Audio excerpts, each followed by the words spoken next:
must all stand together.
Before we actually start the hearing, I'm going to give a point of personal privilege to former chairman and my friend, Senator Leahy, to speak for a few seconds that he asked to do, and I think it's very appropriate that you do what you said you were going to do. Well, thank you, Mr. Chairman, and I appreciate the courtesy.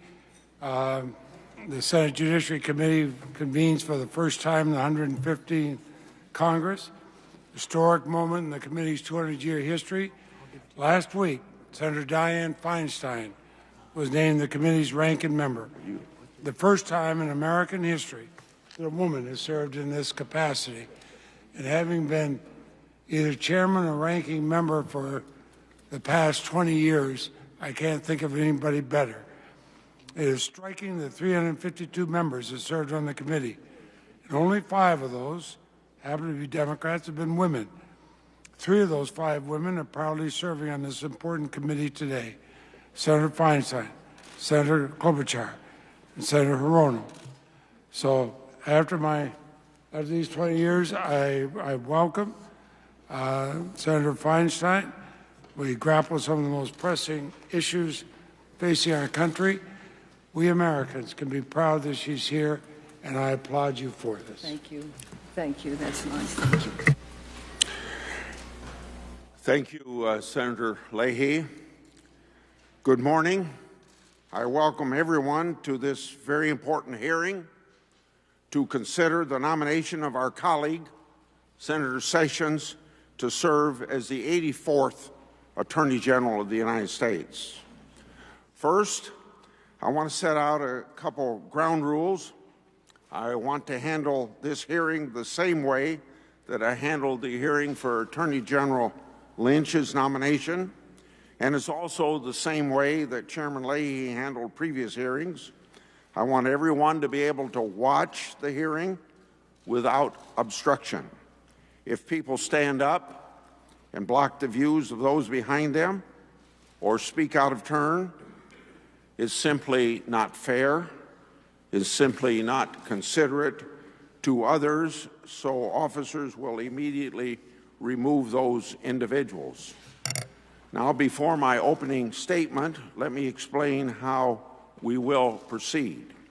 Senators Feinstein and I will give our opening remarks. Then Senators Shelby and Collins will introduce the nominee. Following Senator Sessions' opening remarks, we'll begin our first round of questions. Each senator will have an initial 10-minute rounds for questions. After the first round, we're going to do 8-minute rounds of questions. I want everyone to know that I'm prepared to stay here as long as members have questions that they'd like to ask. Again, that's the way I handled Attorney General Lynch's nomination. I think that's the most fair way to proceed for both members as well as our distinguished nominee. I welcome our new members to this committee. I look forward to working with all of the new members, as well as the ones that are repeating serving on this committee. I'd also like to recognize and welcome a number of important audience members: former Attorney General Meese and McCasey, and also our former colleague, Senator Kyle, a former member of this committee, and I see the Attorney General for Ohio's here as well, a former colleague of ours. Finally, before my opening remarks, I congratulate Senator Feinstein on your appointment to and the decision to take over the ranking membership. We've always had a good working relationship through several things we've done, both legislatively and as leaders of the Drug Caucus, and I appreciate very much the opportunity to work with you. Thank you. With that, I'll now start my opening comments.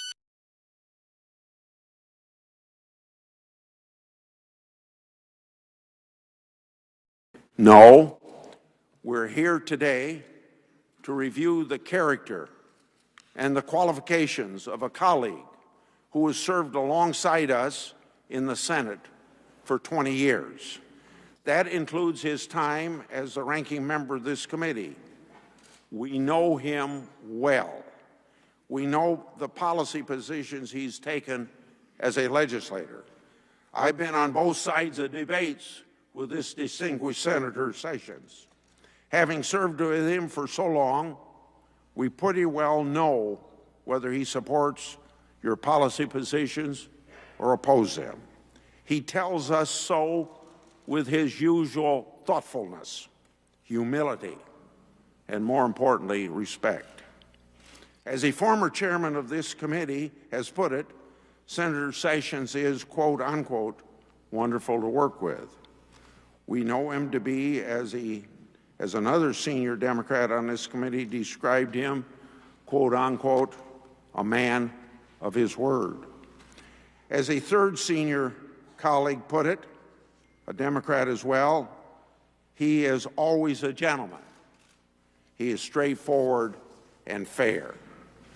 Most of all, the members of this committee know him to be a leader who has served the people of Alabama and all Americans with integrity, with dedication, and with courage. That describes how I know the nominee for the 20 years that I've served with him. As former Chairman Leahy observed the last time a new president took office, it's, quote, important that the Justice Department have a senior leadership in place without delay. We need the Justice Department to be at its best, end of quote. Perhaps my good friend Senator Schumer said it best when he observed that we should, quote, move to a vote, hopefully sooner rather than later, end of quote. And when we do, as he said, we, quote, won't be voting for or against the president's policies. We'll be voting, or in summary, Senator Schumer said, we'll be voting for a colleague with a first-rate legal mind whose record proves his commitment to just law enforcement and eminently qualified to lead the Department of Justice. I've been encouraged by the initial support many of our colleagues on both sides of the aisle have expressed for Senator Sessions' nomination. So I look forward to hearing from Senator Sessions and moving to his appointment without delay. Senator Sessions' record is a life of public service, and so we know his story. He was raised in a small town of Hybert, Alabama, where his father owned and ran a small country store. He then studied at Huntingdon College and the University of Alabama before practicing law in Russellville and Mobile. Senator Sessions has always been an active member of his community. He taught school before attending law school and taught Sunday school at Ashland Place Methodist Church. He served our nation in the Army Reserve, attaining the rank of captain.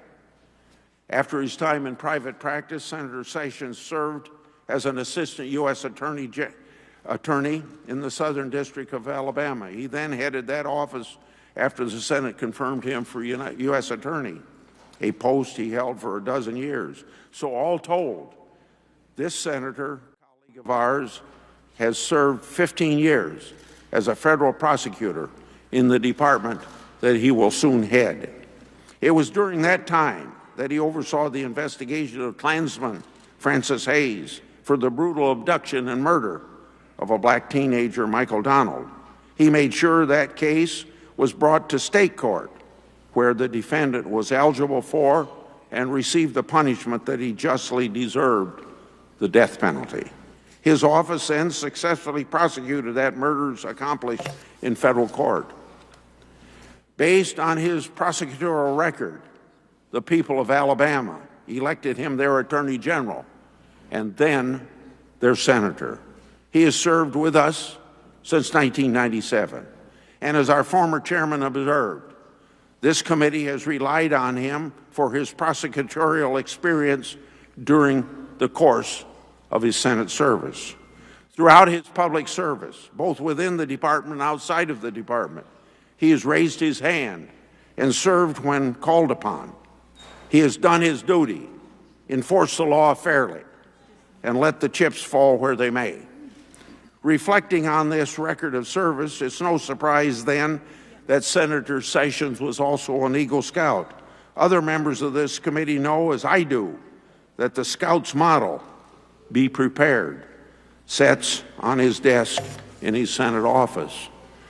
Senator Sessions' entire life of dedicated public service has prepared him for this day. If he's confirmed, and I expect that he will be, Senator Sessions will shed his role as a legislator who writes law, and he'll take on the task of enforcing the laws Congress has written. He has made this transition before when the people of Alabama elected him their senator based on his record of service as U.S. Attorney and Alabama Attorney General. As one member of this committee observed about a lawyer's transition into the role of a judge, quote, "There are turning points in a person's life when they put away things of the past and move into new responsibilities," end of quote. Serving as our nation's Attorney General will mark another such turning point in Senator Sessions' distinguished career. And every member of this committee knows from experience, in his new role, Senator Sessions will be a leader for law and order administered without regard to person. Leadership to that end is exactly what the department now needs.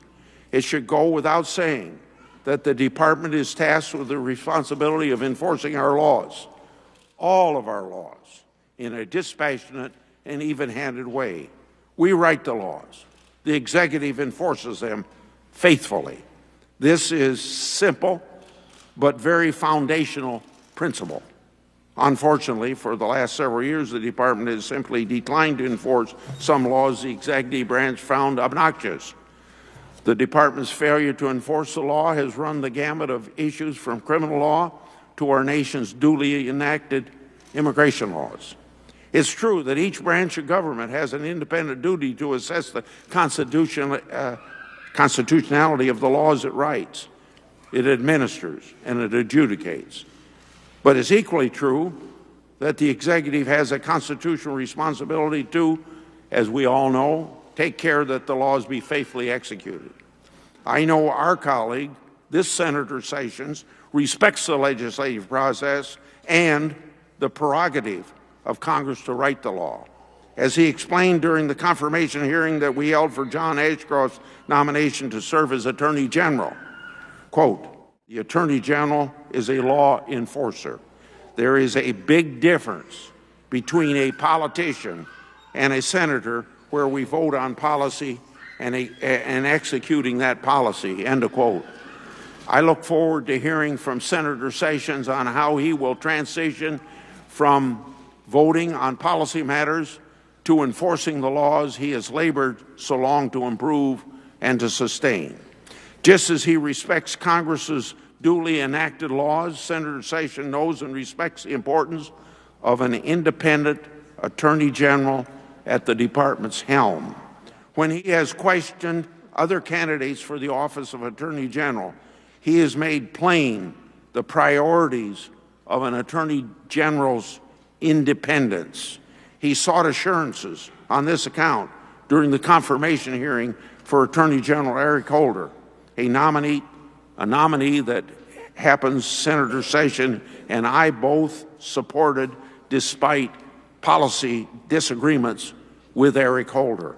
Senator Sessions asked at that time, quote, "You are not threatening and not guaranteeing you are going to prosecute people until you fairly evaluate all the facts and the evidence and the law they thought they were dealing with at the time," end of quote. During this committee's hearing on the confirmation of another Attorney General, Senator Sessions reflected on the obligations of the people as he knew them from his service in Alabama. Quote, "You speak for the legal interests of the state," end of quote. As a result, he said, quoting again, "There are times when the Attorney General represents the state. He has an obligation and a duty, regardless of what the parties to a litigation may say, including when one of those parties is the government, to ensure that it is fair for all the people of the state." This firm grasp of the separation of powers equips this Senator Sessions to provide the department with independent leadership of the highest priority. He knows the department's obligations well, not only because he knows the department, but because he has seen those obligations observed in the breach from his seat beside us in the Senate. To this legislator, the department's failure in the just enforcement of our laws isn't just a policy disappointment on a particular issue, it's an affront to the very separation of powers that defines our role and the voice of the people that warrants our votes. I imagine Senator Sessions may have thoughts on that question as well, and I hope to hear those points. On this committee, we don't always agree on the right way to handle the complex policy issues we consider. And when you have served in the Senate as long as Senator Sessions and I have, you're bound to find at least a few points of disagreement with even the most like-minded colleagues. But Senator Sessions' 2 decades of service beside me testify without question to this. He is a man of honor and integrity, dedicated to the faithful and fair enforcement of the law, who knows well and deeply respects the Department of Justice and its constitutional role. I look forward to hearing from him about this vision and plans for the department. And now it is Senator Feinstein's turn for her words.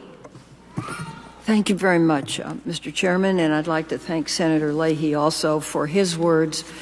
If I may, I would like to begin by just quickly introducing some Californians in the audience. Congresswoman Maxine Waters from Los Angeles, Congresswoman Barbara Lee from the Bay Area, also Denise Rojas, who is a dreamer who has been enormously successful. I had the privilege of writing an article about her. And also the Reverend Dr. Amos Brown, whom I've known for 40 years, and the Reverend Dr. Frederick Haynes. They are part of the ministerial delegation here today.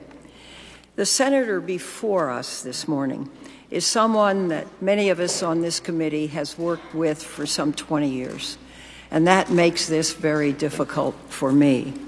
I committed to Senator Sessions in our private meeting, and I'll say it again here. The process is going to be fair and thorough. But today, we're not being asked to evaluate him as a senator. We're being asked to evaluate him for the Attorney General of the United States, the chief law enforcement for the largest and best democracy in the world. As Attorney General, his job will not be to advocate for his beliefs. Rather, the job of the Attorney General is to enforce federal law. Even if he voted against the law, even if he spoke against it before it passed, even if he disagrees with the precedent saying that the law is constitutional. Most importantly, his job will be to enforce federal law equally for all Americans. And this job requires service to the people and the law, not to the president. The president-elect said to his opponent during a debate, and I quote, "If I win, I'm going to instruct my Attorney General to get a special prosecutor to look at your situation," end quote. Mr. Chairman, that's not what an Attorney General does. An Attorney General does not investigate or prosecute at the direction of the President. Nor do Attorneys Generals wear two hats, one as the President's lawyer and one as the President's as the people's lawyer. That model has failed.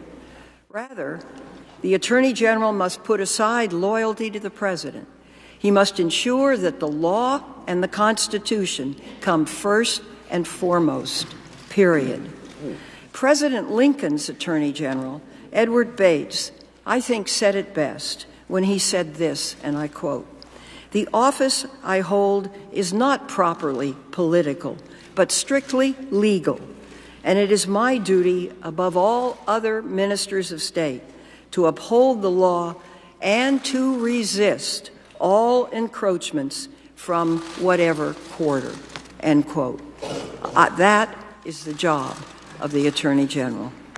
If confirmed, Senator Sessions will be the top official charged with faithfully and impartially enforcing all federal law and protecting our fundamental right to vote from all incursions, whether they be foreign or domestic. His duty will be to enforce and protect our civil rights and constitutional freedoms, including a woman's right to choose. He will run the department that ensures those who commit hate crimes are held accountable. And he will be charged with protecting consumers and taxpayers from fraud and making sure that corrupt public officials are held accountable. He will prosecute polluters based on federal law. And it is the Attorney General who must ensure that this government follows the law, does not ever torture again. This is an awesome responsibility and an enormous job. What we must do now in these hearings is determine what type of Attorney General Senator Sessions will be if confirmed. And let me express a deep concern. There is so much fear in this country. I see it, I hear it, particularly in the African American community, from preachers, from politicians, from everyday Americans. As Mrs. Evelyn Turner of the Marion III said in her passionate letter to this committee, and I quote, "I am very troubled by his stance against civil rights in the more recent past.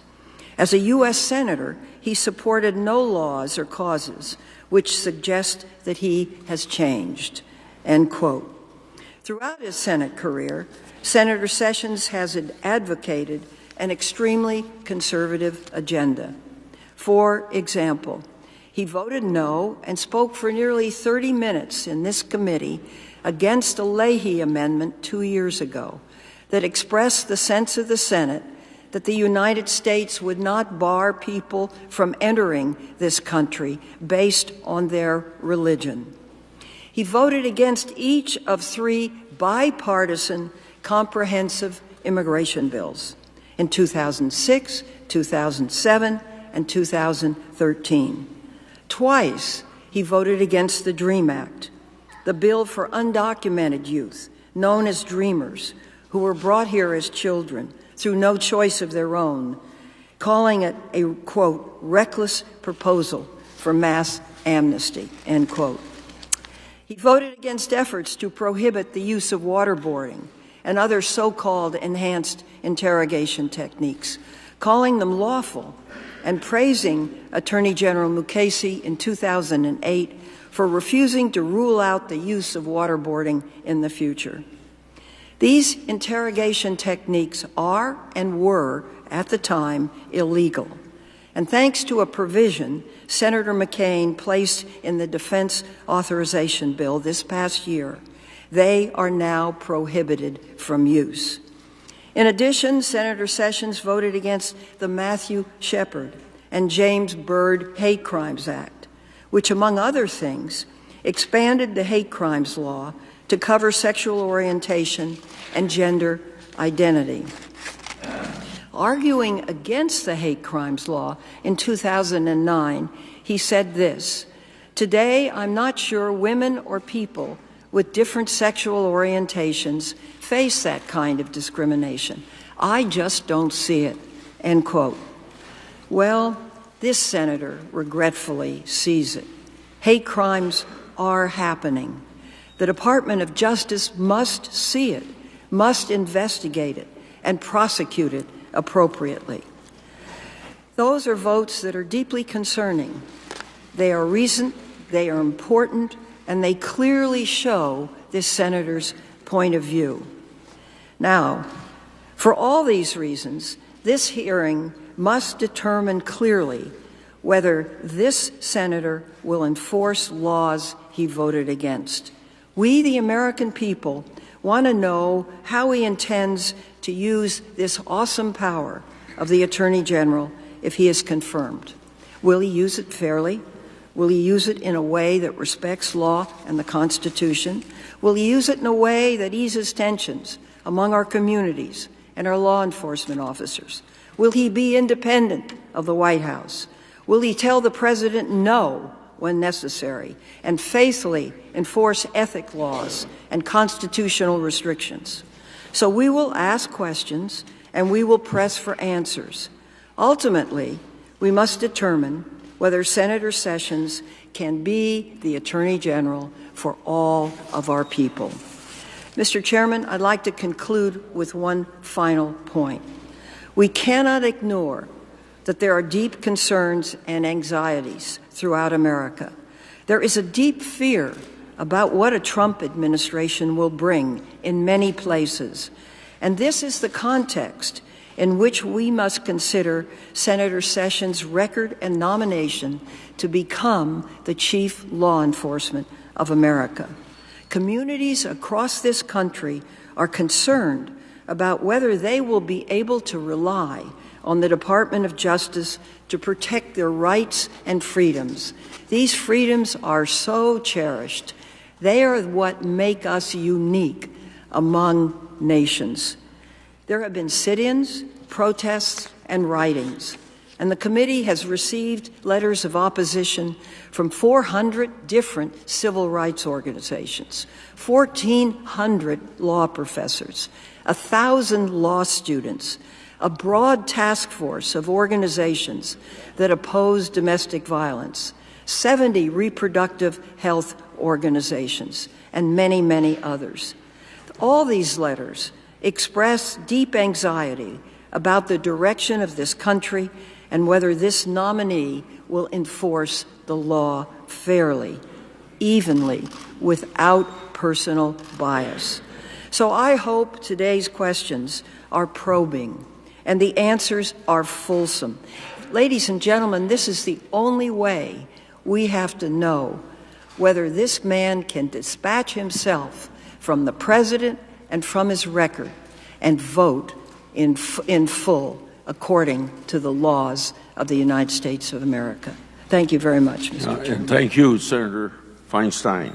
Before I turn to Senators Shelby and Collins for their opening statement, I'd note that the committee received a letter from former Secretary of State Condoleezza Rice indicating that she had hoped to join our colleagues in introducing Senator Sessions. She strongly supports his nomination. It's a powerful letter, and I hope my colleagues will take time to read it, and I'd like to have it entered in the record at this point. Now to Senator Shelby and Senator Collins in that order. Proceed. Chairman Grassley, Ranking Member Feinstein, thank you for allowing me to be a part of this historic hearing today. Although my friend and colleague Jeff Sessions is well known to the members of this committee, it's my distinct privilege to introduce him as President-elect Donald Trump's nominee to serve as our next United States Attorney General. Before joining the Senate, Jeff Sessions began his distinguished career as a practicing attorney and then served as the United States Attorney for Alabama's Southern District before ultimately becoming the Attorney General of the state of Alabama. During the past 20 years here in the U.S. Senate that I have served with Jeff Sessions, I've had the opportunity to know him well, not just as a skilled attorney with an accomplished record as a prosecutor and as a legislator, but as a man of extraordinary character. I have the highest regard not only for his intellect, but for his integrity. Unfortunately, since the announcement of his nomination, Jeff's political opponents have attacked his character with baseless and tired allegations. But in reality, Jeff Sessions' extensive record of treating all Americans equally under the law is clear and well documented. Throughout his decades of public service, including his impressive tenure on this committee, Jeff's commitment to upholding the rule of law, I believe, is unparalleled. The integrity, humility, and gravity with which Jeff Sessions will approach the office of Attorney General of the United States is unquestionable. I have no doubt, Mr. Chairman, that he will apply the law with the impartiality that's required of the job. I'm also confident that this committee will report favorably and expeditiously Jeff Sessions' nomination to be the next Attorney General of the United States. Thank you, Mr. Chairman. Mr. Chairman, Senator Feinstein, members of this distinguished committee, I am pleased to join Senator Shelby in presenting my friend and colleague, Senator Jeff Sessions, and to offer my support for his nomination to be our next Attorney General.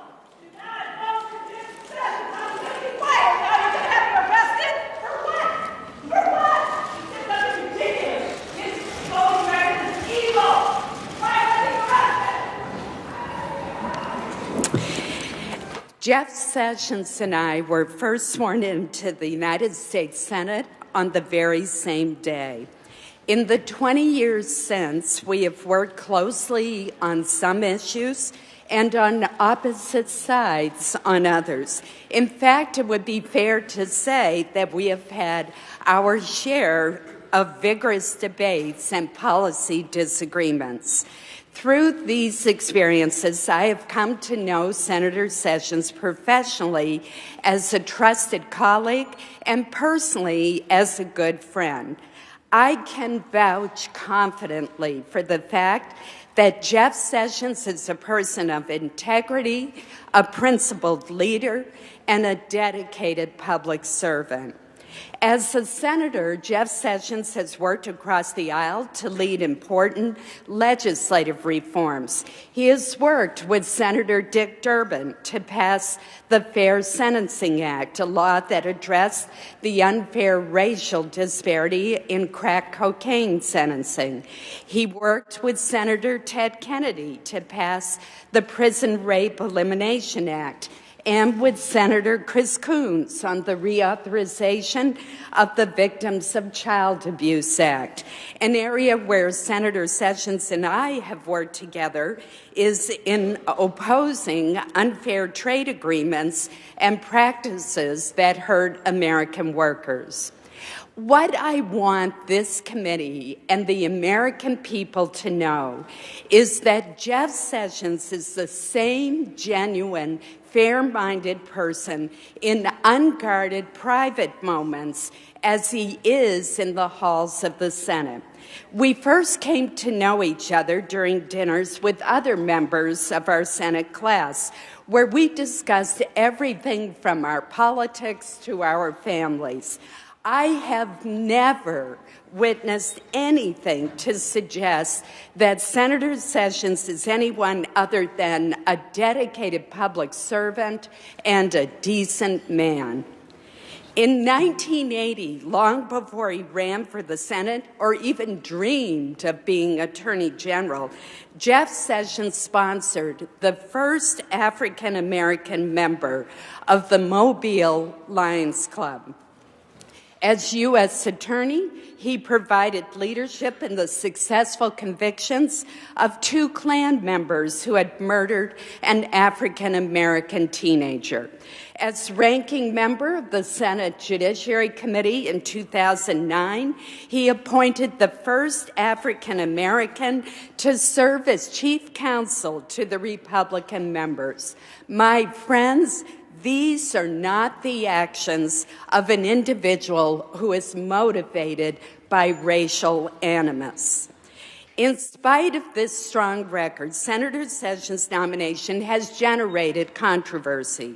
He has had to withstand some very painful attacks on his characters, both years ago and again today, with little or no acknowledgement of his accomplishments and actions or the responses he has made to the accusations levied against him.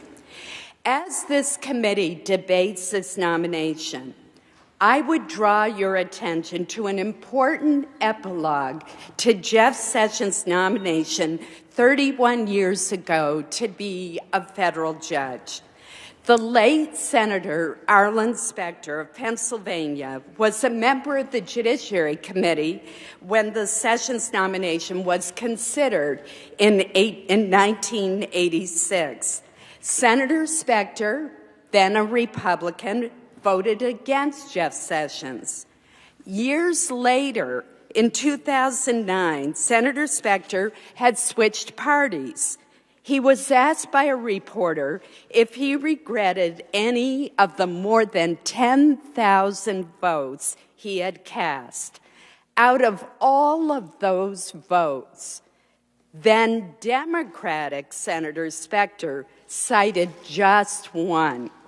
It was his vote against confirming Jeff Sessions as a federal judge.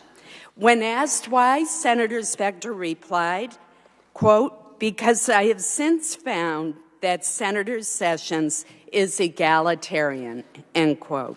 In other words, once Senator Specter served with Jeff Sessions and had the opportunity to get to know him, he changed his mind. I hope that you will keep Arlen Specter's reflections in mind as this committee evaluates Senator Sessions' public service, his character, and his fidelity to the rule of law. The members of this committee have an advantage that Senator Specter did not. The vast majority of you have already served with Senator Sessions, and you know him well. If this committee places its trust in him, I have every confidence that Jeff Sessions will execute the office of Attorney General honestly, faithfully, and fully in the pursuit of justice. Thank you, Mr. Chairman. Thank you, Ranking Member Feinstein and members of this committee. And thank both of our colleagues for your powerful statement. I appreciate it very much. And you're free to go, and we'll call the nominee at this point.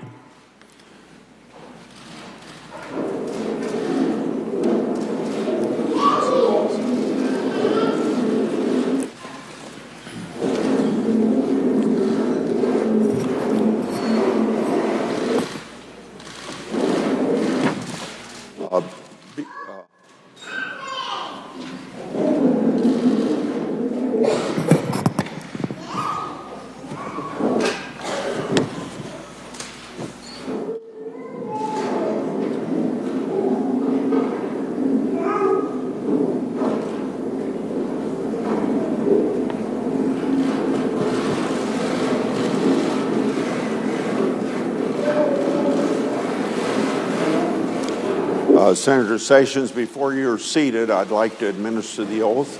Would you raise your hand, please, and answer this question? Do you swear that the testimony you're about to give before this committee will be the truth, the whole truth, and nothing but the truth, so help you God? Thank you, and please be seated.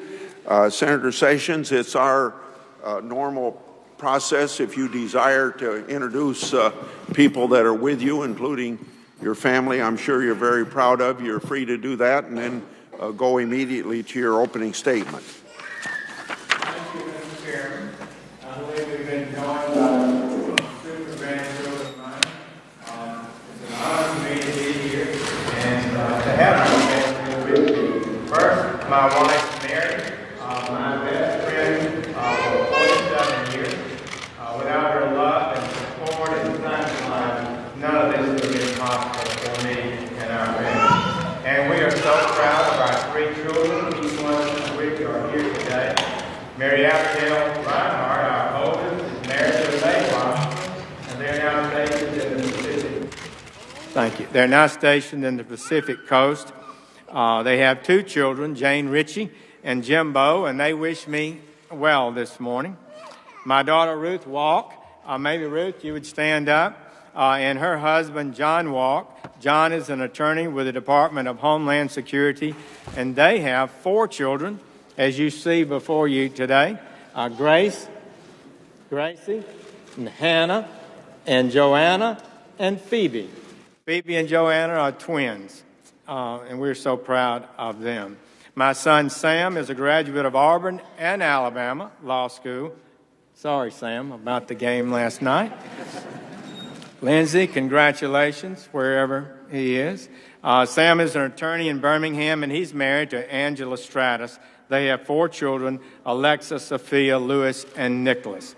10 grandchildren. The oldest is 9, and you can imagine the week we had at the beach this summer in Alabama. Finally, I want to express how humbled I am to have received such overwhelming support and encouragement from our nation's law enforcement community. Many are here today. Mr. Chairman, with your permission, I would like to ask those present, please, to stand and be recognized, the law enforcement members that are here today. Would you please stand? Every major law enforcement organization in America has endorsed my candidacy. I feel the weight of the confidence they've placed in me. And gentlemen and ladies, I'll do my best to be worthy of that. And if I may, Mr. Chairman, yesterday was Law Enforcement Officer Appreciation Day. Sadly, on that day, we lost 2 of our brave officers. Orlando Police Department, Master Sergeant Deborah Clayton, one of the first officers to respond to the Orlando nightclub shooting in June, was shot and killed while confronting a subject wanted for murder. Sergeant Clayton, a 17-year veteran of the force, was married with 2 children. While assisting in the search for that assailant, Orange County Deputy First Class Sheriff Norman Lewis was killed in a traffic accident on his motorcycle. He was an 11-year veteran of the Sheriff's Office. These honorable and dedicated have dedicated their lives to keeping their community safe, and we should remember their service and keep them and our families and their families in our prayers. Chairman Grassley, Ranking Member Feinstein, distinguished members of the committee, I'm honored to appear before you today. I thank you for the opportunity to respond to your questions as you discharge your duty in the appointment process as prescribed by the Constitution. I also want to thank my dear friends. USA! No Trump! No KKK! No fascist USA! Census is a racist and illegitimate, just like the whole Trump and fascist regime. Prevent it from ruling. People should flood into the streets. January 14th. Let me stand up. January 14th and stay in the street. Stop the Trump regime before you No Trump. No KKK. No fascist USA. No Trump. Mr. Chairman, if I might, dear friends, I want to thank Richard Shelby, my colleague, and Senator Susan Collins for the kind and generous introductions. It was very moving and touching for me. It's hard to believe, really, that the 3 of us have served together in this body for almost 20 years. When I arrived in the Senate in 1997, I probably wouldn't have anticipated becoming so close with a colleague from Maine, 2 people from the northernmost part of our country and the southernmost part of our country.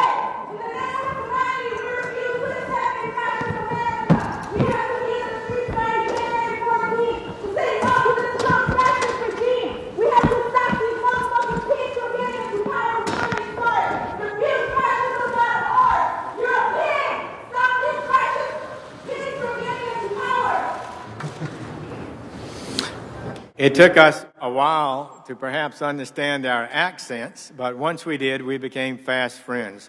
Of course, Richard Shelby and I never had an accent problem. He was has been a steadfast friend, and I think we've been a pretty good team representing the interest of Alabama and the United States.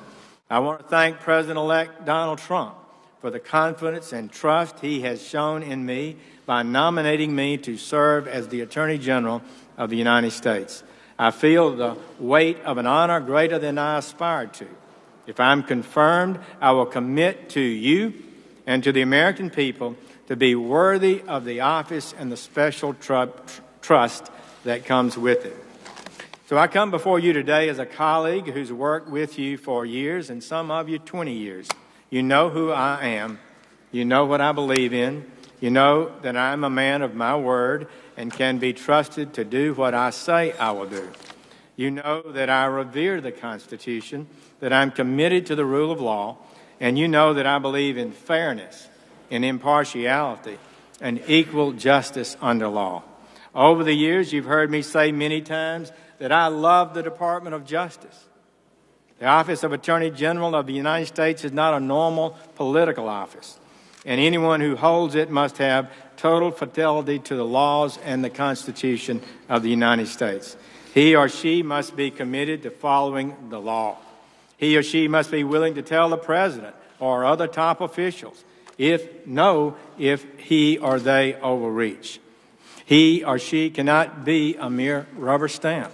He or she must set the example for the employees of the department to do the right thing and ensure that when they do the right thing, they know the Attorney General will back them up, no matter what politician might call or what powerful special interest, influential contributor, or friend might try to intervene.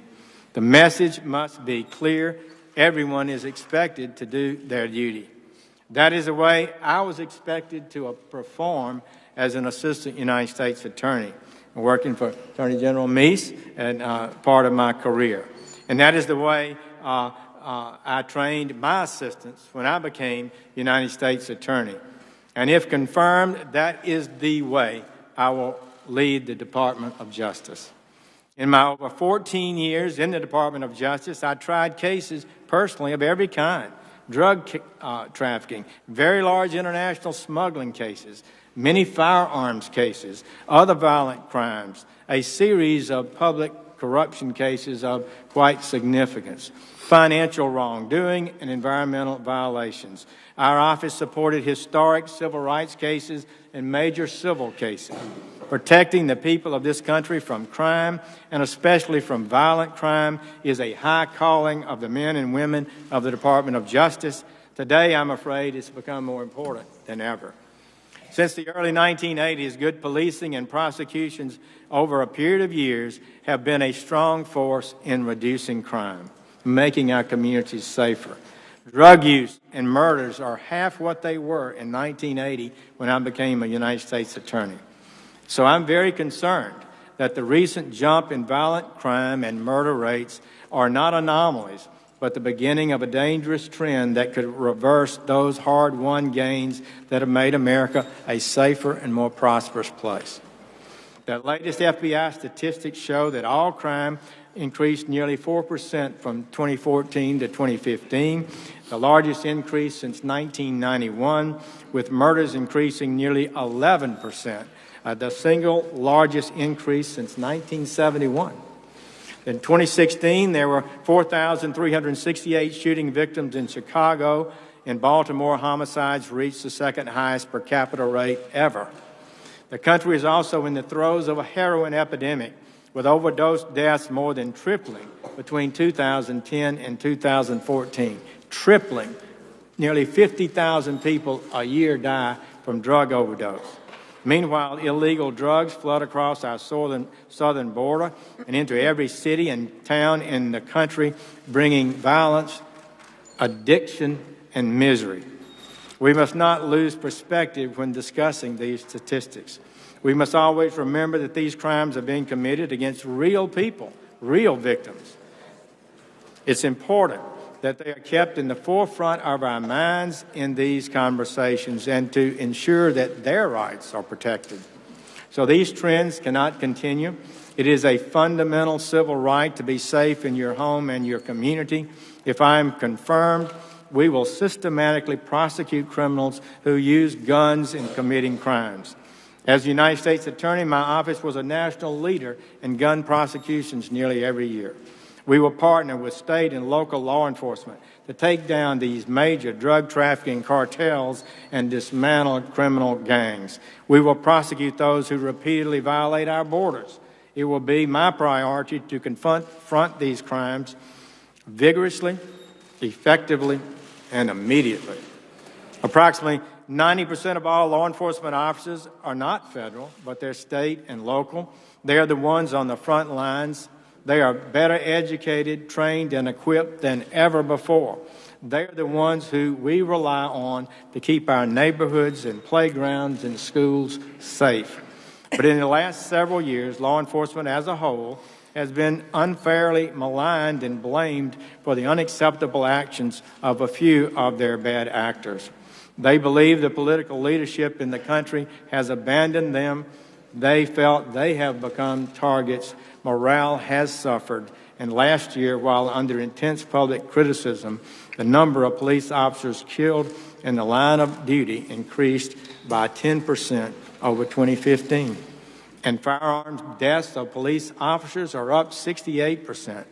So this is a wake-up call, colleagues. It cannot continue. If we're to be more effective in dealing with rising crime, we will have to rely and work with more effectively local law enforcement, asking them to lead the way. To do that, they must know they're supported, and if I am so fortunate as to be confirmed as Attorney General, they can be assured they will have my support in their lawful duties. As I discussed with many of you in our meeting prior to this hearing, the federal government has an important role to play in this area also. We must use the research and the expertise and the training that has been developed by the Department of Justice to help these agencies in developing the most effective and lawful law enforcement methods to reduce crime. We must reestablish and strengthen the partnership between federal and local officers to enhance a common and unified effort to reverse the rising crime trends. I did this as United States Attorney. I work directly and continuously with local and state and law enforcement officials. If confirmed, this will be one of my priority objectives. There are also many things the department can do to assist the state and local officers to strengthen relationships with their own communities, where policies like community-based policing have absolutely been proven to work. I am committed to this effort and to ensuring that the Department of Justice is a unifying force for improving relations between the police in this country and the communities they serve. This is particularly important in our minority communities. Make no mistake, positive relations and great communications between the people and their police are essential for any good police department. And when police fail in their duties, they must be held accountable. I have done these things as United States Attorney. I have worked to advance these kind of policies. In recent years, our law enforcement officers have been called upon to protect our country from the rising threat of terrorism that has reached our shores. If I'm confirmed, protecting the American people from the scourge of radical Islamic terrorism will continue to be a top priority. We will work diligently to respond to threats using all lawful means to keep our country safe. Partnerships will also be vital to achieving much more effective enforcement against cyber threats, and the Department of Justice clearly has a lead role to play in that essential effort. We must honestly assess our vulnerabilities and have a clear plan for defense as well as offense when it comes to cyber security. The Department of Justice must never falter in its obligation to protect the civil rights of every American, particularly those who are most vulnerable. A special priority for me in this regard will be the aggressive enforcement of laws to ensure access to the ballot for every eligible voter without hindrance or discrimination, and to ensure the integrity of the electoral process, which has been a great heritage of the Department of Justice. Further, this government must improve its ability to protect the United States Treasury from fraud, waste, and abuse. This is a federal responsibility. We cannot afford to lose a single dollar to corruption, and you can be sure if I'm confirmed, I will make it a high priority of the Department of Justice to root out and prosecute fraud in federal programs and to recover monies lost due to fraud and false claims, as well as contracting fraud and issues of that kind. The Justice Department must remain ever faithful to the Constitution's promise that our government is one of laws and not of men. It will be my unyielding commitment to you, if confirmed, to see that the laws are enforced faithfully, effectively, and impartially. The Attorney General must hold everyone, no matter how powerful, accountable. No one is above the law, and no American will be beneath its protection. No powerful special interests will cower this department. I want to address personally the fabulous men and women that work in the Department of Justice. That includes personnel in Main Justice here in Washington, but also the much larger number that faithfully fulfill their responsibilities every day throughout the nation. As a United States Attorney, I work with them constantly. I know them and the culture of their agencies. The federal investigative agencies represent the finest collection of law enforcement officers in the world. I know their integrity and their professionalism, and I pledge to them a unity of effort that is unmatched. Together, we can and will reach the highest standards and the highest results. It would be the greatest honor for me to lead these fine public servants. To my colleagues, I appreciate the time each of you have taken to meet me one-on-one. As senators, we don't always have enough opportunity to sit down and discuss matters face-to-face. I had some great visits. I understand and respect the conviction that you bring to your duties. Even though we may not always be in agreement, you have always been understanding and respectful of my positions, and I of yours.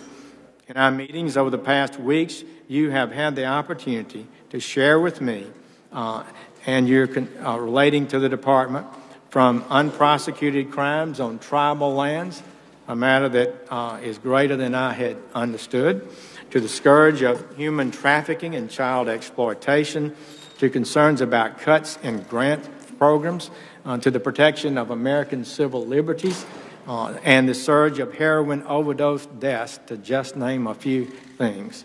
I learned a lot during those meetings, and particularly in my meeting with Senator Whitehouse, who discussed cybersecurity. He has a great deal of knowledge there, and I'm glad that Senator Whitehouse, you and Senator Graham have taken a lead on this important issue, and I think we can work together and make some progress.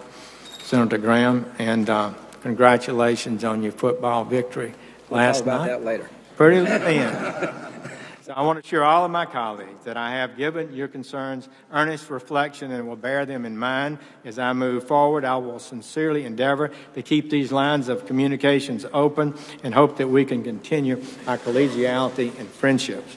In that regard, if I'm confirmed, I commit to all of you that the Department of Justice will be responsive, Mr. Chairman, to Congress, and will work with you on your priorities, all of you, and provide you with guidance and views where appropriate.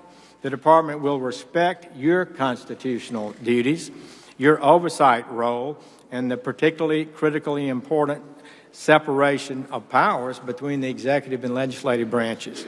Let me address another issue straight on.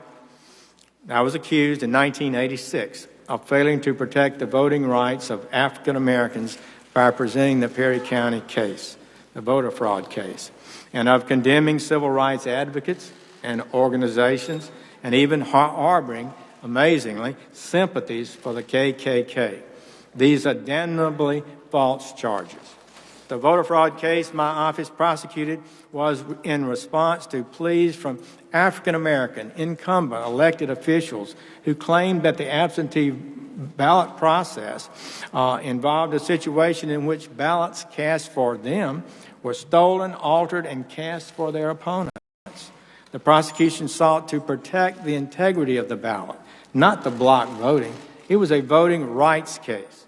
As to the KKK, I invited civil rights attorneys from Washington, D.C. to help us solve a very difficult investigation into the unconscionable, horrendous death of a young African American coming home from the 7-Eleven store at night simply because he was black. Michael Donald, and actively backed the attorneys throughout the case, and they broke that case. That effort led to a guilty plea and a life sentence in court for one defendant and his testimony against the other defender. There was no federal death penalty at the time. I felt the death penalty was a appropriate in this case, and I pushed to have it tried in state court, which was done. That defendant was indeed convicted and sentenced to death, and 10 years later, ironically, as Alabama's Attorney General, my staff participated in the defense of that verdict and sentence, and a few months after I became United States Senator, that murdering Klansman was indeed executed. I abhor the Klan and what it represents and its hateful ideology. I insisted on March Dees of the Southern Poverty Law Center and his lawsuit that led to the successful collapse of the Klan, at least in Alabama, the seizure of their building, at least for that period of time. As Civil Rights Division attorneys have testified before the committee, I supported fully their historic cases that the Justice Department filed to advance civil rights and that I supported, including cases to desegregate schools, abolish at-large elections for cities, county commissions, and school boards. These at-large elections were a mechanism used to block African-American candidates from being able to be elected to boards and commissions. It was a deliberate and part of a systemic plan to reduce the ability of African Americans to have influence in the election and governing process. I never declared the NAACP was un-American or that a civil rights attorney was a disgrace to his race. There is nothing I am more proud of than my 14 years of service in the Department of Justice. I love and venerate that great institution. I hold dear its highest ideals. As God gives me the ability, I will work every day to be worthy of the demands of this august office. You can be absolutely sure that I understand the immense responsibility I would have. I am not naive. I know the threat that our rising crime and addiction rates pose to the health and safety of our country. I know the threat of terrorism. I deeply understand the history of civil rights in our country and the horrendous impact that relentless and systemic discrimination and the denial of voting rights has had on our African American brothers and sisters. I have witnessed it. We must continue to move forward and never back. I understand the demands for justice and fairness made by our LGBT community. I will ensure that the statutes protecting their civil rights and their safety are fully enforced. I understand the lifelong scars borne by women who are victims of assault and abuse. And if I am so fortunate to be confirmed as your Attorney General, you can know that I understand the absolute necessity that all my actions must fall within the bounds of the Constitution and the laws of the United States. While all humans must recognize the limits of their abilities, and I certainly do, I am ready for this job. We will do it right. Your input will be valued. Local law enforcement will be our partners. Many friends in federal government that I've had in law enforcement will be respected. I've always loved the law. It is the very foundation of this country. It is the exceptional foundation of America. I have an abiding commitment to pursuing and achieving justice and a record of doing that. And if confirmed, I will give all my efforts to this goal. I only ask that you do your duty as God gives you the ability to see that duty as you are charged by the Constitution. Thank you for your courtesies. I look forward to the further hearing. Thank you, Mr. Chairman. Before I ask questions, I want to thank you, Senator Sessions, for your service in the Senate, but more importantly, for taking on this responsibility you've been nominated for, and to thank you for your opening statement. I'm glad that you were able to mention the names of a lot of your family that are with you, and there's a lot of other people that we may not have their name, and I would ask the staff to put in the record the names of all the other people who are accompanying you today as well, if they're willing to give us that name. And it's a proud day for you, your wife, son, and daughters, and their families. I welcome all of you very much. Now to the questioning. The Attorney General, I'll take 10 minutes, and Senator Feinstein will go back and forth as we usually do. The Attorney General of the United States is, of course, the nation's chief law enforcement officer.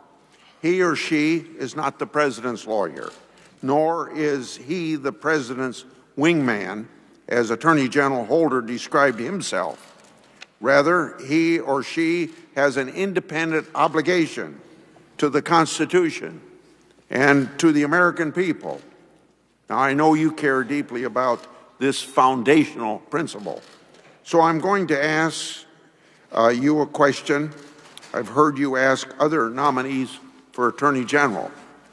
Occasionally, you'll be called upon to offer an opinion to the President who appointed you.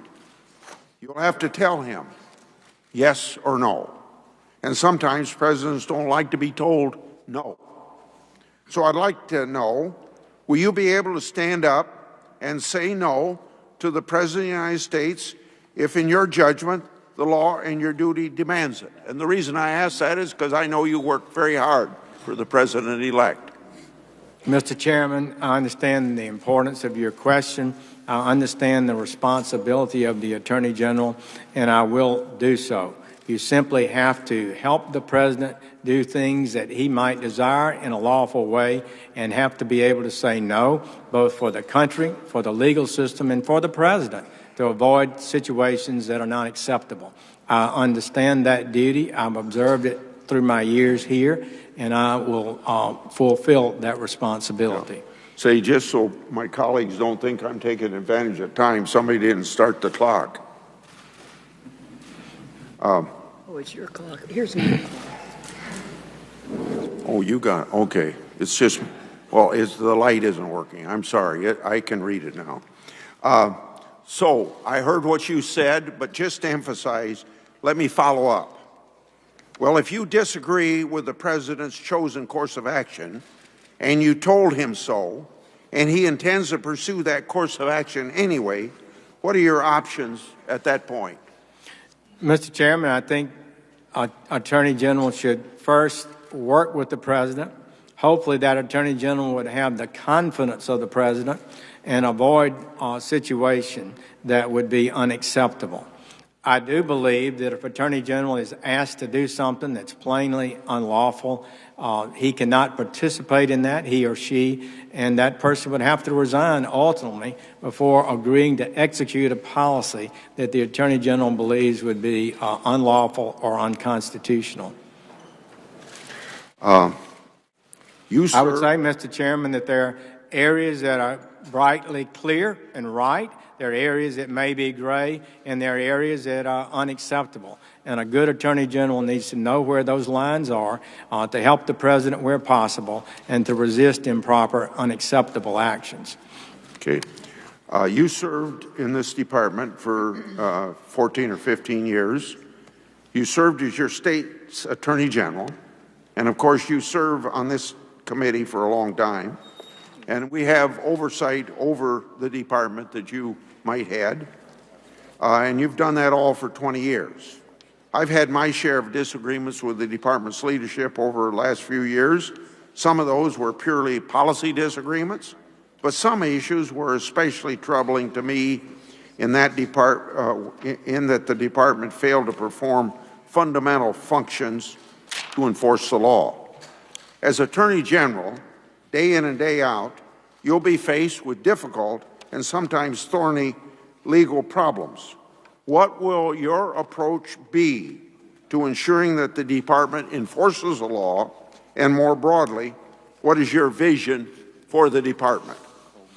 Mr. Chairman, the ultimate responsibility of the Attorney General and the Department of Justice is to execute the laws passed by this Congress and to follow the Constitution in that process and carry its principles out. So you can be sure I understand that. We may have had disagreements here about whether a law should be passed, but once passed, I will do my dead level best to ensure it's properly and fairly enforced. I do believe that we have a crime problem. I won't perhaps go in time now unless you want me to describe what we can do to address that. And there are other challenges this country faces. I would be pleased to recognize the influence of the legislative branch and to welcome the insights that you might have. Since that's a very important issue with me and I suppose every colleague here, let me emphasize by saying, is it fair to say then that regardless of what your position may have been as a legislator, your approach as Attorney General will be to enforce the law regardless of policy differences? Absolutely, Mr. Chairman. That's. I don't think I have any hesitation or any lack of an ability to separate the roles that I have had. To go from the legislative branch to the executive branch is a transfer of not only position but of the way you approach issues. I would be an executive function, an enforcement function of the laws this great legislative body might pass. During the course of the presidential campaign, you made a number of statements about the investigation of former Secretary of State Hillary Clinton relating to her handling of sensitive emails and regarding certain actions of the Clinton Foundation. You weren't alone in that criticism. I was certainly critical in the same way, as were millions of Americans on those matters. But now you've been nominated to serve as Attorney General. In light of those comments that you made, some have expressed concern about whether you can approach the Clinton matter impartially in both fact and appearance. How do you plan to address those concerns? Mr. Chairman, it was a highly contentious campaign. I, like a lot of people, made comments about the issues in that campaign.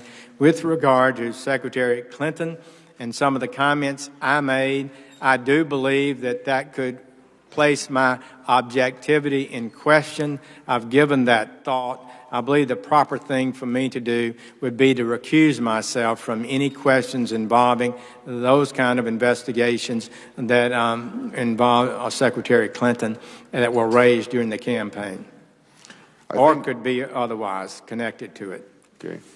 I think let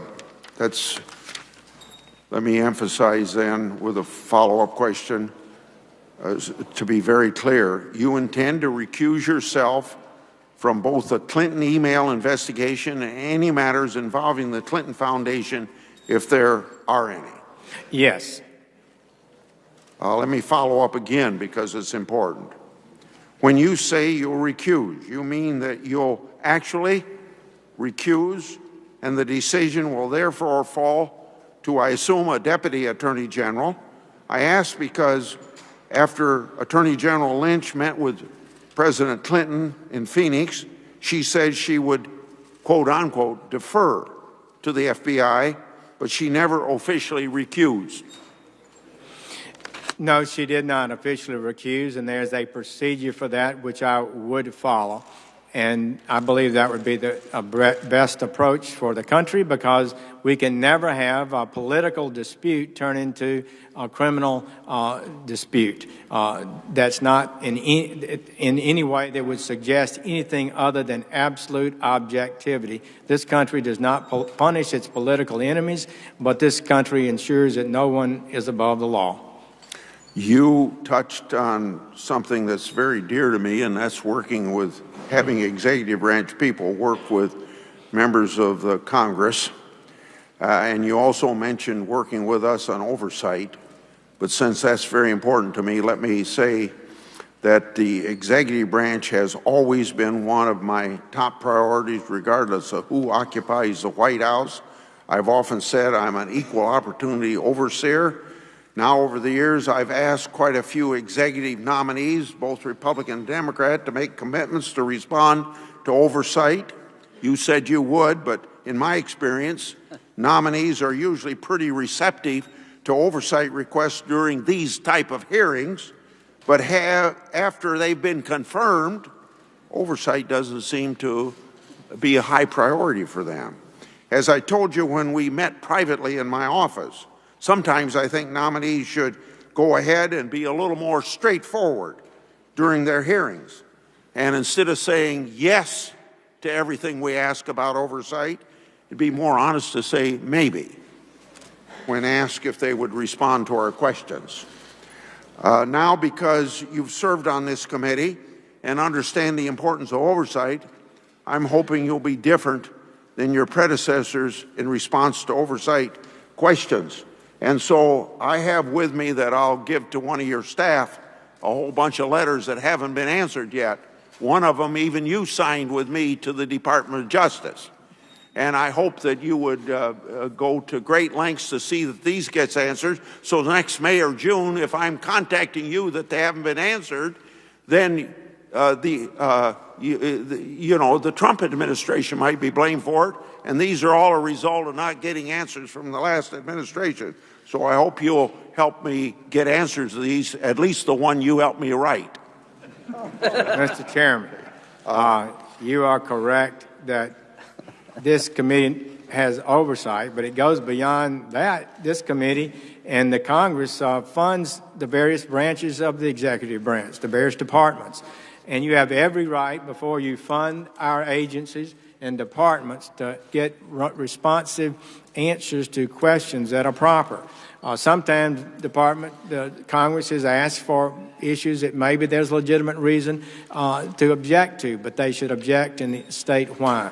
Mr. Chairman, I will be responsive to your request, and I understand your history, perhaps more than anyone in this Congress, to advance the idea that the executive branch needs to be held accountable. And I salute you for it. And if Senator Feinstein contacts you, don't use this excuse that so many people use, that if you aren't chairman of a committee, you don't have to answer the question. I want her questions answered just like you'd answer mine. I understand that. Senator Feinstein. Thank you. Thank you. Thank you. That was above and beyond the call. Thank you, Mr. Chairman. I would like to begin with it's the second largest criminal industry in this country, which is now, believe it or not, by revenues produced, human sex trafficking. And trafficking victims are among the most vulnerable in our society. The average age is 12 to 14. They are beaten, raped, abused, at times handcuffed at night so they can't escape, and often moved from place to place, forced to have sex with multiple men each night. The Justice for Victims of Trafficking Act, signed into law in 2015, created a domestic trafficking victims fund for victim services to be administered by the Department of Justice. Part of that fund contains up to $30 million for health care or medical items or services to trafficking victims.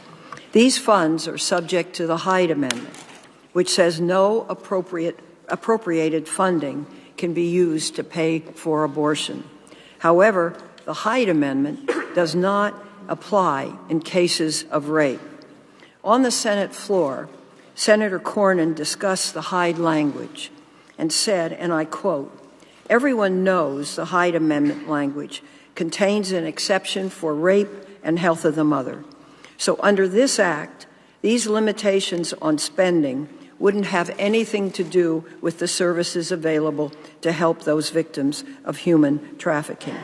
In short, Senator Cornyn asserted that the Hyde Amendment, which contains an exception for rape, would not affect the availability of services for these victims.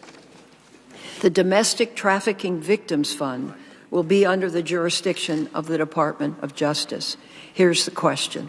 Will you ensure that these grant funds are not denied to service providers who will assist victims of human trafficking in obtaining comprehensive services they need, including abortion, if that is what is required for a young girl impregnated during this horrific abuse? Senator Feinstein, I appreciate that question, and I do appreciate the fact that our country has been talking and I believe taking action for a number of years to deal with sex trafficking more effectively. I don't know that we've reached the level of actual effectiveness we need to, but Congress and you and others have been very, very outspoken about this, and there are all kinds of great citizens groups that have focused on it. So it's a very important issue. I was not aware of how the language for this grant program has been established. I do appreciate your concerns on it. It's a matter that I have not thought through, but ultimately it's a matter for this United States Congress, not so much a matter for the Attorney General. We need to put our money out to assist in this activity according to the rules established by the Congress. Well, I'm delighted that Senator Cornyn is here. I quoted him directly from the floor that the Hyde Amendment would not prevent the distribution of these funds. And so I hope you would agree to that. And that's certainly most important to me because Congress has spoken and the bill is law. I understand that, and we would follow the law. Okay. As you know, the Constitution also protects a woman's right to have access to health care and determine whether to terminate her pregnancy in consultation with her family and her doctor. I'm old enough to remember what it was like before, when I was a student at Stanford, and thereafter, in the early 1960s, I actually sentenced women in California convicted of felony abortion to state prison for maximum sentences of up to 10 years, and they still went back to it because the need was so great. So was the morbidity, and so was the mortality. This right, passed now by the Constitution, as recognized in Roe, Planned Parenthood v. Casey, and the Supreme Court's recent decision in Whole Women's Health and Helterstedt. In fact, the court recently struck down onerous regulations imposed by Texas on women's health clinics. You have referred to Roe v. Wade as, quote, one of the worst, colossally erroneous Supreme Court decisions of all time, end quote. Is that still your view? It is. I believe it violated the Constitution and really attempted to set policy and not follow law. It is the law of the land. It has been so established and settled for quite a long time, and it deserves respect, and I would respect it and follow it. On November 14, 2016, appearing on the TV show 60 Minutes, the president-elect said that the issue of same-sex marriage was, quote, already settled. It's law. It was settled in the Supreme Court. It's done, and I'm fine with that. Do you agree that the issue of same-sex marriage is settled law? Supreme Court has ruled on that. The dissented vigorously, but it was 5-4, and 5 justices on the Supreme Court, the majority of the court, has established the definition of marriage for the entire United States of America, and I will follow that decision. Here's another question. If you believe same-sex marriage is settled law, but a woman's right to choose is not, what is the difference? Well, I haven't said that the woman's right to choose or the Roe versus Wade and its progeny is not the law of the land or not clear today. So I would follow that law. Thank you. I would like to ask one question based on the letter that we received for 1,400 law professors. They're from 49 states. Only Alaska's left out. I inquired why, and they said because Alaska doesn't have a law school. So it's a pretty comprehensive list representing law professors in every state that has a law school. What they said, and this is what I want you to respond to, nothing in Senator Sessions' public life since 1986 has convinced us that he is a different man than the 39-year-old attorney who was deemed too racially insensitive to be a federal district court judge. Excuse me. All of us believe it's unacceptable for someone with Senator Sessions' record to lead the Department of Justice. So I want your response to this and answer to the question, how do you intend to put behind you what are strongly felt personal views, take off the political hat, and be an Attorney General who fairly enforces the law and the Constitution for all? Well, Senator Feinstein, I would direct their attention first to the remarks of Senator Specter, who in his entire career said he made one vote that he would regret, and that was the vote against me. He indicated he thought I was an egalitarian, a person who treated people equally and respected people equally. This caricature of me in 1986 was not correct. I had become United States Attorney. I supported, as the civil rights attorney said, major civil rights cases in my district that integrated schools, that prosecuted the Klan, that ended single-member districts, that denied African Americans the right to hold office. I did everything I was required to do. And the complaints about the voter fraud case and the complaints about the Klan case that I vigorously prosecuted and supported are false. And I do hope this hearing today will show that I conducted myself honorably and properly at that time, and that I am the same person, perhaps wiser and maybe a little better, I hope so, today than I was then. But I did not harbor the kind of animosities and race-based discrimination ideas that I was accused of. I did not. Thank you. Thank you, Mr. Chairman. Okay. Senator Hatch and then Senator Leahy. Well, thank you, Mr. Chairman.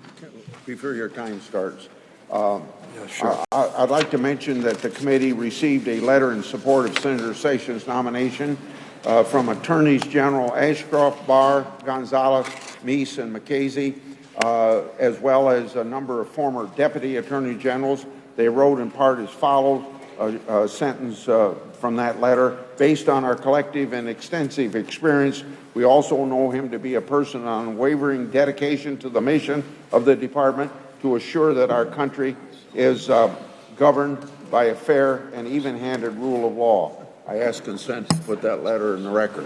Senator Hatch. Well, thank you, Mr. Chairman. I first want to thank you for your fair approach to this, our first hearing of the 115th Congress. You've scheduled and you've structured this hearing in line with this committee's precedents. In fact, you're including more witnesses in this hearing than the past average for Attorney General nominees. Senator Sessions has provided this committee with more than 150,000 pages of material relevant to his nomination. That is 100 times what Attorney General Lynch proposed and almost 30 times what Attorney General Holder provided. This material comes from someone we know, someone many of us have served with in the Senate and on this very committee. Yet some on the far left will stop at nothing to defeat this nomination. They oppose this nomination precisely because Senator Sessions will not politicize the Justice Department or use its resources to further a political agenda. They make up one thing after another to create a caricature that bears no resemblance to the nominee, who is actually before us here today. Now, I've been on this committee for a long time, and I've seen these dirty tactics used before, and they're not going to work this time. Senator Sessions, it sounds a little strange to say this, but welcome to the Senate. Thank you. The Senate Judiciary Committee. I'm sure there will be some need to address false claims and fabricated charges during this hearing. Believe it or not, however, I actually have some questions about issues and policies that you will be addressing when you become Attorney General. The first is one I have raised with every incoming Attorney General nominee for nearly 25 years, and it concerns enforcement of federal laws prohibiting obscenity. In the 108th Congress, you introduced Senate Concurrent Resolution 77, expressing the sense of the Congress that federal obscenity laws should be vigorously enforced throughout the United States. It pleased the Senate, it passed the Senate unanimously. It pleased it too. In fact, it is the only resolution on this subject ever passed by either the Senate or the House. Now, Senator Sessions, with your permission, I want to share with you that resolution adopted last year by the Utah legislature outlining why pornography should be viewed as a public health problem as well as some of the latest research into the harms of obscenity. Is it still your view that federal laws prohibiting adult obscenity should be vigorously enhanced? Mr. Chairman, those laws are clear, and they are being prosecuted today and should be continued to be effectively and vigorously prosecuted in the cases that are appropriate. In making this a priority for the Justice Department, would you consider reestablishing a specific unit dedicated to prosecuting this category of crime? So that unit has been disbanded. I'm not sure I knew that, but it was a part of the Department of Justice for a long time, and I would consider that. Okay. For several years now, Senator Chris Coons and Representative Tom Marino and Susan Dobin and I have raised the importance of safeguarding data privacy on an international scale from unauthorized government access. Now, that is why we continue to push forward the International Communications Privacy Act, which establishes a legal standard for accessing extraterritorial communications. The need for a legislative solution was reinforced in July when the U.S. Court of Appeals for the Second Circuit held in Microsoft v. United States that current law does not authorize U.S. law enforcement officials to access electronic communications stored outside the United States. If confirmed, will you and your staff work with us to strike the needed balance to strengthen privacy and promote trust in the United States technologies worldwide while enabling law enforcement to fulfill its important public safety mission? That'll be a high responsibility, Senator. I know you've worked hard on that for a number of years, as have others, members of this committee, Senator Coons and others. So working that out, understanding the new technology, but the great principles of the right to privacy, the ability of individuals to protect data that they believe is private and should be protected. All of those are great issues in this new technological world we're in, and I would be pleased to work with you on that. And I do not have firm and fast opinions on the subject. Well, thank you so much. Now, I'd like to turn now to rapid DNA, technology that will allow law enforcement officials to speedily process DNA samples in 90 minutes or less. FBI Director Comey told this committee that rapid DNA would help law enforcement, quote, change the world in a very, very exciting way, unquote. Legislation authorizing law enforcement to use this technology, which you co-sponsored, passed the Senate last year. I was disappointed, however, that it got tied up with criminal justice reform efforts in the House. Now, I have two questions. First, do you agree with FBI Director Comey and with law enforcement leaders across the country that rapid DNA legislation is important and will help law enforcement to do their jobs better and faster? And secondly, do you agree with me that we should work to pass this legislation sooner rather than later and should avoid tying it to efforts on other legislative issues whose path forward is unclear? Mr. Chairman, rapid DNA analysis is a hugely important issue for the whole American criminal justice system.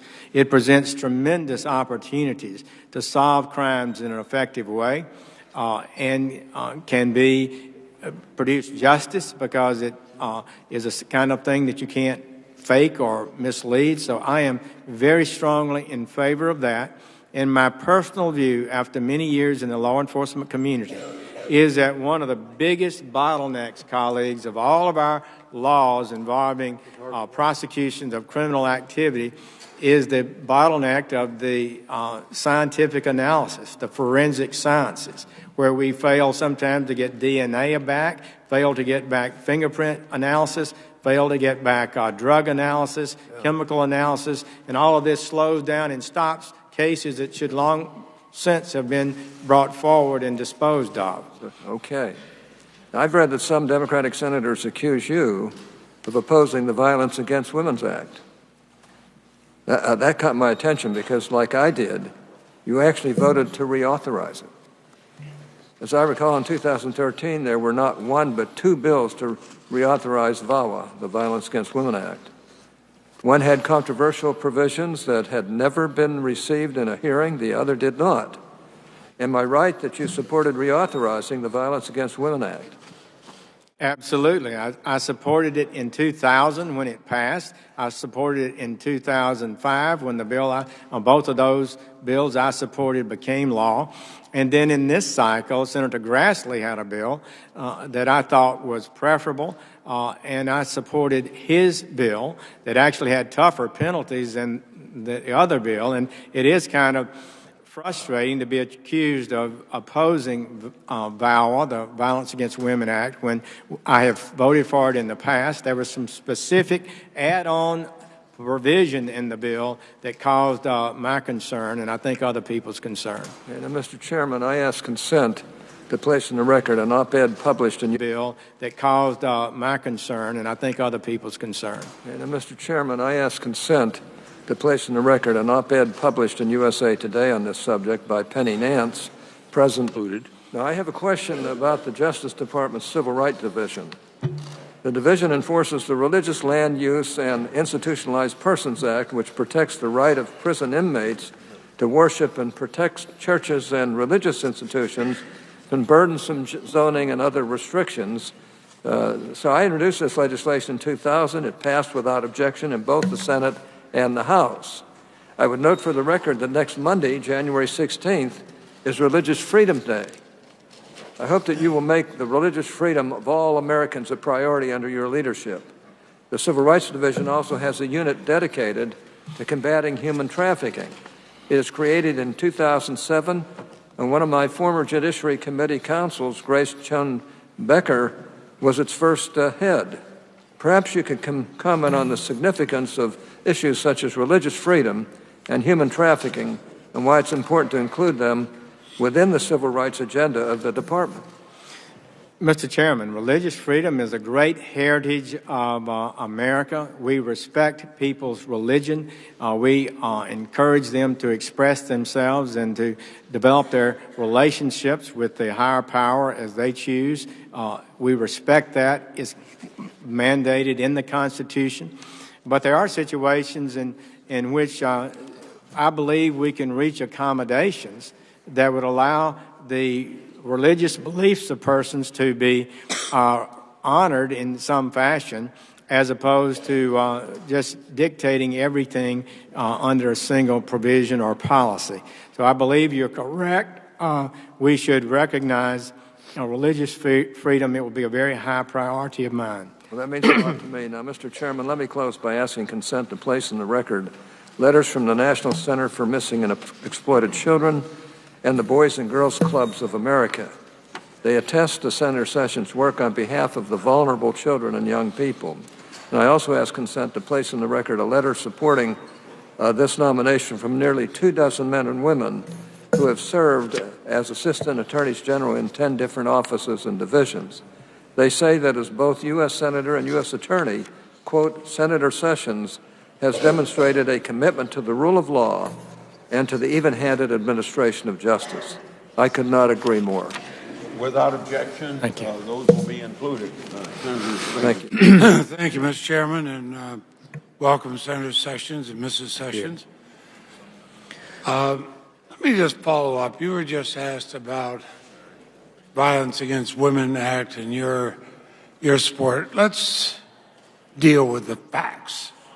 Let's deal with what was actually voted on. Let's deal with the Violence Against Women Act that you voted against. You strongly oppose the Violence Against Women Reauthorization Act of 2013. Spoke against it. You voted against it. That law expanded protections for some of the most vulnerable groups of domestic violence and sexual assault survivors, students, immigrants, LGBTQ victims, and those on tribal lands.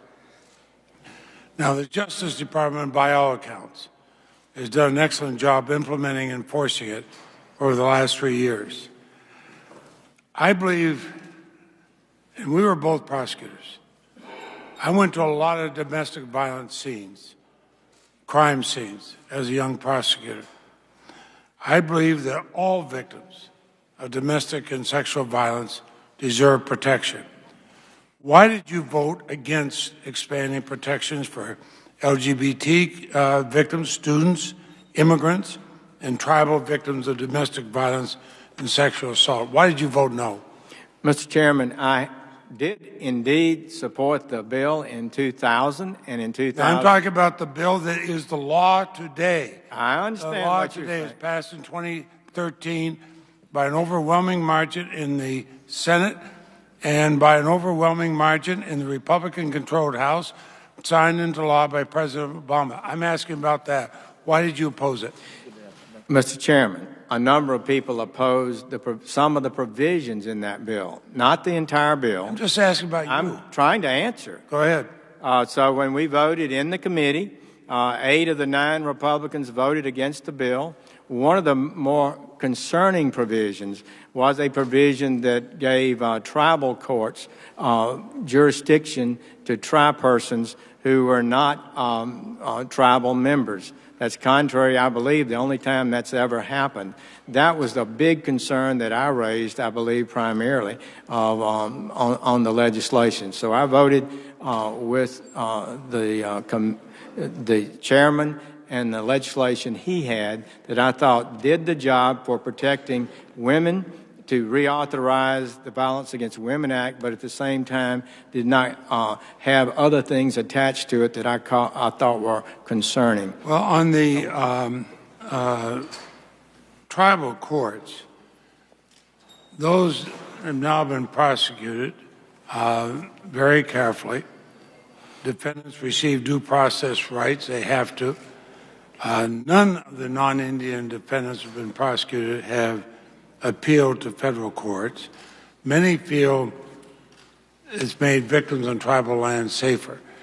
Do you agree with that? Do you agree with the way the Justice Department has handled such cases? Mr. Chairman, I do believe that the law has been passed by Congress. I'm interested to see how it plays out in the real world, and I will do my best to make my judgment about how to enforce that as Attorney General. Well, certainly the law itself has many powerful provisions that I'm glad was passed and that is in law and provides protections to women as victims against victims of violence. On the tribal lands, it's been used and prosecuted for 3 years. Do you feel it's been handled correctly? Mr. Chairman, I have no understanding of that, but of the results of it so far. I'm interested, first time I've heard it commented on. Let me say this to you directly. In meeting with senators prior to this hearing, I've had quite a number, perhaps more than any other issue, that I learned a lot about, and that is that non-Indians that have been going on to tribal lands and committing crimes, including rape, have not been effectively prosecuted.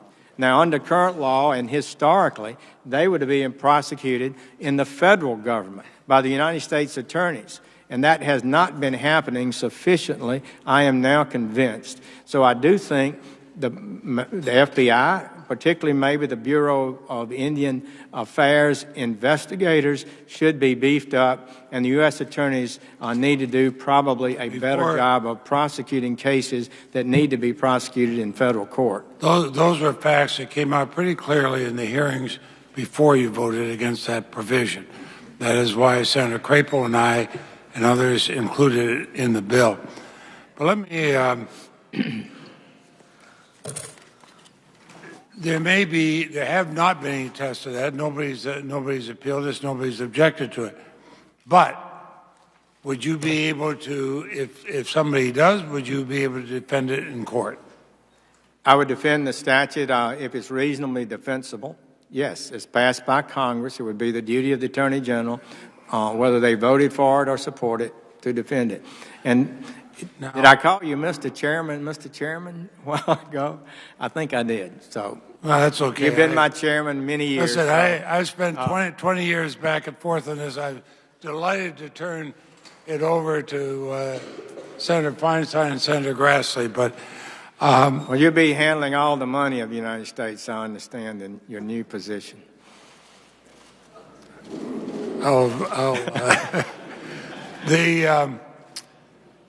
In 2009, I offered the Matthew Shepard and James Byrd Hate Crimes Prevention Act as an amendment to the defense bill.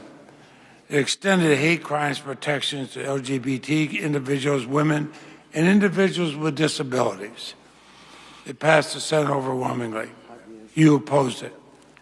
You stated at a hearing that you're not sure women or people with different sexual orientations face that kind of discrimination. And then you said, I just don't see it.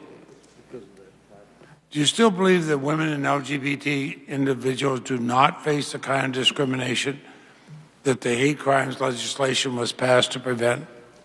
Mr. Chairman, Senator Leahy, having discussed that issue at some length, that does not sound like something I said or intended to say.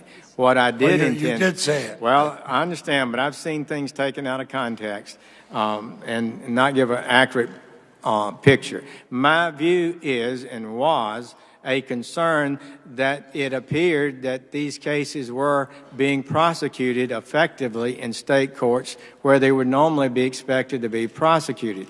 I asked Attorney General Holder to list cases that he had that indicated they were not being properly prosecuted. I noted that Mr. Byrd was given the death penalty in Texas for his offense, and Mr. Shepard, there were 2 life sentences imposed as a result of the situation in his state. So the question simply was, do we have a problem that requires an expansion of federal law into an area that the federal government has not been historically involved? Senator Hatch had a proposal that we do a study to see the extent of the problem, and that we should have evidence that that indicates a shortage of prosecutions and a lack of willingness to prosecute before adding this law. As far as the study, last year the FBI said that LGBT individuals were more likely to be targeted for hate crimes than any other minority group in the country. I mean, we can study this forever, but that's a pretty strong fact. Well, I will tell you, Senator. And in 2010, you stated expanding hate crime protections to LGBT individuals was unwarranted, possibly unconstitutional. You said the bill has been said to cheapen the civil rights movement, especially considering what the FBI has found. Do you still feel that way? Mr. Chairman, the law has been passed. The Congress has spoken. You can be sure I will enforce it. Thank you. When you were, well, I don't want to go as much over time as Senator Hatch did, but I'll ask you one question. The President-elect has repeatedly asserted his intention to institute a ban on Muslim immigrants to the United States. In December 2015, you voted against a resolution that I offered in this committee that expressed the sense of the Senate that the United States must not bar individuals from entering into the United States based on their religion. All Democrats, most Republicans, including the chairman, voted in support of my resolution. Do you agree with the President-elect that the United States can or should deny entry to members of a particular religion, based on their religion? I mean, we do background checks for terrorism, but based on their religion. Do you agree with the President-elect the United States can or should deny entry to all members of a particular religion? Senator Leahy, I believe the President-elect has, subsequent to that statement, made clear that he believes the focus should be on individuals coming from countries that have history of terrorism, and he's also indicated that his policy and what he suggests is strong vetting of people from those countries before they're admitted to the United States. Then why did you vote against the resolution? I almost called you Mr. Chairman again. Senator Leahy, my view and concern was, in the resolution, it was suggesting that you could not seriously consider a person's religious views, even and often sometimes, at least not in a majority, but many people do have religious views that are inimical to the public safety of the United States. I did not want to have a resolution that suggested that that could not be a factor in the vetting process before someone is admitted.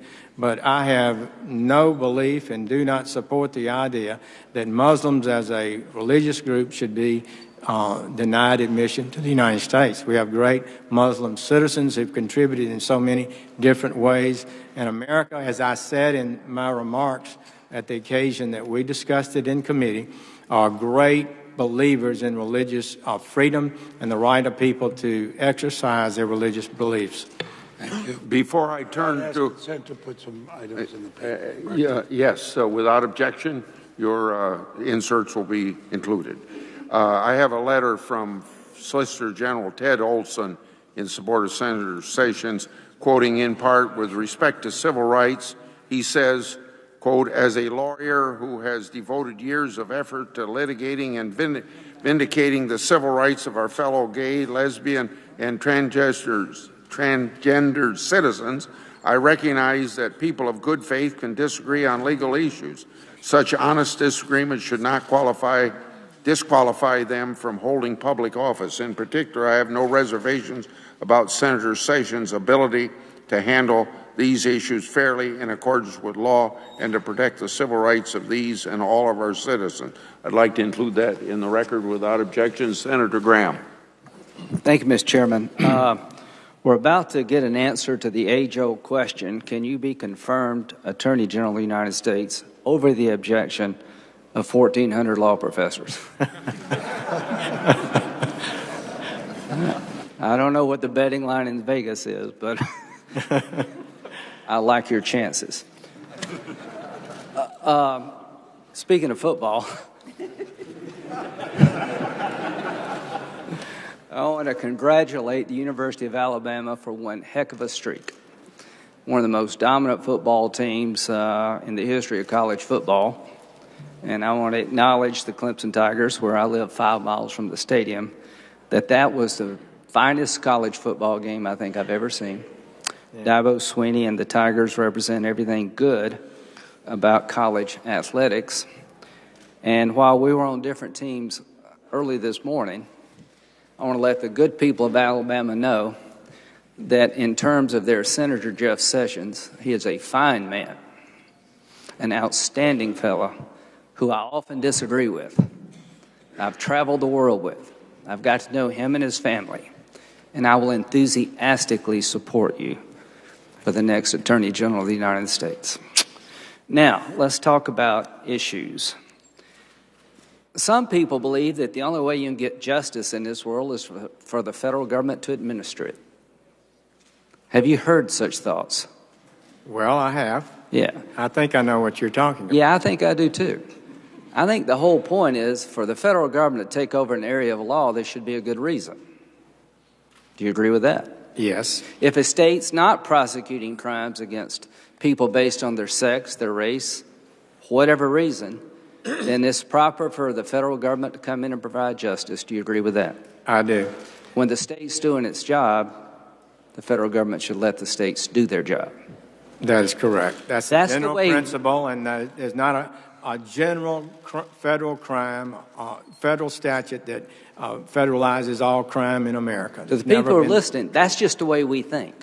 You may not agree with that, but we think that way. And I think we've really got a good reason to think that way. I think that's the way they set up the whole system. Muslims. As you know, me and the President-elect have had our differences about religious test. Would you support a law that says you can't come to America because you're a Muslim? No.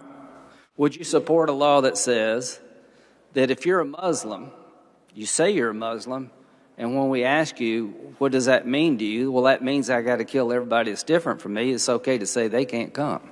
I think that would be a prudent decision. I hope we can keep people out of the country who want to kill everybody because of their religion. I hope we're smart enough to know that's not what most people in the Muslim faith believe. So, but it can be the religion of that person. That's right. That's the point we're trying to make here. About the Wire Act, what's your view of the Obama administration's interpretation of the Wire Act to allow online video poker or poker gambling? Senator Graham, I was shocked at the memorandum, I guess the enforcement memorandum that the Department of Justice issued with regard to the Wire Act and criticized it. Apparently there is some justification or argument that can be made to support the Department of Justice's position, but I did oppose it when it happened, and it seemed to me to be an unusual... Would you revisit it? I would revisit it, and I would make a decision about it based on careful study, rather than, and I haven't gone that far to give you an opinion today. Immigration. You've said that the executive order of President Obama you believe is unconstitutional, the DACA law. Do you still have that position? I did, for a number of reasons. But I'm not, I mean, right. I agree with you. Now, we got 800,000 people that have come out of the shadows that have been signed up. Will you advise the next president, President Trump, to repeal that executive order? That will be a decision that needs to be studied and that he would need to agree to. But it's an executive order, really a memorandum of the Department of Homeland Security. It would certainly be constitutional, I believe, to end that order. And the Department of Justice, I think, could have no objection to a decision to abandon that order because it is very questionable, in my opinion, constitutionally. Once we repeal it, and I agree that I believe it is an overreach, what do we do with the 800,000 kids who've come out of the shadows? Senator Graham, fundamentally, we need to fix this immigration system. Colleagues, it's not been working right. We've entered more and more millions of people illegally into the country. Each one of them produces some sort of humanitarian concern, but it is particularly true for children. So we've been placed in a bad situation. I really would urge us all to work together. I would try to be supportive. Would you prefer to end the illegality and put us in a position where we can wrestle with how to handle these difficult, compassionate decisions? Right. And the best way to do it is for Congress and the administration to work together and pass a law, not an executive order. Exactly. Okay. When it comes to the law of war, do you believe that people who join al-Qaeda or affiliated groups are subject to being captured or killed under the law of war? I do, Senator. I don't see how we could see it otherwise.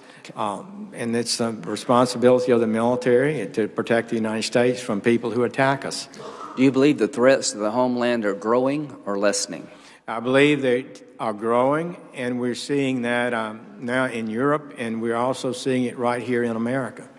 Do you support the continuation of Gitmo as a confinement facility for foreign terrorists? Senator Graham, I think it's designed for that purpose. It fits that purpose marvelously well. It's a safe place to keep prisoners. We've invested a lot of money in that, and I believe it should be utilized in that fashion, and have opposed the closing of it. But as Attorney General, I just wanted to see if they were still listening.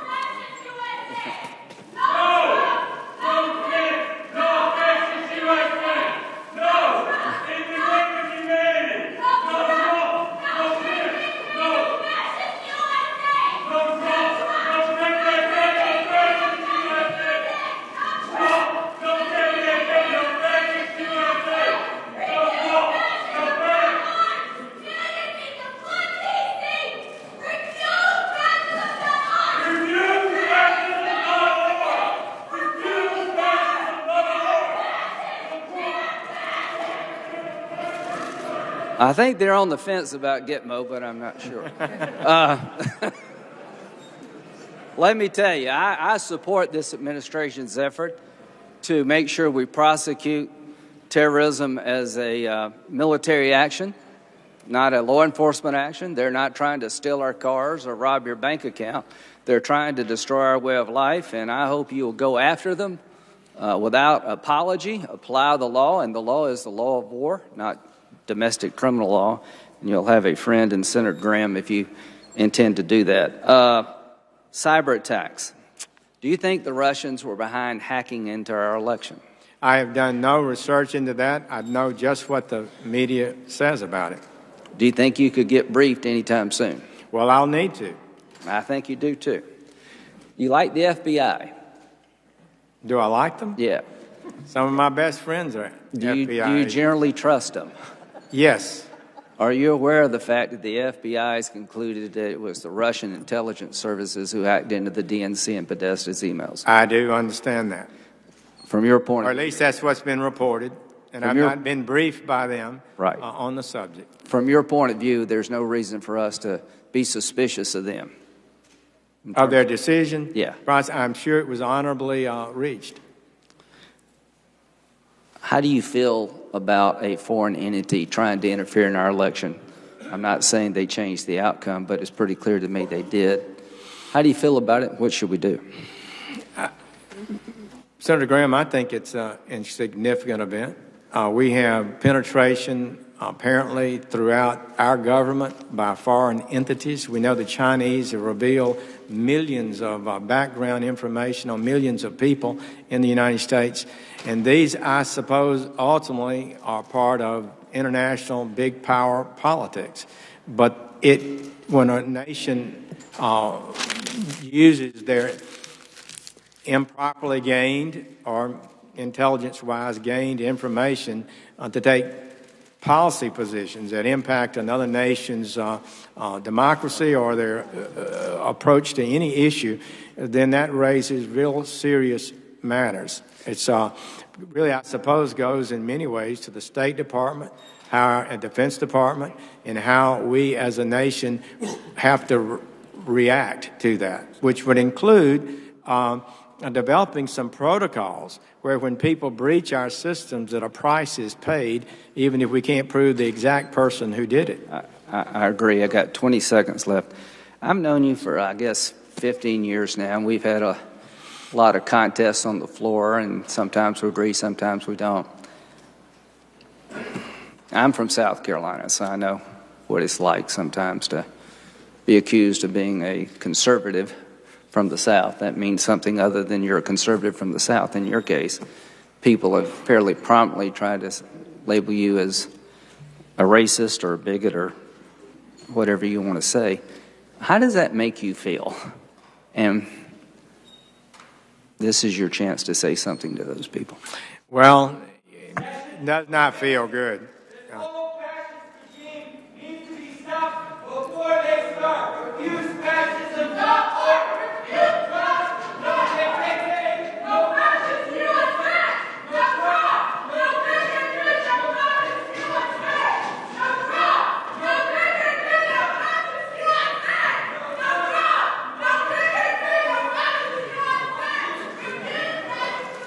If nothing else, I'm clearing the room for you. And I would suggest that the freedom of speech also has some courtesy to listen. So what's your answer? Senator Graham, I appreciate the question. You have a southern name. You come from South Alabama. That sounds worse to some people. South Alabama. When I came up as a United States attorney, I had no real support group. I didn't prepare myself well in 1986, and there was an organized effort to caricature me as something that wasn't true. And it was very painful. I didn't know how to respond and didn't respond very well. I hope my tenure in this body has shown you that the caricature that was created of me was not accurate. It wasn't accurate then, and it's not accurate now. And I just want you to know that as a Southerner who actually saw discrimination and have no doubt it existed in a systematic and powerful and negative way to the people, great millions of people in the South, particularly of our country, I know that was wrong. I know we need to do better. We can never go back. I am totally committed to maintaining the freedom and equality that this country has to provide to every citizen, and I will assure you that that's how I will approach it. Senator Durbin. Thank you, Mr. Chairman.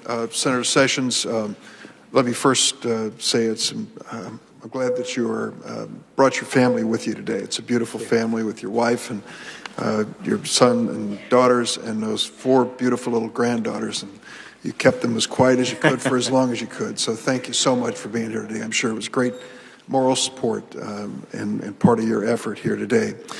When you came by my office last week, I talked to you about a man named Alton Mills, and with the permission of the chair, he's my guest today. I ask Mr. Mills if he'd please stand up. Alton, thank you for being here today. I'd like to tell you a story so you can understand my question a little better.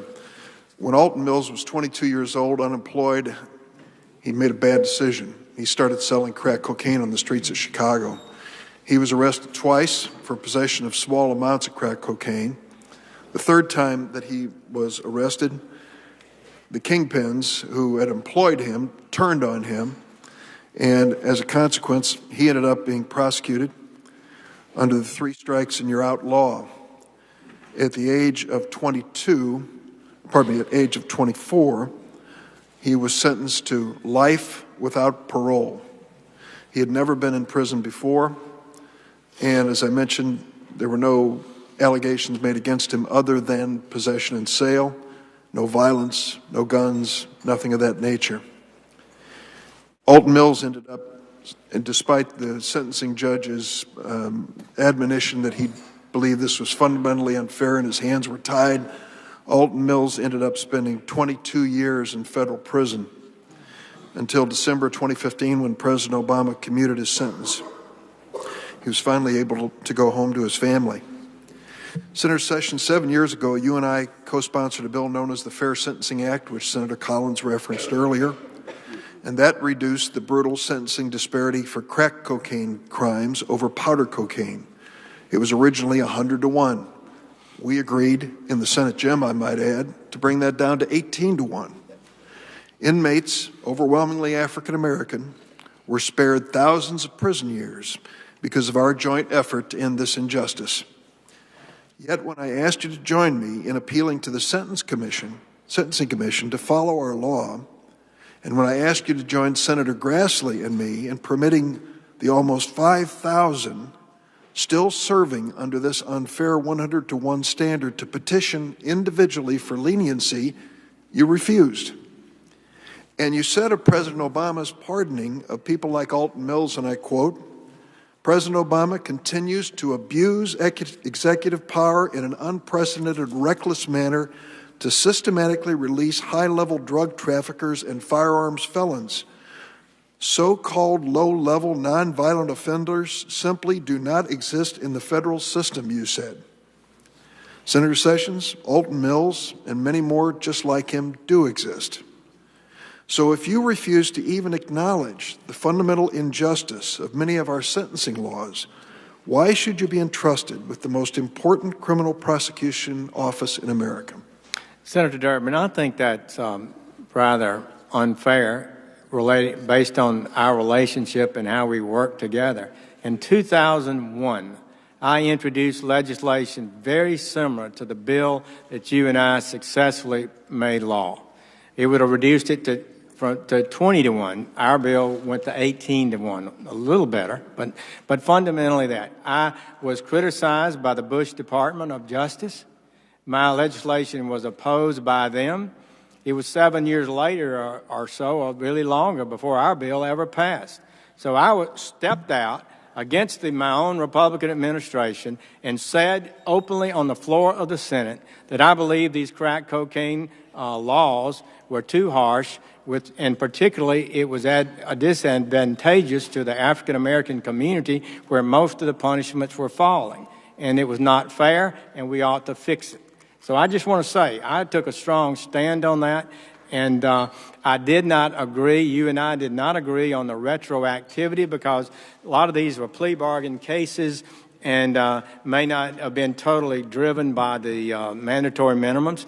But so I thought the court had basically now agreed that it is retroactive. I don't know what group is not being covered by it, but a large group was covered by a court decision. We sort of left it open, as I remember. We did. You and I discussed it. Let me say, on the issue of fairness, I will acknowledge you stepped out on this issue.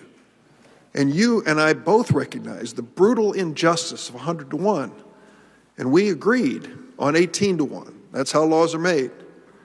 And now we have 5,000 prisoners sitting in federal prison, still there under this brutal, unjust 100 to 1. And all I've asked, and all Senator Grassley's asked, allow them as individuals to petition to the judge, to the prosecutor, to the Department of Justice, so that their sentences could be considered. That's something you've opposed. So in fairness, tell me why you still oppose that. Well, first, I will tell you with absolute certainty that if this is a decision of this body, it's not the Attorney General's decision about when and where a mandatory minimum is imposed and whether it can be retroactively altered.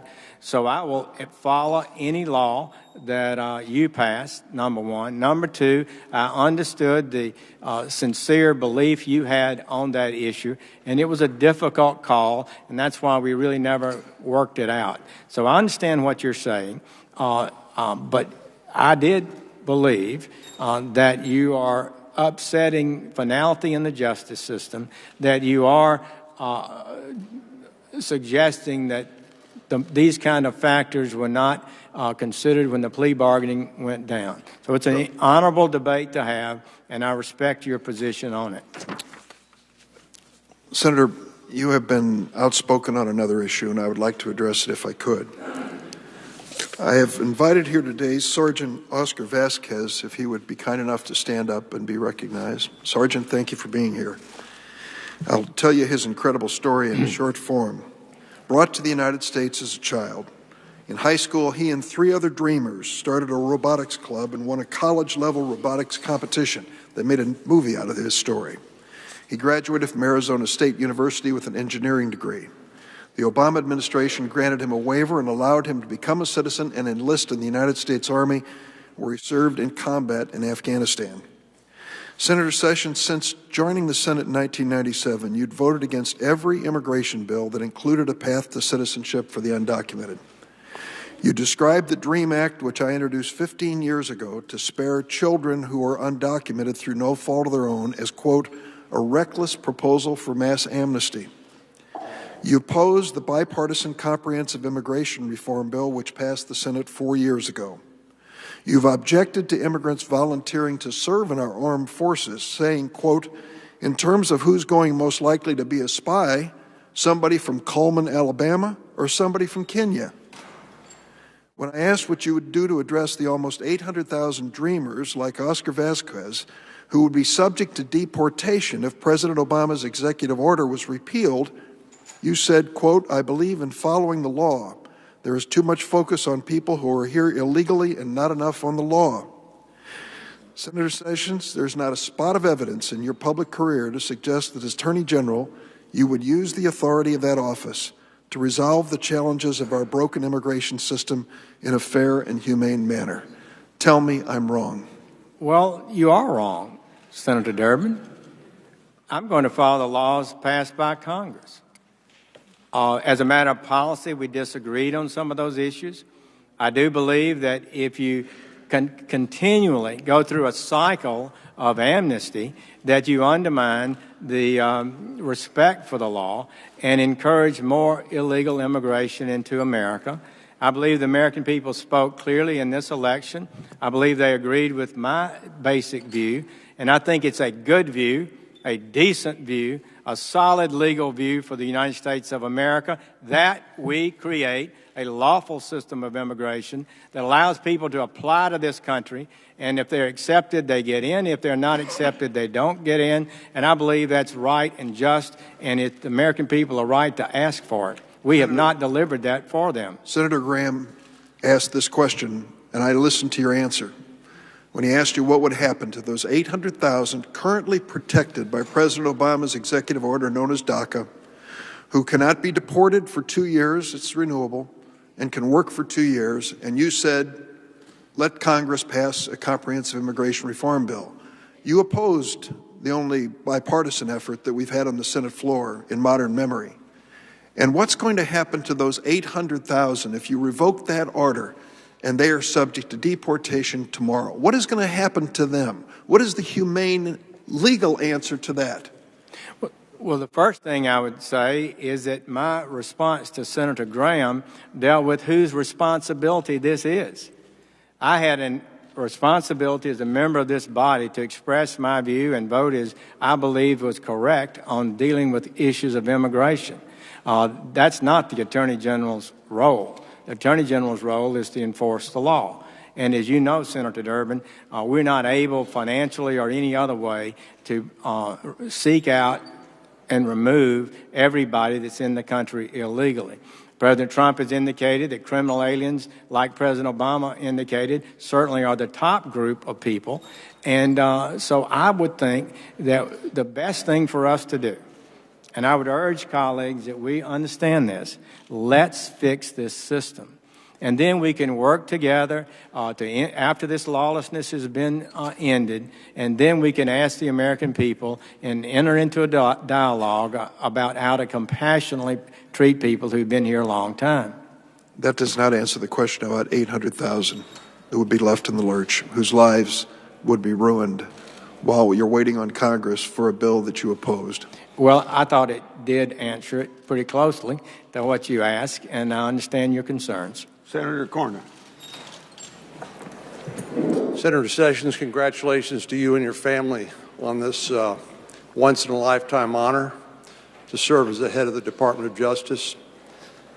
You know, sitting here listening to the questions and some of the comments that have been made both by the protesters and others, it strikes me that many people have been surprised to learn more about your record.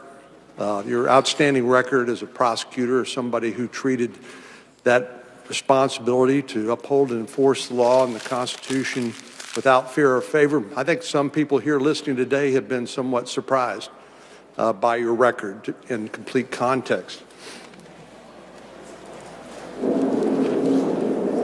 Those of us who've served with you in the Senate, some as many as 20 years, like Senator Shelby and Senator Collins, testified to your character. But I like to think that those of us who serve with you most closely in the Senate, particularly here on the Judiciary Committee, know more about you than just your record and your character. We know your heart. We know what kind of person you are. You're a good and decent and honorable man.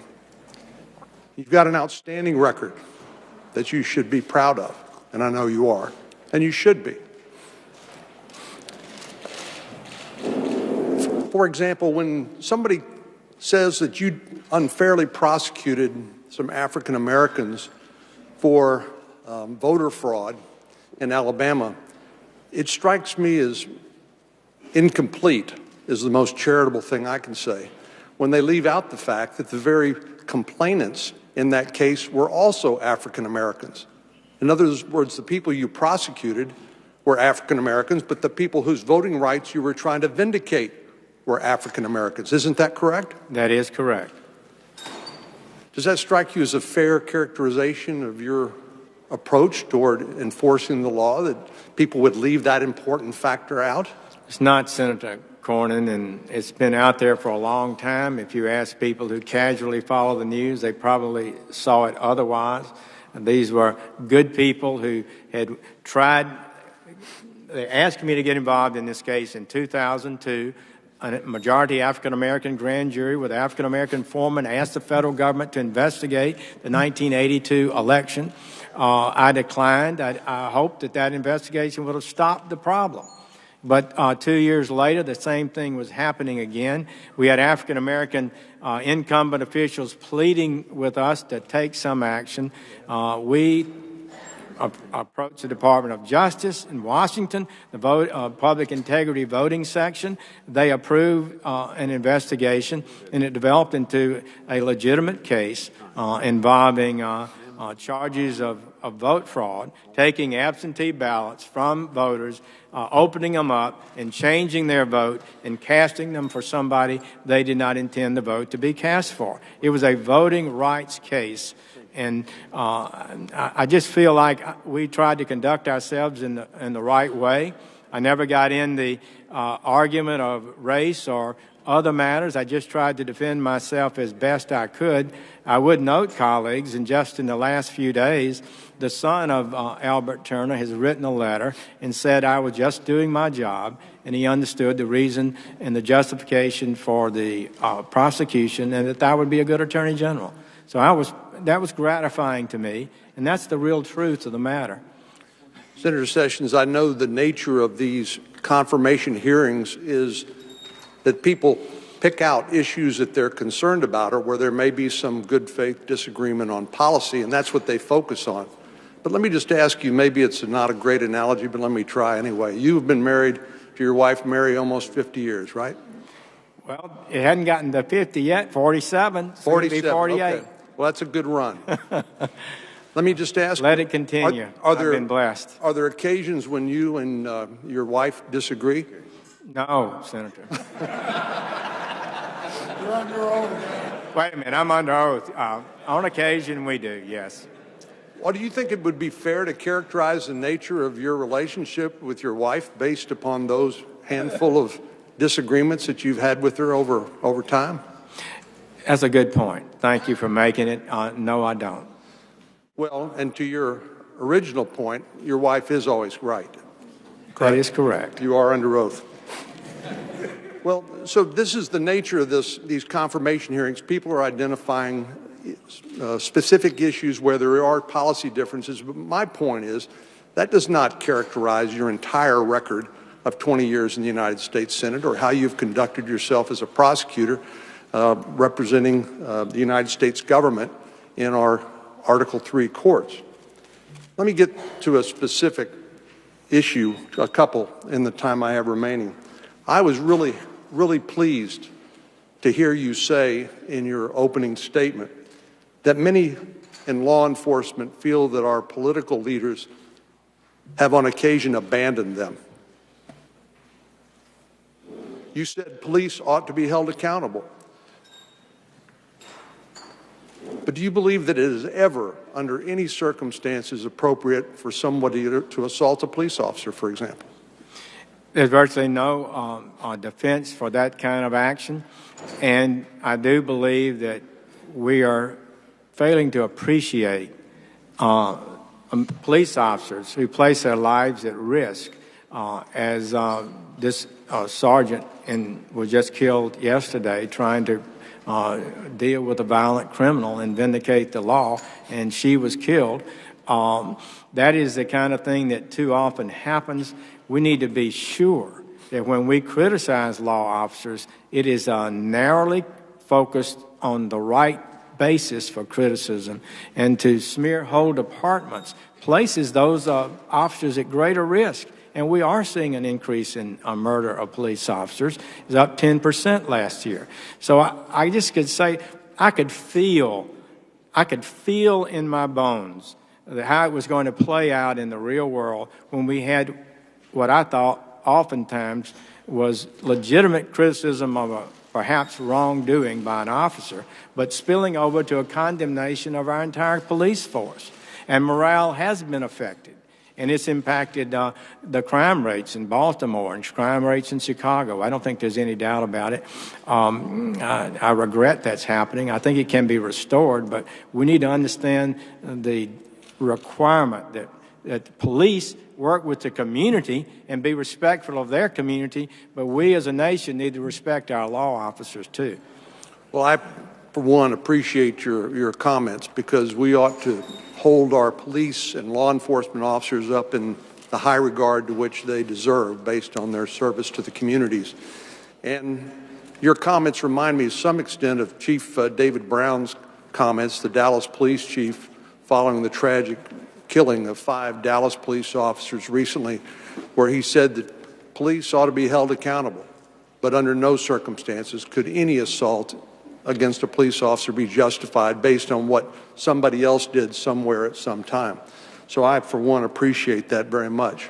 You mentioned Baltimore and Chicago, and we've seen an incredible number of people, frequently in minority communities, who've been killed as results of crimes related to felons who perhaps are in possession of guns that they have no legal right to be in possession of. Earlier, you talked about prosecuting gun crimes, and I'm glad to hear you say that. Project Exile, which originated, I think, in Richmond, Virginia, which targeted felons and other people who cannot legally own or possess firearms, was enormously effective. And when I look at the record of the last 5 and 10 years at the Justice Department, prosecution of those kinds of crimes down 15.5% in the last 5 years, down 34.8% in the last 10 years. Can you assure us that you will make prosecuting those people who cannot legally possess or use firearms a priority again in the Department of Justice and help break the back of this crime wave that's affecting so many people in our local communities like Chicago or Baltimore, and particularly minority communities? I can, Senator Cornyn. I'm familiar with how that plays out in the real world. My best judgment, colleagues, is that properly enforced, the federal gun laws can reduce crime and violence in our cities and communities. It was highlighted in Richmond and Project Exile, but I have to tell you, I've always believed that. When I was United States Attorney in the 80s and into the early 90s, we produced a newsletter that went out to all local law enforcement called Project Triggerlock, and went to federal law enforcement too, and it highlighted the progress that was being made by prosecuting criminals who use guns to carry out their crimes. Criminals are most likely the kind of person that will shoot somebody when they go about their business. And if those people are not carrying guns because they believe they might go to federal court, be sent to a federal jail for 5 years, perhaps, they'll stop carrying those guns during their drug dealing and their other activities that are criminal. Fewer people get killed. Fewer people get killed. So I truly believe that we need to step that up. It's a compassionate thing. If one of these individuals carrying a gun shoots somebody, not only is there a victim, they end up with hammering and sentence in jail for interminable periods. The culture, the communities are safer with fewer guns in the hands of criminals. Thank you. Before we go to Senator Whitehouse, members have asked me about our break. And if it's okay with Senator Sessions, it would work out about 1 o'clock if we have 3 on this side and 3 on this side for the 1 hour, because it's noon right now. Is that okay with you, Senator Sessions? Mr. Chairman, I'm at your disposal. And so this will give my colleagues an opportunity that want to go to the respective political party caucuses to go.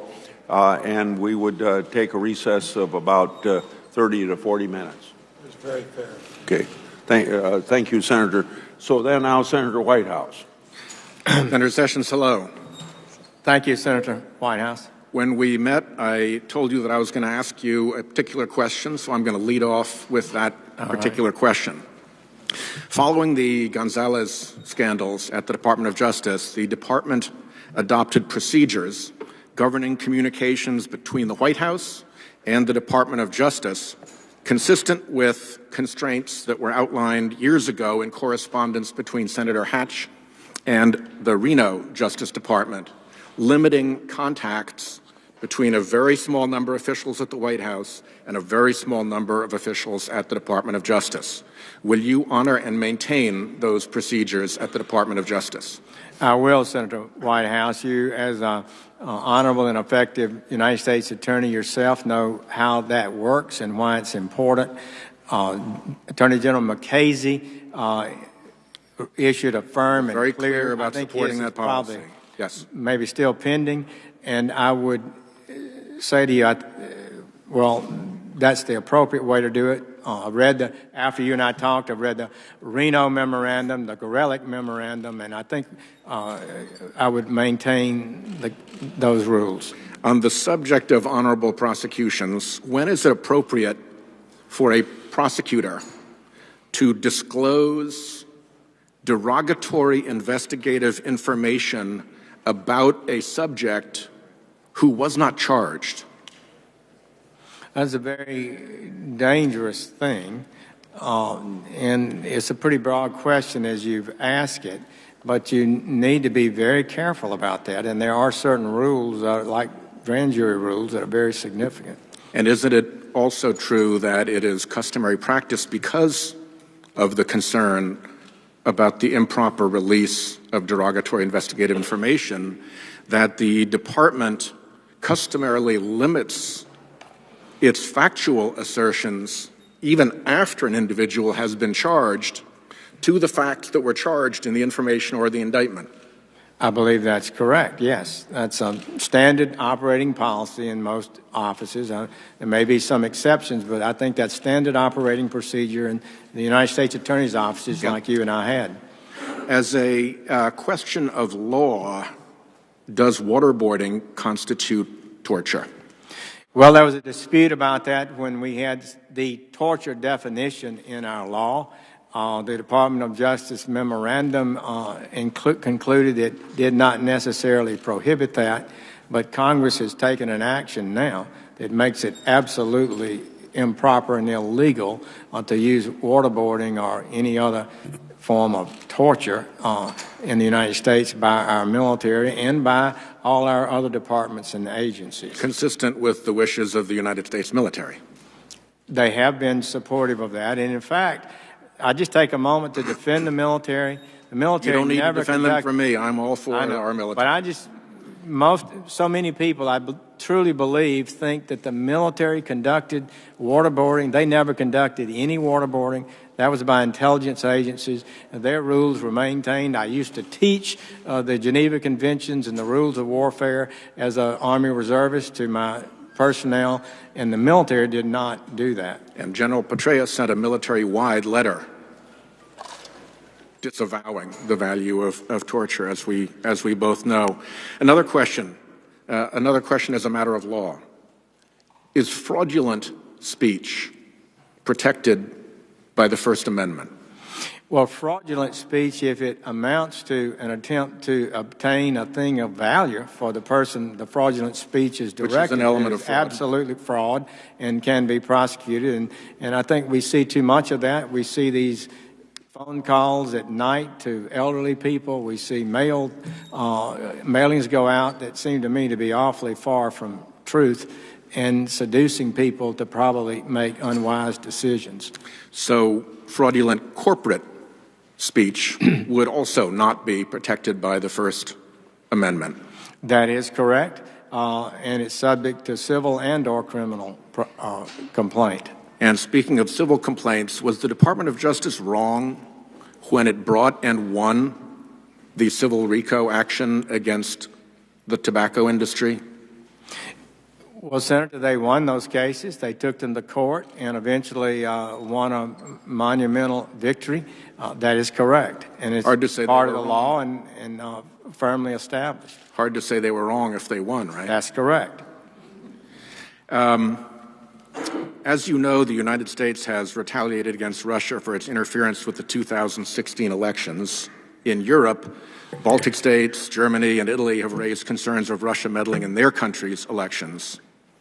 I know this has been touched on before, but I want to make sure it's clear. Will the Department of Justice and the FBI under your administration be allowed to continue to investigate the Russian connection, even if it leads to the Trump campaign and Trump interests and associates? And can you assure us that in any conflict between the political interests of the president and the interests of justice, you will follow the interests of justice, even if your duties require the investigation and even prosecution of the president, his family, and associates? Well, Senator Whitehouse, if there are laws violated and they can be prosecuted, then of course you'll have to handle that in an appropriate way. I would say that the problem may turn out to be, as in the Chinese hacking of our hundreds of thousands of, maybe millions of records, it has to be handled at a political level. And I do think it's appropriate for a nation who feels that they've been hacked and that information has been improperly used to retaliate against those actions. It's just and I know we share a common interest in advancing the cybersecurity of this nation, and I look forward to continuing to work with you on that. Let me ask you a factual question. During the course of this boisterous political campaign, did you ever chant, "Lock her up"? No, I did not.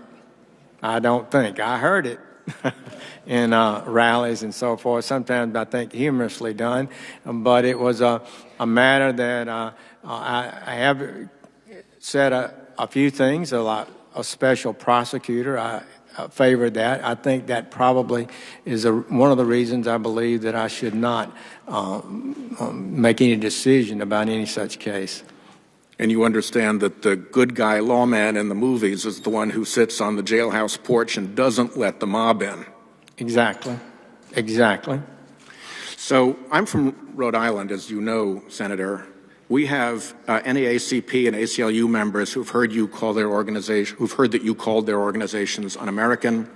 We have a vibrant Dominican community who look at Big Papi David Ortiz swinging his bat for the Red Sox and wonder why you said, quote, "Almost no one coming from the Dominican Republic to the United States is coming here because they have a provable skill that would benefit us." I represent a lot of Latinos who worry about modern-day Palmer raids breaking up parents from their kids, and Muslims who worry about so-called patrols of Muslim homes and neighborhoods.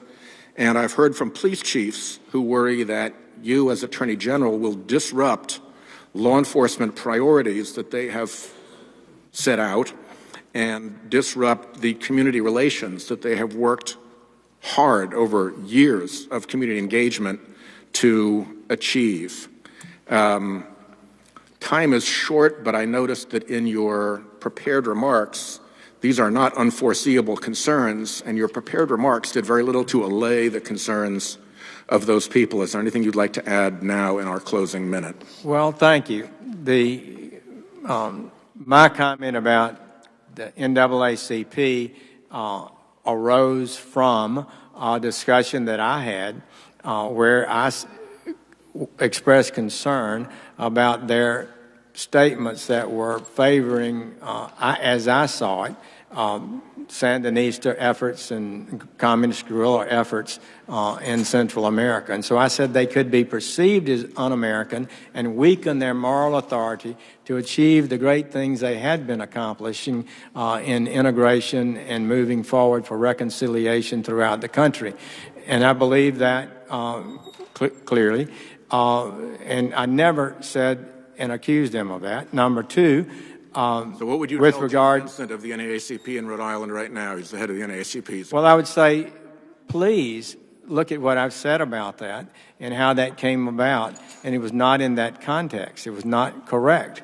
I said in 1986 that NAACP represents one of the greatest forces for reconciliation and racial advancement of any entity in the country, probably number one. That's what I said then. I believed it, and I believe it now. And it's an organization that has done tremendous good for us. With regard to the Dominican Republic, I had gone on a codel with Senator Specter. We came through the Dominican Republic. We visited public service housing projects that seemed to be working and did other things of that nature. And I went and spent some time with the consular official there just to ask him about things. And what I learned was that there's a good bit of fraud in it. And he was somewhat discouraged in his ability he felt, to do his job. And we also understood and discussed that the immigration flow is not on a basis of skills. The immigration flow from almost all of our countries, frankly, is based on family connection and other visas rather than a skilled-based program more like Canada has today. And that's all I intended to be saying there. Tell anybody that heard that statement, please don't see that as a diminishment or a criticism of the people of the Dominican Republic. It was designed to just discuss, in my remarks, the reality of our immigration system today. I'd like to see it more skill-based, and I think that would be helpful. Mr. Chairman, my time's expired. Thank you for your patience. Thank you, Senator Whitehouse. Before I go to Senator Lee, there's an evaluation of the work of Senator Sessions during his time as U.S. Attorney that I think speaks to his outstanding record. I'm made aware of this because Senator Feinstein requested an evaluation of Senator Sessions' office from the Department of Justice, and I'd note just a few points from their evaluation. Back in 1992, a couple short sentences. All members of the judiciary praise the U.S. Attorney for his advocacy skills, integrity, leadership of the office, and accessibility. And the second quote, the USAO for the Southern District of Alabama is an excellent office with outstanding leadership, personnel, and morale. The district is representing the United States in a most capable and professional manner. I, without objection, will put that in the record. Senator Lee. Mr. Chairman, yeah. While we're putting things into the record, could I join? Yes, please do that. Consent that a December 5th, 2016 letter from leaders of the U.S. environmental movement and a January 5th, 2017 letter from the National Task Force to End Sexual Violence and Domestic Violence Against Women be added to the record. Yes, and those will be included without objection. Senator Lee. Hello, Senator Sessions. Hello. I've enjoyed working with you over the last 6 years and always found you to be someone who treats colleagues, regardless of differing viewpoints, with dignity and respect. You've taught me a great deal in the 6 years I've been here, and I've appreciated the opportunity to work with you. I think a lot of this has to do with the fact that we're both lawyers, although being a lawyer around here, certainly having a law degree is not unusual. One of the things that sets you apart and makes you different, I get the sense from you that you think of yourself not so much as a senator who used to be a lawyer, but as a lawyer who is currently serving as a senator. And I think that's an important thing, especially for someone who's been named to be the next Attorney General of the United States. Even though you and I have never had the opportunity to discuss the intricacies of the rule against perpetuities or the difference between the doctrine of worthier title and the rule in Shelley's case, I get the sense that you would eagerly engage in such banter when occasion arises. So maybe in a subsequent round we'll have the opportunity to do that. But this does raise a discussion that I'd like to have with you about the role of the lawyer. As you know, a lawyer understands who his or her client is. Anytime you are acting as a lawyer, you've got a client. This is a simple thing if you're representing an individual, because in almost every instance, unless the client is incapacitated, you know who the client is. The client has one mouthpiece, one voice, and you know what the interests of that client are, and you can evaluate those based on the interests expressed by the client. It gets a little more complicated when you're representing a corporate entity. Typically, you'll interact either with a general counsel or with a chief executive officer. The bigger an entity gets, the more complex it gets. There might be some ripples in this relationship between the lawyer and the client. In the case of the U.S. government and the Attorney General's representation of that client, this is a particularly big and powerful client. And that client has many interests. In a sense, the client is, of course, the United States of America, but at the same time, the Attorney General is there put in place by the President of the United States and serves at the pleasure of the President of the United States. And so, in that respect, the Attorney General has several interests to balance and must at once regard him or herself as a member of the President's cabinet, remembering how the Attorney General got there and can be removed at any moment by the President. And at the same time, the Attorney General has the obligation to be independent, to provide an independent source of analysis for the President and for the President's team and cabinet. How do you understand these things as a former U.S. attorney, as a former line prosecutor, and as a senator who served on the Judiciary Committee? You've had a lot of opportunities to observe this process. How do you see the proper balancing between all these interests from the standpoint of the Attorney General? That's a very insightful or probing question, and it touches on a lot of the important issues that we, as Attorney General, would need to deal with. There are even sometimes these government agencies are like foreign countries. They negotiate memorandums of understanding that are akin to a treaty, actually. They can't seem to work together oftentimes in an effective way. And so the Attorney General is required to provide opinions on that. The Attorney General ultimately owes his loyalty to the integrity of the American people and to the fidelity to the Constitution and the legitimate laws of the country. That's what he's ultimately required to do. However, every Attorney General that has been appointed by a president, or they wouldn't become Attorney General, and they've been confirmed by the Senate, or they wouldn't be made Attorney General. And so they do understand, I think, that if a president wants to accomplish a goal that he or she believes in deeply, then you should help them do it in a lawful way, but make clear and objective it's an unlawful action. That helps the president avoid difficulty. It's the ultimate loyalty to him. And you hope that a president, and I hope President-elect Trump has confidence in me, so that if I give him advice that something can be done or can't be done, that he would respect that. That's an important relationship, too. But ultimately, you are bound by the laws of the country.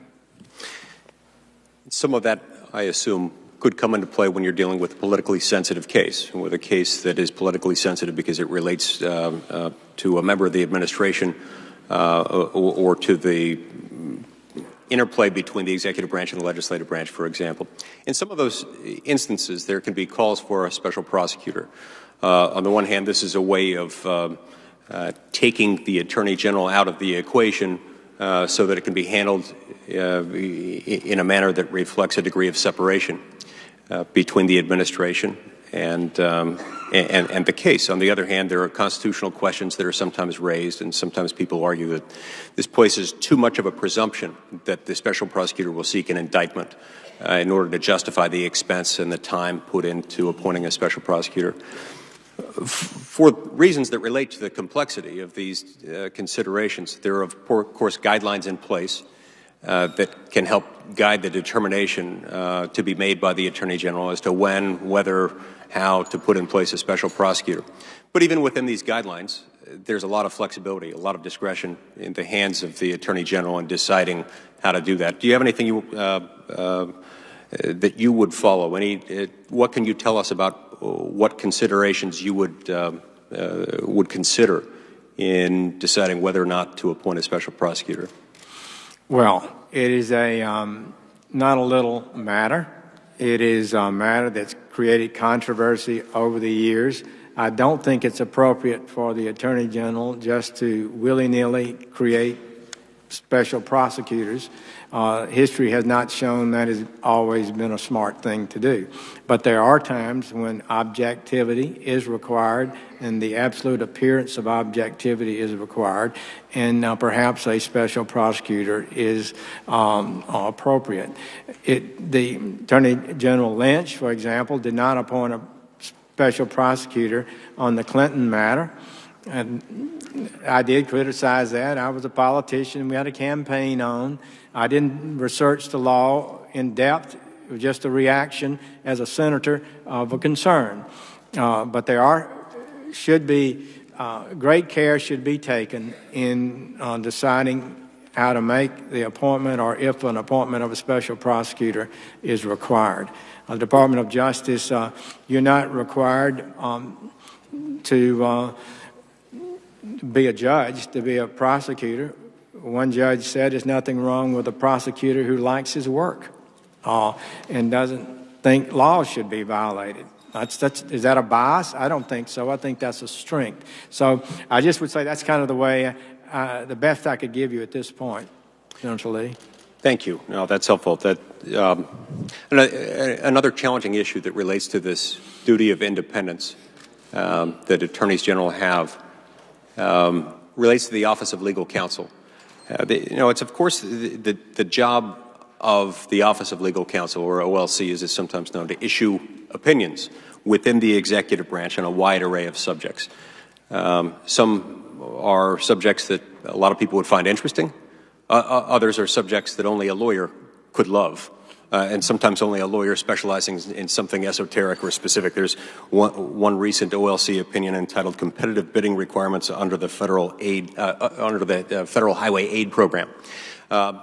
There aren't perhaps that many people who would find that interesting, but there are a lot of others that would capture immediately the public's interest. What's significant about all of these, though, no matter how broad or narrow the topic, no matter how politically sexy or dull the topic might be, they, in many instances, almost conclusively resolve a legal question within the executive branch of government. And in many instances, they're doing so on the basis of constitutional determinations that may or may not ever be litigated, such that the broaching of a constitutional topic might be opened, studied, and resolved entirely within the executive branch, largely as a result of how the lawyers within the Office of Legal Counsel decide to do their jobs. What can you tell me about what you would do, if confirmed, to ensure that the Office of Legal Counsel maintains a degree of professionalism and independence requisite for this task? Senator Lee, that office is important. It does adjudicate or actually opine on important issues related to conflicts or disputes within the great executive branch of the American government. Like you said, what kind of competition is required before you get a highway grant? There may be a disagreement about that, and OLC is asked to review it and state one position, that the government of the United States is one. It's not a multiple government. These departments are not independent agencies. And so that office is so exceedingly important, as you indicate, because many times those opinions hold, and they set policy and they affect things. Sometimes it also has the power, and I'm sure you would be sensitive to expand or constrict the bureaucracies in their ability to execute under statutes. In other words, is this within their power or is it not within their power? So there's some of the things like that that can impact the American people over time in a significant way. Senator Thank you. Klobuchar. Thank you very much, Mr. Chairman. Good to see you, Senator Sessions. You and I have worked together on a number of bills, including leading the International Adoption Simplification Act, which I believe made a big difference to a lot of families in keeping their siblings together when they were adopted. Senator Cornyn and I led the sex trafficking bill that passed last year, and you had some important provisions in that. And then we've worked together on law enforcement issues, and I appreciate your respect and the support that you have from that community. And I also thank you for your work on drug courts, something we both share as former prosecutors and believe in the purpose of those courts. But I wanted to lead first with another part of the Justice Department's jobs, and that's protecting civil rights and the right to vote. My state has the highest voter turnout in the last election of any state. We're pretty proud of that. And as county attorney for 8 years for Minnesota's biggest county, I played a major role in making sure that the election laws were enforced and that people who were able to vote could vote and that people who shouldn't vote didn't vote. Since the Voting Rights Act became law more than 50 years ago, we've made progress, but I've been very concerned about some of the movements by states to restrict access to voting in recent years. We haven't been able to pass the Bipartisan Voting Rights Advancement Act forward last Congress, and I just think it's an area that's going to be ripe for a lot of work going forward. You and I talked about how at one point you previously called the Voting Rights Act an intrusive piece of legislation, and I wondered if you could explain that, as well as talk about how you will actively enforce the remaining pieces of the Act. That would be Section 2, which prohibits voting practices or procedures that discriminate on the basis of race, and the Section 3 bail-in provision through which most states can be subject to preclearance. And you don't have to go into great detail on those two sections. You could do it later. But if you could just explain your views of the Voting Rights Act moving forward and what would happen in terms of enforcement if you were Attorney General. The Voting Rights Act, passed in 1965, was one of the most important acts to deal with racial difficulties that we face. And it changed the whole course of history, particularly in the South. There was a clear finding that there was discriminatory activities in the South, that a number of states were systematically denying individuals the right to vote. And you go back into the history, you can see it plainly. Actions and rules and procedures were adopted in a number of states with the specific purpose of blocking African Americans from voting. And it was just wrong, and the Voting Rights Act confronted that. And it, in effect, targeted certain states and required even the most minor changes in voting procedure, like moving a precinct across. So how would you approach this going forward? For instance, the Fifth Circuit's decision that the Texas voter ID law discriminates against minority voters, that was written by a Bush appointee. Do you agree with that decision? How would you handle this moving forward? Well, I have not studied that. There's going to be a debate about it. Courts are ruling on it now, and that is a voter ID, and whether or not that is a improper restriction on voting that adversely impacts disproportionately minority citizens. So that's a matter that's got to be decided. On the surface of it, it doesn't appear to me to be that. I have publicly said I think voter ID laws properly drafted are okay, but as Attorney General, it'll be my duty to study the facts in more depth, to analyze the law, but fundamentally that can be decided by Congress and the courts as they interpret the existing law. I did vote to extend the Voting Rights Act several years ago. I thought it included Section 5, but later Section 5 was eliminated by the Supreme Court on the basis that progress had been made. And on an intrusive question, let me answer that. It is intrusive. The Supreme Court on more than one occasion has described it legally as an intrusive act because it only focused on a certain number of states, and normally when Congress passes a law, it applies to the whole country. So it's a very unusual thing for a law to be passed that targets only a few states. But they had a factual basis. They were able to show that it was justified in this fashion. So that's the foundation for it, and that's why I supported its renewal. Mm-hmm. And I think you'll understand as you look at this issue that there are many voters, people who are trying to vote, that view some of these rules that are put in place as intrusive for them because it makes it harder for them to vote. And I think that is the balance that you're going to need to strike. And I hope, coming from a state that has such high voter turnout, that has same-day registration, very good turnout in Iowa as well, right below us, states that have put in place some really expansive voter laws, and it doesn't mean Democrats always get elected. We've had Republican governors in Minnesota, we have a Republican governor in Iowa, and I just point out that I think the more we can do to encourage people to vote, the better democracy we have. And I want to turn to another quick question on a Democratic issue, as in a democracy issue that was raised by Senator Graham and as Senator Whitehouse. I just returned with Senators McCain and Graham from a trip to Ukraine, Baltics, Georgia, and learned there about how these intrusive cyber attacks are not just unique to our country, not just unique to one party, not just unique to one election, and they've seen that movie before in those countries. And do you have any reason to doubt the accuracy of the conclusion reached by our 17 intelligence agencies that, in fact, Russia used cyber attacks to attempt to influence this last election? I'm not asking if you believe that influenced it, just if you believe the report of our intelligence agencies. I have no reason to doubt that and have no evidence that would indicate otherwise. Thank you.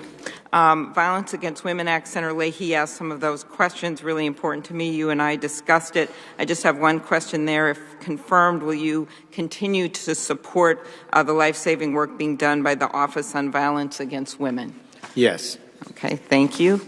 Immigration, you and I have some different views on this, and I often focus on the economic benefits of immigration, the fact that we have 70 of our Fortune 500 companies headed by immigrants. At one point, 200 of our Fortune 500 companies were either formed by immigrants or kids of immigrants. Roughly 25% of all U.S. Nobel laureates were foreign-born, and just to understand, in a state like mine where we have entry-level workers in dairies are immigrants, major doctors at the Mayo Clinic, police officers who are Somali, if you see that economic benefit of immigrants in our society.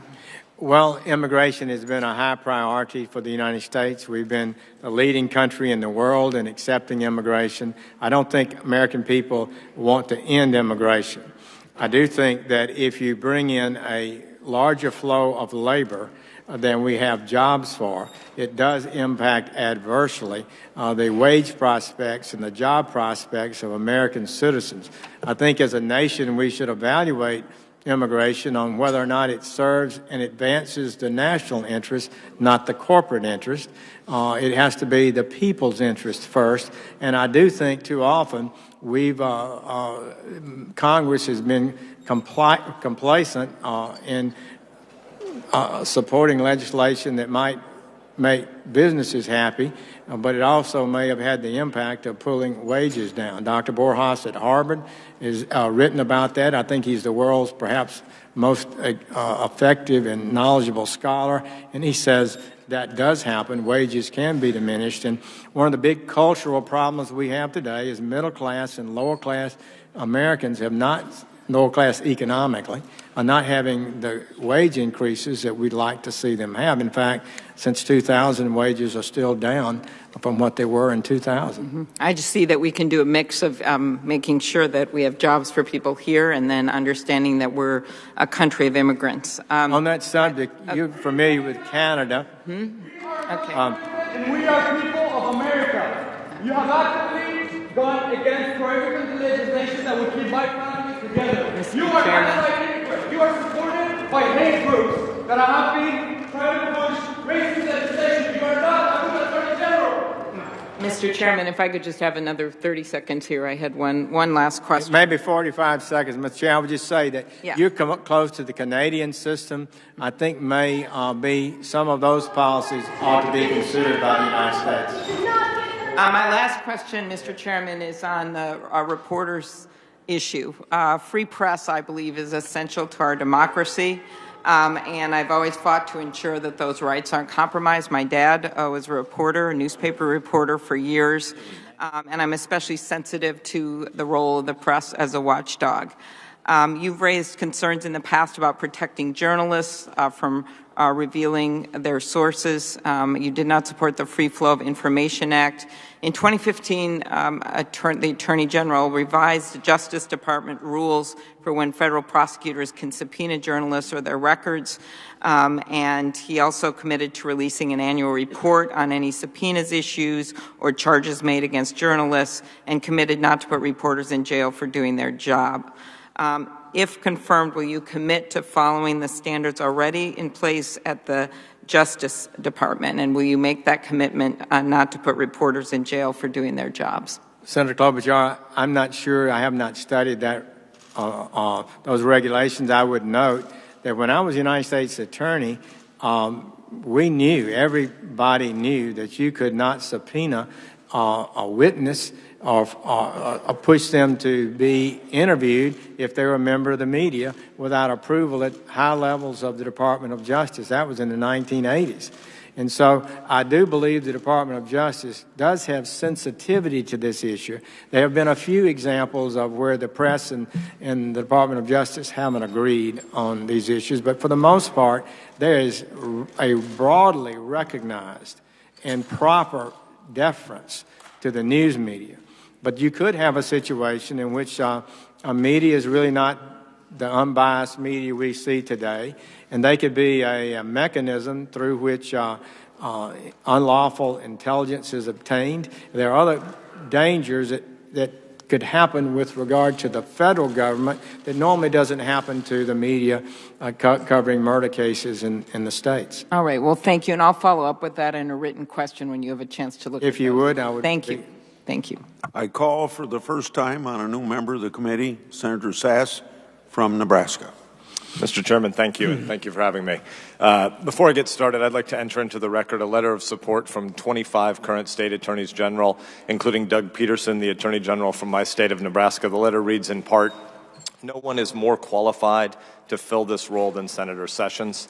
This is obviously important testimony from the top law enforcement officers of 25 states. I ask unanimous consent, Mr. Chairman, to include this in the record." Without objection, it will be included. Proceed, Senator Sass. Thank you. Senator Sessions, when you were introducing your grandkids, and I'm amazed that they stayed around as long as they did, mine would have been more disruptive earlier, I was thinking about all the time I spend in schools, and we have a crisis in this country of civic ignorance. Our kids don't know basic civics, and we have a crisis of public trust in this country in that many Americans presume that people in the city are overwhelmingly motivated by partisan perspectives rather than the public good. Tragically, our current president, multiple times over the last 3 or 4 years, has exacerbated this political polarization by saying that he didn't have legal authority to do things and then subsequently doing exactly those things. Quite apart from people's policy perspectives on these matters, this is a crisis when kids don't understand the distinction between the legislative and the executive branches, and when American voters don't think that people who serve in these offices take their oaths seriously. So it's not always as simple as Schoolhouse Rock jingles on Saturday morning, but could you at least start by telling us what you think the place for executive orders and executive actions are? That's a good question and a good premise that we should think about. People are taught the Schoolhouse Rock is not a bad basic lesson in how the government's supposed to work. Legislators pass laws, the president executes laws, as does the entire administration, as passed by Congress or follows the Constitution, and the judicial branch decides disputes as a neutral umpire, an unbiased participant any of the sides of the controversy, and does it objectively. So I think every day that we get away from that is really dangerous. And it is true that if a president says, I do not have this authority, and other people say the president does not have certain authority, and then it is done by the president, it confuses people. And it's, I think, colleagues, we too little appreciate something that's corrosive happening out in our country. There is a feeling that judges just vote when they get a big case before them on what their political agenda is and not what the Constitution actually requires. That judges can redefine the meaning of words to advance an agenda that they have that may not be the agenda of the American people. And that inevitably is corrosive to respect for law. Thank you. But take it one step further, because there are going to be many cases, there will be many instances where the administration in which you are likely going to end up serving will want to do things, and they'll want to know what the limits of their executive discretion is. Pieces of legislation that have been passed around here in recent years sometimes are, well over 1,000 pages with all sorts of clauses. The secretary shall ... fill in the law. So this Congress has regularly underreached and invited executive overreach. This Congress has regularly failed to finish writing laws and then invited the executive branch to do it.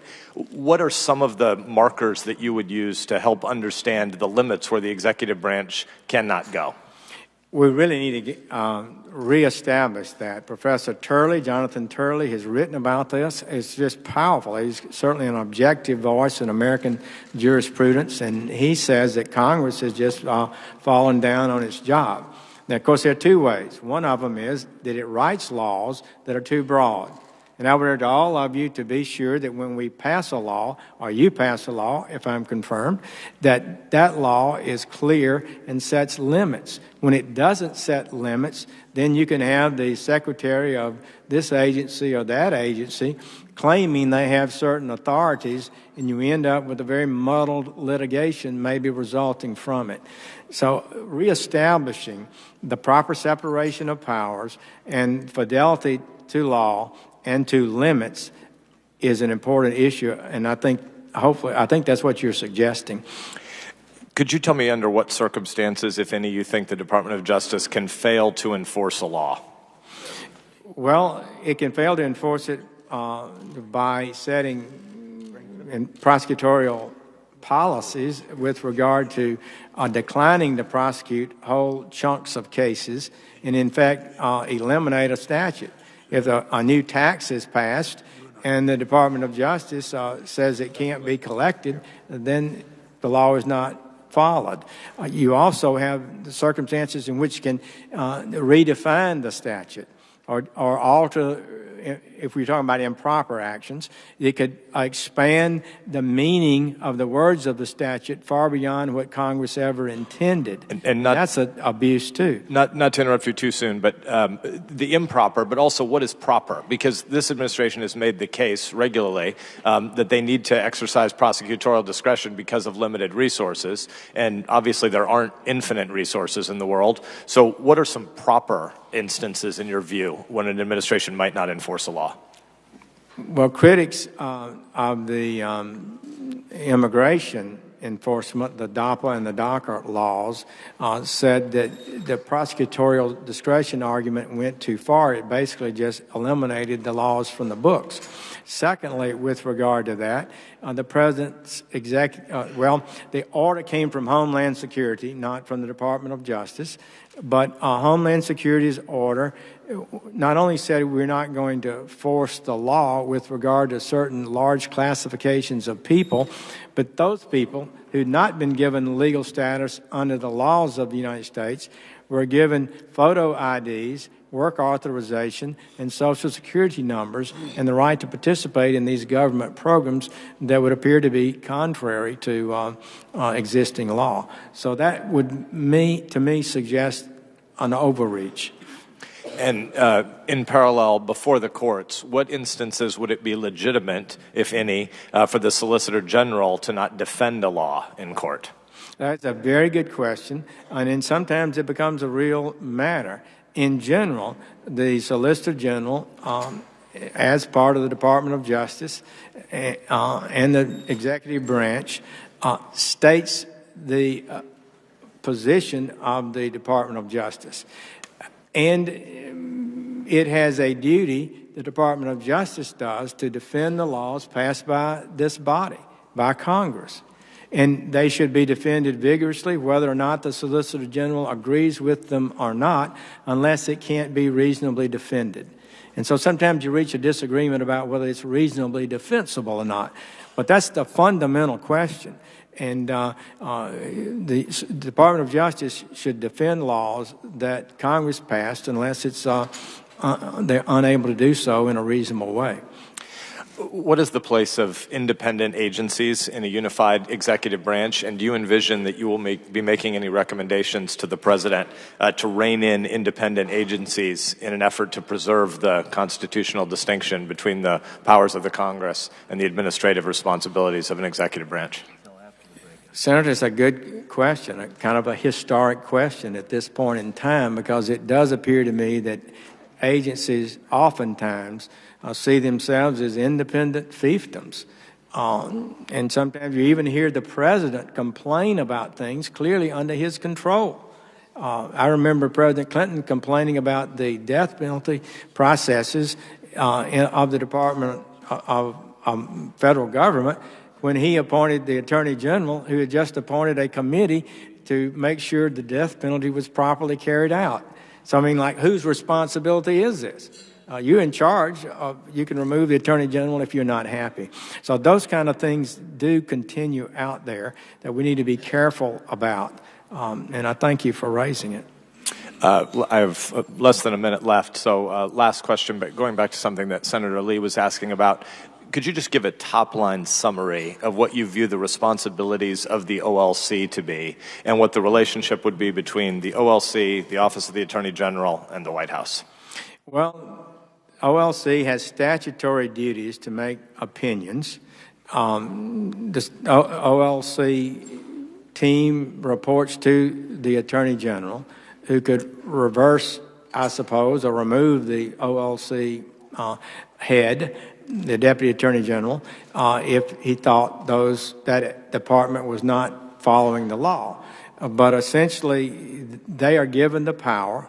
As Attorney General, I had an opinions section in Alabama, and they rendered opinions on a whole host of matters when called upon from school boards and highway departments and that sort of thing. So this OLC does represent a key position in the Department of Justice. They must have extraordinary legal skill. They have to be terrific lawyers. They have to understand the constitutional order of which we are a part, and they should render objective decisions day after day, week after week. Ultimately, the responsibility of the President and the Attorney General to ensure that we have that kind of quality at OLC. Thank you.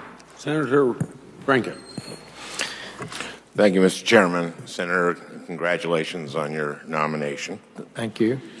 In 2009, when you became the ranking Republican on this committee, you were interviewed about how you would approach the committee's work and nominations specifically. You said that Democrats should expect you to be fair because you had been through this process yourself back in 1986, and you felt that back then the committee had distorted your record.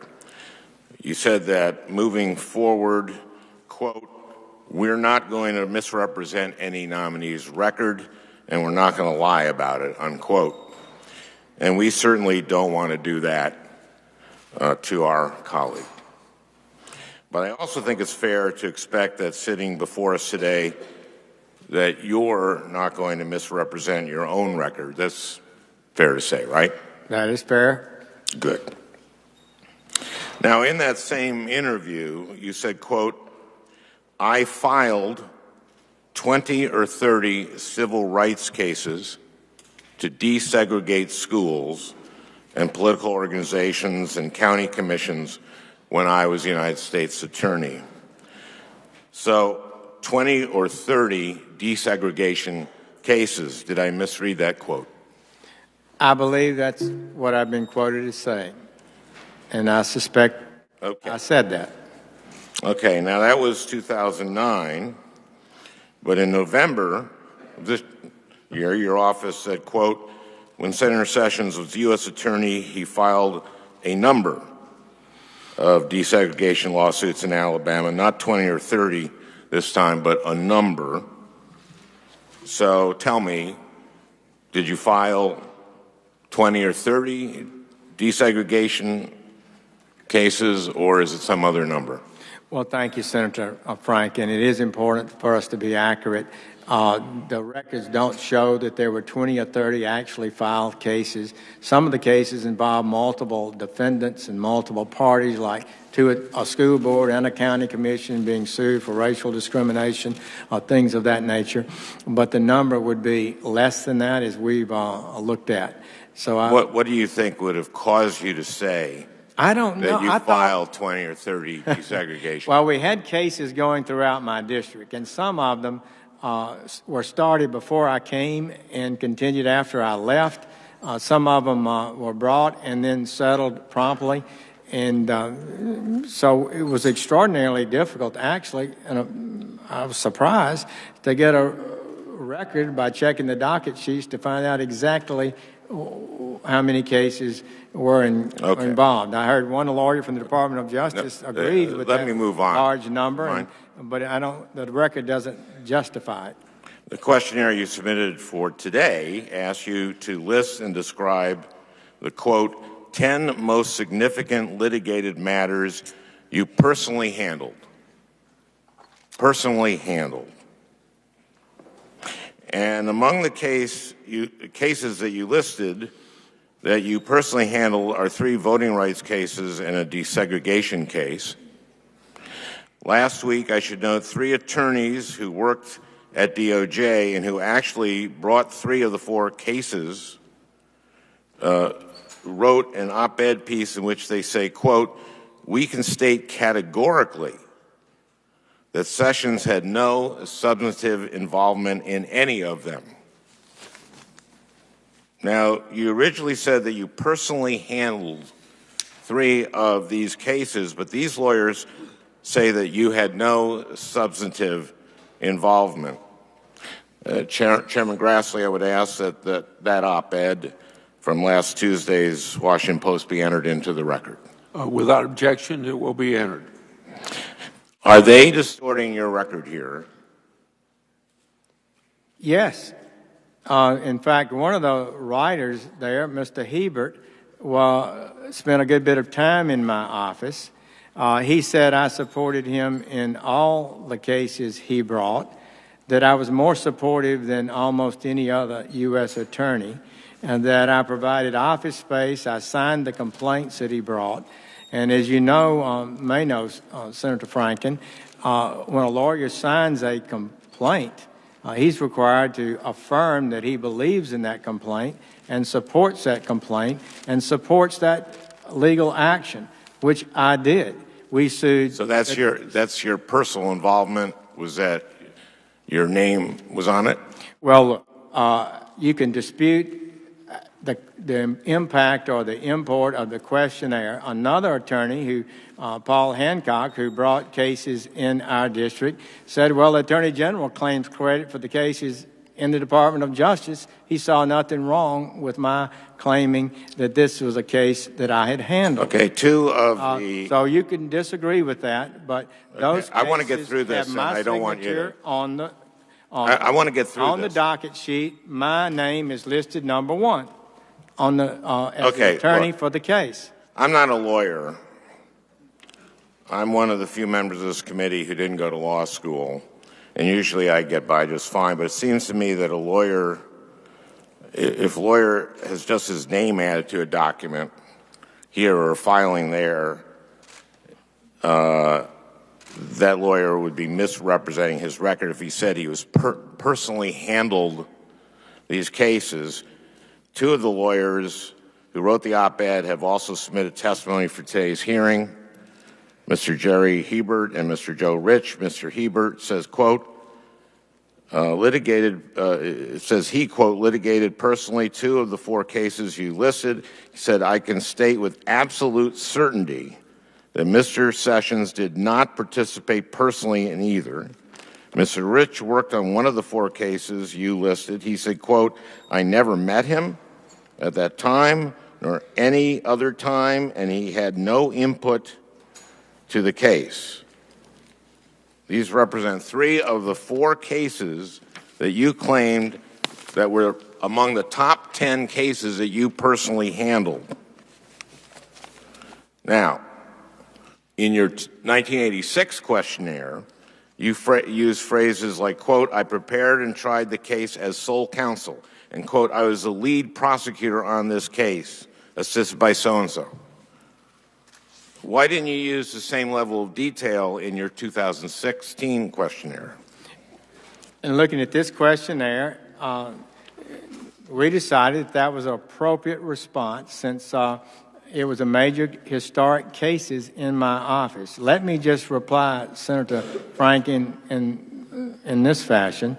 Mr. Hebert, when in 1986, when he testified at my hearing, said, quote, we have had difficulty with several U.S. attorneys in cases we have wanted to bring.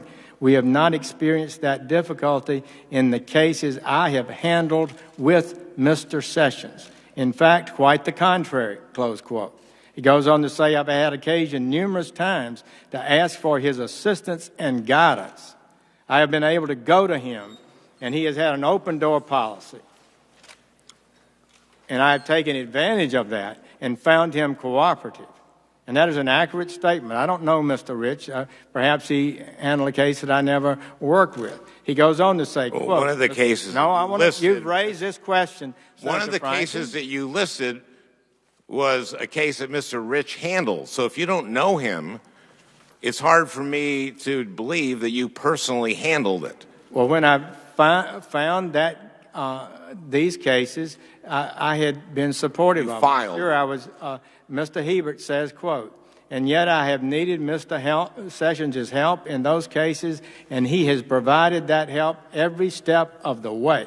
In fact, I would say that my experience with Mr. Sessions has led me to believe that I have received more cooperation from him, more active involvement from him, because I have called upon him," close quote. Quote, "I have worked side by side with him on some cases in the sense that I have had to go to him for some advice," close quote. In some cases. We're not necessarily the ones you listed. Well, look, okay, this was 30 years ago, and my memory was of this nature, and my memory was my support for those cases. Your memory. Okay. Look, I'm one of the few members of this committee who's not a lawyer. The chairman, the ranking aren't. But when I hear I filed a case, I don't know some of the parlance. It might have a special meaning in legal parlance. But to me, as a layman, it sounds to me like filed means I led the case or I supervised the case. It doesn't mean that my name was on it. And it seems to me, look, I'll close, Mr. Chairman, setting aside any political or ideological differences that you or I may have, DOJ is facing real challenges, whether it's protecting civil rights or defending national security, and our country needs an Attorney General who doesn't misrepresent or inflate their level of involvement on any given issue. I hear So I consider this serious stuff, as I know that you would if you were in my position. Well, you are correct, Senator Franklin. We need to be accurate in what we say. When this issue was raised, I did do a supplemental that said I provided assistance and guidance to Civil Rights Division attorneys, had an open-door policy with them, and cooperated with them on these cases, close quote. I signed them, I supported cases, and attempted to be as effective as I could be in helping them be successful in these historic cases. I did feel that they were the kind of cases that were national in scope and deserved to be listed on the form. If I'm in error, I apologize to you. I don't think I was.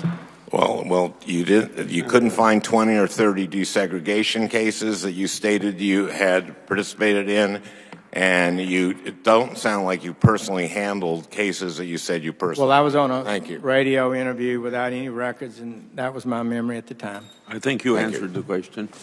Senator Flake, now it's 12:59, so at 2:09 we will adjourn for lunch. I'll be back here then at 2:39, and whoever's present will start then, but I hope everybody can be back here at least by 2:45. Or, well, whatever. I got the. You know what I mean. Go ahead, Senator. Well, thank you. Wait, are you saying we're adjourned or I'm going? Oh, you go ahead. Okay, all right. Great. It's always nice being the last one standing between lunch. Let's have order for Senator Flake.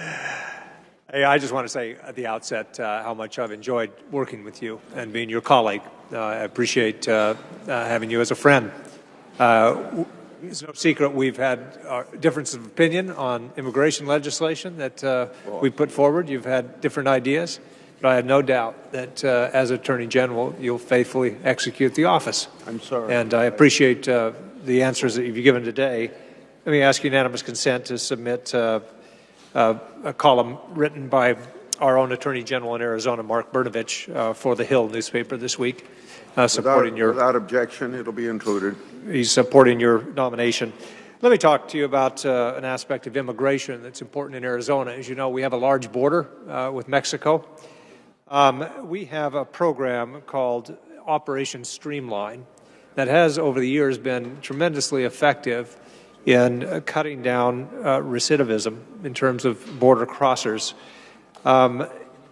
What it is, basically, it's intended to reduce border crossing by expeditiously prosecuting those who enter the country illegally under a no-tolerance or zero-tolerance policy. It's credited with being instrumental in achieving better border security, specifically in the Yuma sector along the western side of Arizona's border with Mexico. Nevertheless, in recent years, the U.S. Attorney's Office for the District of Arizona adopted a policy that ended prosecutions for those who cross without a criminal history other than simply crossing the border. I've asked Attorney General Holder and Attorney General Lynch, as well as Secretary Johnson at Homeland Security, on what is being done here, and I haven't gotten a straight answer, no matter how many times I ask the question. So I'm looking forward to a little more candor here. As Attorney General, if you're confirmed, what steps will you take to restore Operation Streamline to a zero-tolerance approach that's been so successful in Arizona, in a portion of Arizona's border? Thank you. Senator Flake, I have enjoyed working with you, and I know the integrity with which you bring your views on the immigration system. Like you, I believe that Streamline was very effective, and I was really surprised that it's been undermined and significantly. The reports I got initially some years ago, maybe a decade or more ago, was it was dramatically effective. And so I would absolutely review that, and my inclination would be, but at least at this stage, to think it should be restored and even refined and made sure it's lawful and effective. But I think it has great positive potential to improve legality at the border. All right. Well, thank you. It's been effective in Yuma, and I can tell you there's concern there among the Sheriff's Office, Sheriffs Wilmot and others, concern that we're seeing an increase in border crossings simply because the cartels understand very well where there's a zero-tolerance policy and where there is not. Word spreads. And we could quickly get to a situation where we have a problem in the Yuma sector like we do in the Tucson sector. Is there any reason why we haven't expanded this program to the Tucson sector if it's been successful elsewhere? I do not know what reason that might be. It seems to me that we should examine the successes and see if they can't be replicated throughout the border. All right. Well, thank you. I look forward to working with you on that. I appreciate that opportunity to work with you on that because I've long felt it's the right direction for us to go. All right. Thank you. When we have a successful program, it's difficult to see it scrapped and to see the progress that's been made in certain parts of the border done away with. Let me get to another subject here, victims' rights. This is an area of the law that you've shown particularly interest in over your time as a senator. Have with me letters of support for your nomination from various victims groups and advocates, the Victims of Crime and Leniency, Verna Watt, Victims of and Friends United, op-ed by Professors Paul Cassell and Steve Twist, all in support of your nomination. I'd ask that these documents be placed as part of the record. As Attorney General, what steps will you take to ensure that victims' rights are protected? We cannot forget victims' rights. We have a victim witness legislation that creates within each United States Attorney's Office a victim witness coordinator, and the job of that person is to make sure that concerns of the victims are heard. If they have to come to court, to help them get there, to make sure that they don't feel threatened and are protected. That's a direct responsibility of the Department of Justice and the criminal justice system as directed by Congress. So I really think that's one step. And that's the fundamental mechanism. I think Senator Kyle was a strong advocate for that, and it helped really improve the treatment of victims in federal criminal cases. There's just no doubt about it. Well, thank you. I was going to note the presence of former Senator Kyle, my predecessor in this office, who did so much work in this area, partnering with you. So thank you for that answer. I'm honored that he's giving of his time to assist me in this effort. Honored very greatly. Thank you. Let's talk about Prison Rape Elimination Act. It was mentioned previously, I think, by Senator Collins.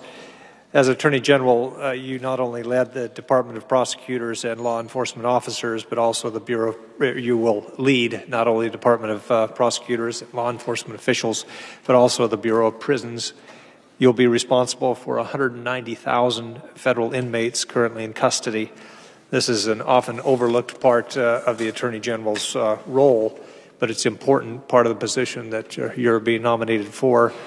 I believe one of the highlights in your record in the Senate is your leadership in passing the Prison Rape Elimination Act of 2003, or PREA, which passed both chambers without objection and was signed into law by George W. Bush. This was a bipartisan bill. You worked across the aisle with the late Senator Kennedy, as well as with Republican Representative Frank Wolf, Democrat Representative Bobby Scott in the House. And I have letters of support from anti-prison rape activists that I'd also like to put as part of the record. Without objection, if I could. Thank you. Thank you. With the law approaching its 15th anniversary, 11 states have certified that they're in compliance with the national standards. Another 41 states and territories have provided assurances that they're working toward compliance. Only 4 states and territories have chosen not to participate. Is PREA meeting the expectations you had for it when you introduced the bill in 2003? I don't think there's any doubt that it's improved the situation. As to whether it's reached its full potential, I don't think I'm able to tell you with certainty, but I certainly think it's made a positive difference. You know, it was a special time for me. Senator Kennedy was a strong critic of me in 1986. And he said, you know, as we were working on this, he said, I've wanted to work with you on legislation like this. And I think it was sort of a reconciliation moment. We also worked on another major piece of legislation for several years. It would have been rather historic, but it was private savings accounts for lower wage workers in America that I guess the financial crisis of 07 or somewhere, some things happened that ended that prospect. But I believe that it's important for American people to know that when an individual is sentenced to prison, they're not subjected to cruel and inhuman punishment under the Constitution at a minimum.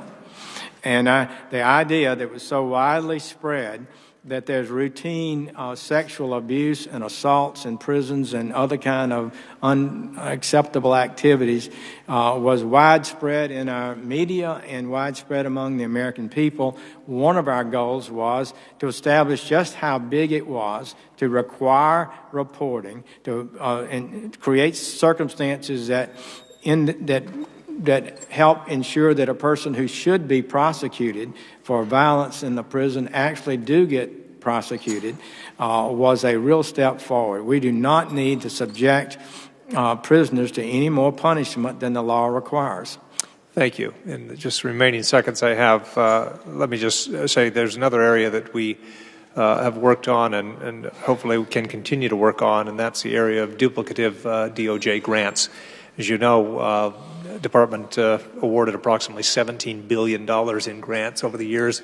OIG reports, GAO reports have all shown that there's duplication and waste, sometimes fraud and abuse. We continue to commit to work to root out this kind of duplicative action there. Well, I know you've had a history of being a staunch defender of the Treasury against those who would abuse it, and I believe the same way. It's the taxpayers' money. Every dollar that's extracted from an American citizen that goes into the government needs to get to productive, valuable activities. And any of it that's delivered for political and insufficient reasons is a cause of great concern. I will make it a priority of mine to make sure that the dollars we have are actually getting to the purposes they're supposed to go for. It's one thing to say, I did a great thing, I got more money for this good purpose. But did it really efficiently and effectively go there? Did it really make a positive difference? So I think the Department of Justice can utilize those grant programs to help valuable activities, and it needs to guard against improper activities. Thank you, Senator Sessions. Thank you, Mr. We'll break for about 30 minutes. We'll reconvene at 1:40 Senator Coons would be next up, and he's indicated he'll be here on time. So recess for now.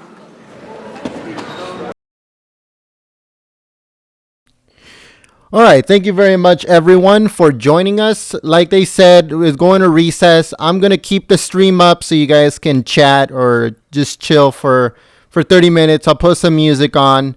And as soon as they go back in session, we'll go straight back onto the confirmation hearing. Again, we are not shutting down the stream. The stream will stay up until they come back and until they finish. So make sure to stay here with us. Also, please share this stream on social media. We'd like to thank all of our moderators. They're doing a wonderful job in keeping the chat clean and enjoyable for everyone. I'll also like to thank my assistant editor, Gorf. He's doing a very, very good job here at Golden State Times, bringing everyone the news and videos that people want to see. So please follow him on Twitter. His link is in the description. There's a lot more content that is going to come soon. We're working on it.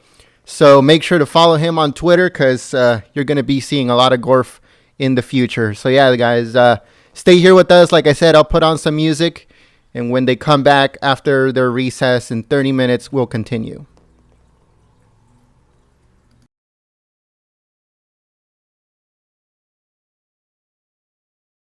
Islamophobia Network.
Hello, everyone. I just want to cut in real quick to let you guys know of something. According to the Daily Caller, it says that MTV host mocks Jeff Sessions' Asian grandchild. It says that Ira Madison III, an MTV news culture writer and host, mocked Senator Jeff Sessions' Asian American granddaughter on Twitter Tuesday morning. It says that Sessions appeared before the U.S. Senate, like we saw, to give his testimony in connection to his nomination by President-elect Donald Trump to serve as Attorney General.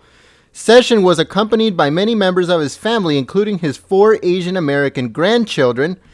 The senator's daughter, Ruth Sessions Walk, is married to John Walk, an Asian American man. Madison accused Sessions of stealing his granddaughter from Toys R Us for the hearing. He went on to call his granddaughter a prop. And it says that he brought it to mitigate accusations of his racism. So on the tweet that idiot put, it says there's no reason for that child to be in his lap in the hearing other than to send an "I am not a racist" message. And he also sent another tweet saying that that he should return her to Toys R Us where he grabbed her from. It's fucking disgusting. And that's exactly the way that fucking liberals are. They're racist. They're extremely racist. Liberals are the most extreme racist on the face of this earth. And they just show it more and more. And it's just disgusting. And they need to be taught a lesson by completely banning them, just like they do to people who are not racist, and then they get completely blacklisted. It needs to be turned around, and they need to be taught a lesson. That's what I believe. But let us know what you guys think.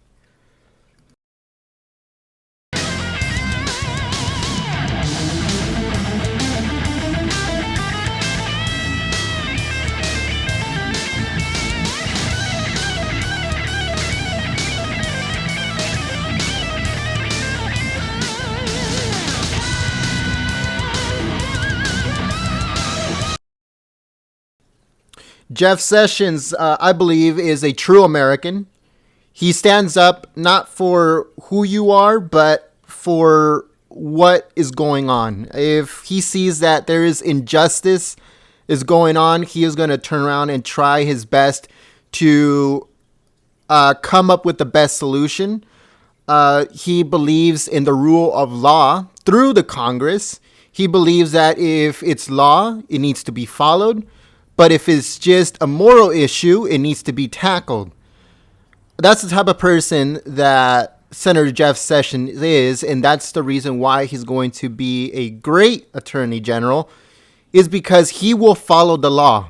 If the law says it's illegal for you to cross the border illegally, then you are a criminal and you will get sent back to where you come from. Because if you came here legally, there is nothing for you to fear. But if you came here illegally, there is no reason why you should get any type of special treatment, and you should be returned to where you came from. So I believe that he is a perfect pick for Attorney General, and he will uphold the rule of law.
To anyone that just joined us, the confirmation hearing is in recess. It was in recess 15 minutes ago.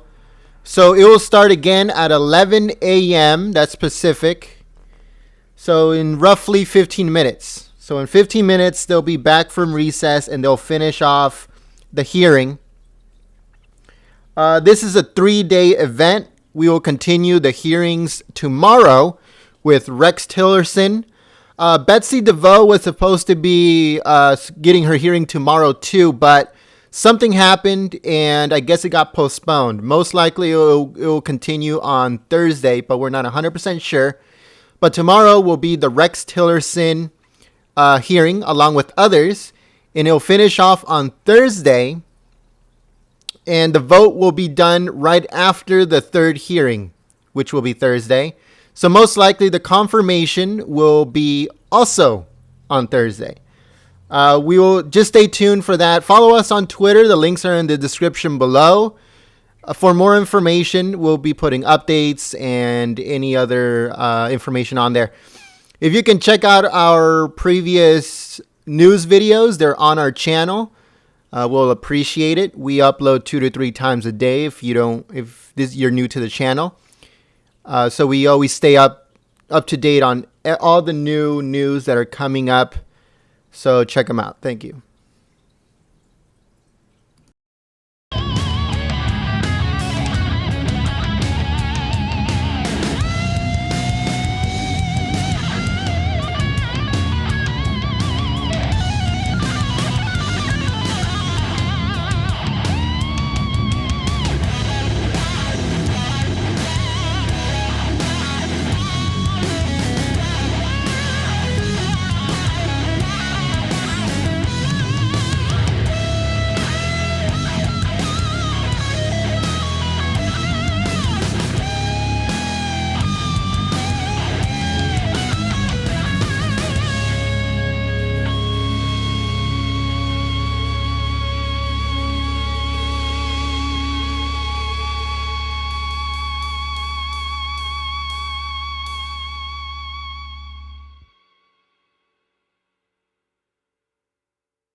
All right, guys. So I think we are back. I'll put up the video on the screen. Make sure that you guys share this link to this stream.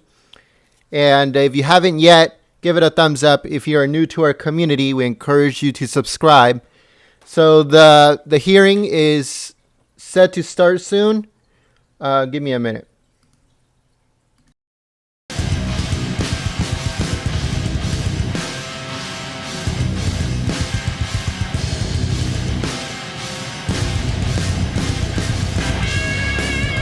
About your time when you were Alabama Attorney General and how you understood some direction you received from the U.S. Department of Justice.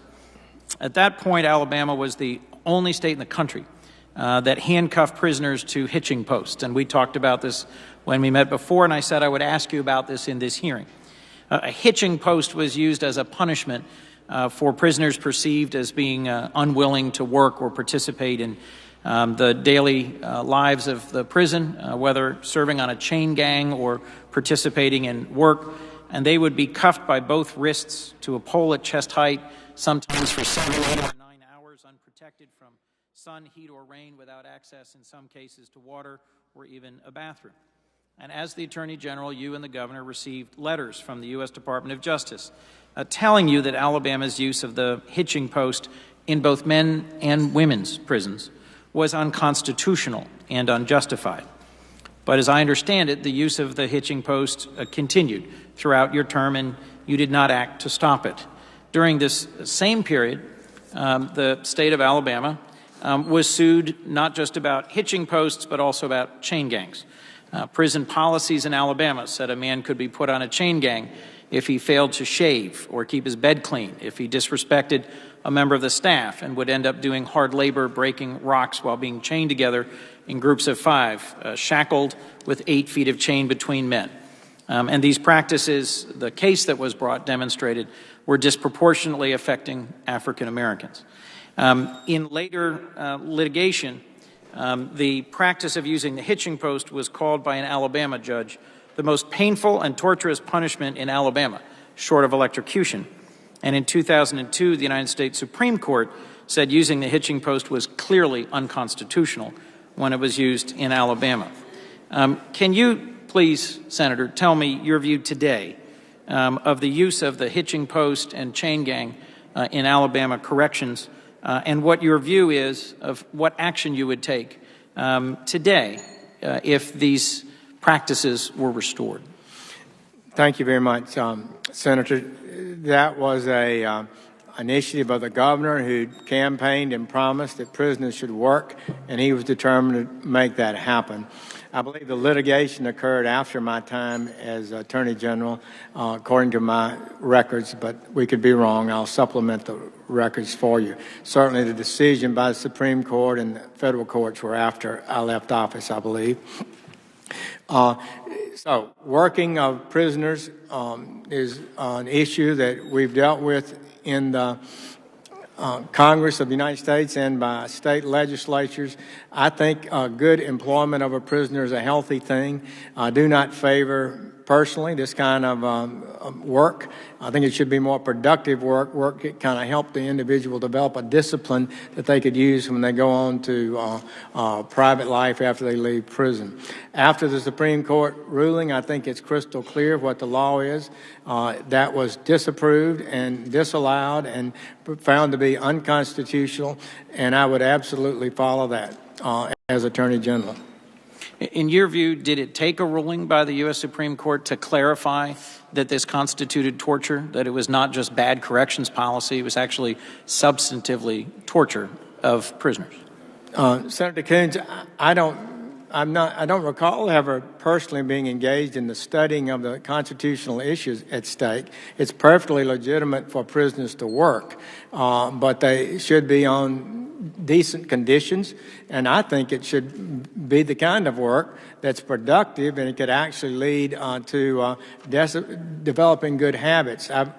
heard some evidence on that subject. So I do not have a legal opinion about the case. Have not studied the details of it. Just to be clear, what I was pressing you on there was the use of the hitching post, which is a disciplinary measure that had been abandoned by all states but Alabama. It's really reminiscent more of the stocks, the stockade that was used centuries ago. And to me, somewhat troubling that it continued without challenge. Let me ask you more broadly.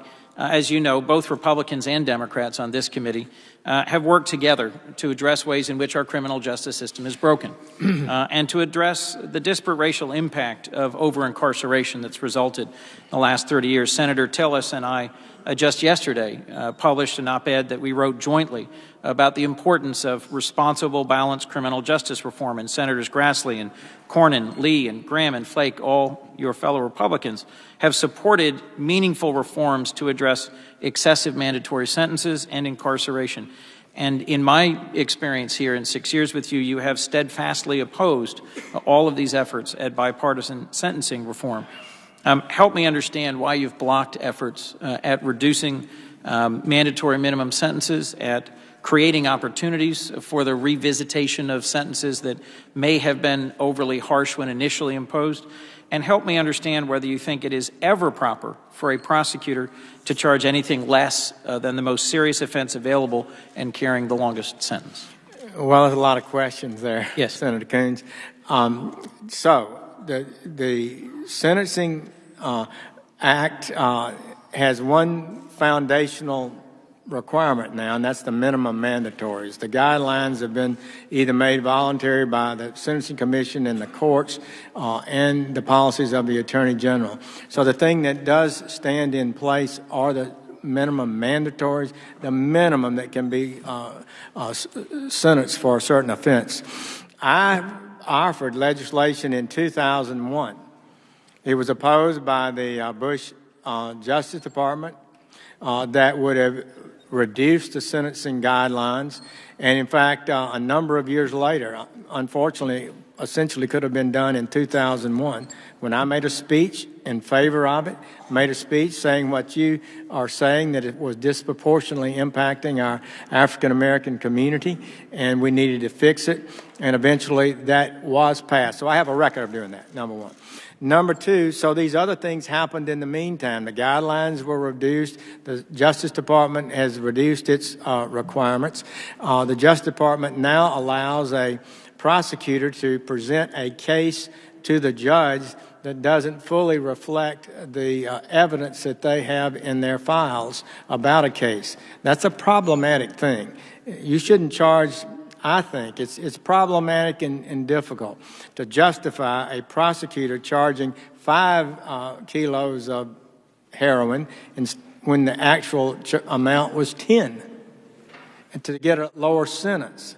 Now, there may be circumstances when somehow proof and other issues could justify that, but I just would say, as a principle, you got to be careful about it. Finally, colleagues, sentencing guidelines are within the breast of the Congress. They're mandated by law. I was concerned about what we're seeing is beginning to see a rise in crime and at the same time a decline in sentences. Sentences are down 19% already as based on Sessions, Durbin, and guidelines changes. So that's a matter of interest.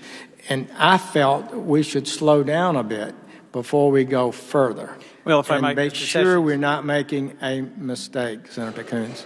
It is my hope that if you are confirmed and we do make progress on bipartisan criminal justice reform, that as Attorney General you will carry out whatever legislative decisions might be made by this body. Last, let me just say that in my 6 years here, in addition to not working with us on a number of bipartisan proposals on criminal justice reform, you've been one of the few senators to repeatedly and steadfastly vote against congressional attempts to prohibit torture in the military context or in the interrogation context, and to repeatedly defend enhanced interrogation practices. Are you clear now that our statutes prohibit torture? And if the president were to attempt to override that clear legal authority, what actions would you take? On your previous question, I would note that federal prison population has already dropped 10 or more percent and will drop another 10,000 this year. So what's happening now is reducing the federal population. This law only dealt with the federal prison population, and that represents the most serious offenders. Our federal DEA and U.S. attorneys are prosecuting more serious cases. With regard to the torture issues, I watched them for some time and have been concerned about what we should do about it. This bill that passed last time was a major step. I thought it was really not the right step. Senator Graham, I know, who's been an opponent of torture steadfastly and supported a lot of different things, opposed it. It basically took what I was teaching the young soldiers at the Army Reserve Unit as a lecturer, as a teacher, the Army Field Manual, and it made that the law for the entire government, including the intelligence agencies and other departments. I thought that was an unwise step to take something that directs even the lowest private to do, to make that the rule for higher ups. Well, Senator but Sessions, it's the law. It is a law, and it needs to be enforced. Absolutely. as we both know, there was a bipartisan effort to review our experience with enhanced interrogation. It was, but it was not effective. Yeah, it was, and of course Senator Graham's a JAG officer, as I was for a little bit. Thank you, Mr. Chairman. Senator Sessions, congratulations on your nomination. Thank you. You are a friend. You are a man of integrity. You and I have worked closely together on this committee, on the Armed Services Committee, and I have every confidence you are going to make a superb Attorney General. You know, this has been an interesting day at this hearing, listening to Democratic senator after Democratic senator give speeches in praise of the rule of law. And I am heartened by that. I am encouraged by that. Because for 8 years it's been absent. For 8 years we've seen a Department of Justice consistently disregarding the rule of law.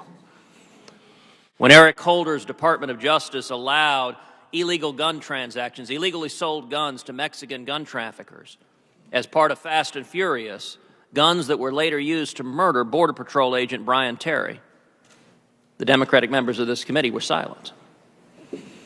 When Eric Holder was found in contempt of Congress for refusing to cooperate with Congress's investigation into Fast and Furious, once again the Democratic members of this committee were silent. When the IRS illegally targeted United States citizens for exercising the First Amendment views, for exercising their roles in the political process, Democratic members of this committee were silent. When the Department of Justice refused to fairly investigate the IRS targeting citizens and indeed assign the investigation to a liberal partisan Democrat who had given over $6,000 to President Obama and Democrats on this committee were silent. When numerous members of this committee called on the Attorney General to appoint a special prosecutor to ensure that justice was done in the IRS case, Democrats on this committee were silent. When the Justice Department began using Operation Choke Point to target law-abiding citizens that they disagreed with politically,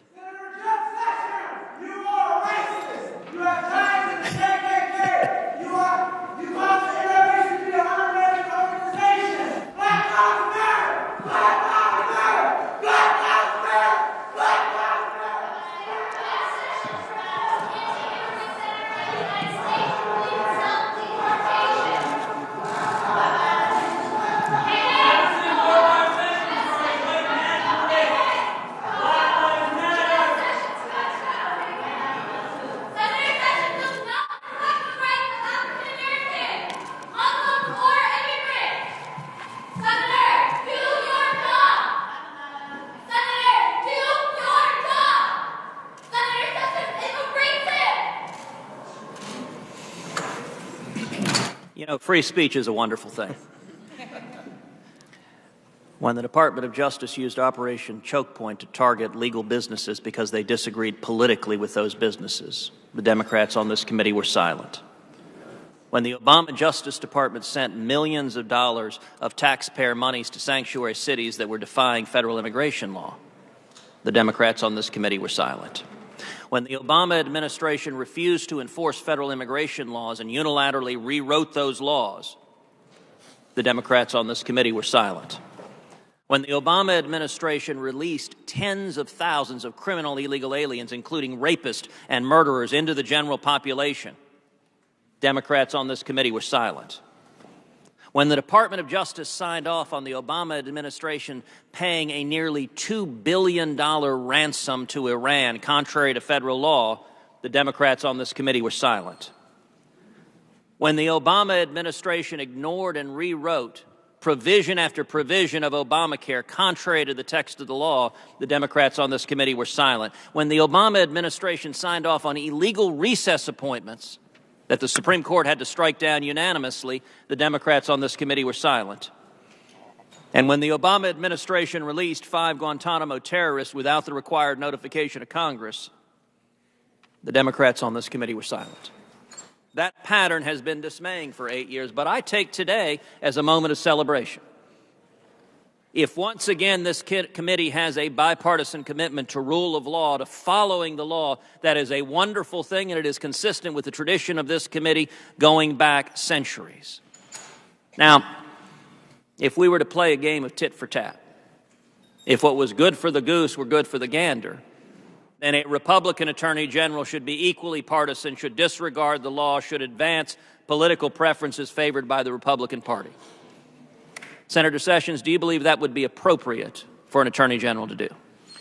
No, I do not. I believe you, and I think we do have to be aware that when something like this is done, and some of the things I'm familiar with enough to agree with you that I thought were improper, I do believe it has a corrosive effect on public confidence in the constitutional republic of which we are sworn to uphold. I think you are exactly right. You and I are both alumni of the Department of Justice, and it has a long bipartisan tradition of staying outside of partisan politics, of simply and fairly enforcing the law. I will say right now, if I believed that you would implement policies, even policies I agreed with contrary to law, I would vote against your confirmation.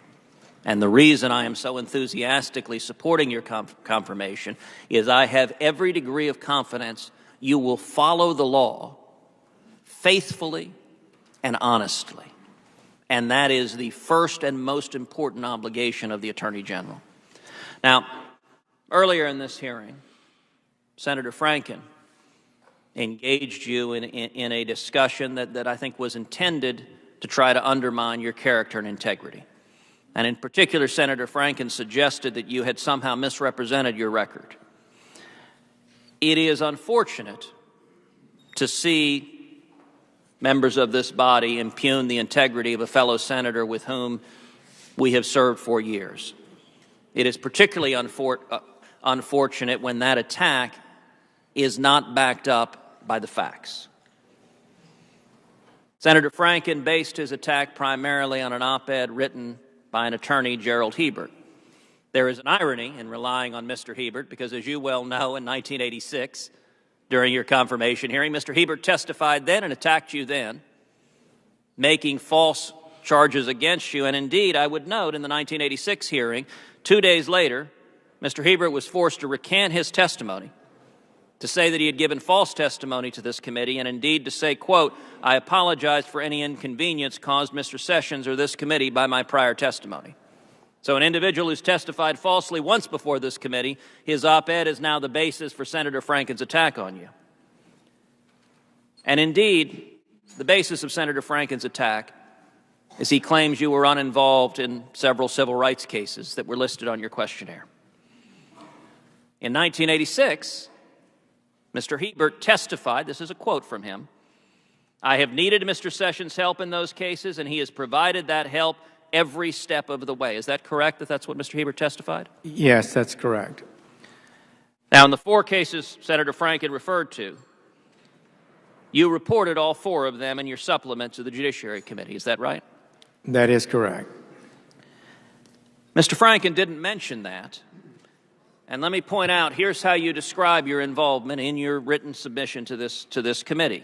Quote, for the cases described in 2, 4, 8, and 9, my role, like most U.S. attorneys in the nation and not with non-criminal civil rights cases, was to provide support for the Department of Justice, Civil Rights Division's attorneys. I reviewed, supported, and co-signed complaints, motions, and other pleadings and briefs that were filed during my tenure as U.S. Attorney. I provided assistance and guidance to the civil rights attorneys, had an open-door policy with them, and cooperated with them on these cases. For the cases described in 6, I supervised litigation and signed the pleadings. Now, that is consistent with the 1986 testimony that you provided help every step of the way. Is that correct? Well, I think so, yes. There's no question you've been forthright with this committee, and I would note that members of this committee don't have to search far and wide to know who Jeff Sessions is. We've known every day sitting at this bench topic, and it's the topic I opened with, which is the politicization of the Department of Justice. The Office of Legal Counsel has a critical role of providing sound legal and constitutional advice, both to the Attorney General and the President. And in the last 8 years, we have seen a highly politicized OLC, an OLC that has given politically convenient rulings, whether on recess appointments, whether on executive amnesty. And early on, perhaps that was started by 2009 Attorney General Holder overruling OLC concerning legislation trying to grant the District of Columbia representation in Congress. And it may well be that that sent a message to OLC that its opinions were to be political and not legal in nature. Tell me, Senator Sessions, what will you do as Attorney General to restore professionalism and fidelity to law to the Office of Legal Counsel? Senator Cruz, I think any short-term political agenda gains that come from the abuse of the lawmaking processes and requirements of the Department of Justice just don't make sense. It will always, in the long run, be more damaging than the short-term gain that one might have. The Office of Legal Counsel, all of us who've served in the department know, is a big-time position. You need a mature, smart, experienced person who understands this government, who understands the laws, and is principled and consistent in their application of the laws. That will help the President, it will help the Congress, and it will help the American people. I do believe we need to work hard to have that, and I will do my best to ensure we do have it. One final question. In the last 8 years, the Department of Justice's Solicitor General's office has also, I believe, been unfortunately politicized, and it sustained an unprecedented number of unanimous losses before the United States Supreme Court. Indeed, President Obama's Justice Department won less than half of its total cases before the Supreme Court, which is the lowest presidential win rate since Harry Truman. The average historically for the last 50 years has been about 70%. Numerous of those cases were unanimous, with indeed both Obama Supreme Court appointees voting against the lawless positions of this Justice Department, including their assertion that the government has the authority to supervise and direct the appointment and the hiring and firing of clergy in the church. What will you do as Attorney General to ensure the integrity of the Office of Solicitor General, that it is faithful to the law and not advancing extreme political positions like the Obama Justice Department did that have been rejected over and over again by the Supreme Court? I think the problem there is a desire to achieve a result sometimes that overrides the commitment to the law. In the long run, this country will be stronger if we adhere to the law, even though somebody might be frustrated in the short term of not achieving an agenda. The Solicitor General should not advocate to alter the meaning of words to advance an agenda. That is an abuse of office, and I would try to seek to have a Solicitor General who is faithful to the Constitution, serves under the Constitution, does not feel it has the power to rise above it and make it say what it wants it to say. Thank you, Senator Sessions. Mr. Blumenthal goes, I think we have votes still scheduled for 2:45. It's my idea that we would continue this going, like I'll go at the end of the first vote and then vote and come back, and I hope other people will preside and keep asking questions while the two votes are going on, so we can finish at a reasonable time today. What about Sessions voting? What? He's not voting. Okay. Well, that's right. Did we get a decision? You can stay here during that voting. Senator Blumenthal. Thanks, Mr. Chairman, and thank you for conducting this hearing in such a fair-minded and deliberate way. And I want to join you in thanking Senator Sessions for his public service over so many years and his family, who have shared in the sacrifices that you have made. So I am sure that my colleagues and I appreciate your service and your friendship. This experience for us is a difficult one, not only because you're a colleague, but I consider you to be a friend and someone who is well-liked and respected in this body, understandably. And I know if you were sitting here, you'd be pretty tough on me, maybe tougher than I'm going to be on you. But it's not personal, as you understand, because we have an obligation to advise and consent to ask those kinds of tough questions. You and I have shared some experiences. Both of us have been United States attorneys and attorneys general of our state, and I want to thank you as well for thanking our law enforcement community, which is so important to this nation. And it makes sacrifices, and those sacrifices often are not only in time and foregone income, but also in lives. And I join you in respecting the law enforcement officers who were victims most recently of gun violence. I want to begin just by asking you a question which I asked in a letter. Will you recuse yourself from voting on your own nomination and the nominations of other cabinet secretaries? I do not have plans to vote on my nomination. I have not thoroughly examined all the issues, but I think there could be a conflict of interest or a violation of the ethics rules, and I would comply with the rules.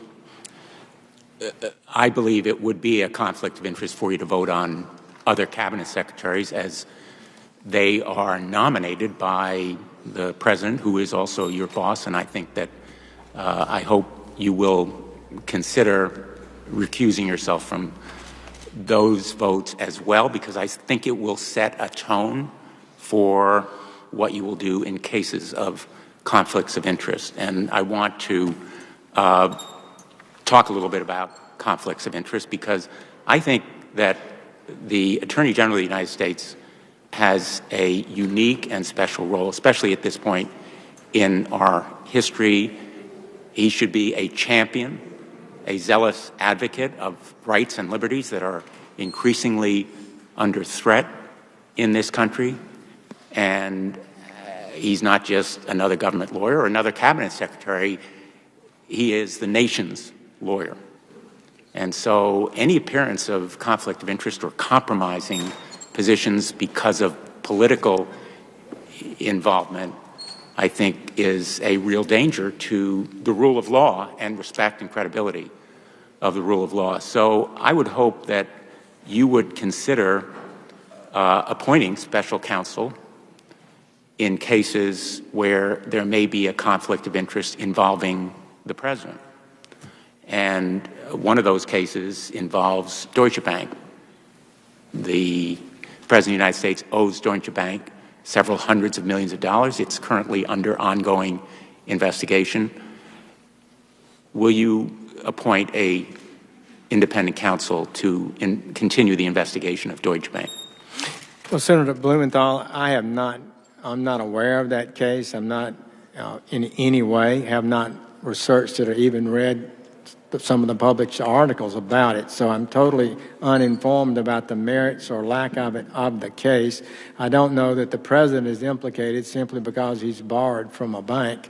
But I would say that as Senator Lee, I think, raised in his questioning, you don't want to be in a position where every time an issue comes up, the Attorney General recuses himself, but at the same time, serious questions, when they arise, the Attorney General should recuse himself on the appropriate circumstances, and I guess that goes with the appointment of a special counsel, which is a somewhat different issue.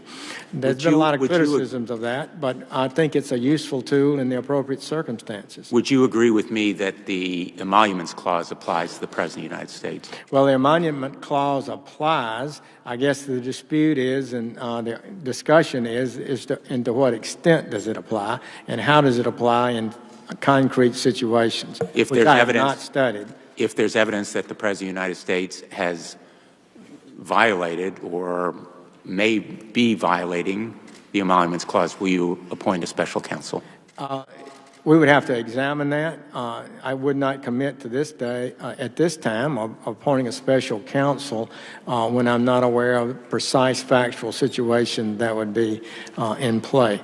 If there is a violation by the President's family of the Stock Act, which prohibits the use of private or insider information for personal gain, will you apply special counsel?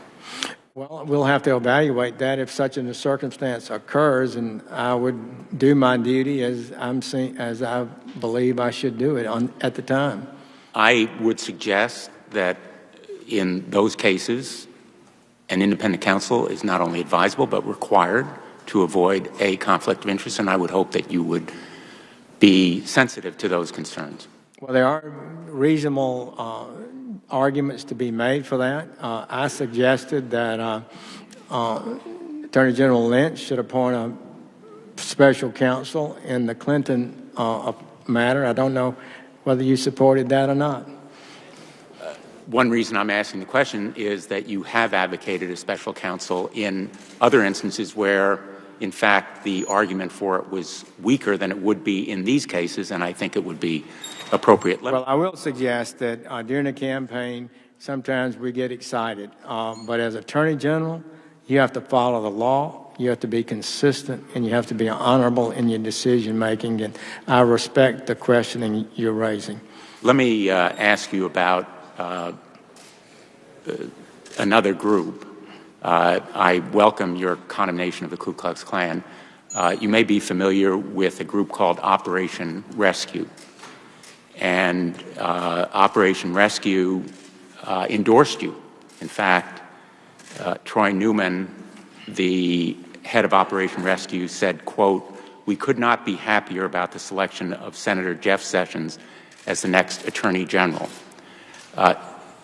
Operation Rescue has, in fact, advocated, quote, "execution," end quote, of abortion providers. And as an example of its work, this poster was circulated widely in the 1990s and early 2000s about a Dr. George Tiller, who subsequently was murdered. After his murder, Operation Rescue said that his alleged murderer should be treated as a political prisoner. Dr. Tiller was murdered in 2009, and I'm sure you're familiar with this case. Will you disavow their endorsement of you? I disavow any activity like that, absolutely, and a group that would even suggest that is unacceptable. And I will enforce the laws that make clear that a person who wants to receive a lawful abortion cannot be blocked by protesters and disruption of a doctor's practice. I might not favor of that. I am pro-life, as you know, but we've settled on some laws that are clearly effective, and as Attorney General, you can be sure we would follow them. You would use the FACE statute, the Freedom of Access to Clinic Entrances Act, to empower and mobilize the FBI, the Federal Marshal Service, or the Bureau of Alcohol, Tobacco, and Firearms to protect clinics if there were harassment or intimidation? I would use the appropriate federal agencies, and I do believe it is in violation of the law to excessively or improperly hinder even the access to an abortion clinic. Will you rigorously enforce statutes that prohibit purchase of guns by felons or domestic abusers or drug addicts, and use the statutes that exist right now on the books to ban those individuals from purchasing guns? Well, Congress has passed those laws. They remain the bread and butter enforcement mechanisms throughout our country today to enforce gun laws. The first and foremost goal, I think, of law enforcement would be to identify persons who are dangerous, who have a tendency or have been proven to be lawbreakers and been convicted, and those who are caught carrying guns during the commission of a crime. Both of those require mandatory sentences. As United States Attorney in Alabama, it was a high priority of mine. I calculated a number of years. We were one of the top, even though a small office on a percentage basis, we were one of the top prosecutors of those cases. I think it saves lives, Senator Blumenthal. As a matter, my judgment at least, as experience tells me, it can help create a more peaceful community. Will you support laws necessary to effectively apply those laws, including universal background checks that are necessary to know whether the purchaser is a felon or a drug addict or a domestic abuser? Well, I believe in background check laws, and many of them are appropriate. But in every instance, there are some instances when it's not practical. Like, say, for example, somebody inherited a gun from their grandfather. Those transactions, I'm not sure, should require that kind of universal background check. Member of this committee, Senator Crapel, welcome to the committee, and you may proceed.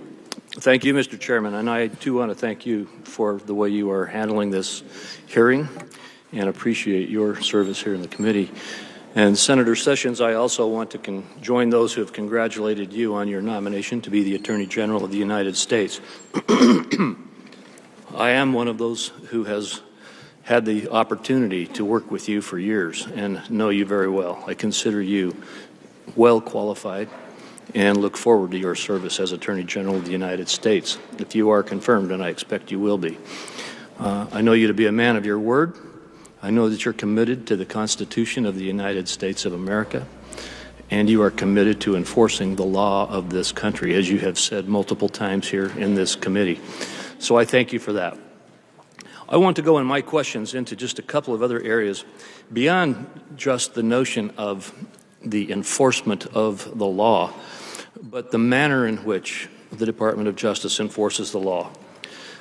Three basic areas. One, the abuse of the power or discriminatory enforcement of the law. Two, regulatory overreach that we're seeing across this country, and what role the Department of Justice plays in trying to deal with that.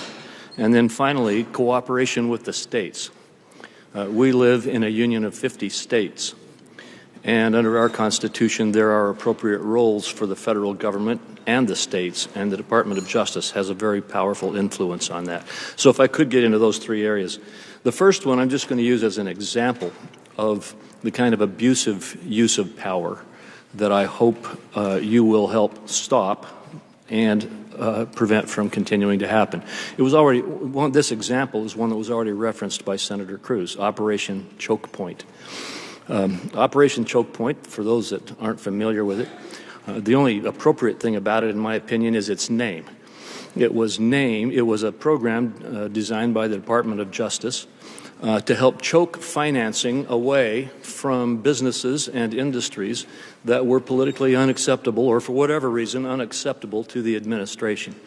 The Justice Department, working with, and I think perhaps even pressuring, some of our financial regulatory agencies, created this program to give additional scrutiny, indeed such aggressive scrutiny that it pressured them out of their access to financing to certain industries. I don't know how these industries got on the list, but I'll just read you several that are on the list. Ammunition sales, coin dealers, firearm sales, installment loans, tobacco sales. This list is a list of 30 that was put out by the FTC. When they actually realized they shouldn't have put the list out, they quickly took it back. And the FDIC says that they're not pursuing this program anymore. But when we tried to defund it earlier, the administration fought aggressively to make sure we didn't get the votes to defund it. This program is one where the justification is, well, the businesses who operate in these industries haven't done anything wrong. But these are industries that might do things wrong more than other industries. And therefore, we're going to pressure people out of these industries. It reminds me of a 2002 movie called Minority Report. It was a Tom Cruise movie, and that was one about an advanced police force in the future that had determined or had developed the ability to know if you were going to commit a crime before you commit the crime. And then their job was to go arrest you. It was really good at stopping crime because they arrest you before you even commit it. And then one of them came up on the list, and that's the story of that movie. My point is, we can't really tell for sure whether Operation Choke Point is still operating, although we still have people in these industries who can't get financing. If that kind of thing is going on in the Department of Justice, will you assure that it ends? I will. At least as you frame this issue, and as I understand the issue from what little I know about it, but fundamentally, a lawful business should not be attacked by having other lawful businesses pressured not to do business with the first business. That's, to me, it would be hard to justify. I guess maybe they've got some arguments that would be worth listening to, but fundamentally, that seems to me, Senator Crapo, you're a great lawyer, but it seems to me that goes beyond what would be legitimate in a great economy like ours. Well, I would hope the Department of Justice would not be a partner with any of our federal agencies in this kind of conduct. Another one which I'll throw out as an example is the National Instant Criminal Background Checklist, which is now being utilized by the Veterans Administration and by the Social Security Administration to put people's names on the list so that they can be denied access to owning or purchasing a firearm. And the way they put their name on the list is to say that they are mentally deficient. If they need a little help on their Social Security benefits, if they're a veteran who put their life on the line for us and goes to war and receives a head injury, and so they need a little bit of assistance, then they get their name often put on the list.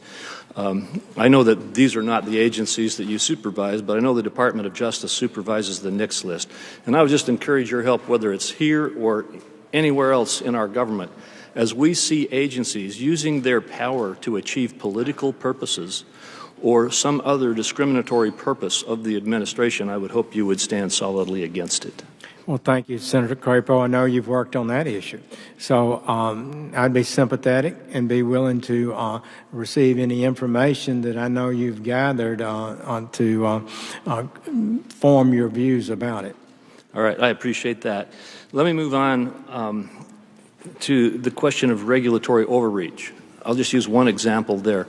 I'm one who believes that today we talked a lot in this hearing today about the rule of law. In America, statutes are passed by Congress and signed into law by a willing president. But now we have multiple agencies that are doing rulemakings that, in my opinion, are going far beyond the legal authority of the laws under which they operate. I'll use one example, the Waters of the United States rule that has been implemented or is seeking to be implemented by the EPA and the Army Corps of Engineers. In my opinion, that is totally unfounded in law. And often the Department of Justice is partnered up with these agencies as they try to defend their activities in court. And I'm not sure I actually know the proper role there. Does the Department of Justice simply have to litigate on behalf of these agencies? Or does it have the ability to advise these agencies that they are pursuing activities beyond the bounds of the law? it can be that an agency would ask an opinion of the Office of Legal Counsel, the Department of Justice, and as to whether their interpretation is sound or not. That opinion, until reversed at some point, stands for the entire government. But basically, these agencies oftentimes just set about their own agendas without asking for an opinion. And often they are narrow-minded, or they're focused only on what they feel are the goals of their agency, and don't give sufficient respect to the rule of law and the propriety of what they're doing. In particular, did the Congress really intend this? Did this law really cover this, or is it just something you want to accomplish and you're twisting the law to justify your actions? Those are the kind of things that we do need to guard against. Well, I appreciate that, and I hope that under your leadership we will have a Justice Department that will give strong advice where it can and have strong influence where it can across the United States system, across our agencies in this country, to help encourage and advise that they stay within the bounds of the law. The last thing, and I'll just finish with this, and you can give a quick answer. I'm running out of time here, and that is cooperation with the states. As I said earlier, our system of government is comprised of 50 states in a union under a constitution that establishes a federal government. And you and I both know well that the 10th Amendment says that those rights and powers that are not specifically granted to the federal government in the Constitution are reserved to the states and to the people, respectively. Many of our states feel that that proper respect for their sovereignty is being abused, again, by federal agencies, not just the Department of Justice, but the Justice Department often gets involved in this through providing the legal services that it does to our agencies. And, I could go through a ton of more examples and lists of litigation that is ongoing right now with my state and other states around the country, where if we simply had a better level of respect for the role of states in this union and under our Constitution, we could work out a lot more of these issues rather than having the heavy hand of the federal litigation system come to play into forcing compliance by states. And so I won't go into any specific details, but we'll just ask your feelings about that importance of respecting the role of states in this country. There's no general federal criminal crimes. So many things like larceny and even murder unconnected to some civil rights connection. These things have traditionally been totally the responsibility of the states. As a young prosecutor in the 1970s, I remember almost all the cases had an interstate commerce nexus. It wasn't the theft of an automobile that you prosecuted. It was interstate transportation of a stolen vehicle. A lot of that is just now we've forgotten that distinction, that limitation on federal power.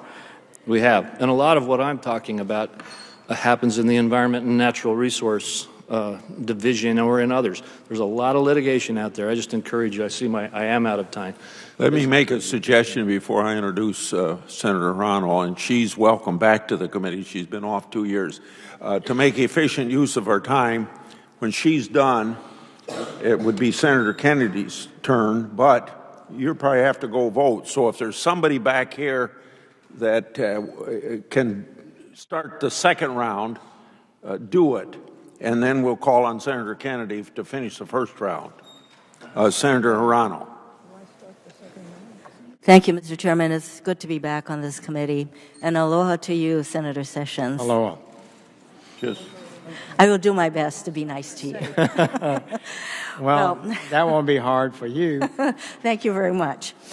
I know that the Attorney General has broad prosecutorial discretion. You noted in some of your responses to questions from Senator Durbin around the issue of what would happen to the 800,000 DACA registered people if the president-elect rescinds that program. And you indicated that I think at that point that the AG's office has only so many resources, and that may not be a high priority for you, but you indicated that's why we needed immigration reform.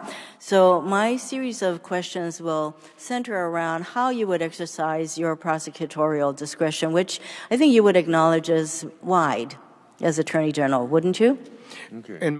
In many cases, you do, the federal prosecutors set discretionary limits, but you have to be careful that it does not exceed a reasonable judgment about what a discretion should be.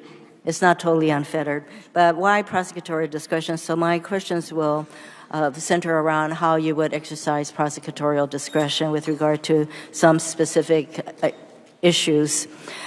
You probably know, Senator Sessions, that I am an immigrant, and you indicated in one response that you would want immigration reform to center around skills-based immigration reform.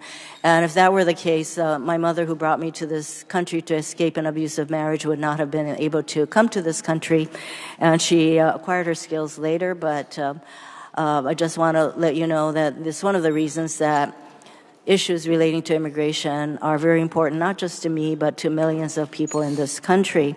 And I have heard from them. I've heard from immigrants in this country, LGBT Americans, women, and religious minorities who are terrified that they will have no place in President-elect Trump's vision of America. And based on what I've heard since the election, I am deeply concerned that their fears are well-founded. I'm hoping that you can address some of these concerns today. So I mentioned the exercise of prosecutorial discretion. When you came to see me, we did talk about whether or not you would support a ban on Muslims coming to this country based on the fact that they were Muslims. And you said you would not support that. But you also indicated that you would support basically what would be considered enhanced vetting of people with extreme views.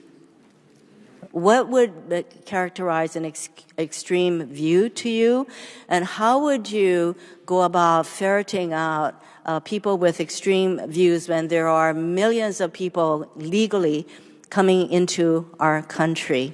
And also, related question, the fact that you would consider vetting of people with extreme views to be a proper use of our governmental authority, there must be a connection in your mind that people with extreme views, which I hope you will describe what you mean by, will do something that would compromise the safety of Americans.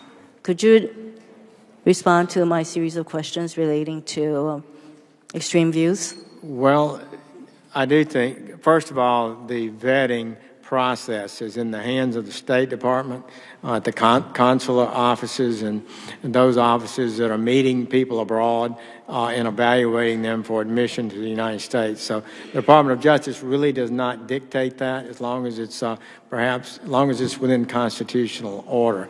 I think the approach that's preferable is the approach that would be based on areas where we have an unusually high risk of terrorists coming in, people who could be clearly violent criminals, and those certainly justify higher intensity of vetting. I think that maybe responds to your question, but again, the ultimate decision about that would be done through the State Department and by the President. I'm sure they would ask for the Attorney General's opinion as to the limits of the Constitution in requiring these kinds of questions to be asked of people who come to our country. And you did indicate that one's religious views would be a factor in determining whether somebody has extreme views. Let me turn to... If their religious views not in and of itself. Extremism, right. Not if they their interpretation of their religious views encompasses dangerous doctrines and terroristic attacks, I think they should certainly deserve more careful scrutiny than someone whose religious views are less problematic. Yes, Senator Sessions, you did say that one's religious views would be a factor in determining whether one has extreme views that would enable that would not enable them to come to our country. Let me turn to the question of abortion. On Roe v. Wade, you did say, quote, "I firmly believe that Roe v. Wade and its descendants represent one of the worst, colossally erroneous Supreme Court decisions of all time, and it was an activist decision." My question is, do you still hold that view? I believe you answered yes to someone who asked you that question previously, that you believe that Roe v. Wade was a bad decision.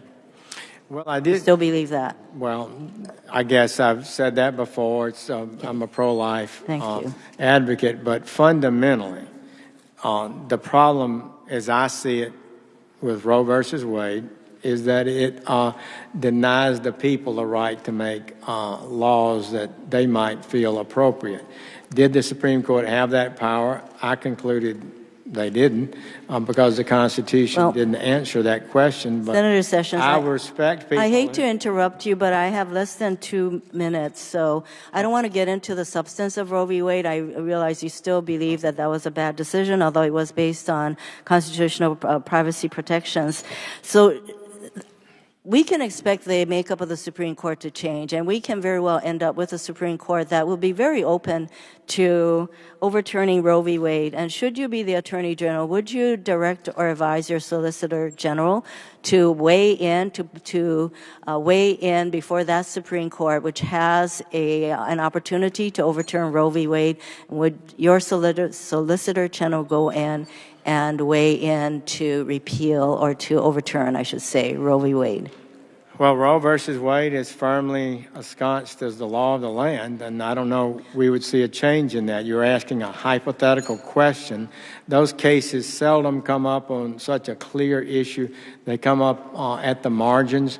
I just would not be able to predict what well-researched, a thoughtful response would be to matters that could happen in the future. I think most of us know that the next opportunity for the Supreme Court to weigh in on whether or not to change Roe v. Wade would be a very close decision, and likely possibly a 5-4 decision, and that it's not just a hypothetical, but it is of real concern to a lot of people. Let me turn to the Voting Rights Act. While the Supreme Court did eliminate parts of the Voting Rights Act, it still retains Section 2, which prohibits states from enacting laws that would have a discriminatory impact. And the Attorney General's office was a party to challenging 2 states' laws. I believe it was Texas and there was another state, that the Supreme Court ultimately agreed with the Attorney General's position that these laws violated the Voting Rights Act, Section 2. Would you, should you become the Attorney General, just as vigorously prosecute those kinds of state laws that have a discriminatory voting impact? Well, this administration's Attorney General has intervened when it felt it was appropriate and not intervened when it did not feel it was appropriate. So I think my responsibility would be to ensure that there's no discriminatory problems with a Voting Rights Act of a state. If there is, if it violates the Voting Rights Act or the Constitution, I think the Attorney General may well have a responsibility and a duty to intervene. You cannot allow improper erosion of the right of Americans to vote. Well, we know that since the Supreme Court's decision that did away with major parts of the Voting Rights Act, that numerous states, perhaps 13 states, have already enacted laws that could be deemed contrary to the Voting Rights Act. So I would hope that as Attorney General, you would vigorously review those kinds of laws and to prosecute and to seek to overturn those state laws, just as your predecessors have done. I want to turn to VAWA. I know that you voted against the most recent iteration of VAWA because you had concerns about how the non-Indians would be prosecuted under tribal law. And you indicated that, yes, you do acknowledge that non-Indians do go on tribal lands, commit crimes, and that these kinds of crimes should be prosecuted at the federal level. And I would expect that should you become Attorney General that you will do that. But at the same time, my question is, would you then seek to overturn that part of VAWA that allows the tribal courts to proceed? That would be a strictly legal decision. We should give respect to the laws of Congress that have been passed. As a member of Congress, I was uneasy with it, did not think it was a good approach, and I believe 8 out of 9 Republicans on the committee shared that concern and did vote against it. As I noted earlier, I voted for the Violence Against Women Act in 2000, 2010, and I voted for the Grassley version of the Violence Against Women Act this past time, even though I did vote against the version that became law. As Attorney General, you would not do anything to challenge that part of VAWA that allows for tribal courts to proceed. Well, right? I would have to make a legal decision on that. I'm not able to do so today. Thank you, Mr. Chairman. Thank you. Senator Sessions, as you're aware, in many instances, Congress, when enacting a law, will choose to issue a broad sort of mandate, a broad aspirational statement, leaving the details of the actual lawmaking process to a regulatory system that then has to follow certain procedures in turn to effectively make laws. We call those regulations typically. And sometimes an executive branch agency will go a step further. And outside the process that has to be followed when promulgating a new regulation, they'll just issue a guidance document outlining what the agency feels is the status of the law in this area. Guidance documents have received a lot of criticism from members of the public who point out that they are bereft of any kind of safeguard and that they haven't gone through a legislative process. They haven't even gone through any type of review process that would normally accompany the regulatory rulemaking cycle. As a matter of policy making, will the Department of Justice, under your leadership, assuming you're confirmed, use guidance documents as a matter of course in promulgating legal interpretations? Senator Lee, a guidance document that's clearly within the intent of Congress and the law's plain words can be beneficial. I think they're normally issued by the agency or department that administer it, like, for example, Health and Human Services, Homeland Security, Department of Commerce.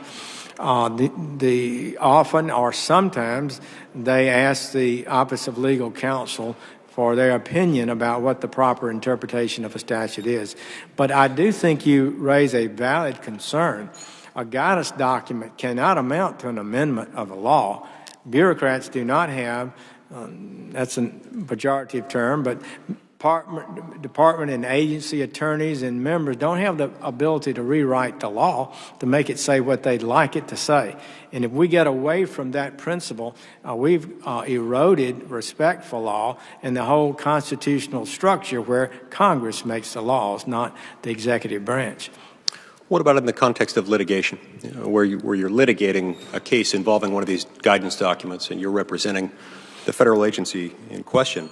Will the department, under your leadership, assuming you're confirmed to this position, ask courts to defer to non-binding guidance documents in the same way that courts are routinely asked to defer to regulations? Well, that's a good question from a good lawyer, I have to say. In other words, the question you're suggesting is the established law of the land or the courts is that they give certain deference to well-established, properly established regulations issued pursuant to statute. But what if the secretary just issues a guidance document? Is the court entitled to give full deference to that? I would. First of all, I don't know. I haven't researched it. But I do think that would be a pretty bold step to go that far and would be dubious about it. Thank you. As you know, from time to time, the Department of Justice receives subpoenas, or one of the entities being represented by the Department of Justice might receive requests from members of Congress, from committees in Congress, including some committees that have the power to issue subpoenas, in other instances just letters or other types of requests from Congress for documents. I suspect that there may be a number of outstanding requests of this nature that are left pending at the end of this administration. Requests that were issued during the 114th Congress, the Congress previous to this one, but that will still need to be handled within the department after you're confirmed, assuming you are confirmed. Will you commit to reviewing any of those that remain pending and doing so in a manner that's timely and showing the respect for a coordinate branch of government? Senator Lee, if you would, repeat for me but kind of pending requests for documents that might be left over from the previous Congress. Requests for documents in what kind of proceeding? Requests for documents either from the department itself or in matters where the department is involved representing an entity within the federal government. I just want to make sure that those don't get left behind, that they don't get ignored simply because they haven't been dealt with by the previous administration. Well, I do think they're entitled to be evaluated, and proper requests, I would assume, would continue to be valid, and we would try to follow whatever the law requires in that regard. Thank you. I appreciate that. I want to talk about the use of the attorney-client privilege by members of the executive branch, by executive branch officials. In a 1998 opinion, the U.S. Court of Appeals for the D.C. Circuit reached a conclusion that executive branch officials do not enjoy the same common law attorney-client privilege as ordinary lawyers, lawyers who are not executive branch officials. And Justice Scalia, while he was serving as the Assistant Attorney General over the Office of Legal Counsel, authored a legal opinion stating that executive branch officials do not enjoy the privilege unless they're dispensing with personal legal advice. Instead, in that view, executive branch officials need to exert the executive privilege rather than the traditional common law attorney-client privilege. And yet, executive branch agencies routinely can be observed asserting the attorney-client privilege instead of the in much the same way they would in the traditional context, rather than just invoking the executive privilege. Would you agree with that, that might raise some questions? Senator Lee, I've not studied that opinion of Justice Scalia. I would be reluctant to comment, except I would say that it's probably good for the American Republic that department and agency officials seek legal advice before they act. In the long run, that's probably better. And I think having some expectation that they can have a candid comment with their attorney is of value. I hadn't thought about and never given study to the question of whether it should be on the executive privilege or attorney-client, although I can imagine the difficulties. Yes. No, I appreciate your candor on that point, and it gives me some comfort knowing that you're aware of the situation. You'll look at those. I'd like to talk about some antitrust issues in the moments I have remaining, and then perhaps we'll get back to these during a subsequent round. Antitrust regulators, when they're reviewing potentially anti-competitive harms that might arise as a result of a merger, will sometimes impose conditions on the merger moving forward, saying unless you do A, B, and C, this merger can't go forward. But if you do A, B, and C, in order to address whatever concerns we, the antitrust regulators, have, then the merger can be consummated. It is my view that there is a temptation for antitrust regulators sometimes to impose conditions that don't involve anti-competitive concerns, and that raises some red flags, that because the role of the antitrust regulator is to look out for anti-competitive concerns arising out of the merger, that's where their inquiry ought to be focused, and that's where their conditions ought to be focused. Do you disagree with that? I would agree with that, as you formulated, I believe, and it would be wrong to further some other separate, discrete agenda that's not reasonably connected to the merger itself. So I think we should ensure that we have the highest integrity in antitrust adjudications because they can have great impact. The law is not crystal clear about what's lawful and what's not lawful and what the antitrust division is required to do, and it leaves dangers of, if not politicalization of it, it remains dangers of policy agendas getting embroiled in it. So it's an important division that requires great integrity and ability, I believe, in the leadership at the antitrust division. Thank you. Just a moment. Senator Leahy. Thank you, Mr. Chairman. I listened to Senator Lee asking these questions. It occurred to me that you are one of a very, very, very small minority of members who opposed the USA Freedom Act that I drafted with Senator Lee. It passed with a supermajority in both the House and the Senate. Even though you voted against it, and this, of course, stopped the bulk collection by NSA that both Senator Lee and I oppose, do you agree the executive branch has to follow the law that they cannot reinstate the bulk collection of America's phone records without amending federal statutes? Senator Leahy, that appears to be so, and I can't swear that that's absolutely, totally always true, but it appears to be so. Wait a minute. We either passed the law or we didn't pass the law. Supermajority voted for the Lee-Leahy law. The president signed into law. You voted against it. Will you uphold the law? I will follow the law, yes, sir. And will you commit you're not going to allow the NSA to gauge in the bulk collection of Americans' records in violation of the USA Freedom Act based on a theory that somehow whoever is president has the power to disregard the statute? I do not believe that the statute can be disregarded, and it should be followed. Thank you. I appreciate that. We had a dust-up in the press. As you recall, when Mr. Trump bragged about how he had grabbed women and so on,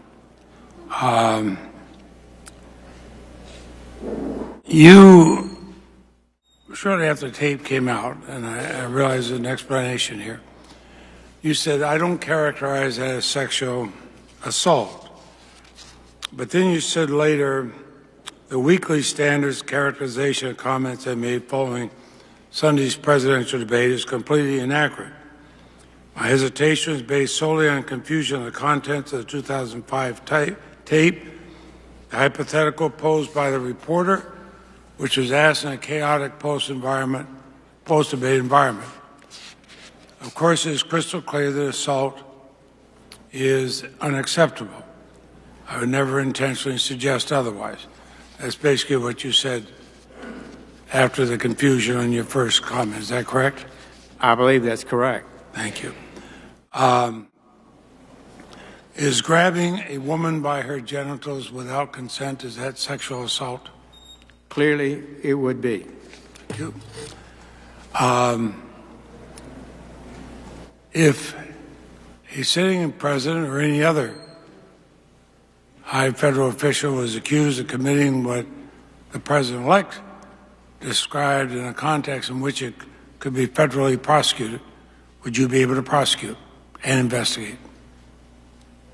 The president is subject to certain lawful restrictions, and they would be required to be applied by the appropriate law enforcement official if appropriate, yes. And the conduct described based on the description, would be sexual assault?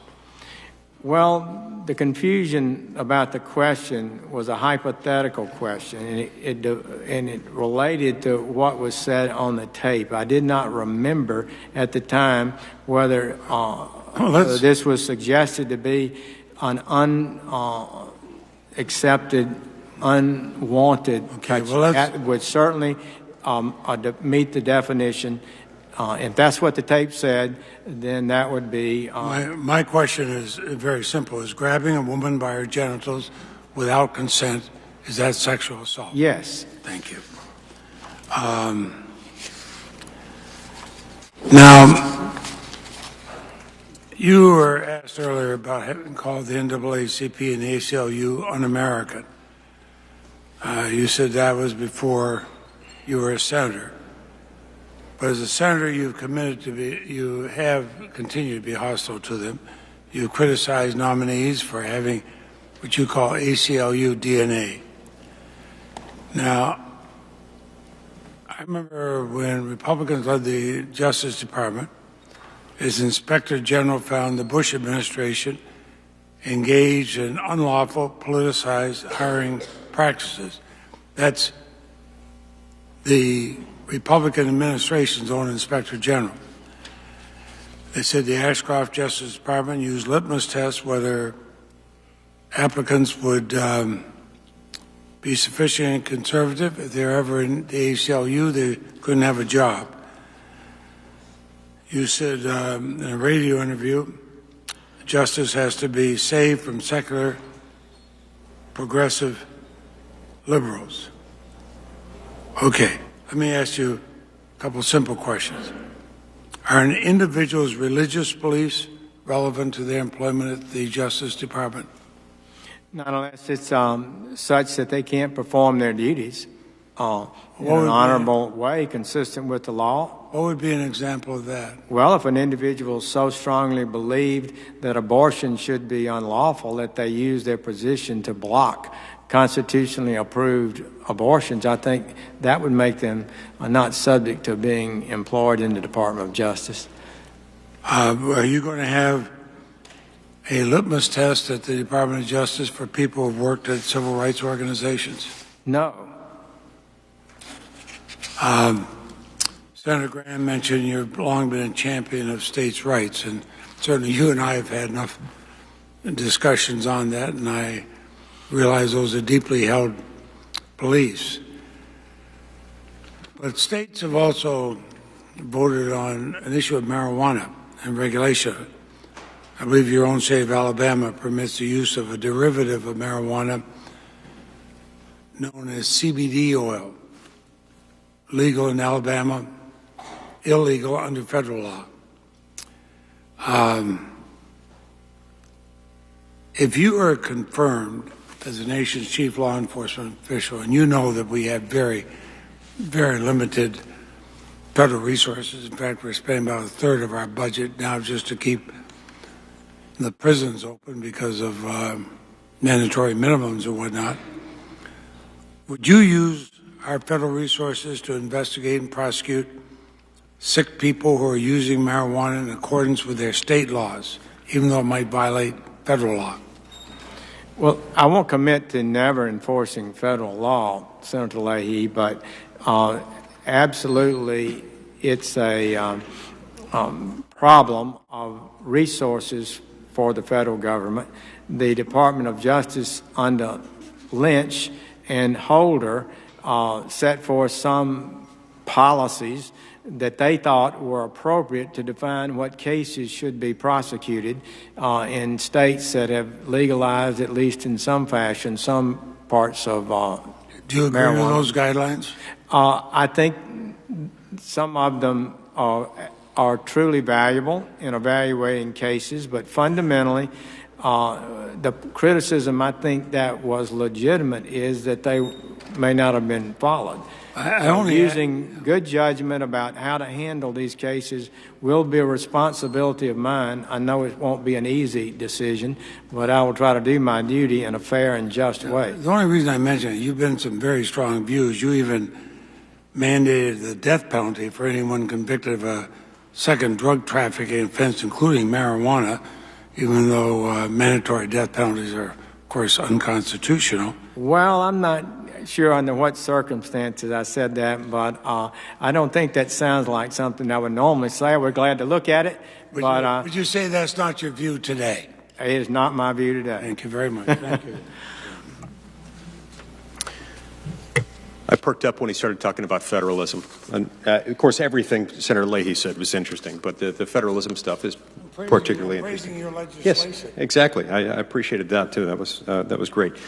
Federalism is an issue that's near and dear to many of us, and I know it's important to you. The notion that our federal government possesses powers that James Madison described as few and defined, and those reserved to the states are numerous and indefinite. We were supposed to be a different legislative body. Our federal government was always intended as a limited purpose national government, not a general purpose national government, one possessing complete police powers. We've seen a slow but steady drift over the last 80 years away from this principle of federalism, such that powers exercised at the federal level today could no longer be described as few and defined, but more appropriately described as numerous and indefinite.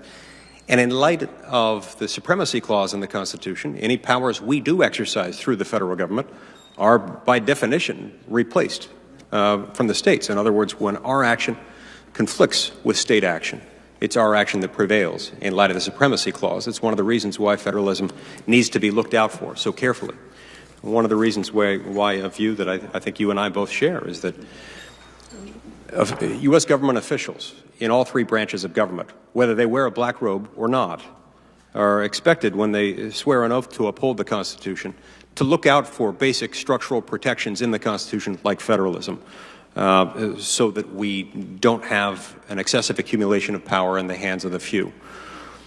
So the Founding Fathers set up this system in which we have these structural protections. We have the vertical protection we call federalism, which we've just described, and the horizontal protection we call separation of powers. It says within the federal government, in order to protect us against the risks associated with the excessive accumulation of power in the hands of the few, we're going to have one branch that makes the laws, another branch that enforces the laws, and a third branch that interprets the laws.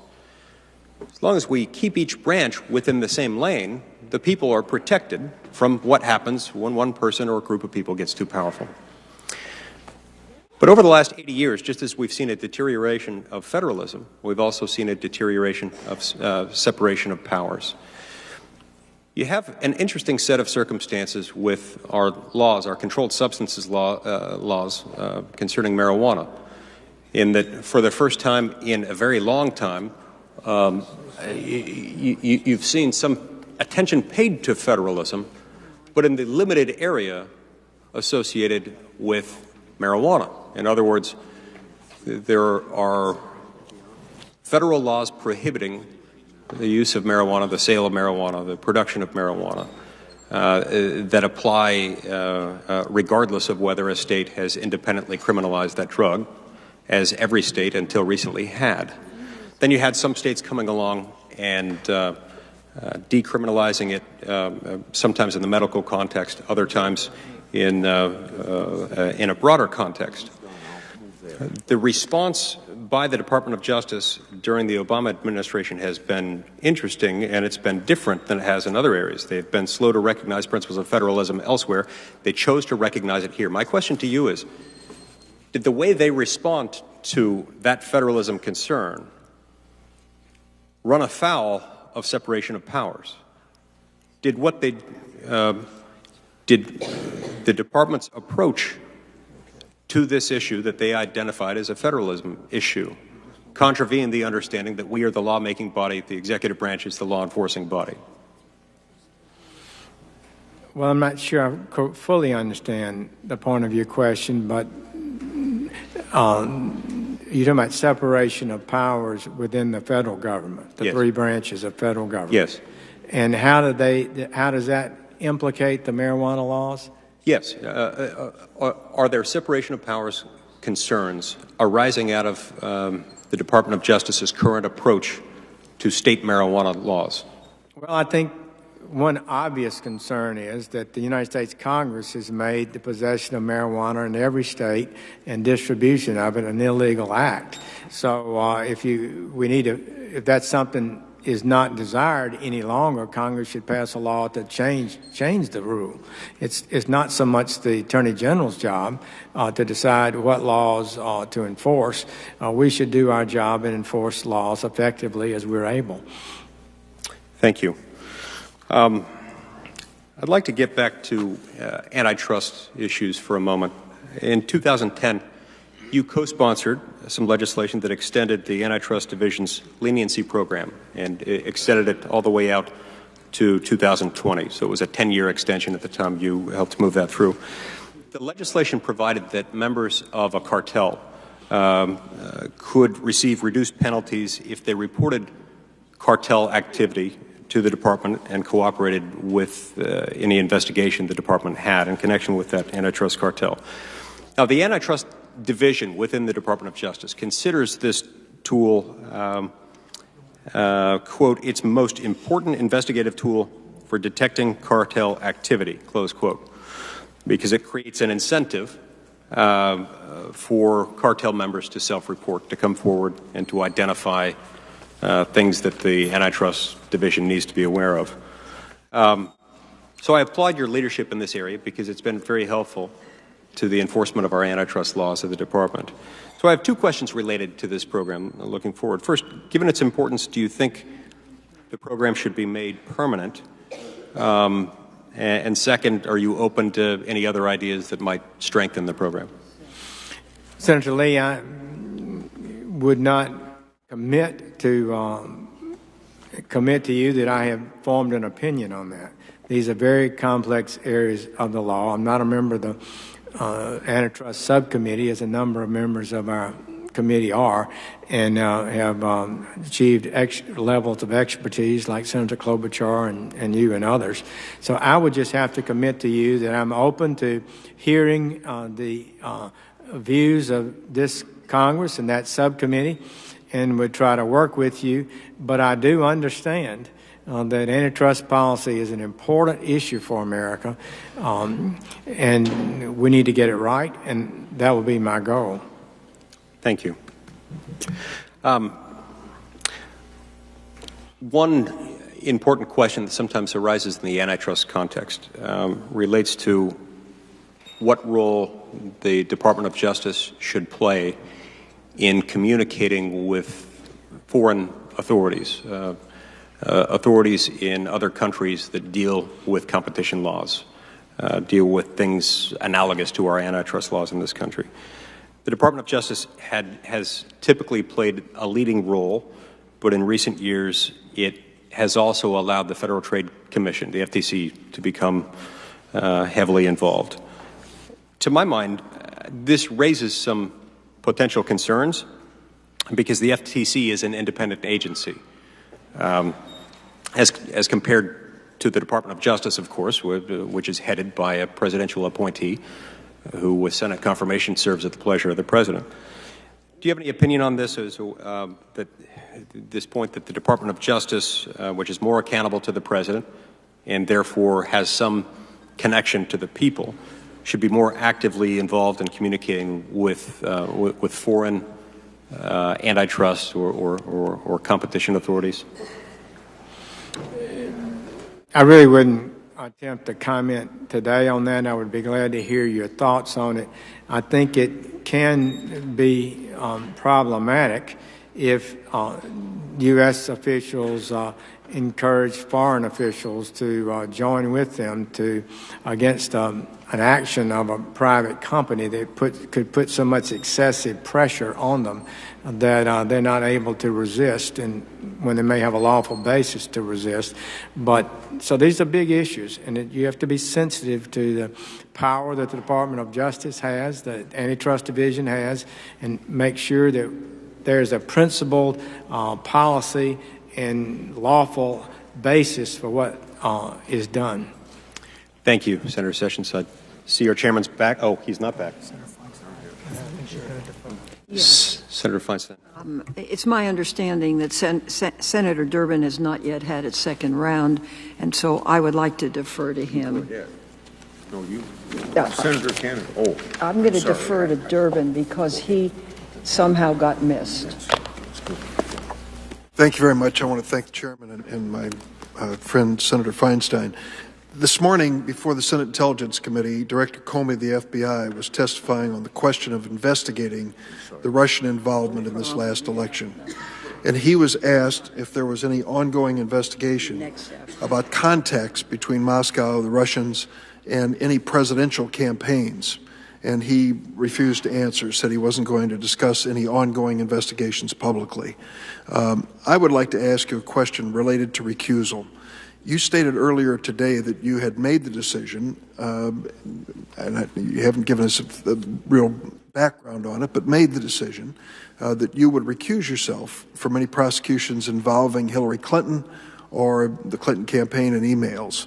And then I understand, I wasn't present, but Senator Blumenthal asked you for some other hypotheticals as to whether you'd recuse yourself on an emolument question or some other things, and you said you'd take it on a case-by-case basis. What if, the hypothetical, same as Hillary Clinton, we are dealing with an investigation that involves the Trump campaign or anyone in the Trump campaign? Would you recuse yourself as Attorney General from that prosecution? Well, my response to my recusal issue was because I'd made public comments about it that could be construed as having an opinion on the final judgment that would have to be rendered. I don't think I made any comments on this issue that go to that, but I would review it and try to do the right thing as to whether or not it should stay within the jurisdiction of the Attorney General or not.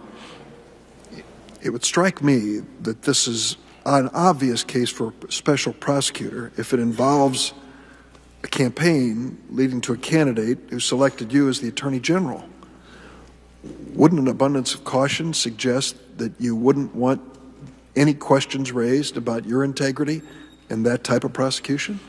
Senator Durbin, I think it would be incumbent upon anybody who's holding the office of Attorney General at that time to carefully think his way through that, to seek the advice, and to follow the normal or appropriate special prosecutor standards.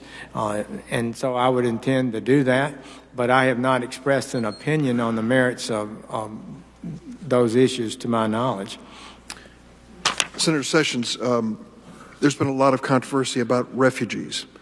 The United States had a dubious record on refugees during World War II, refusing to accept Jewish refugees who were then, in some cases, returned to Europe and the Holocaust and perished.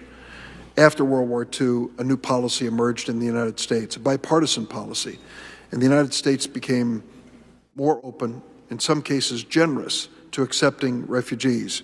The numbers, I've heard various numbers, but 650,000 Cuban refugees who came to the United States during the ascendancy of the Castro regime, 125,000 or more Soviet Jews accepted in the United States, spared from persecution in the Soviet Union, 400,000 from Eastern Europe after World War II, 400,000 from Vietnam, 150,000 from the former Yugoslavia.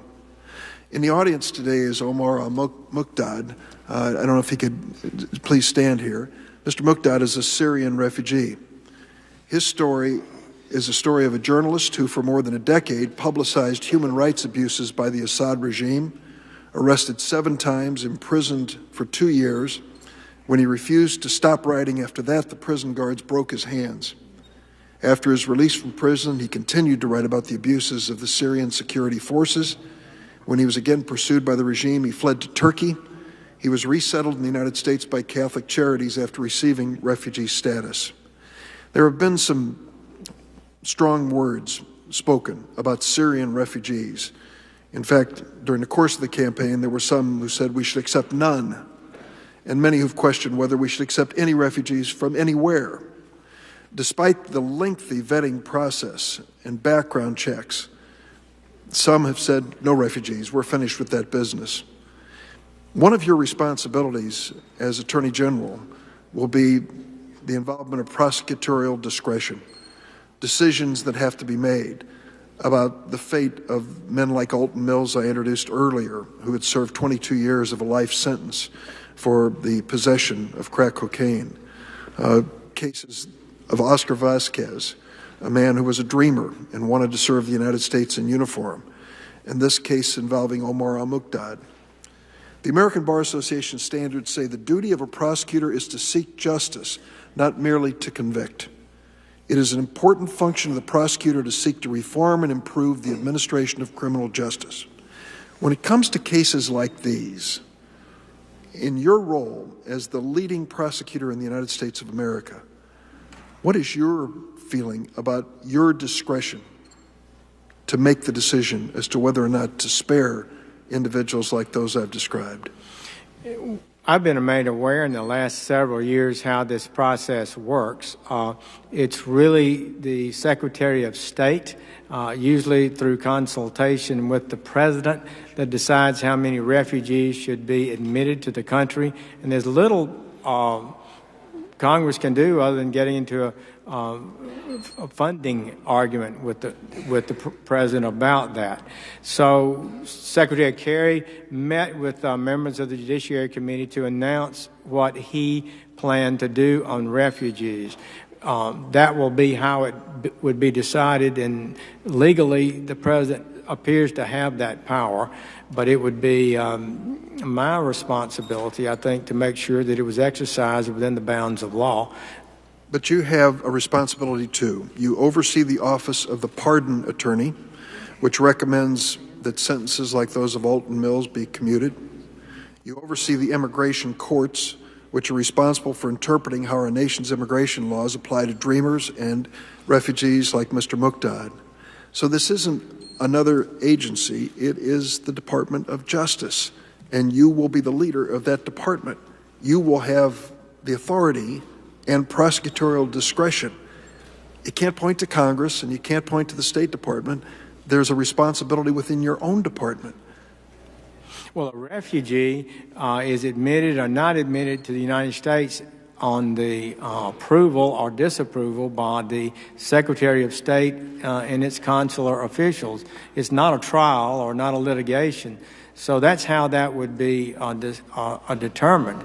The gentleman from Syria that you mentioned should have be able to make a strong case for his acceptance as a refugee because he's been damaged and injured and attacked and at risk for his writings. So that would give him a more, proving that should give them, put him at a higher level of potential acceptance. Well, you and I can disagree on this one point in your authority over immigration courts as Attorney General, but I hope that we both agree that there are compelling cases of people who are victims around the world of terrorism and war, discrimination, and maltreatment, men and women. And many of them look to the United States as the last possible place for them to find safety and security. I hope after the heated language of this last election campaign that we can come back to some of the standards that have guided this nation since World War II. Well, we'll not end the refugee program. I would not favor that, but we do have a responsibility to be careful and make sure those who are admitted have been properly vetted and are not a danger. Thank you. This is what I'd like to do. The votes kind of made this a convoluted rounds that we're in here. One person's had third round. We got one person with no round. So this, or not without his first round. And then Senator Sessions would like to take a break. So here's what I'd like to do, Senator Sessions, is okay with you. I want to go with Senator Hatch, Senator Feinstein for their second rounds, and then Senator Kennedy for his first round, and give you a short break at that point. Is that okay? That would be good. Okay. Thank you. And for the benefit of the rest of you, I kind of got lost out of this, but I've got to be here for the rest of the meeting where maybe some of you don't have to be. So I'll wait and do my second, third, and fourth round when everybody else is gone. Was that nice? How many? Okay. Now it's Senator. I think it's Hatch. Senator Hatch, yes. Senator Sessions, I think you've done a terrific job. I've known you all your 20 years. I've watched you work diligently on the Judiciary Committee and on your other committees as well. You're an honest, decent man. And you have tremendous abilities in law enforcement. And you've proven it here today, and you're showing it here today. It's hard for me to understand why anybody would be against you. But let me ask just a couple of questions. I want to emphasize that you have wide support for your appointment among law enforcement, including the National Sheriff's Association, National District Attorneys Association, the National Association of Police Organizations, National Association of Assistant U.S. Attorneys, National Narcotic Officers Association, the Fraternal Order of Police, the Federal Law Enforcement Officer Association, the International Union of Police Associations, and the associations of major county sheriffs and major city chiefs of police. I'm not sure I've seen anybody that had all that kind of massive support for this position. Now, I draw attention to this for an important reason. Disagreement about political or policy positions are one thing, but accusations about your commitment to fairness or suggestions that you're not sensitive to race is another. Would these law enforcement organizations enthusiastically support someone who was biased? We know they wouldn't. Of course not. Would they endorse someone who would fail to be impartial? Of course not. Such accusations, especially without any evidence to support them whatsoever, are not simply attacks on Senator Sessions. They are also smears against organizations like these, which have similarly examined the record and found Senator Sessions worthy of support. So I'm grateful to you and for your willingness to take this on, knowing that you might be smeared by certain organizations. It takes some guts to do this, but we all know you have guts. We all know that you believe in what you're doing. We all know that you have a tremendous integrity. We all know that you have a tremendous intellectual ability as well. And even though you and I have disagreed on some issues that are important to both of us, you've always acted with distinction and with fairness and decency. And I would expect you to do the same thing as Attorney General of the United States. One thing I know, you would be giving it everything you have. And that's a lot. You have a lot to give. Let me just say, this morning one of my Democratic colleagues said that the standards for evaluating your nomination is whether you will, quote, enforce the law fairly, evenly, without personal bias, unquote. Do you agree that the Attorney General has a duty to do that? That's a core responsibility of the Attorney General, absolutely. And I have no doubt, knowing you, that you'll live up to that. No doubt whatsoever. I think everybody should have to agree with that. The real question is how we can be confident that you will fulfill that responsibility. And most of the questions this morning were about statements you made, positions you took, or votes you cast as a senator on legislative issues. And some of these questions suggested that you could not enforce a law you had not voted for, or that you would not enforce a law or policy that you might have questioned or personally disagreed with. Now, I personally categorically reject that, and you have too. Am I right? That is correct. You're darn right it is. Some of my friends would also reject the suggestion that a liberal could not be impartial. I think liberals can be impartial. I do too, Senator Hatch. And some people, I don't think it would be hard for me to be impartial and to enforce laws that I didn't vote for. I just don't think that's going to be I think I can separate my personal votes of maybe years ago from what my responsibility is today. And I hope that my colleagues can believe that. Well, the answer to the question whether you can, as Attorney General, enforce the laws fairly, evenly, and without personal bias, it's a resounding yes, you can. And anybody who disagrees with that hasn't been listening, hasn't observed you over the last 20 years, or any time over the last 20 years. There's not a shred of evidence from your entire record to undermine that conclusion. Now, does the fact that you have already served in both the executive and legislative branches strengthen even further your commitment to the duty of fairness and impartiality? Seems to me it does. Am I right? Well, thank you. Yes, I do believe that I've conducted myself according to principles that I think are valid and try to be consistent and honest in my evaluation of the many complex issues that we have here. Sometimes good people can certainly disagree on them. Well, anybody who knows you knows that that's true. Now, the Justice Department has a duty to defend in court the laws enacted by Congress. As a member of this committee for 20 years, you had heard Attorney General nominees profess their commitment to fulfill that duty regardless of politics. Now, in my opinion, the Justice Department under the outgoing administration reneged on its duty to do so in a number of respects. In some key instances, they made decisions on political rather than legal grounds. How important is it for the Justice Department to defend Congress's statutes, and will you commit to do so even when, as a legislator, you would have opposed those statutes? Senator Hatch, you've been through these issues for many years, and I certainly respect your judgment. But I do believe that the lawyer for Congress, the lawyer for the United States that represents the United States government in court should be the lawyer that defends an act lawfully passed in Congress wherever it's reasonable, a reasonable argument can be made, and I commit to you I will do that.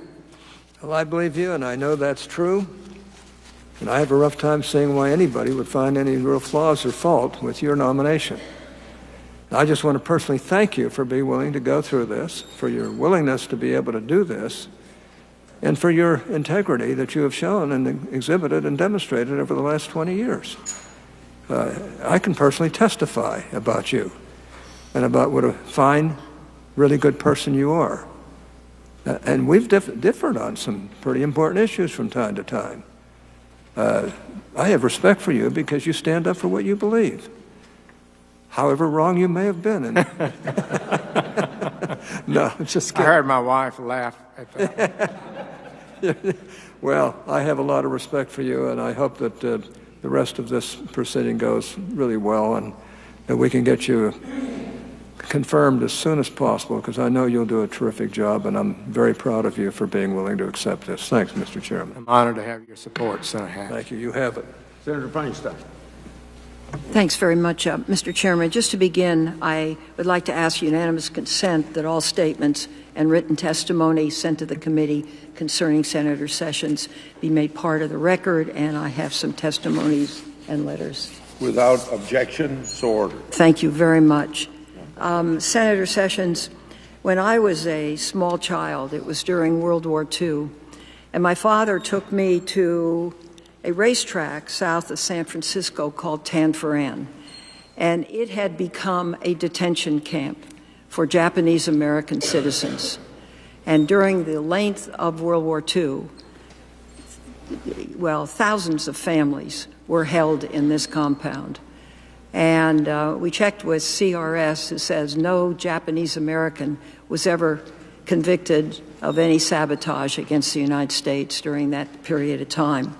Senator Lee, Senator Cruz, and I have tried together to enact a bill to assure that no American citizen or lawful permanent resident detained in the United States can be held indefinitely without charge or trial pursuant to authorization of military force.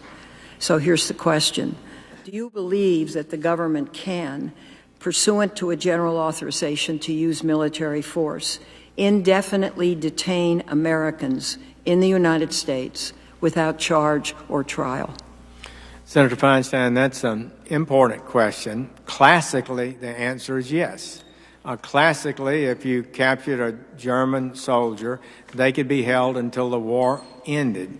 That was done, I'm sure, at the Civil War and most wars since. I'm talking about I hear you. American. So then the question is, we're in a war like we have now that's gone on multiple years, and I would think the principle of law certainly would appear to be valid, but as reality dawns on us, and wars might be even longer, it's honest to discuss those issues. So I respect your willingness to think about that and what we should do. But in general, I do believe, as Senator Graham has argued forcefully and for many years, that we are in a war. And when members who, unlike the Japanese, who were never proven to be associated with a military regime like the Japanese government, these individuals would have to be proven to be connected to a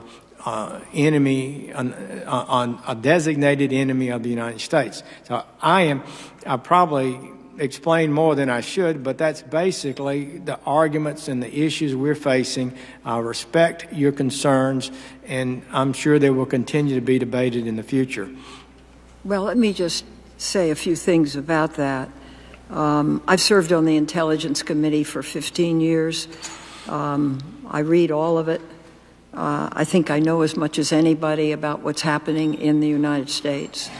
And this is not, these are Americans that we're talking about. They can be picked up and detained and held without You're talking about Americans of trial indefinitely. And that should not be the case. Well, I understand your point, and a citizen of the United States has certain important rights. They cannot be abrogated. It is absolutely so. They cannot be detained without undergoing a habeas review, and the government surely has to prove that they are indeed connected sufficiently with an enemy action against the United States, so they couldn't be detained.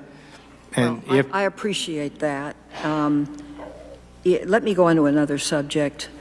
You were one of 9 senators to vote against the Detainee Treatment Act of 2005. It prohibited the imposition of cruel, inhuman, or degrading treatment or punishment of any person in the custody or control of U.S. personnel. You also voted against an amendment sponsored by Senator McCain in the 2016 Defense Authorization Bill to limit interrogations to the techniques provided by the Army Field Manual, which does not include waterboarding. Do you agree that the CIA's former enhanced interrogation techniques, including waterboarding, are prohibited by this provision of law as now codified at 42 U.S.C. 2000 DD? It does appear to be clear that the last act, the McCain Amendment, would prohibit waterboarding. And you would enforce that? I would force the law, yes. Thank you very much. Now, my third question is, and this was in the Washington Post, a report last night that you failed to disclose to this committee and to the Office of Government Ethics subsurface rights to oil or other minerals on more than 600 acres in your home state, some of which, I gather, are adjacent to a federal wildlife preserve. Apparently, Alabama records, and this is a quote, show that the senator leased undivided mineral interests to Chief Capital, a Texas firm, in 2015. Do you, in fact, own these interests? Senator Feinstein, I believe that's so. And the way it happened was that many years ago, at least 50 or more years ago, my family, ancestors, sold some land and reserved mineral rights. Later, there was a dam built on the river and a desire to take land that were going to be flooded and to add additional land for a duck preserve. And they negotiated, and the family sold land to the government and retain the mineral rights per the agreement. At least that's my understanding. So by an odd series of events, the properties fell to me. I've never reviewed the deeds. I've never known how much land is out there that I own mineral rights on, although oil companies are pretty good about making sure they contact real owners before they drill a well. So you're correct that we reported the income on my return $4,000. I saw that. As coming from the property that I own and the property where the oil well is. I did not note in that report specifically that it was oil income because the blank said royalties, but maybe I'm there. So I would just say to you this. We absolutely had, this is something I've taken no affirmative action in. It's something I'm going to take affirmative action in. I have one of the simplest, clearest, fairest financial reports you can see.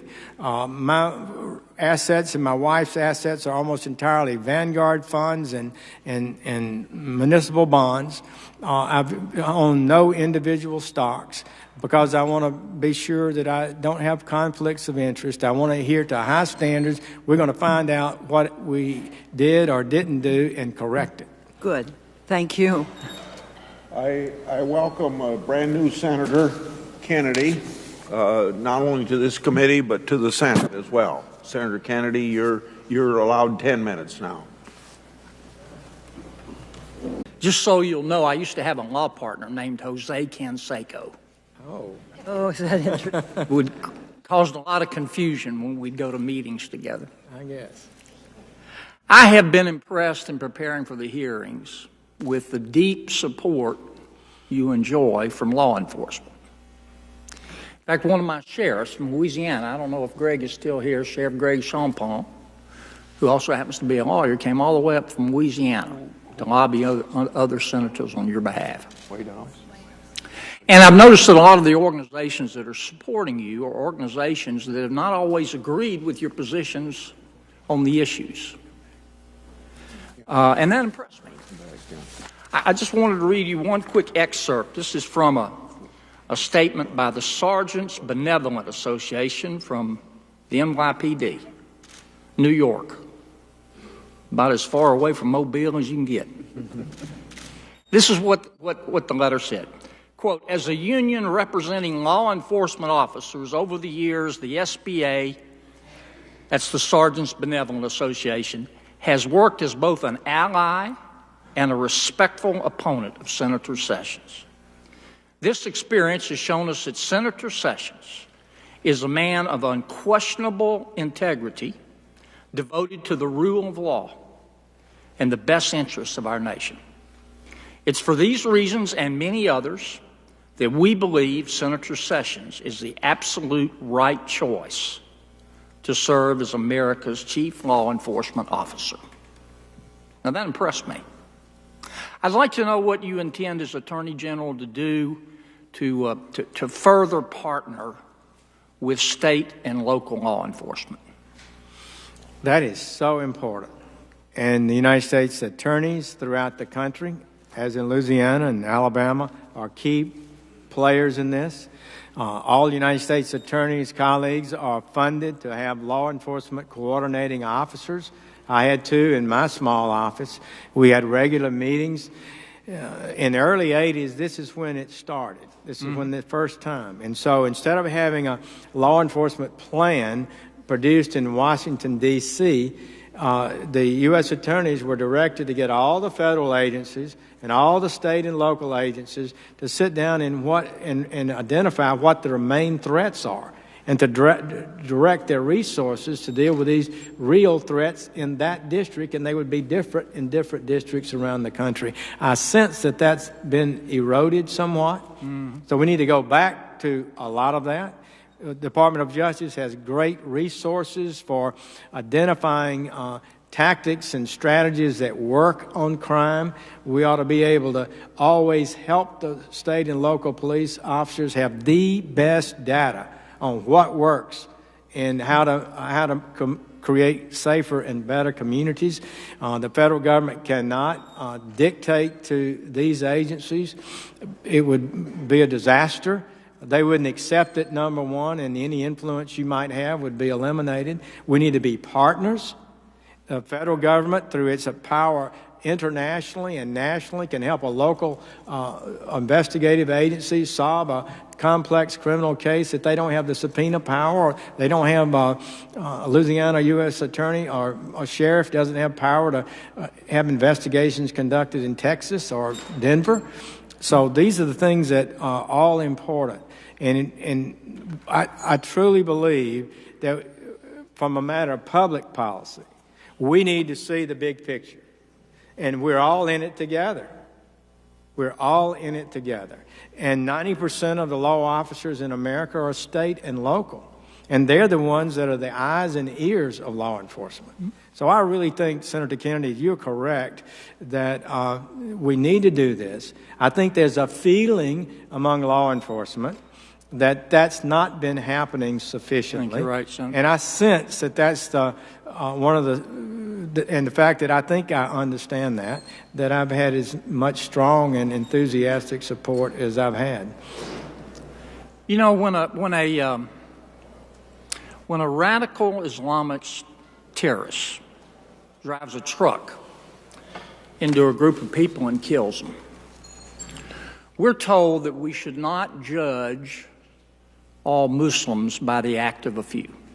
And I agree with that. Don't you think the same rule ought to apply when one or two law enforcement officers make a mistake? Don't you think that the same rule ought to apply to all the other 99.9% law enforcement officials out there who just get up every day and go to work and try to protect us? Well, I really do.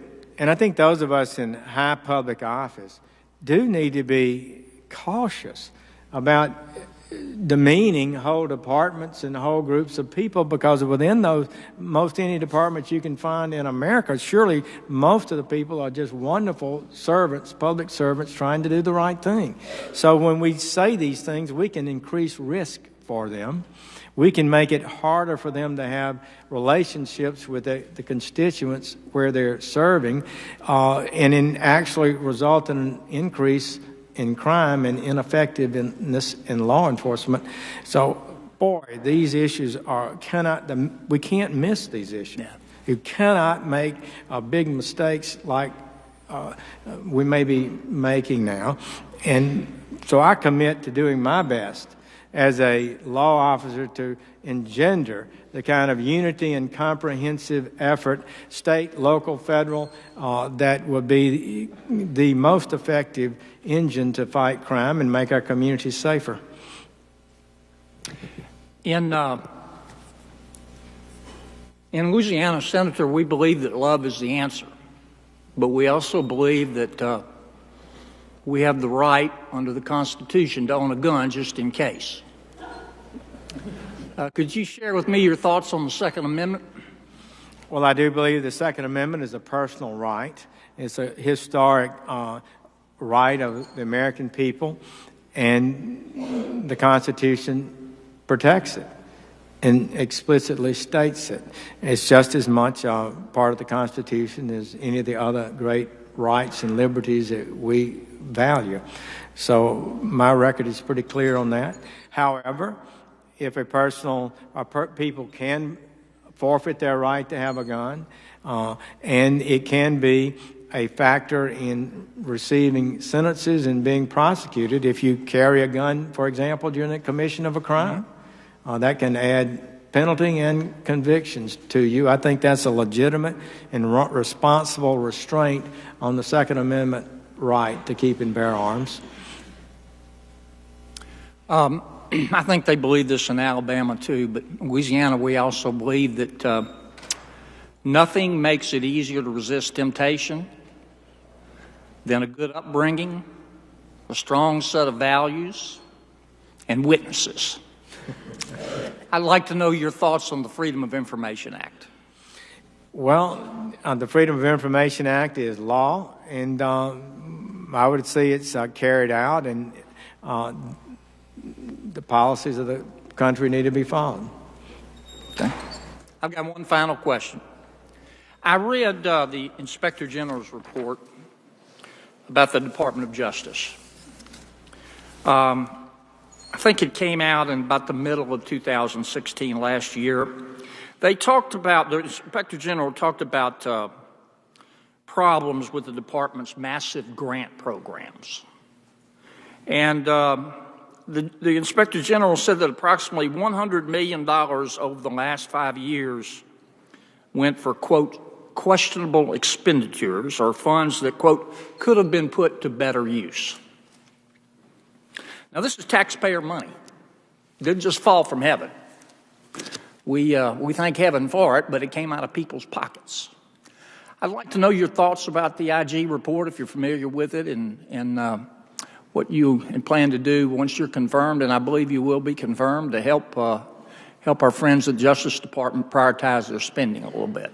Thank you, Senator Kennedy. That report raises real concerns. I believe that any responsible public official should recognize that when they obtain an IG, their own Inspector General, and saying that their department is not performing according to high standards, should listen to that report and take action and review what's happening and make sure it does not continue. The American people have no desire, and they absolutely should not, have their money sent to Washington and then be wasted.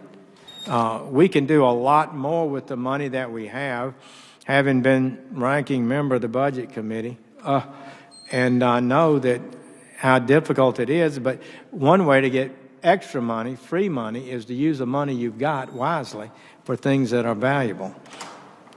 Senator, I don't know you well, but I've followed your career with respect and admiration for a lot of years, and I just wanted to tell you that. You're going to be a great Attorney General. Thank you. Thank you very much. Senator Sessions, you asked for a short break, so I hope maybe 15 minutes would be adequate. That would be adequate, absolutely. Just because I came back, he's once. Senator Whitehouse is going to be next. No, that's okay. So when he comes back, yes, go ahead, Senator. Take your time.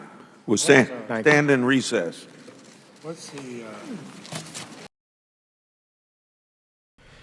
All right, guys. So they're going on another recess for 15 minutes. We'll keep the chat up, and I'll put a little bit of music while we wait. When they go back in session, we'll go right back to the hearing. They've been going on for a while, and Jeff Sessions is doing very well. I'm pretty sure he will be confirmed, but we'll have to see what's going on. They're going to keep asking him questions, and they might do the voting today, or they might be doing the voting tomorrow. This is a 3-day event, so it runs today, tomorrow, and into Thursday. Tomorrow's confirmation will be for Rex Tillerson, along with others. So stay tuned and stay here with us at Golden State Times. If you are new to our community, we encourage you to join us by clicking that subscribe button.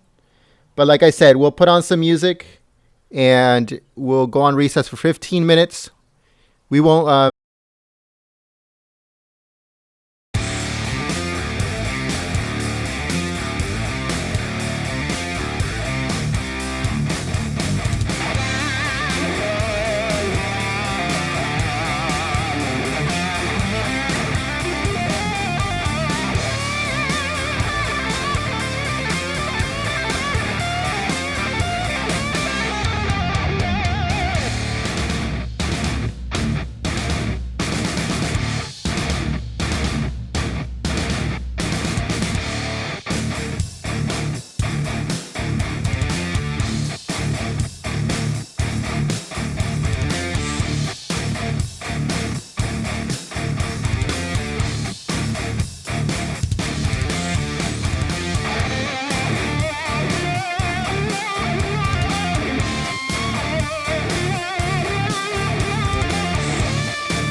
White House, but I was wondering if the staff or members could give my staff some indication of how many people still want to ask questions, and it doesn't matter how many it is. I'm going to stay here as long as people want to ask questions, because I haven't had my second round yet. And if I could ascertain that, I'd appreciate it. I know we have at least one or two Republicans that want to. Senator Whitehouse, you go ahead. Thank you, Chairman. Senator Sessions, welcome back. As you know, the Department of Justice has at its heart the career prosecutor and attorney corps that staffs it. On social media, conservative bloggers are already circulating names of career attorneys in the department who they say should be demoted or reassigned because of positions they argued under Attorneys General Holder and Lynch. One commentator for the Heritage Foundation has made the comparison to filth within the Department of Justice and suggested that, like the Aegean stables, you need to run rivers through the department and wash out the agency from top to bottom. And you yourself have criticized department attorneys for being secular. Now, that was as recently as November. Now, in Rhode Island, we have a long tradition, back to Roger Williams, of separating church and state. And as an attorney general and as a U.S. attorney, we also have a tradition of allowing career attorneys to follow the policy dictates of other administrations and not holding the career people responsible for that. I'm wondering how you react to this. Do you have a problem with career attorneys if their private religious beliefs are secular ones? And will you support the career attorneys against the pressure from these right-wing organizations seeking to wash them out like filth, to paraphrase the Heritage Foundation? The Department of Justice is composed primarily of career professionals. As you know, Senator Whitehouse, you served there ably as United States Attorney, and I give them the highest respect. Most of those attorneys reach high standards, and they are willing to follow lawful orders and directions from their superiors, even if they might have a different philosophy.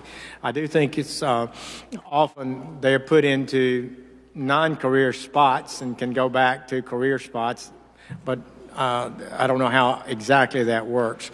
But so you would normally expect, and I'm sure the Obama administration made changes in the leadership of the department.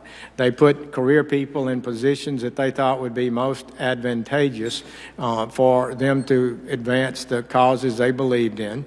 And that's sort of within the rules of the game. But to target people and to any way demean them if they were fine public servants and they were following the law and carrying out a legitimate policy of their supervisors would be wrong, and I think you should respect them.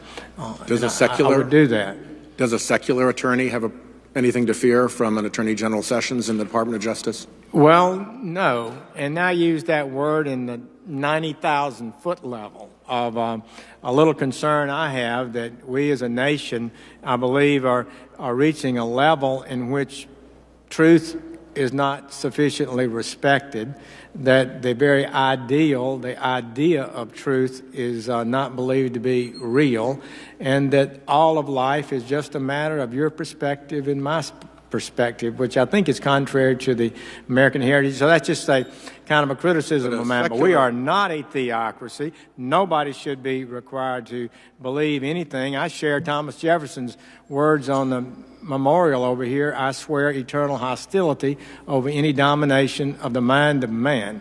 And I think we should respect people's views and not demand any kind of religious test for holding office. And a secular person has just as good a claim to understanding the truth as a person who is religious, correct? Well, I'm not sure.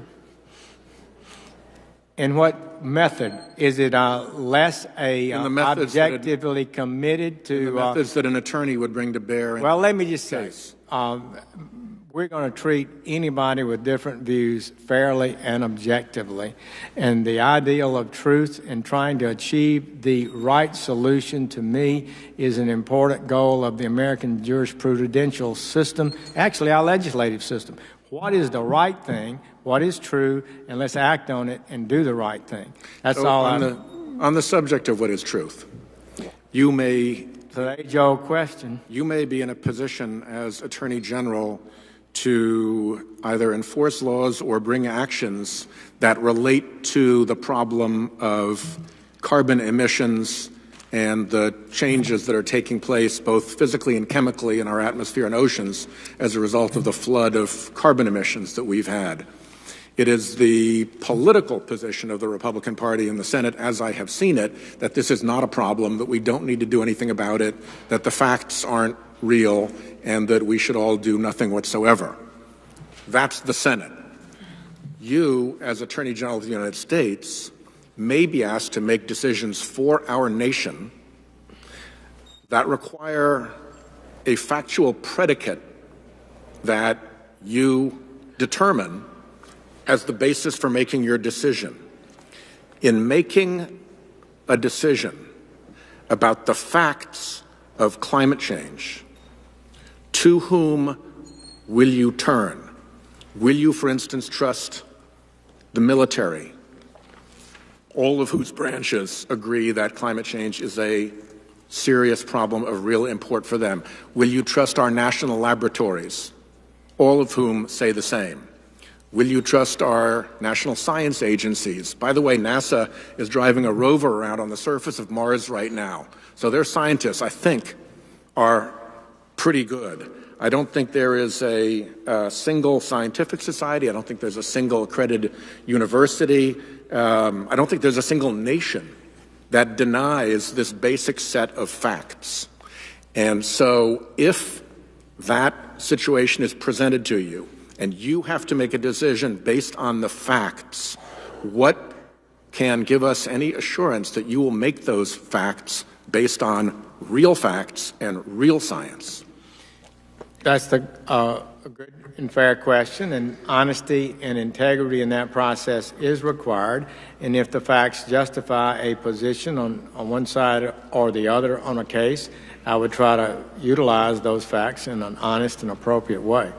I don't deny that we have global warming. In fact, the theory of it always struck me as plausible. And it's the question of how much is happening and what the reaction would be to it. So that's what I would hope we could see occur. Indeed, I'll bet you dollars against those lovely Krispy Kreme donuts that we have out back that if you went down to the University of Alabama and if you talked to the people who fish out of Mobile, they'd already see the changes in the ocean. They'd be able to measure the pH changes, and they'd know that acidification is happening and that there's no actual dispute about that except in the politics of Washington, D.C. Well, I recognize the great interest and time and you've committed to the issue, and I value your opinion. I do come from an ocean state, and we do measure the rise in the sea level, and we measure the warming of Narragansett Bay, and we measure the change in pH. It's serious for us, Senator. Thank you. My time has expired. Thank you. Now it looks like it'll be Senator from Texas. And Senator from Texas, I'm going to step out for a minute. When your 8 minutes are up, would you call on Senator Klobuchar? Sure. Thank you, Mr. Chairman. Senator Sessions, I want to congratulate you on making it through a lengthy hearing and performing admirably. And I think your performance today has reassured this committee and even more importantly, has given comfort to the American people that you will be an Attorney General who will faithfully apply the law without partiality, without partisan lens, but with fidelity to the Constitution and the laws of the United States. I also want to do something I don't do very often, which is I want to commend the Democrats on this committee for, I think, showing admirable restraint. At the beginning of this hearing, I had concerns that it would turn ugly with accusations that don't belong in this hearing. And I think my friends on the Democratic side of the aisle have largely restrained from going down that road. I think that was the right decision to make, but I commend them for that. I would note that in the recesses of the internet and in some of the groups that are speaking on this nomination, and indeed in the view of some of the protesters who have made their voices heard today, there have been racial charges raised, and indeed some of the protesters have chanted KKK. And you and I have both talked about this a number of times. That is one of the easiest charges for someone to make when they don't have an argument on the merits, when they don't have the facts behind them. And it is a particularly hurtful argument that can be directed at someone, particularly when it's countered by the facts. And what I want to focus on principally in this round is spending a little bit of time highlighting an aspect of your record, which is your involvement in the prosecution of Henry Hayes, a member of the Ku Klux Klan, because I suspect it is something that very few people watching this hearing have ever heard of. And it is striking and I think highly revealing. So I'd like to just walk through some of the facts. I know you're very familiar with them, but I suspect some of the folks at home watching this hearing may not be. In 1981, in Mobile, Alabama, the Ku Klux Klan ordered the murder of a random African-American man, Michael Duncan. KKK members Henry Hayes and James Tiger Knowles abducted 19-year-old African-American Michael Duncan. They beat him, they strangled him, they cut his throat, and they hung him from a tree. Absolutely shameful and disgraceful. You were U.S. Attorney at the time. Your office, along with the FBI, along with the local district attorney, investigated the murder. Department of Justice attorneys Barry Kowalski and Bert Glenn worked on the case. When asked about your work on this case, Mr. Glenn testified that, quote, during the entire course of the investigations, he, meaning Sessions, has provided unqualified support and cooperation to us, and independently as an individual who absolutely wanted to see that crime solved and prosecuted. Is that accurate, Senator Sessions? I think it is, yes. That's exactly what I intended to do. It actually occurred before I became United States Attorney. Wrong group of people had been indicted in state court that complicated matters. The case was not making the kind of progress that it needed to make, and so we had a discussion. And we invited the Civil Rights Division attorneys, Bert Glenn and Barry Kowalski, both of which were exceptionally fine, and along with Assistant Thomas Figures in my office, broke that case, and I thought they deserve a great deal of credit. But I was with them. I was in the grand jury with them. I called the grand jury at their convenience whenever they wanted to come to the state, actually used and impaneled a special grand jury so they could be called when they desired it. It had already been called for another special purpose, but we added that to their purpose, and so they had the flexibility, and it was I thought, a brilliantly conducted investigation. I guess Barry Kowalski was the lead attorney in it. Now, Bobby Eddy, who's the chief investigator for the Mobile County District Attorney's Office, he testified, quote, without his, meaning Sessions' cooperation, the state could not have proceeded against Henry Hayes on the capital murder charge. Chris Galanos, who's the Mobile County District Attorney in 1981, stated, quote, we needed some horsepower, which the feds through Jeff Sessions provided. Specifically, we needed the investigative power of the FBI and the power of the federal grand jury. I reached out to him, Sessions, and he responded, quote, tell me what you need and you'll have it. And indeed, your office prosecuted Hayes' accomplice in federal court where he pleaded guilty. And Mr. Eddy testified that Tiger Knowles, the accomplice, pled guilty on a civil rights violation and received a life sentence, the highest sentence he could receive under federal law, in federal prison. And he continued to say Henry Hayes was tried in state court by Mr. Galanos' office and found guilty and sentenced to die in the electric chair. And this made Hayes the first white man executed in Alabama for murdering a black person since 1913. When you were the Attorney General of Alabama, You later argued to uphold Hayes's death penalty. And in 1997, 5 months after you joined this body as a senator, Hayes died in Alabama's electric chair. And I would note, not only that, not only did you assist in the prosecution of the face of evil, a Ku Klux Klan murderer who saw ultimate justice, but as it so happened, you also prosecuted Hayes's father, KKK Grand Titan Benny Jack Hayes, who ordered his son to kill an African American, and you prosecuted him for attempting to defraud his home insurer in order to collect money to pay for his son's legal defense. Is that correct? That is correct.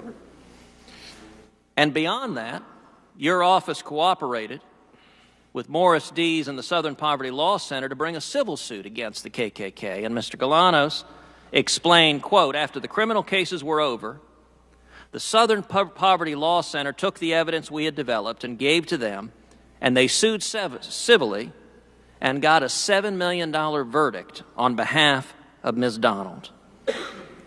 And the $7 million civil judgment against the KKK in Alabama bankrupted the Klan, leading to its demise in the state. Is that correct? That's essentially correct, yes. In fact, they sold the Klan headquarters to help satisfy the judgment. Well, I would say, Senator Sessions, it's easy for people reading things on the internet to believe whatever's raised and passions get hot.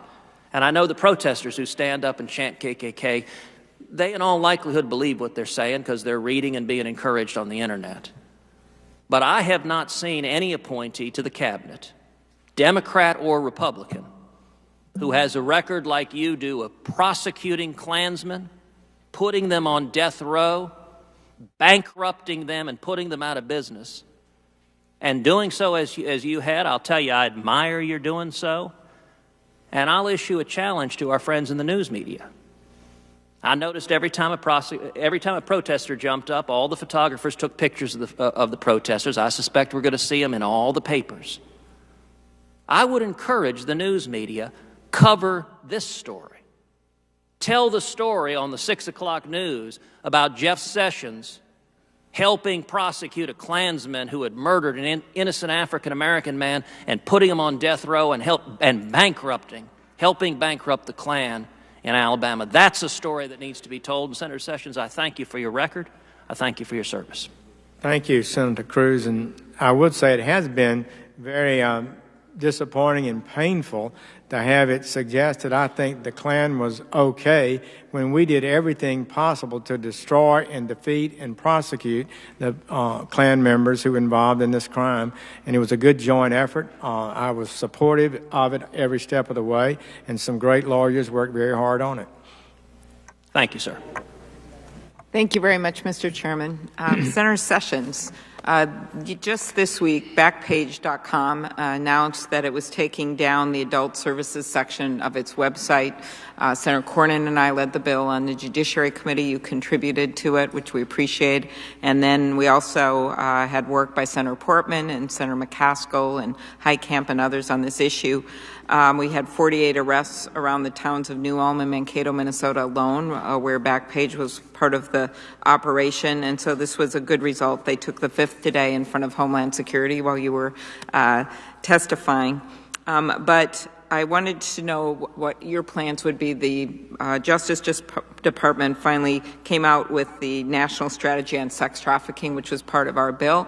And so it will be in your hands if you are confirmed as Attorney General to implement. And could you just give me your thoughts on this issue? Well, I'm glad that the entire nation seems to be giving priority to this. A lot of great people have given real focus to the problem of sex trafficking and the degradation and destruction that results from it. So I think it would be a firm and important part of the Department of Justice's priorities, and I would look forward to following up on the legislative successes and other things that are happening to see if we can make a real impact against this abominable practice. I will say Attorney General Lynch and the Deputy Attorney General Yates, as former prosecutors like yourself, they've worked really hard in this area, so it would be worth talking to them about the work they've done as well. Antitrust. Senator Lee and I have long chaired that committee. We rotate depending on who's in charge of the Senate as ranking member. I care a lot about this. We're in the midst of a merger wave. Between 2010 and 2015, the number of mergers reported to the government increased over 50%. From 716 to 1,801. And over the last 18 months, we've seen substantial mergers in pharmaceutical, agriculture, cable, insurance, beer. Recently, across the political spectrum, there's been a lot of concern about concentration because, you need to have an even playing field if competition is going to flourish, and that means that's better for consumers if you have strong competition. Will you commit to making vigorous antitrust enforcement a priority? Kind of a sideline to that, there's some concern based on some of the statements from the president-elect that maybe certain companies or industries could be targeted depending on if they're in favor or not. These are not statements that you have made. Could you comment about independence of the Attorney General when it comes to considering these cases? The antitrust policies of the United States have to be consistent and as clear as possible. As you know, that's not always as easy as some people might think. I could say with confidence that you and Senator Lee, as leaders, I believe, on the antitrust subcommittee, I know you are, have been more attuned to the details and the special issues that are involved in that section of the Department of Justice. So we would work resolutely on it. I have no hesitation to enforce antitrust law. I have no hesitation, if the finding justifies it, to say that certain mergers should not occur, and there will not be political influence in that process. Thank you. I'm going to put a series of some other questions on the record. One is on synthetic drugs. We're working hard. Senator Grassley and I have long worked on this issue with Senator Feinstein and Senator Graham. And we have a new bill that we're working on to make it easier to go after synthetic drugs. And maybe on the record, we could get your comments on that. Drug courts, again, one of my top priorities. I think that they've worked very well in jurisdictions that are devoted to seeing themselves not just as businesses that want to see repeat customers, but getting people off of the treadmill of crime and drugs. And then a very Minnesota-focused issue. Minnesota was just got a designation called HIDA for high-intensity drug trafficking. A lot of it's based on the heroin and some of the opioid addictions that we've seen. And somehow it was set up so the money came through Wisconsin. If you know anything about the Vikings-Packers rivalry, this makes our sheriffs very concerned. And so I thought I would maybe just on the record again, I'm not going to get into detail, discuss this with you on the record and ask you some questions about making sure we get our due for the funding for Minnesota. But the last thing I want to talk about was just the refugee issue. We have the biggest Somali population in the country. Our U.S. Attorney and the Justice Department have done an excellent job in taking on some ISIS cases as well as al-Shabaab cases, dozens of cases that have been successfully prosecuted, and I know that work will continue. But what I want that work to continue. We also have the vast majority of them are law-abiding, an important part of our community. And as you know, there has been a lot of anti-Muslim rhetoric out there. I heard the story in Minneapolis of a family that went out to eat. They'd lived in our town forever. They had 2 little kids, and they go out to eat, and this guy walks by and looks at him and says, "You 4 go home. You go home to where you came from." And the little girl looks up at her mom and she says, "Mom, I don't want to go home. You said we could eat out tonight." And you think of the words of that innocent child. She only knows one home, and that's my state. She only knows one home, and that's America. So a big part of the job of the Attorney General to me is not just enforcing those laws as we have in our state against terrorist activities, but it is also protecting the innocents among us. So I wondered if you could close your questions from me by commenting about your view of how you would uphold all of our nation's laws, the basic value of religious freedom, but also the protection of people from larger crimes than the remark I just talked about, but actually bullying and those kinds of things, because I just think it has no place in our country. Thank you. That is an important principle that you've touched on, which is the principle that in America you're free to exercise your religious beliefs as you deem fit, as long as it doesn't violate established law that would be important. So we have that provided for in the Constitution. We can establish a religion and we can't prohibit free exercise. And I believe, by and large, overwhelmingly, Americans value that principle and support it, and we should always hold it high, and we should not back away from it, and that includes Muslim friends and neighbors as well as any other religion. And you are right, overwhelmingly, there is not violence and radicalism among our Muslim friends and neighbors, and we should not ever think that and treat people in a discriminatory basis. When people apply to come to the country, it is appropriate, I believe, to vet them from countries that may have had a history of violence, to be careful about who we admit, because basically the admission process is a process that should serve the national interest. So that's sort of my view about it. I believe it's an acceptable and good view, and would try to carry that out. But the decision about admitting and not admitting is really not the Attorney General's decision at all. It is the State Department's, and it is the policy of the President and the State Department. And so we would just simply make sure if it's done in a proper fashion and not unlawfully. Thank you. And Mr. Chairman, I also have some statistics on immigration in response to some of the first exchanges that Senator Sessions and I had about what Minnesota, the business economic value of immigrants in our community. I'll just put that on the record later. So thank you. Thank you. Thank you, Mr. Chairman. Senator Sessions, thanks to Senator Grassley and Senator McConnell, I now find myself as a member not only of this committee but also the Intelligence Committee, for which I'm grateful. One reason why I thought it was so important for another member of the Senate Judiciary Committee to get on the Intelligence Committee is because while the Intelligence Committee conducts a lot of the oversight, it's the Judiciary Committee that confers the authorities on our intelligence officials and law enforcement officials to do what they do. My hope is that during this process where we're coming off of a very contentious election, that our colleagues across the aisle will join us in making sure that the new president has his national security cabinet members at least confirmed on an expedited basis. And of course, I would include the Office of Attorney General as one of those. As you know, the Attorney General and the Department's National Security Division work with members of the intelligence community and help oversee the collection of foreign intelligence information.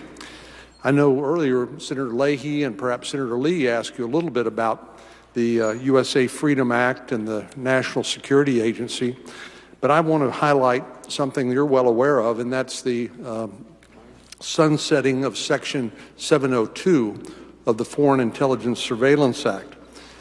According to the Privacy and Civil Liberties Oversight Board, which Congress appropriately appointed to oversee the activities of the intelligence community, Section 702, which will expire at the end of this year, has been responsible for disrupting more than 100 known terrorist plots, including the New York subway bomb plot in 2009 and other plots outside the United States. As I said, if we don't act by the end of the year, that authority will expire. I think we are fortunate on the Judiciary Committee to also have, in addition to our other colleagues, Senator Feinstein, who has until recently served as the ranking member on the Senate Intelligence Committee, and now, of course, she's ranking here. And I hope she, along with Chairman Grassley, will make sure that all of the committee members are thoroughly briefed and comfortable with the reauthorization of Section 702 and to make it one of our highest priorities this year. In addition to Section 702, as you know, there are other legal and policy challenges that you're going to face as the next Attorney General. Our national security investigators and law enforcement officers are facing incredible challenges, many of them technical challenges like growing encryption of communications, whether it's hardware or software.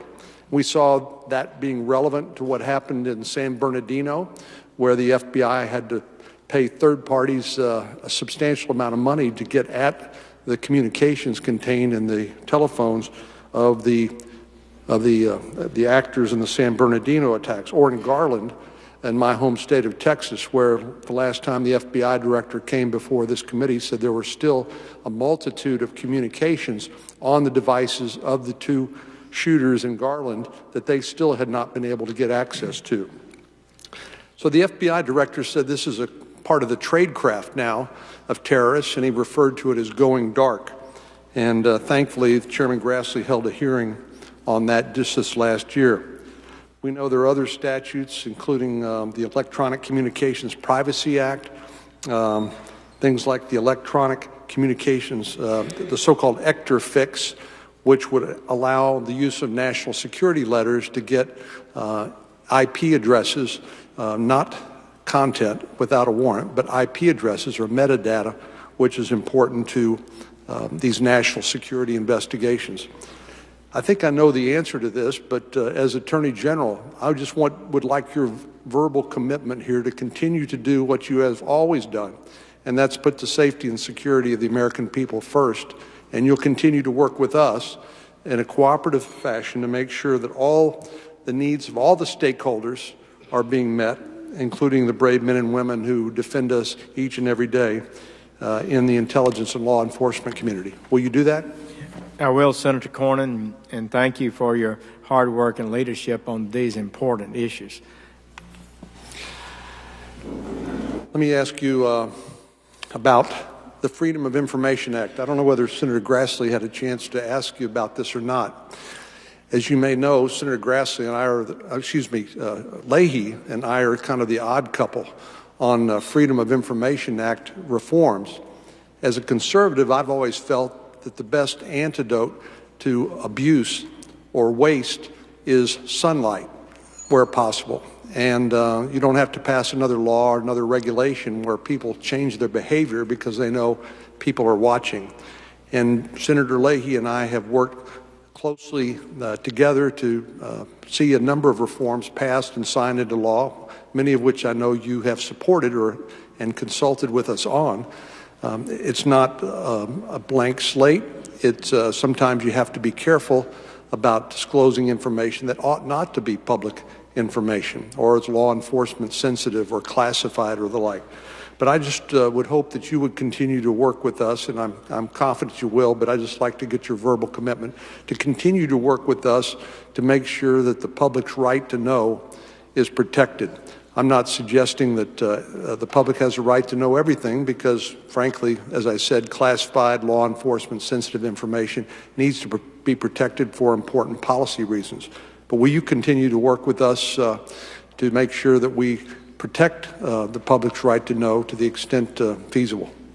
I will, Senator Cornyn, and I value your judgment and insight on it. It's an important issue, and I appreciate your work. Thank you. Thanks, Mr. Chairman.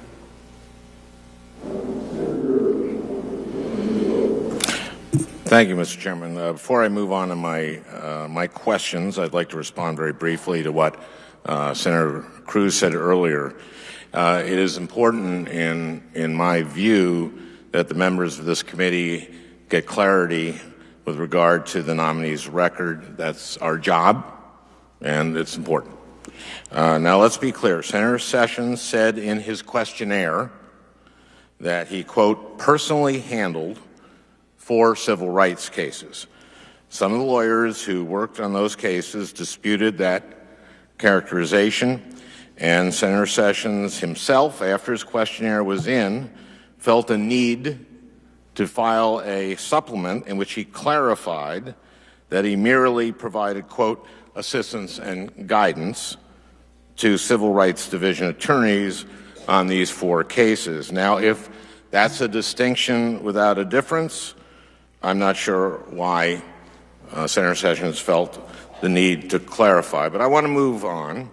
Senator Sessions, in late November, President-elect Trump tweeted, quote, in addition to winning the Electoral College in a landslide, I won the popular vote if you deduct the millions of people who voted illegally.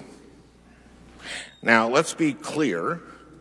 President-elect Trump lost the popular vote by more than 2.8 million votes. So what he's saying here is that more than 2.8 fraudulent votes were cast. Do you agree with President Trump that millions of fraudulent votes were cast in the presidential election? Senator Franken, I don't know what the President-elect meant or was thinking when he made that comment or what facts he may have had to justify his statement. I would just say that every election needs to be managed closely, and we need to ensure that there's integrity in it. And I do believe we regularly have fraudulent activities occur during election cycles. Well, the Department of Justice is tasked with protecting voting rights and prosecuting fraud. So if millions upon millions of fraudulent votes were cast, I would imagine that the next Attorney General would be quite concerned about that. Did the President-elect tell you anything about what caused him to come to this conclusion? I have not talked to him about that in any depth, or particularly since the election. So he didn't share any evidence of voter fraud with you, because I would imagine, as the man who wants that he wants to make responsible for combating fraud at the ballot box, that he would want to make sure that you had all the evidence necessary to take action and to protect the vote. So he didn't do that, evidently. Before we move on, I should note for the record that state election and law enforcement officials surveyed in mid-December found virtually no credible reports of fraud among the nearly 138 million votes that were cast, and no states reported indications of any widespread fraud. What's truly troubling about this, I believe, are these bogus claims of voter fraud, is what they're routinely used to justify voter suppression. And thanks to the Supreme Court's disastrously decided Shelby County decision, which gutted the Voting Rights Act, it is easier than ever before for states to make it harder for people to vote. Now, Senator Sessions, you have a complicated history with the Voting Rights Act. 10 years ago, when voting rights was a bipartisan issue, you voted to reauthorize the Voting Rights Act. Everyone did. It passed 98-0. But you have also called the Voting Rights Act, quote, an intrusive piece of legislation. You have complained that the Act's pre-clearance requirement unfairly targeted certain states, and you have said that there is, quote, little present-day evidence that state and local officials restrict access to the franchise. You said that the Voting Rights Act has, quote, eliminated that discrimination. Well, Senator, after the Shelby County decision, which you celebrated, states began testing the limits of what they could do. And in many cases, citing the risk of so-called voter fraud as a justification for their actions. Now, that's what happened in North Carolina, for example.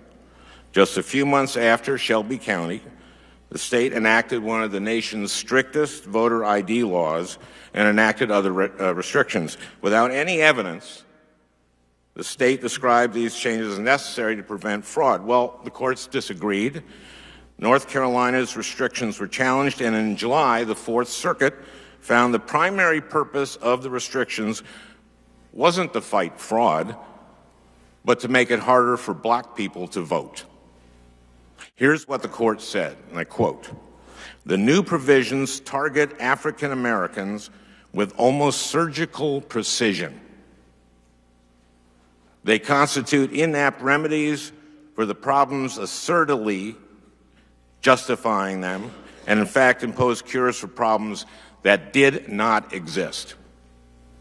Senator, do you still believe that there is little present-day evidence of states restricting access to the franchise? And if you do, what do you think the Fourth Circuit got wrong when it found that North Carolina targeted black voters with almost surgical precision? Do you accept that North Carolina was targeting African American voters, but not believe that it was engaging in discriminatory conduct? Well, you cannot create laws designed to inhibit the right of any class of citizens to vote. And so if the Fourth Circuit found that and there's a factual basis to support it, then any law that's passed would be subject to being either eliminated or altered. So I support your concern that laws of this kind cannot be used for that purpose. I do believe not long ago the Supreme Court did uphold voter ID laws, but there are ways to do it and ways probably you cannot do it. So I am not familiar with the details of the North Carolina law, but you are correct. Any finding that's sustainable, that there's a racial animus in the passing of a law that would restrict voting, that law is could be unsustainable. Now, North Carolina is one of the states that would have been covered by pre-clearance, was it not? North Carolina states would be, of course. It would have been. So in other words, I would just suggest that Section 2 allows all the remedies, and that's what I suppose they filed the action under in this case. It's just not a pre-clearance question, and that pre-clearance policy is intrusive, and as the Supreme Court has said, and I didn't mean that in any pejorative way. I was asked, do you believe it's intrusive? Is that correct? I said it is intrusive, but the voting rights, I said this in 1986, but the Voting Rights Act was absolutely essential to reverse the problems that we had in the South of systemic voting. Chairman, let me just respond to that, please.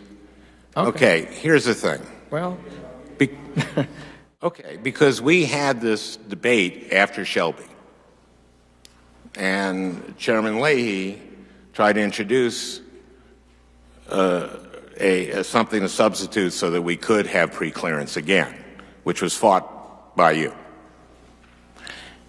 The whole point is that Section 2 of the Voting Rights Act, you're right.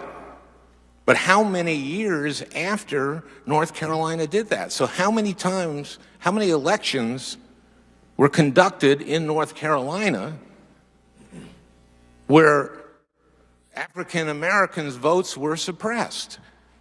That's why you need pre-clearance. And as soon as Shelby came down, you saw Texas, you saw North Carolina go, oh, good. Now we can suppress votes. That is the reason you have pre-clearance. And that is the reason that you can't rely on the district court or the circuit courts to rule. Mr. Chairman, I voted a few years ago for the Voting Rights Act extension for 25 years. It included pre-clearance in it. We all knew at that time that the Supreme Court would probably take up a case before long that would have wrestled with the question of whether there's a sufficient basis for the extraordinary remedy of requiring only a few states in the country to have every even ministerial act like moving a voting precinct to seek the permission of the Department of Justice first. The Supreme Court found that that no longer could be justified. The Supreme Court decided that we should not have, did not have to have pre-clearance. But Section 2 of the Voting Rights Act allows these kind of challenges that Senator Franken is talking about. That's what was brought in North Carolina. That's what's being litigated today. And the court there did, in fact, find that the voter ID law was improper, as I understand it. So I believe we proceeded in a lawful fashion, and I did feel, in one sense, that it was a good feeling that the Supreme Court had concluded there had been substantial improvement in our area of the country, the South of the country, in voting rights, sufficient that Section 5 could no longer be justified. But I voted for it. Thank you, Mr. Chairman, for your indulgence. As Justice Ginsburg said, when an umbrella means you don't get wet when it's raining, and you don't take the umbrella away. In the record, a letter that I just today received in support of Senator Sessions' nomination from the National Shooting Sports Foundation. Senator Sass. Thank you. Without objection, I should say. Thank you, Mr. Chairman.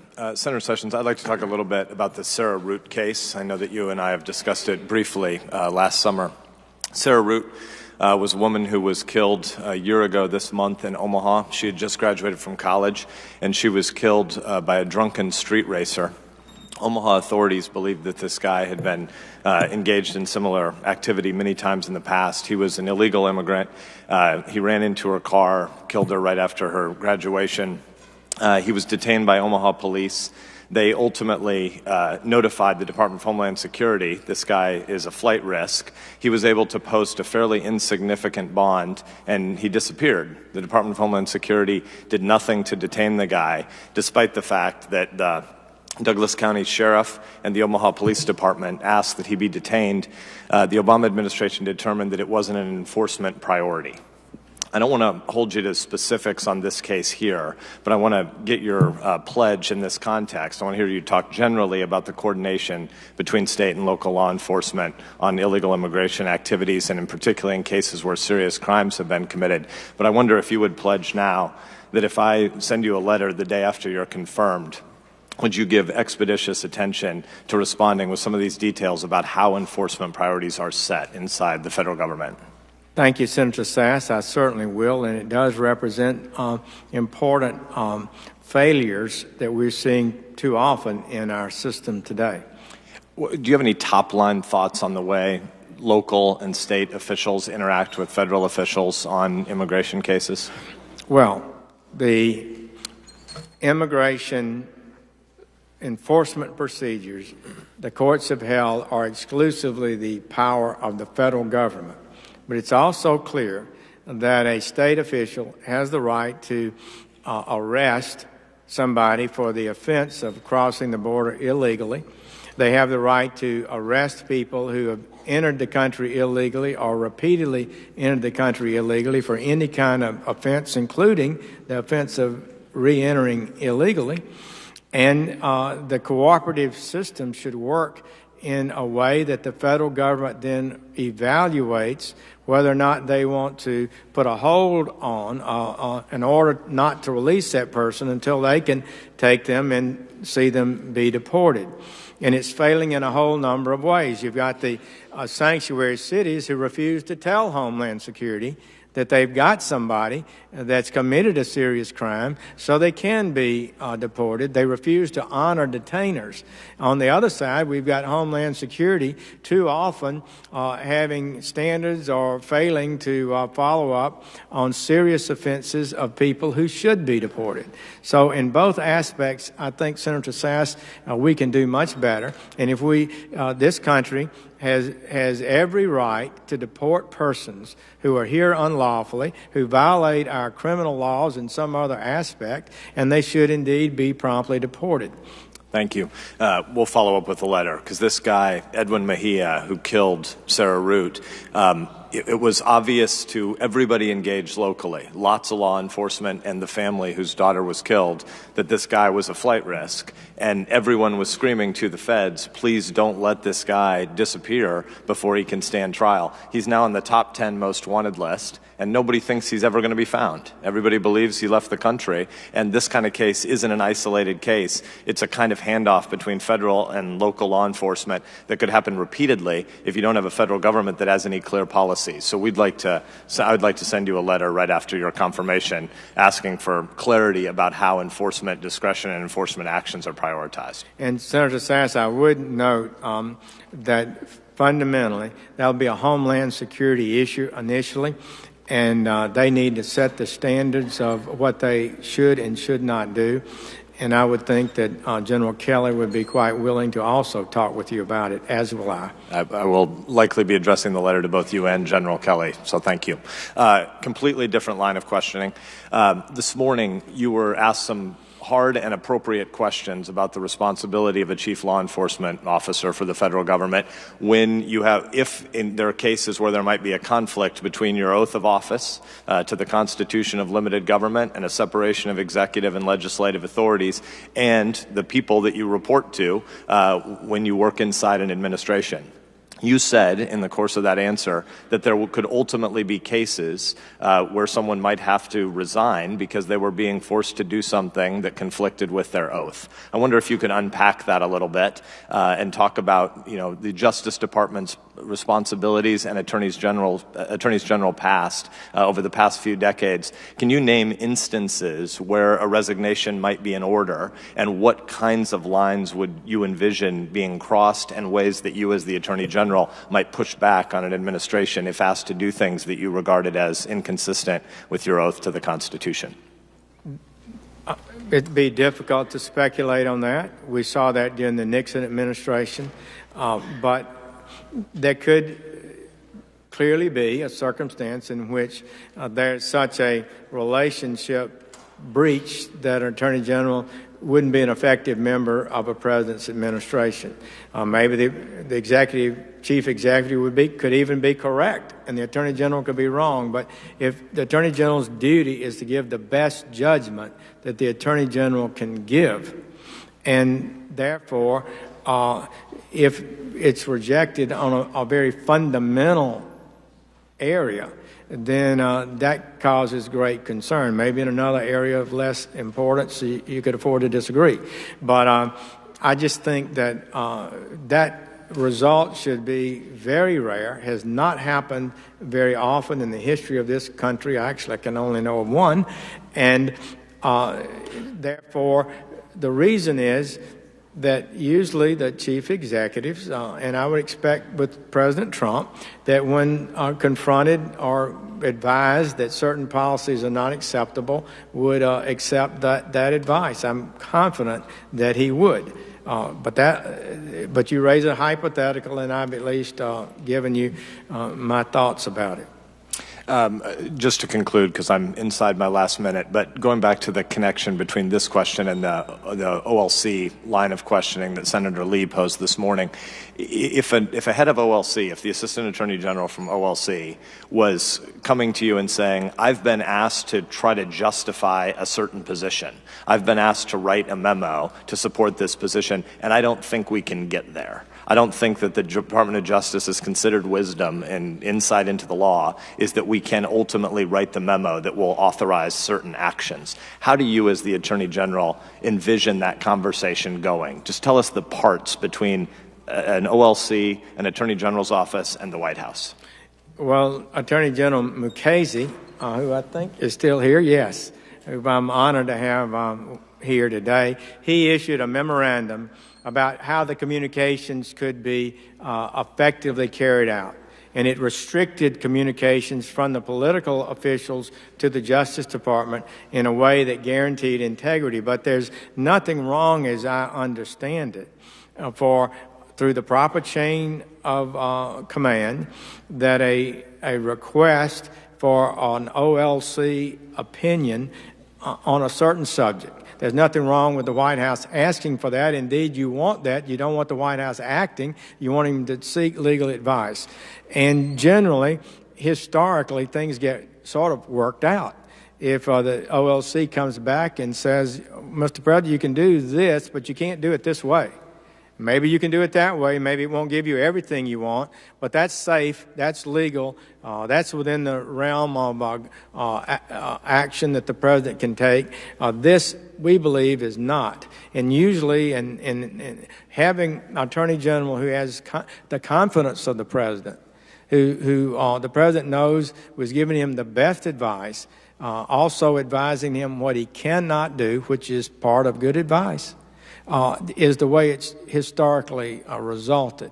And you need the best lawyers, and you need to be very careful, because these things set precedents. They also can result in lawsuits and all kinds of controversy that should not happen as a result of a bad OLC opinion. Thank you. The stewardship of the integrity of that office is critically important. Thank you for your forthrightness. Thank you, Chairman Grassley. Senator Sessions. Senator Coons. To return to an issue a number of senators asked about before, but I just want to get clarity about a particular concern I had. The intelligence community has issued a unanimous opinion with high confidence that at the highest levels, the Russian government engaged in an organized cyber attack that was designed to influence the American elections. And it is, as you've mentioned before, emblematic of the kinds of threats that the United States faces, whether it's China stealing our intellectual property or hacks into our federal database that affects a lot of federal workers, or in this case, a direct attack on democracy. And you mentioned in response to a previous question you haven't been fully briefed on this. But there is a bipartisan bill that's been introduced to strengthen and sustain sanctions against Russia for this attack on our democracy. Is that something you'd support? That is something that's appropriate for Congress and the chief executive to consider. In other words, how do you respond to what's believed to be a cyber attack from a major nation? It's difficult to just say, well, we're going to prosecute the head of the KGB or some group that's participated in it, no longer a KGB, of course. But so in many ways, the political response, the international foreign policy response, may be the only recourse. And it would help in that light that more clarity be established, which, Senator Coons, you probably understand more than I, the discussions about having the world know that if you do X to us, you can expect we're going to do Y to you. Well, I think this bipartisan bill is designed to be a forceful response, to provide predictable preemption of other countries that might believe that they could engage in a successful cyber attack to influence future elections, whether at the federal or local level. So I urge you to get briefed up on it, as all senators can now, and to have a clear public stance on it. Let me move to immigration, if I might. Alabama had a state statute that forced its schools to check students' immigration status before allowing them to enroll in school. Are you concerned at all that that statute might target innocent children and discourage school attendance for juveniles? First, I had no involvement in that statute. Secondly, I believe the court struck that statute down. I'm not sure. I believe that's correct. Some of the act was declared improper and some not. So I don't, what was your question exactly? Well, I'll follow up if I could. There was a statute in Alabama that was designed to require teachers, school administrators, to check the immigration status of students before enrolling them. And I believe at that point 5 years ago you made a public statement that we've allowed a sad situation for decades where large numbers of people are in this country illegally, and it's going to have unpleasant and unfortunate consequences. Some took that to mean that you felt that it was an unfortunate consequence, but appropriate, that children who were brought here illegally by their parents could be denied access to education. Well, they cannot be denied access to education. The courts have decided that, as I understand it.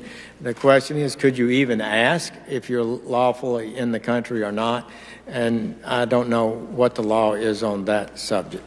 But what I was getting at was that this is a continual problem and will continue to be a problem if we don't end the lawlessness. I mean, you'd rather have immigrant children and children of immigrants here that came lawfully rather than unlawfully. It creates a problem that we don't need to have, and I believe is within our grasp to fix, and I believe people of goodwill will support that, and we need to get that done, and a lot of problems in our country and will be fixed, and a lot of our ability to create a more harmonious system in the future could become possible once this illegal system is fixed. Well, as you know, Senator, on this committee together, many of us worked, put great effort into crafting a bill that ultimately passed the Senate by a strong bipartisan margin, would have invested heavily in securing the border and address a lot of unresolved issues in immigration. But my recollection was you did not support that bill. It's my hope that we can find a bill, as you say, that you could support. Let me move to another point. We worked together to restore funding to the Federal Public Defender Service when it was cut by sequestration, and I think that's because we both agreed that outcomes are more fair when there's effective representation on both sides. One of the amendments I offered to that immigration bill would have provided counsel to children who were applying for refugee status because they were fleeing violence in their home countries in U.S. immigration proceedings. Is that something you would support? Senator Coons, excuse me, as I understand it, that is the law, that you cannot provide all lawyers to illegal entrance into the country, and I don't believe it makes distinguishes between minors and adults. But I may be wrong about that. I presume that's why you've offered legislation to that effect, to change established law. But in general, I do not believe we can afford, nor should we undertake, to provide free lawyers for everybody that enters the country unlawfully. I think that would be a massive undertaking. So you're talking about children specifically. I understand that. Specifically those who are applying for asylum. Congress would need to decide what to do about.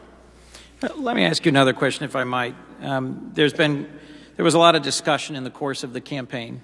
It was a very vigorous campaign about the role of immigrants and in particular Muslims in this country. And I just want to make sure I've understood this. You believe it's improper for the government to discriminate based solely on a person's religion, correct?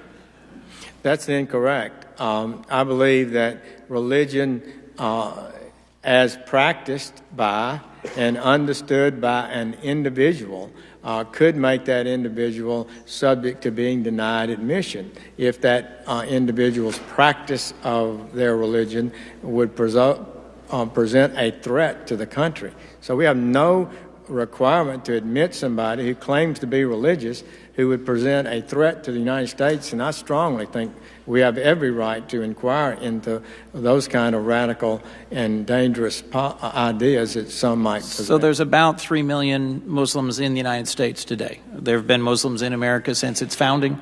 Thomas Jefferson had a copy of the Quran. Would you support a national registry of Muslims? And what sort of surveillance of mosques do you think would be appropriate within the constraints of civil liberties and respect for free exercise? I would not favor a registry of Muslims in the United States. No, I would not. And I think we should avoid surveillance of religious institutions unless there is a basis to believe that dangerous or threatening illegal activity could be carried on there. I'm not aware that there's a legal prohibition on that under current law. Let me ask a last question, if I might. As Alabama's Attorney General, this is back in 1996, there was a conference planned at the University of Alabama, and this was for LGBT students. A conference to talk about a wide range of issues, from health to status in society for the LGBT community. And based on a state law, you sought to prevent that conference from happening. And a federal district court held that the existing state statute, Alabama state statute, that prevented gatherings in public buildings for the advocacy of sodomy and sexual misconduct, I'm quoting, the district court held that that clearly violated the First Amendment, the free speech rights of students to gather and talk about their lives. And you publicly announced that you intended to do everything you could to stop that conference, and I believe sought an injunction, which was later denied, and the 11th Circuit later held that this law was unconstitutional on its face. Would you think, looking back on this now, given your statement earlier that you understand the needs for justice of the LGBTQ community, that it was a poor use of state resources to defend a law that was so facially unconstitutional?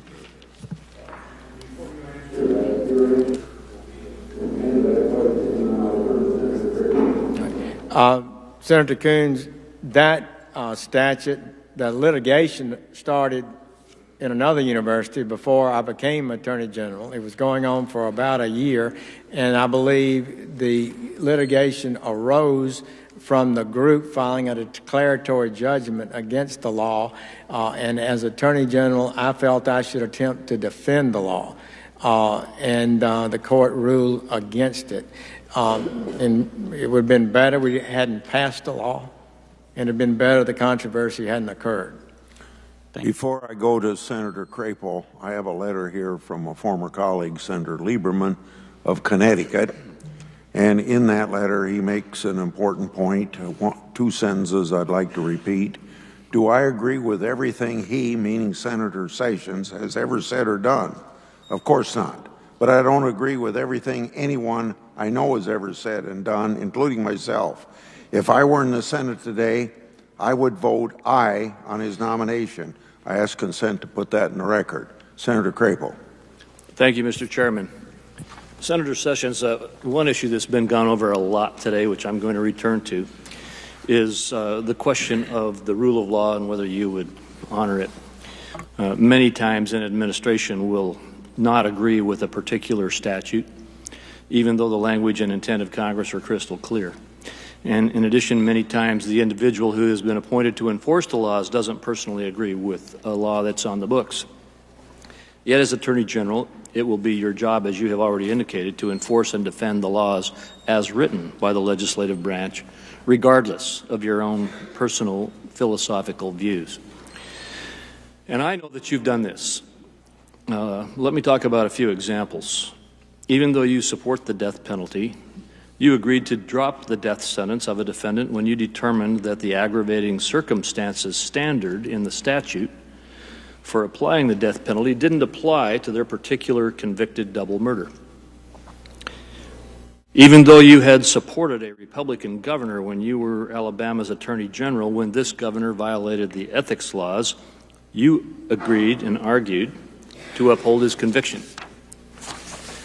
Again, when you were the Alabama Attorney General, you declined to prosecute a former Alabama insurance commissioner who was a Democrat, even though you received criticism for this. You didn't prosecute because you believed there wasn't actually a criminal violation. You also prosecuted the Alabama Republican Party vice chairman, even though you're from the same party. So it seems to me that your history shows that you can make those kinds of judgment calls and do what the job demands.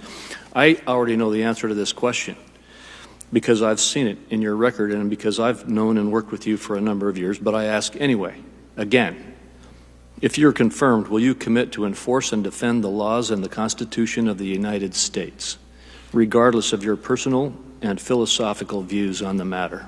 I will, Senator Crapo, and I would note on the death penalty case, my appellate lawyers gave a little briefing of the cases that were coming up, and they said, we'll be defending this death case, but we are probably going to lose. I said, why are we going to lose? And they said it didn't have the aggravating factor you needed to carry out a death penalty.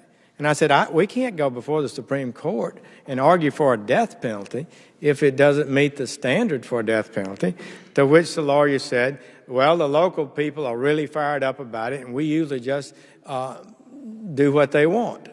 and let the court decide. And I said, well, no, we shouldn't do that. Well, that turned out to be an easy decision to make that day. But when I was running for the United States Senate maybe a year later, it became one of the biggest ads and biggest attacks on me that I had failed to defend a jury conviction for murder in this county. But you just have to do you have to do the right thing. And some of these other cases reflect the same thing. Indeed, this insurance commissioner, the case was taken by the governor's team to the state DA who prosecuted the case and convicted the man, but it was reversed on appeal by finding by the Court of Appeals that he didn't commit a crime, just like we had concluded originally. So these are tough calls. Sometimes I've not always made them right, but I do believe you have to put the law first, Senator Crapo, and I have tried to do that, tried to teach my people that, and none of us are perfect, but we should strive to get it right every time.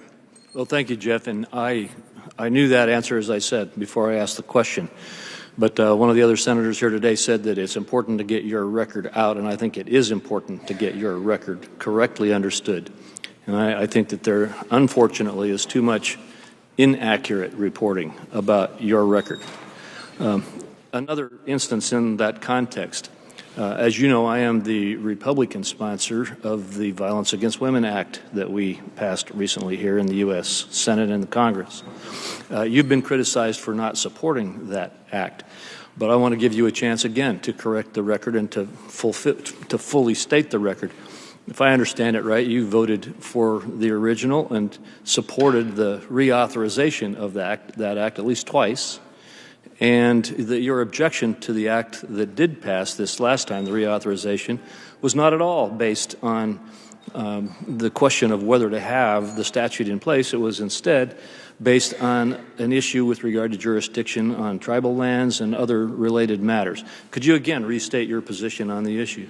Well, thank you, Senator Crapo. And, you know, I came here as a lawyer, tried to conduct myself properly and consider what some might consider legal technicalities, but I think are pretty important. The bill, as I understood it, was controversial primarily because of this situation in which a non-tribal member could be tried in a tribal court, which apparently, I think it's fair to say, is not constructed in a way that's consistent with the Constitution, and that we have never done this before. And so 8 of the 9 Republicans on the Judiciary Committee concluded that this was not appropriate. So by voting against that version of the Violence Against Women's Act, if it had failed, we would not then, I'm confident, not had a bill. We would have been able to pass the Violence Against Women Act that didn't have that provision in it.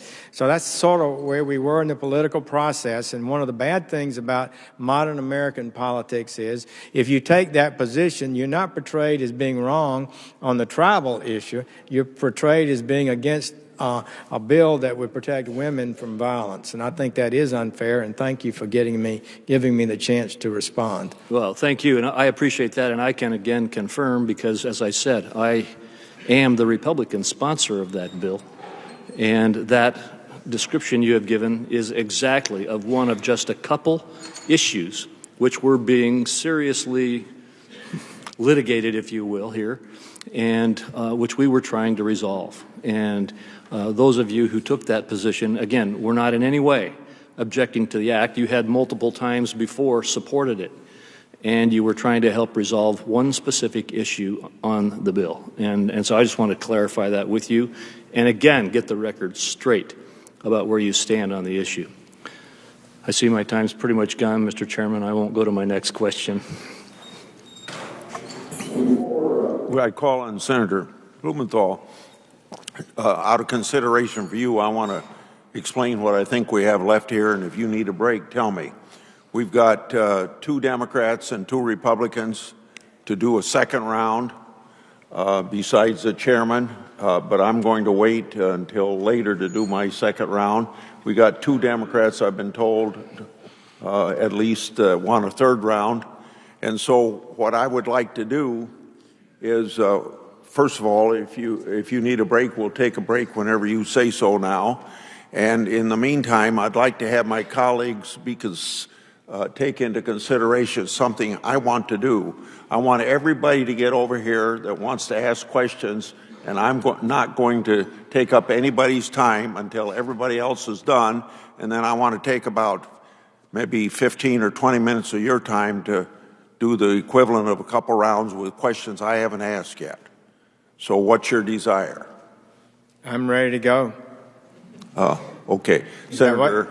I may take a break at some point, but... Well, you just say when you want to take a break. Thank you. Thank you, Mr. Senator Blumenthal. Thanks, Mr. Chairman. Thank you, Senator Sessions. I was pleased to hear you disavow and denounce Operation Rescue in response to my last questions. I want to ask about a couple of other groups and individuals. In 2003, at an event called Restoration Weekend, you gave a speech praising a man named David Horowitz as a man, quote, a man I admire.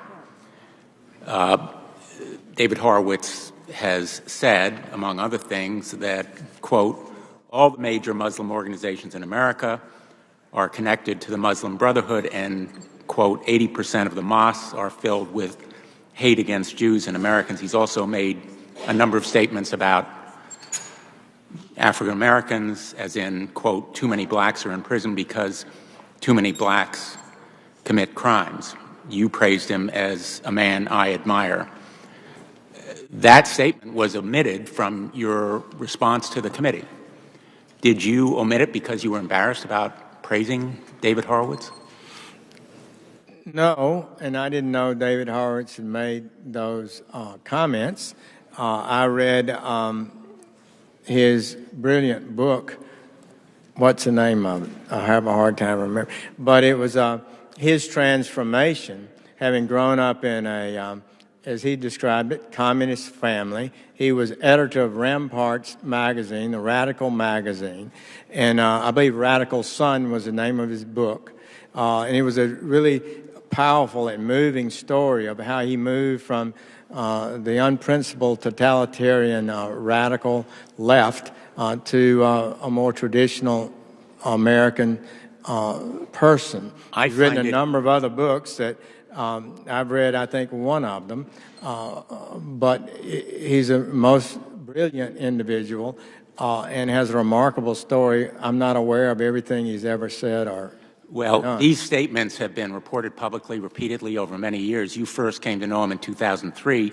In fact, you received an award from the David Horowitz Freedom Center in 2014. You were unaware of any of the apparently racist comments that he made? I'm not aware of those comments, and I don't believe David Horowitz is a racist or a person that wouldn't treat anyone improperly, at least to my knowledge. Well, let me just give me the award he gave me was the Annie something Johnson Award, and that was the lady that went over Niagara Falls in a barrel. That's the award that I received. Let me ask you about another group, which also you left out of your questionnaire, a group that the Southern Poverty Law Center, cited earlier by Senator Cruz, listed as a hate group, and you received from the Federation for Fair Immigration Reform an award known as the Franklin Society Award. The founder of that group has said, quote, I've come to the point of view that for European American society and culture to persist requires a European American majority and a clear one at that. He said also, quote, too much diversity leads to divisiveness and conflict. The founder, John Tanton, also, through his Political Action Committee, contributed twice to your campaigns in 2008 and 2014, $1,000 in each donation.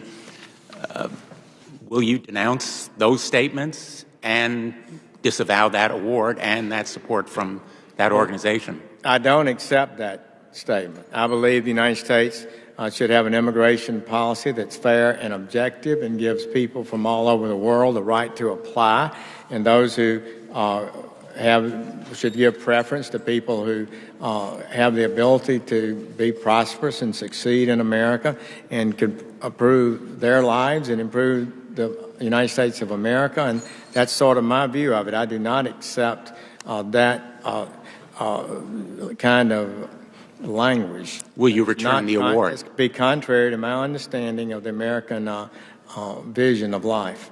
Will you return the award? Well, I don't know that I have to. I don't know whether he had any involvement in choosing the award or not, and presumably the award and the contributions that I did not even know, I don't recall ever knowing I got, are his decision, not mine.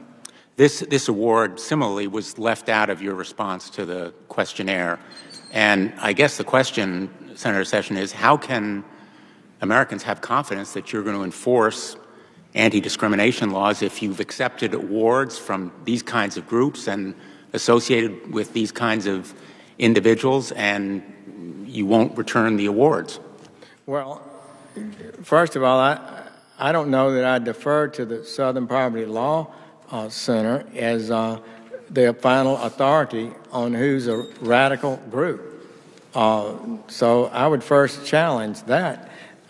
They acknowledged publicly and have in the last few weeks that I was a strong assister to them in prosecuting the Klan, but they said they opposed me because their views on immigration. Well, I believe my views on immigration are correct, just, decent, and right. Somebody else can disagree, but that's what I think. Would you also disavow support from Frank Gaffney at the Center for Security Policy, who gave you an award in August of 2015, similarly having made statements about Muslims and supporting your candidacy for Attorney General? Well, they chose to give me the award. They didn't tell me what they gave it to me for, and I don't adopt everything that center would support. I don't suppose. I'm pretty independent about those things. But I you would can acknowledge understand that Ronald Reagan, Dick Cheney, Joe Lieberman also have received that award from that institution. Well, he hasn't been nominated to be Attorney General. Well, he has not. And he ran for vice president on your party. And the people of the United States might be forgiven for concluding that the kinds of attitudes and the zealousness or lack of it that you bring to enforcement of anti-discrimination laws might be reflected in your acceptance of awards from these organizations, your association with these kinds of individuals.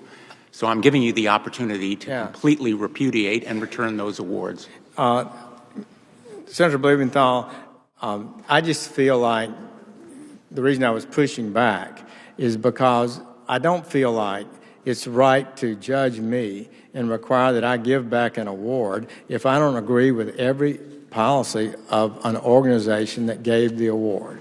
I was honored to be given awards. A lot of prominent people, I'm sure, have received awards at either one of these groups. And David Horowitz is a brilliant writer, and I think has contributed to the policy debate. Whether everything he said, I'm sure I don't agree with. Some of the language that you indicated does not. I'm not comfortable with, and I think it's all right to ask that question. But I just would believe it would be it wouldn't be proper for you to insist that I'm somehow disqualified for Attorney General because I accepted an award from that group. Given that you did not disclose a number of those awards, are there any other awards from groups that have similar kinds of ideological negative views of immigrants or of African Americans or Muslims or others, including awards that you may have received from the Ku Klux Klan? Well, I won't receive it from Henry Hayes, I'll tell you that. He no longer exists. Well, no, I wouldn't take a Klan award from the to... Klan. So I would just say that I received hundreds of awards. I don't think I'm probably somehow should have made sure that the Annie Johnson jumping off the Niagara Falls, I should have reported that, probably. But so I would just say to you, I have no motive in denying or that I received those awards. Is probably publicly published when it happened, and I've received multiple hundreds of awards over my career, as I'm sure you have. My time has expired, Mr. Chairman. I apologize, and I'll return on the third round. Thank you.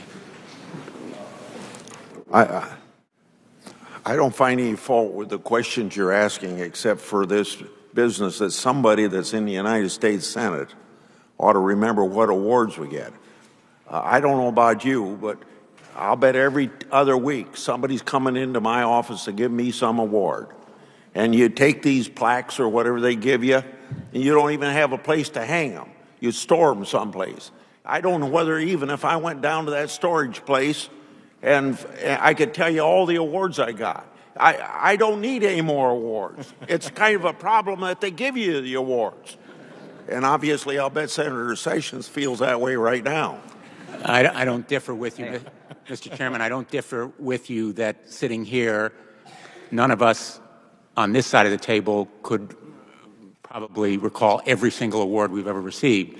But the questionnaire from this committee asked for the information as to all awards, and I think it's fair to observe that a number of these awards were omitted from the responses. Okay, well, if somebody asked me to fill out that same questionnaire, it'd never be complete, and I don't know how you ever could make it complete. Before I go to you, I have a statement here from the Alabama State Senate, Quentin Ross, a Democrat, minority leader. He says, I know him, meaning Senator Sessions, personally, and all of my encounters with him have been for the greater good of Alabama. We've spoken about everything from civil rights to race relations, and we agree that as a Christian men of our hearts and minds are focused on doing right by all people. And I don't think we should forget that Senator Sessions got reelected to the United States Senate without a primary opponent or a general election opponent. Ye gods, you know, wouldn't we all like to do that? Senator Graham. I've been unable to do that. The record without objection. Thank you. I had 6 primary opponents. Yeah. Well, I can understand. I can understand why. There you go. I'll probably have 10. I'll probably have 10 next time. But here's what I want them to know. I, too, received the Annie Taylor Award. Annie Taylor Award. Yeah, there it is. I was there. I got it, too. I don't get enough awards. You can speak for yourself. Yeah, I got the award. I went to the dinner, and Chris Matthews interviewed me. So I don't know what that means, other than I'll do almost anything for a free dinner. You know, I like Senator Blumenthal, but, you know, we did this with Alito, this whole guilt by association stuff. You've been around 15 years. 20. Well, 15 with me. I'm pretty sure you're not a closet bigot, and I got the same award you did. And who that other award was talking? Who got it? Joe Lieberman. He got the award at the Gaffney. Okay. All right. Anyway, all I can tell you is that this whole idea that if you receive recognition from some group, you own everything they've ever done or said is probably not fair to any of us. And we can go through all of our records about donations. The bottom line is, Senator Sessions, there is no doubt in my mind that you're one of the most fair, decent, honest men I've ever met. And you know what I like most about you? If you're the only person in the room who believes it, you will stand up and say so. I have seen you speak out when you were the only guy that believed what you believed, and I admire the heck out of that. So if I get nominated by Trump, which I think will come when hell freezes over, I'm here to tell you I got the Annie Taylor Award too. So let's talk about the law of war.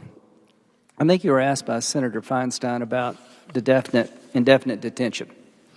Hamdi versus Rumsfeld. This is Sandra Day O'Connor's quote. There's no bar to this nation's holding one of its own citizens as an enemy combatant. That case involved a U.S. citizen that was captured in Afghanistan and was held as an enemy combatant. Are you familiar with that case? Generally, yes. Not as familiar as you, because I know you've studied well, this is great depth. Well, I've been a military lawyer. This is sort of part of what I did. Do your constitutional rights as a U.S. citizen stop at the nation's shores, or do they follow you wherever you go? Well, you have certain rights wherever you go. So if you go to Paris, you don't give up your Fourth Amendment right against illegal search and seizure. Could the FBI break into your hotel room in Paris and basically search your room without a warrant? I don't believe that. No, they can't. Your constitutional rights attached to you. So to the people who say, well, he was in Afghanistan, it doesn't matter. What the court is telling us, no American citizen has a constitutional right to join the enemy at a time of war. In Ray Curran, that case involved German saboteurs who landed in Long Island. Are you familiar with this? I'm very familiar with that case. I have read it. They were German saboteurs and had American citizen contacts in the United States. They were all seized by the FBI and tried by the military. So what I would tell Senator Feinstein and my other colleagues, the law is well settled here, that a United States citizen and other wars have been held as enemy combatants when the evidence suggests they collaborated with the enemy. Under the current law, if you're suspected of being an enemy combatant within a certain period of time, 60 days, I think, the government has to present you to a federal judge and prove by a preponderance of the evidence that you're a member of the organization they claim you to be a member of. Are you familiar with that, your habeas rights? Correct, yes. So, as to how long an enemy combatant can be held, traditionally under the law of war, people are taken off the battlefield until the war is over or they're no longer a danger. Does that make sense to you? It does make sense, and that is my understanding of the traditional law of war. And the law of war is designed to, win the war. The laws around the law of war are designed to deal with conflicts and to take people off the battlefield. You can kill or capture them, and there's no requirement like domestic criminal law at a certain point in time they have to be presented for trial, because the goal of the law of war is to protect the nation and make sure you win the war. So when you capture somebody who's been adjudicated a member of the enemy force, there is no concept in military law or the law of war that you have to release them at an arbitrary date, because that would make no sense. So all I'm saying is that I think you're on solid ground, and this idea of an American citizen being an enemy combatant is part of the history of the law of war. And I am very willing to work with my colleagues to make sure that indefinite detention is reasonably applied and that we can find due process rights that don't exist in traditional law of war, because this is a war without end. When do you think this war will be over? Do you think we'll know when it's over? I've asked a number of witnesses in armed services about that, and it's pretty clear we're talking about decades before we have a complete alteration of this spasm in the Middle East that just seems to have legs and will continue for some time. So that's most likely what would happen. You're about to embark on a very important job at an important time. And here's what my suggestion would be, that we work with the Congress to come up with a legal regime that recognizes that gathering intelligence is the most important activity in the law of, against radical Islam. The goal is to find out what they know. Do you agree with that? That is a critical goal. And I have found that under military law and military intelligence gathering, no manual I've ever read suggested that reading Miranda rights is the best way to gather information. As a matter of fact, I've been involved in this business for 33 years. And if a commander came to me as a JAG and said, we just captured somebody on the battlefield, you named the battlefield, they want their rights read to them, I would tell them they're not entitled to Miranda rights. They're entitled to Geneva Convention treatment. They're entitled to humane treatment. They're entitled to all the things that go with the Geneva Convention, because the court has ruled that enemy combatants are subject to Geneva Convention protections. So I just want to let you know, from my point of view, that we're at war. I'm encouraged to hear that the new Attorney General recognizes the difference between fighting a crime in fighting a war, and that the next time we capture bin Laden's son-in-law, if he's got any more, I hope we don't read him his Miranda rights in 2 weeks. I hope we keep him humanely as long as necessary to interrogate him to find out what the enemy may be up to. Does that make sense to you? Well, it does. We didn't give Miranda warnings to German and Japanese prisoners we captured, and it's never been part of the rule. So they're being detained, and they're subject to being interrogated properly and lawfully anytime, any day, and they're not entitled to a lawyer and so forth. Miranda and all didn't exist back in World War II, but it does now. But the law, the Hamdi cases, this is very important, that you do not have to read an enemy combatant their Miranda rights. They do have a right to counsel in a habeas proceeding. In a habeas course, you're correct. See if the government got it right. You can hold them as long as it's necessary for intelligence gathering, and you can try them in Article III courts. You can try them in military commissions. As Attorney General of the United States, would you accept that military commissions could be the proper venue under certain circumstances for terrorists? Yes. Thank you. Senator Ronald, and then Senator Kennedy, and then you should take a break, because I want one. Okay. Proceed. Thank you. Senator Sessions, in 1944, the Supreme Court handed down what is considered one of the worst rulings in the history of our country. And that case is Korematsu versus United States, which upheld the constitutionality of the internment of Japanese Americans in internment camps.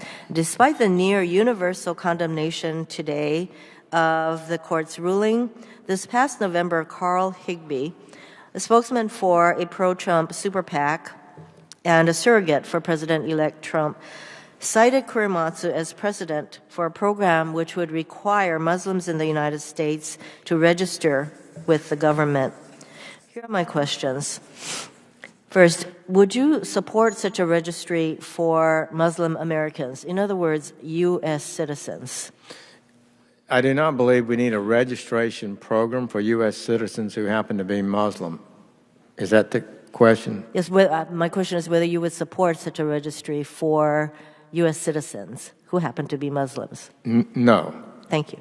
So since the president may go in that direction, what kind of constitutional problems would there be for U.S. citizens who happen to be Muslims to be required to register? Well, my understanding is, as I recall, the later comments by President-elect Trump do not advocate for that registration. But he will have to speak for himself on his policies, but I don't think that's accurate at this point as his last stated position on it.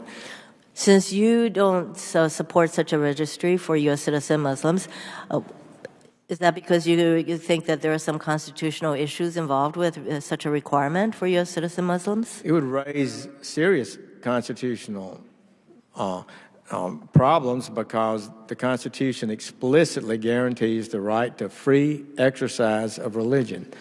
And I believe Americans overwhelmingly honor that and should continue to honor it. And it would include Muslims for sure. And I don't believe they should be treated differently, fundamentally. Should not be treated differently. In addition to the freedom of religion provisions, perhaps there will be some equal protection constitutional problems, possibly some procedural due process constitutional problems with that kind of registry requirement.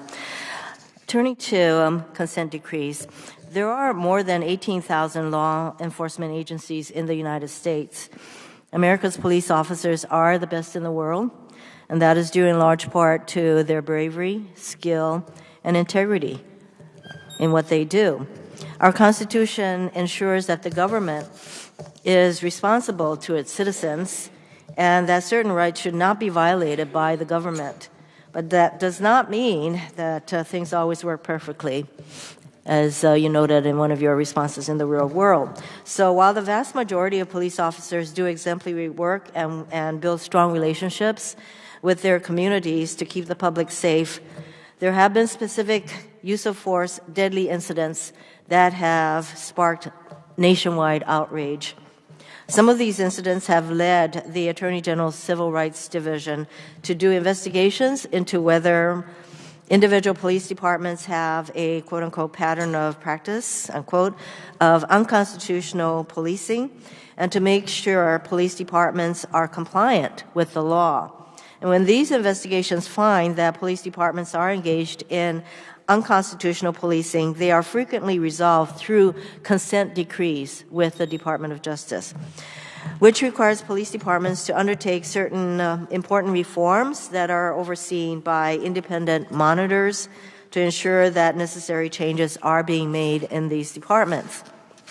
Senator Sessions, you once wrote that, and I quote, "Consent decrees have a profound effect on our legal system as they constitute an end run around the democratic processes," end quote.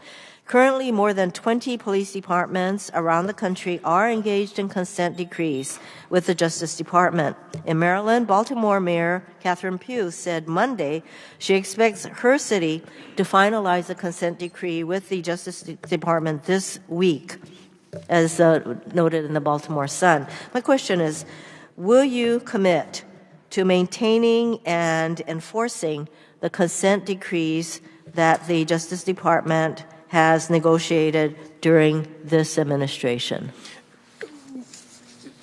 Those decrees remain in force until and if they're changed, and they would be enforced.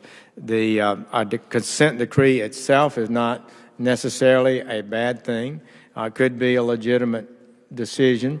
There can be circumstances in which police departments are subject to a lawsuit, which is what starts this process, ultimately ending in a consent decree.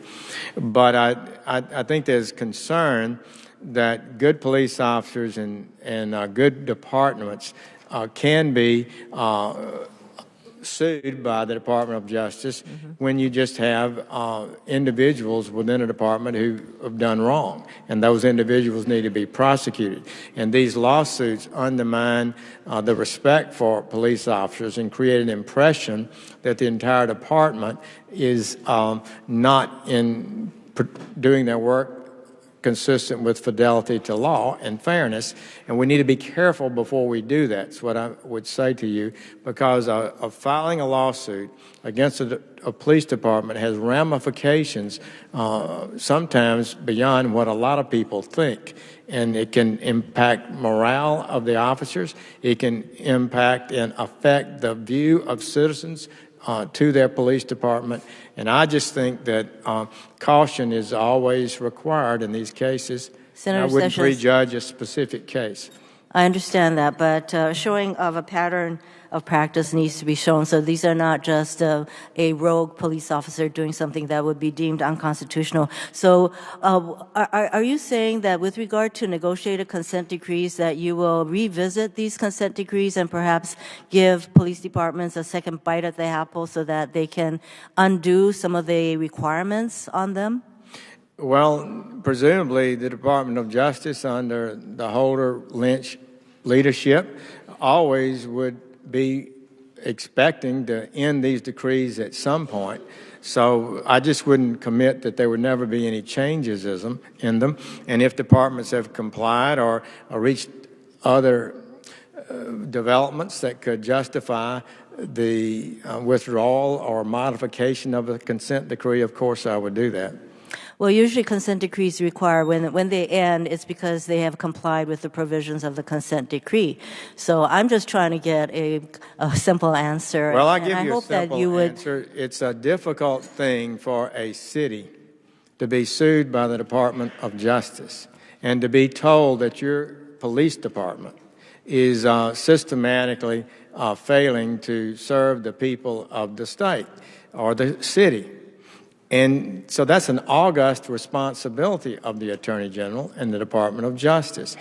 And so they often feel forced to agree to a consent decree just to remove that stigma, and sometimes there are difficulties there. So I just think we need to be careful and respectful I of understand departments. that, but as to the consent decrees that were negotiated with both parties in full, faith to do what's appropriate, that you would leave those intact unless there are some exigent or some extraordinary circumstances. Of course, going forward as Attorney General, you can enter into whatever consent decrees you deem appropriate. So my question really is the existing consent decrees, which took a lot to negotiate, by the way. And it's not the vast majority of police departments in this country. It's 20. You can answer that if you want to, and then we'll move on. I understand what you're saying, and one of the impacts of a consent decree is it does require judicial approval of any alteration in it, and that raises pros and cons. Senator Kennedy. Thank you, Mr. Chairman. Senator, could you tell the committee a little bit more about what it was like to be a U.S. attorney? What was your management style? Did you enjoy it? How was it compared to serving in the state government as a state attorney general? I love being a U.S. attorney. That was, I hate to say it, we all said, almost everybody that's held a job says it's the greatest job.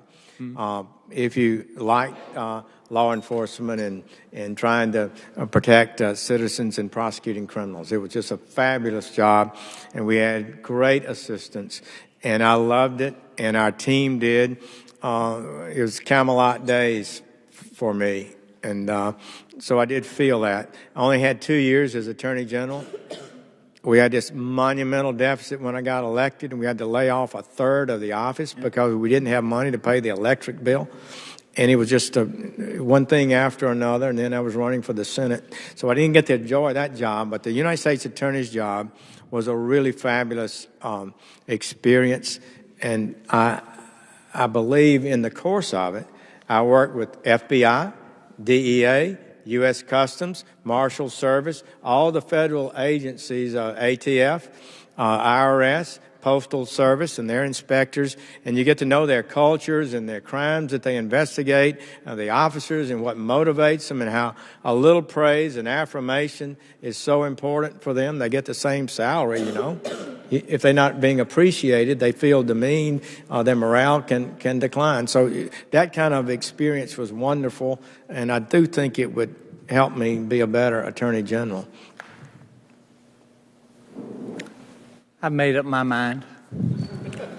I yield back my time. I hope you will be a raging voice of common sense at the Department of Justice, Senator. Well, thank you. Before you take a break, I hope that all the people that still want to do a third round will come back in about maybe 15 minutes or a little less. Is that okay? Yes. Okay, we stand in recess for 15 minutes or so. John Kemp. Oh, thank you. All right, guys, stay here with us. We'll be back in 15 minutes. I'm just going to put some music real quick. The hearing is in recess for the next 15 minutes while they get a quick break. And the stream will stay on. I'll just put some music. And then once they go back in session, it'll go up on your screen. So like I said, just chill, chat, and we'll be back.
Hello, hello everyone. Jen here, Golden State Times, and it's still gonna go for a third round. I really don't know if they're gonna actually do the what's it called, the vote today. They could go until tomorrow to do the vote. This is a 3-day event, so it started today. It goes on tomorrow. With they're gonna do a hearing for Rex Tillerson and others, and then it's gonna go until Thursday. So it's a 3-day event. Also, we are going to be streaming the inauguration live here. So make sure that if you are new to our community, you hit that subscribe button so you can get notifications of when we go live.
Hello, everyone. So, Obama is having a farewell address in Chicago tonight. I hope that this finishes by the time that it gives me enough time to start the other stream. But we will stream the farewell address here. More like as comedy hour than anything else. But yeah, if you guys want to see it, we'll be streaming it here. Also, inauguration here live from Washington, D.C. And we are so close to 500 thumbs up. So if you haven't yet, click that thumbs up button. It helps us out and it gets this video trending. So make sure that you give us a thumbs up. Also, share this stream on social media if you haven't yet. And if you are new to our community, we encourage you that you hit that subscribe button and you check out our channel. We upload every single day, at least 2 to 3 times. We bring you the news, breaking news, and news you will not see anywhere else. So check us out.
third round, I call on Senator Franken. Thank you.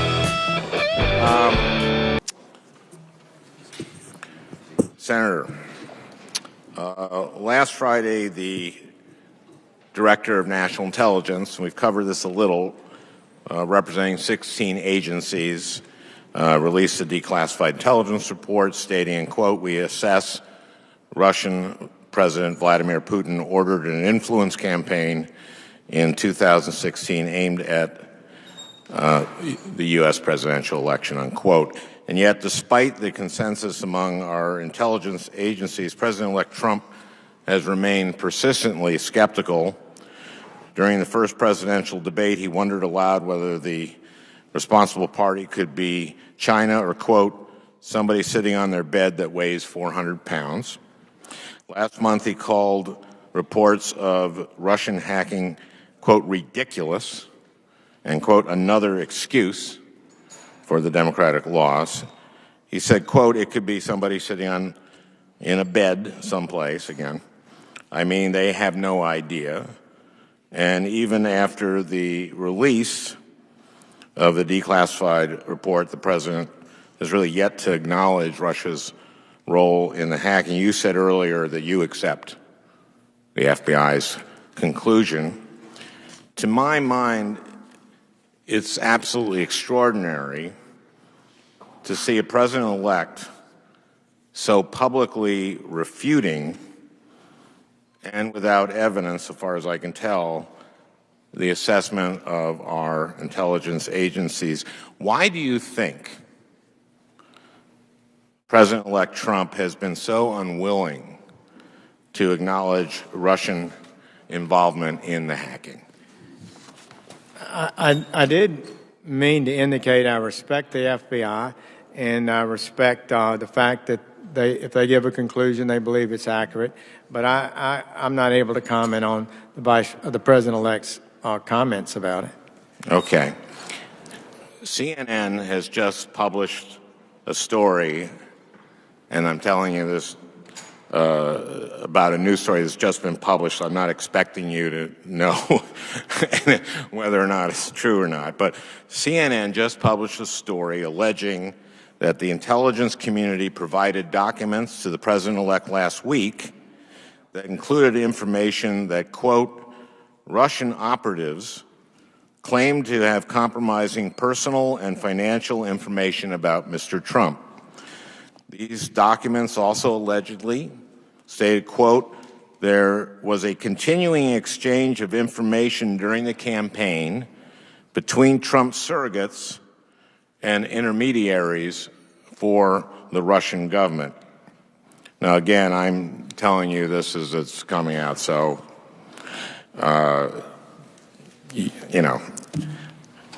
But if it's true, it's obviously extremely serious. And if there is any evidence that anyone affiliated with the Trump campaign communicated with the Russian government in the course of this campaign, what will you do? Senator Franken, I'm not aware of any of those activities.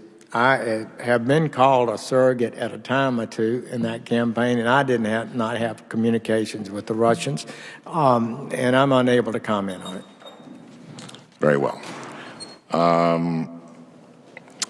Without divulging sensitive information, do you know about this or know what compromising personal and financial information the Russians claim to have? Senator Franken, allegations get made about candidates all the time, and they've been made about President-elect Trump lots of times. Most of them, virtually all of them, have been proven to be exaggerated or untrue. I would just say to you that I have no information about this matter. I have not been in on the classified briefings, and I'm not a member of the Intelligence Committee. And so I'm just not able to give you any comment on it at this time. Okay, totally fair. Last week, Julian Assange, the founder of WikiLeaks, claimed that the Russian government was not the source of the hacked emails WikiLeaks published during the campaign, that they published during the campaign. Now, Assange did not identify his source, nor did he say whether his source worked with or received information from the Russians. But again, American intelligence agencies have concluded the Russian government directed the hacking operation. Nonetheless, immediately following that interview, President-elect tweeted, quote, Julian Assange said a 14-year-old could have hacked Podesta.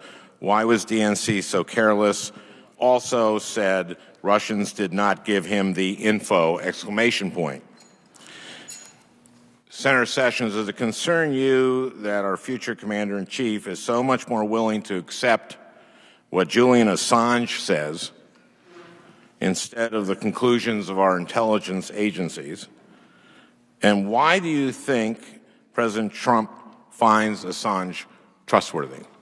Senator Franken, I'm not able to answer that. I've not talked to the President-elect about any of these issues, and it is often inaccurate what gets printed in the papers. Well, back in 2010, back when WikiLeaks was publishing stolen American diplomatic cables and military secrets, you voiced concern about the Obama administration's response. You said that WikiLeaks publishing sensitive documents should be, quote, pursued with the greatest intensity.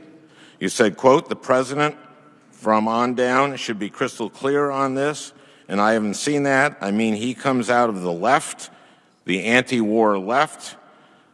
They've always glorified people who leak sensitive documents. Now he's the commander-in-chief, so he's got a challenge. President-elect Trump, by contrast, said, quote, WikiLeaks, I love WikiLeaks. Do you believe that by holding up Julian Assange, who traffics in leaked and stolen documents, often classified documents, as a legitimate source of information, that President-elect Trump is glorifying people who leak sensitive documents? Well, I will say this, that if Assange participated in violating the American law, then he is a person subject to prosecution and condemnation. Well, we know that in regard to what he did in 2010, and yet the president-elect said, WikiLeaks, I love WikiLeaks. Doesn't it seem like perhaps if you weren't sitting before us today as an Attorney General nominee, and if President Obama was publicly embracing Julian Assange, that perhaps you might take a more critical view? As a member of the Senate, as you and I remain for hopefully not too much longer. Depends on you and your colleagues.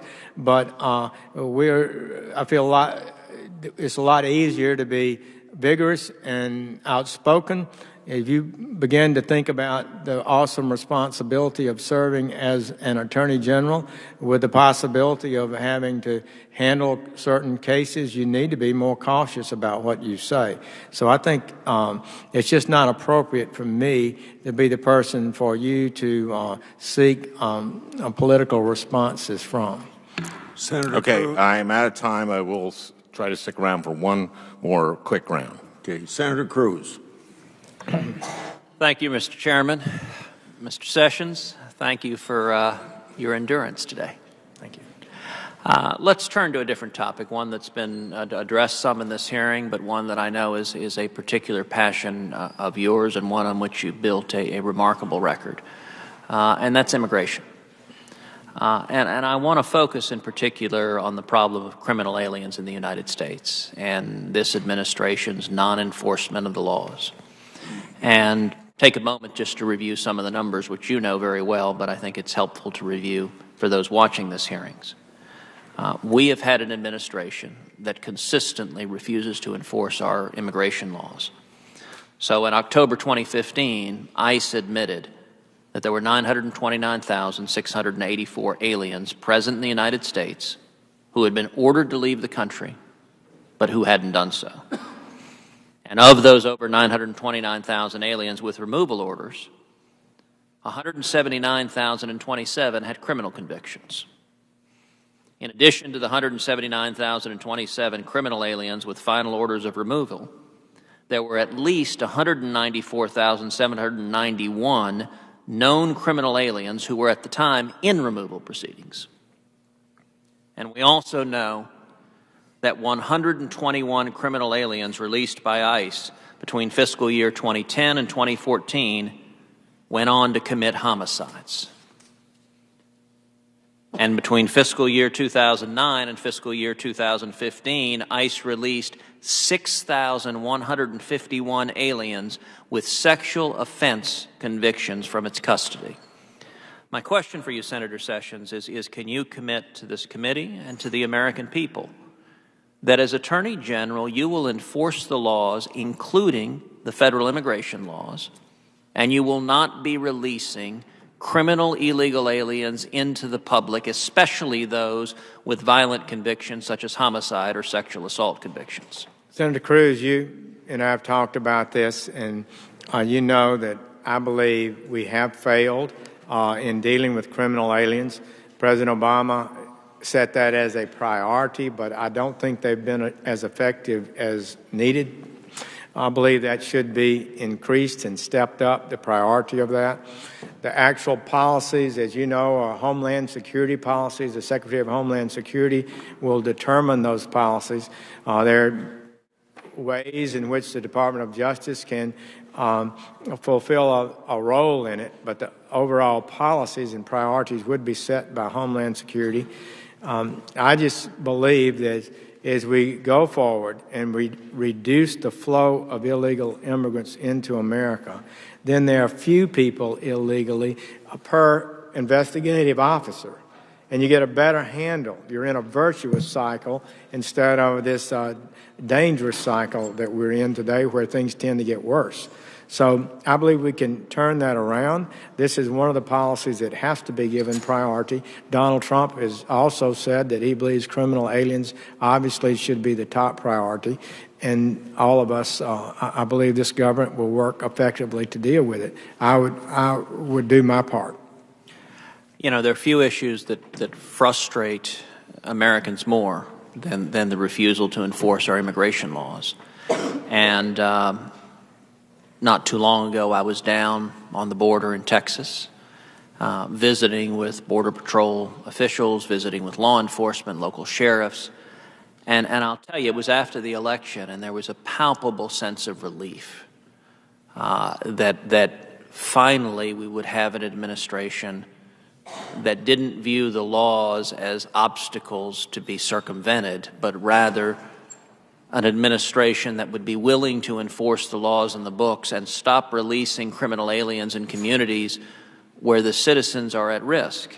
You know, one of the most tragic instances that we're all familiar with is Kate Steinle, beautiful young woman in California who lost her life, who was murdered by a criminal illegal alien who had 7 prior felonies. And yet, over and over and over again, the system failed. And young Kate Steinle lost her life in her father's arms, saying, "Daddy, please save me." You and I are both the fathers of daughters, and I cannot think of a more horrific experience than having to hold your daughter at that moment of agony. Can you share, this has been an issue you've been leading for so long, can you share your perspective as to the responsibility of the federal government to keep the American people safe and not to subject the American people to murderers and other repeat felons who are here illegally, not to release them to the public? Senator Cruz, you touch on the right issue here. First and foremost, the immigration policy of the United States should serve the national interest, the people's interest. That's what an immigration system should do. And number two, under the laws of world agreements, that if a citizen from a foreign country is admitted by visa to the United States and they commit a deportable act or otherwise need to be removed, that country has to take them back.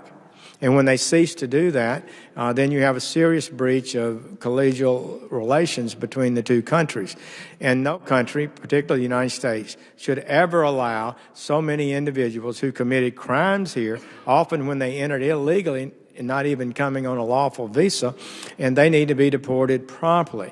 And the reluctance of that to happen is baffling to me. It should have total bipartisan support. It's said that it does, but for somehow it's never accomplished. So it's very, very frustrating. So the basic summary of that is it's perfectly proper, decent, and correct for this nation not to allow people who come here on a visa or illegally to remain here after they've committed crimes.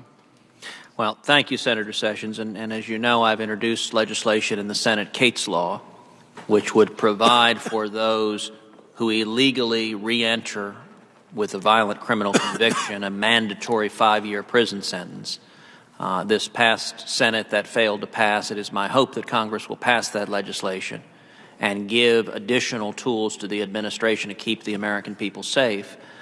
Let me turn to one additional aspect of illegal immigration, which is the national security component of it. Since August of 2015, you and I have joined together to send 3 separate letters to the Departments of Justice, Homeland Security, and State, as well as a letter to the President, seeking information on the immigration histories of individuals who have been convicted or implicated in terrorist attack in the United States. And over again, the current administration has stonewalled our efforts as senators to get basic facts that I think the American people are entitled to. You and I were able to piece together from the public record that at least 40 people who were initially admitted to the United States as refugees were subsequently convicted or implicated in terrorism. And more broadly, of a list of 580 individuals who were convicted of terrorism or terrorism-related offenses between 2001 and 2014, at least 380 were born in foreign countries, many from terror spots in the Middle East and Africa and Central Asia. And of the 198 U.S. citizens you and I were able to find on that list, at least 100 were born abroad and subsequently naturalized. As I mentioned, the administration has stonewalled us. Will you commit to work with this committee to provide the data that we've been seeking, that I think the American people are entitled to know, of those who are committing terror plots against us, how many are coming in through a broken immigration system, through a broken refugee system, and to working with this committee to prevent that from happening in the future, to keep the people safe? I would do that. I do believe that's the Homeland Security primary responsibility, but it was a bit frustrating because what those numbers tend to indicate, it indicates that it's not true that refugees don't commit terrorist acts.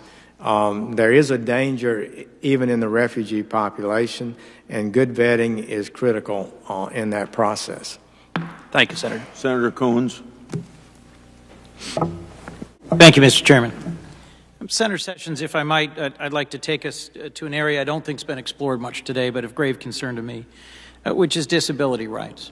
Another area where, if confirmed as Attorney General, you'd be charged with protecting among the most vulnerable Americans and those whose rights have only recently been fully recognized and enforced. You've previously said that the IDEA, which provides for access to education for those with intellectual disabilities, creates, and I think I quote here, lawsuit after lawsuit, special treatment for certain children, and is a big factor in accelerating the decline in civility in classrooms all over America.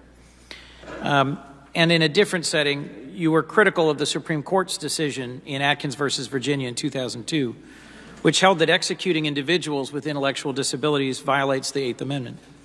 In a floor speech 6 days later after that ruling, you said that you were, quote, very troubled by the court telling states, quote, they could not execute people who were retarded. If a state was scheduled to execute someone with intellectual disabilities, would you insist on the Justice Department now taking vigorous action to stop it? And given your previous comments about the IDEA, do you still believe it unfairly benefits some children and hurts others? We made real reform in IDEA. I led that effort. We ended up having the vote of Hillary Clinton and Dick Durbin, Senator Durbin. We worked on it very hard, and I was very pleased with the way it worked out. It was true that the IDEA community pushed back against the reforms I was proposing, but in the end, I think it worked out fine. And the reason was that the burden was on the school systems. I was in a blue ribbon, great little school in Alabama, the first day of school, and the principal told me, it's now 3 o'clock. At 5 o'clock, I will go to a meeting with lawyers and parents about a child on whether or not they will be in the classroom all day or half a day. And the child had serious disabilities. So he said, I'm trying to get this school up and running, and I'm having to spend this extraordinary amount of time on this. So we created a legal system that made it better. And the schools got a little more deference in being able to monitor it.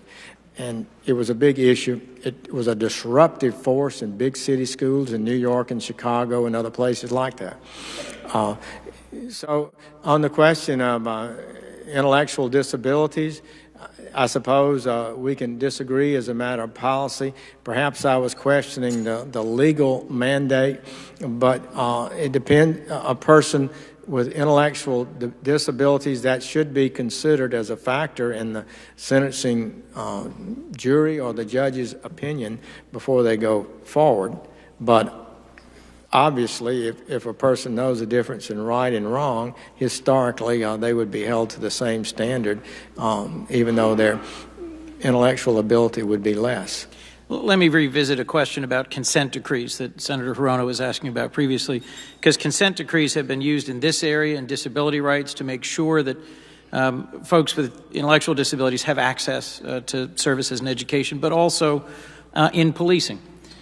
Police chiefs and elected officials, as we've spoken about, in communities across the country, have in some cases invited DOJ to open civil rights investigations of their police departments and have invited them to enter into consent decrees in order to implement reforms to law enforcement in order to make sure that they improve the quality of police-community relations and respect for civil rights.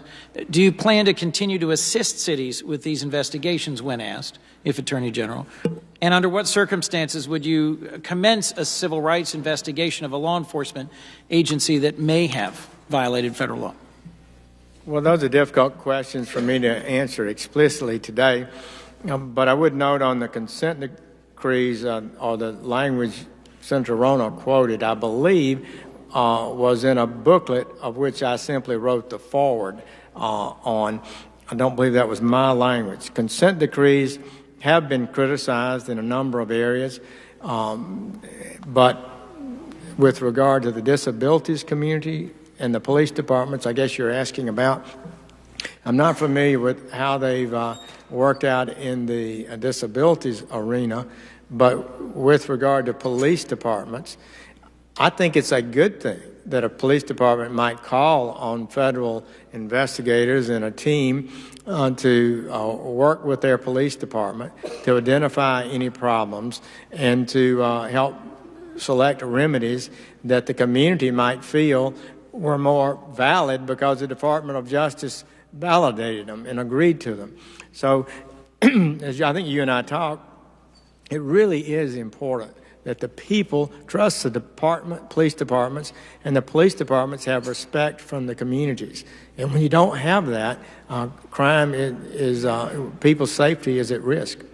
Well, I hope we can find ways to continue to work together to combat violent crime and to improve police-community relations. Let me just briefly ask you about trade secret theft and intellectual property, something we've also talked about.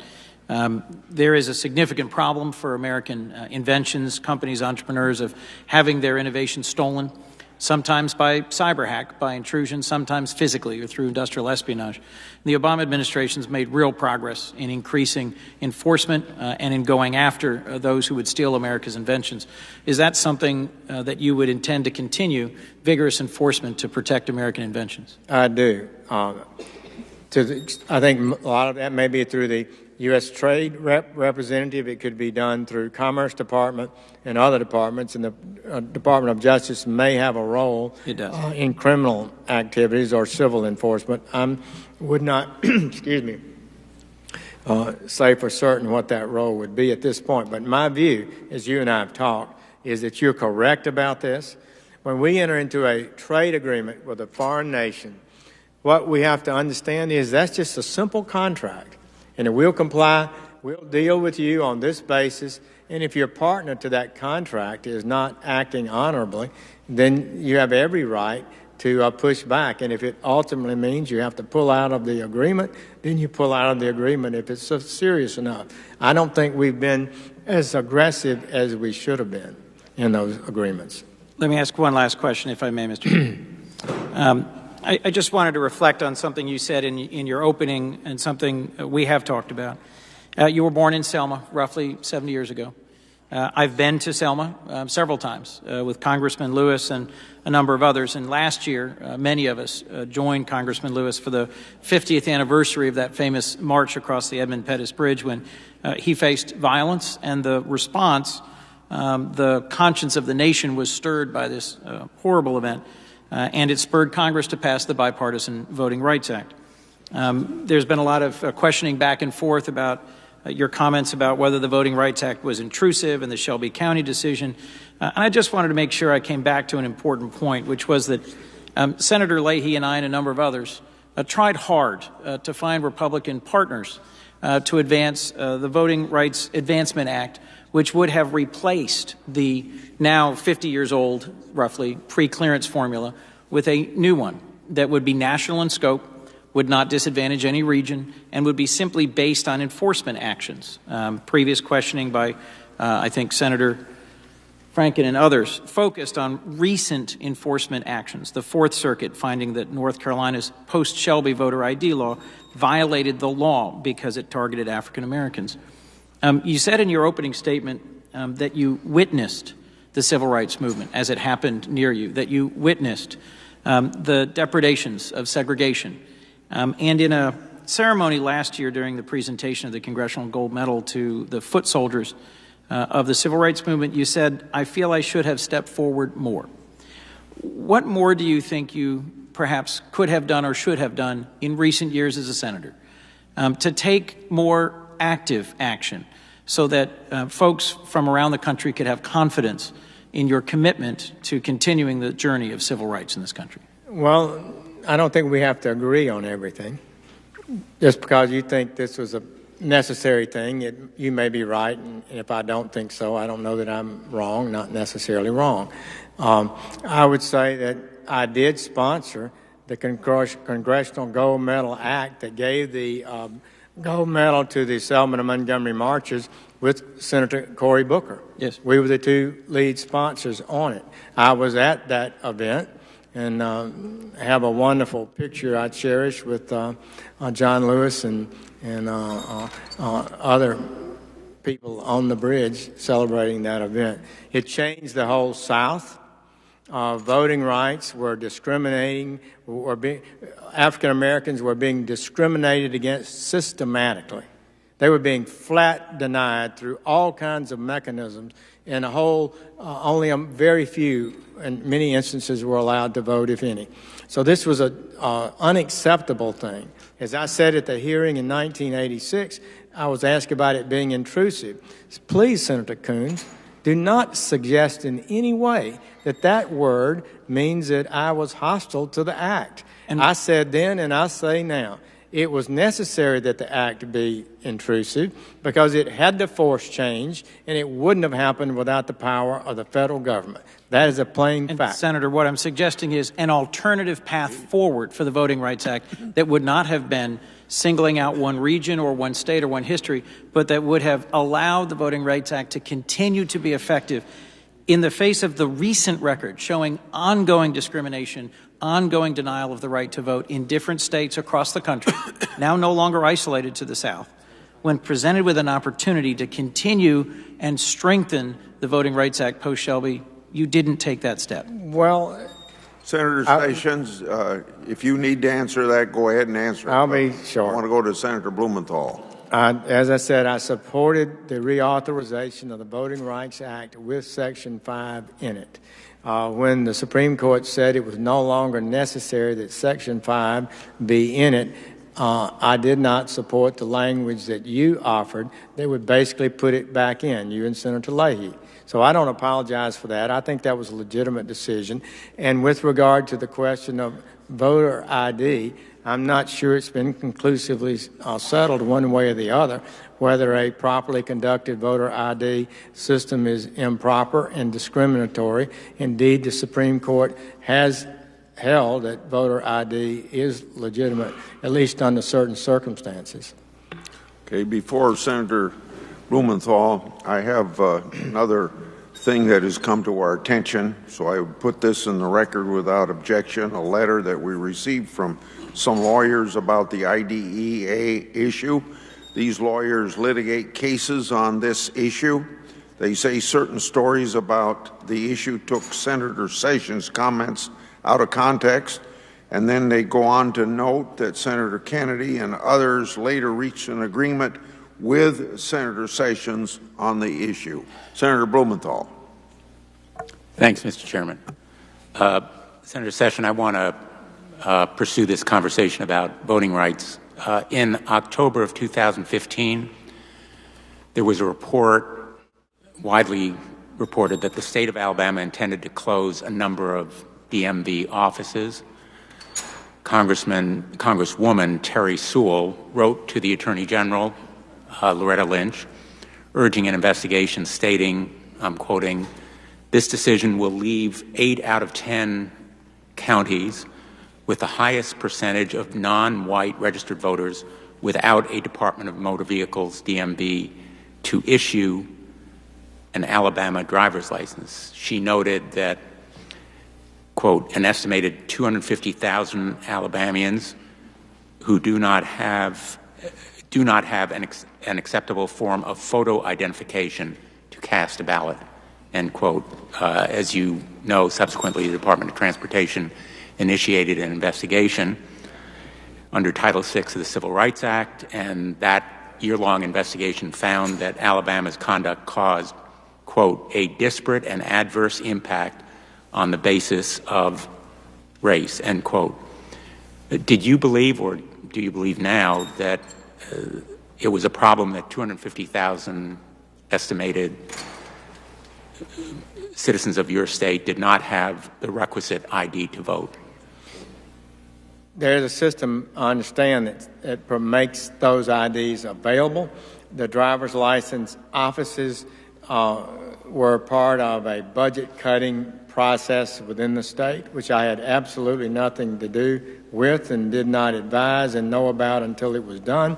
And they claimed that they were simply identifying the areas with the lowest population and trying to do some consolidation and trying to make the system more efficient and productive. It was later these objections arose, and they have reversed that, I believe.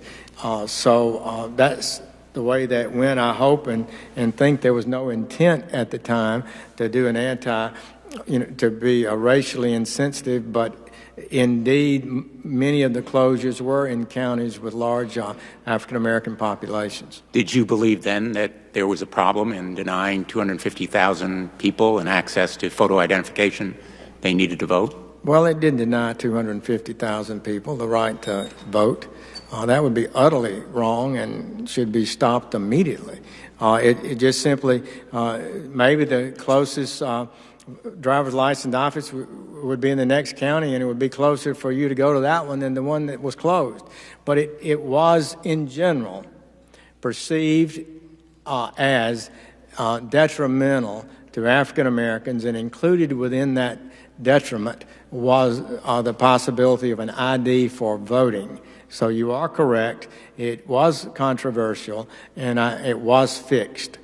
Did you agree with the Department of Investigation finding that it had an adverse and disparate impact on people on the basis of race? Well, I've never expressed an opinion upon it, and I've never studied that issue in depth, but apparently somebody must have agreed because it was changed.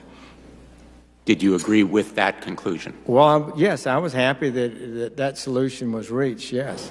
Very much. Did you take no need to have, we should remember those things as we move forward setting policy. What kind of ramifications could it have?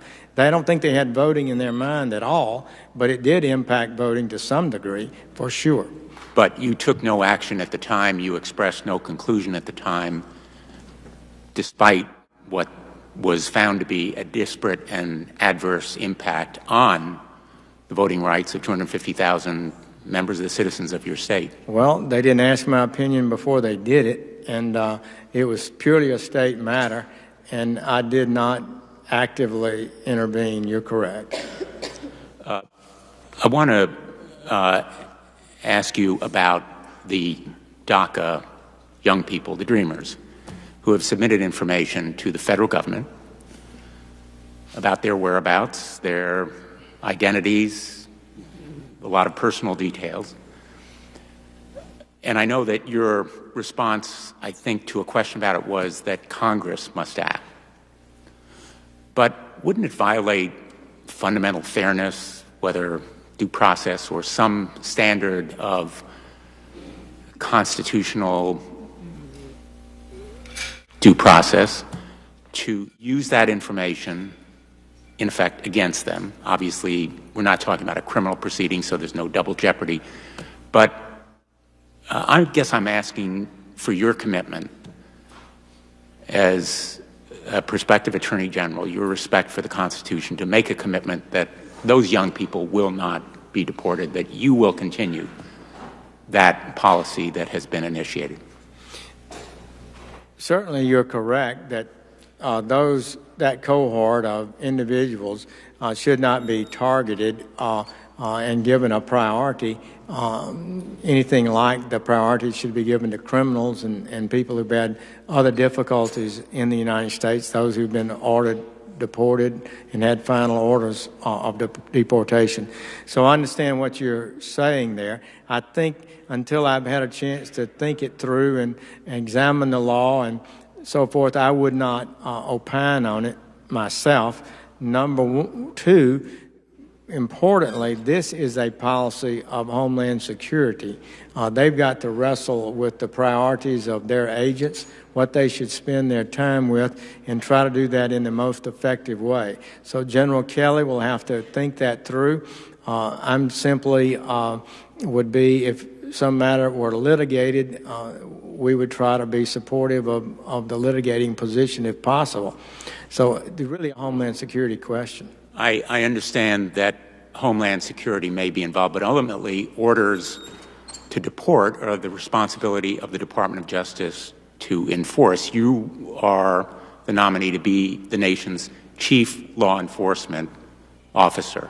And more importantly, in some sense, you're a source of the nation's conscience, legal conscience. And so I'm asking you, as a prospective United States attorney, whether your conscience would be violated by using information submitted in good faith by countless young people who've been in this country since infancy, many of them, and who trusted the government of the United States of America to give them the benefit of that policy articulated by the President of the United States. You may have disagreed with that policy. Well, but the submission of that information in good faith on the basis of representations by the United States of America, it seems to me, involve a prospective commitment on your part in representing the United States of America. Well, you make a good point, and that's a valid concern. I know of no policy that would suggest that something like that would be done, and I would not push for it, but ultimately the decision would be made by the Homeland Security Department. They decide their priorities for enforcement, and then there's a question of whether or not I just wouldn't want to be in a position to say that would never be used. And I can't make that commitment today. I haven't thought it through as to what laws might be implicated. But if somebody were a terrorist or had other criminal gang connections, could you never use that information? I don't know. I'm just not prepared to answer that today. It may not be possible to use it. Well, I recognize, Mr. Chairman, my time is up, but I'll pursue this line of questioning again because I feel I'm midway through a number of questions. Thank you, Senator. Before I call on the senator from Hawaii, I'd like to note that Pat Edgington, former vice chair of the Alabama Democratic Party, wrote to our committee in support of this nomination. Mr. Edgington says, Quote, I truly hope our party will not make this vote on party lines, but instead vote on the man, end of quote. Quote again, I have known him for approximately 40 years, and while we have had our policy differences, I know his instincts are fundamentally humane and just. I'll, without objection, enter that in the record. Senator from Hawaii. Thank you, Mr. Chairman. Our Muslim American community is gravely concerned about what a Trump presidency would mean for them. So can the Muslim Americans count on you as Attorney General to protect their constitutional and civil rights? Yes. Thank you. Very reassuring. I had asked you earlier about consent decrees that relate to police departments. I have a question along those lines, but it involves another part of civil rights. In 2015, a federal district court in Alabama, your state, approved a consent decree order filed by the Department of Justice in the Huntsville City Schools case. And this was a school desegregation case. A number of other school districts throughout the country are under desegregation orders. Would you commit to maintaining and enforcing those decrees?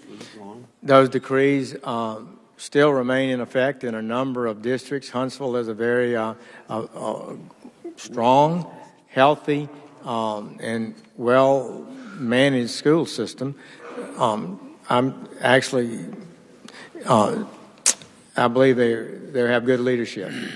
But a consent decree remains in effect until it's altered by the court. So your answer is? They would be enforced until there's an alteration of it, yes. Thank you.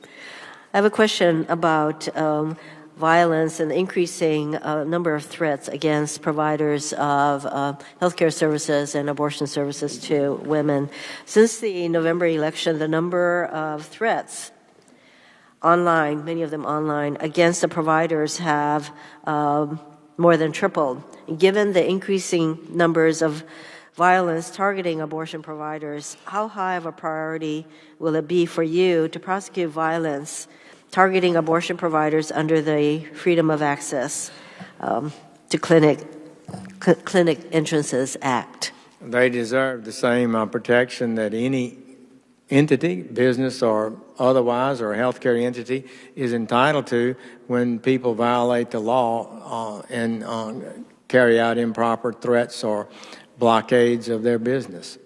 Well, were there... Maybe even more so because we have a specific law about abortion clinics, I believe. Yes, so there's a specific law that Congress passed that protects access to these clinics, and where there is evidence of increasing number of threats of violence, I hope that gets on your radar screen as a priority for enforcement. Yes? As the law is to be applied, yes. I don't know exactly how the threats are worded, but it's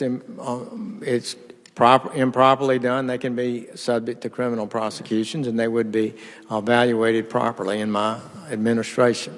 And certainly where Congress cared enough about this particular area of access that I hope that you would have a commitment to making sure that that law is being enforced in the way that we intended. Regarding birthright citizenship, people born in this country are U.S. citizens regardless of the citizenship status of their parents. And there are those who argue that that is not enough to confer citizenship. Do you believe that there should be more required to become U.S. citizens? Well, under the current state of the law, it's accepted that they do obtain their citizenship. So I suppose that would not be, there are two obstacles to changing that. One would be you would have to have a congressional enactment, I believe, to change it. And even that congressional action could be construed as violative of the Constitution and not be a constitutional act. So those, I have not reviewed the details of that. I do know there's some dispute about whether or not the Congress could change that status. But it's certainly not anything that, in the order of priorities, that you would pursue as Attorney General to ask Congress to change the law to require more than being born in this country to confer U.S. citizenship. I would be focusing my attention on enforcing the laws that exist, and I guess it would be Congress's duty to wrestle with whether to change it or not.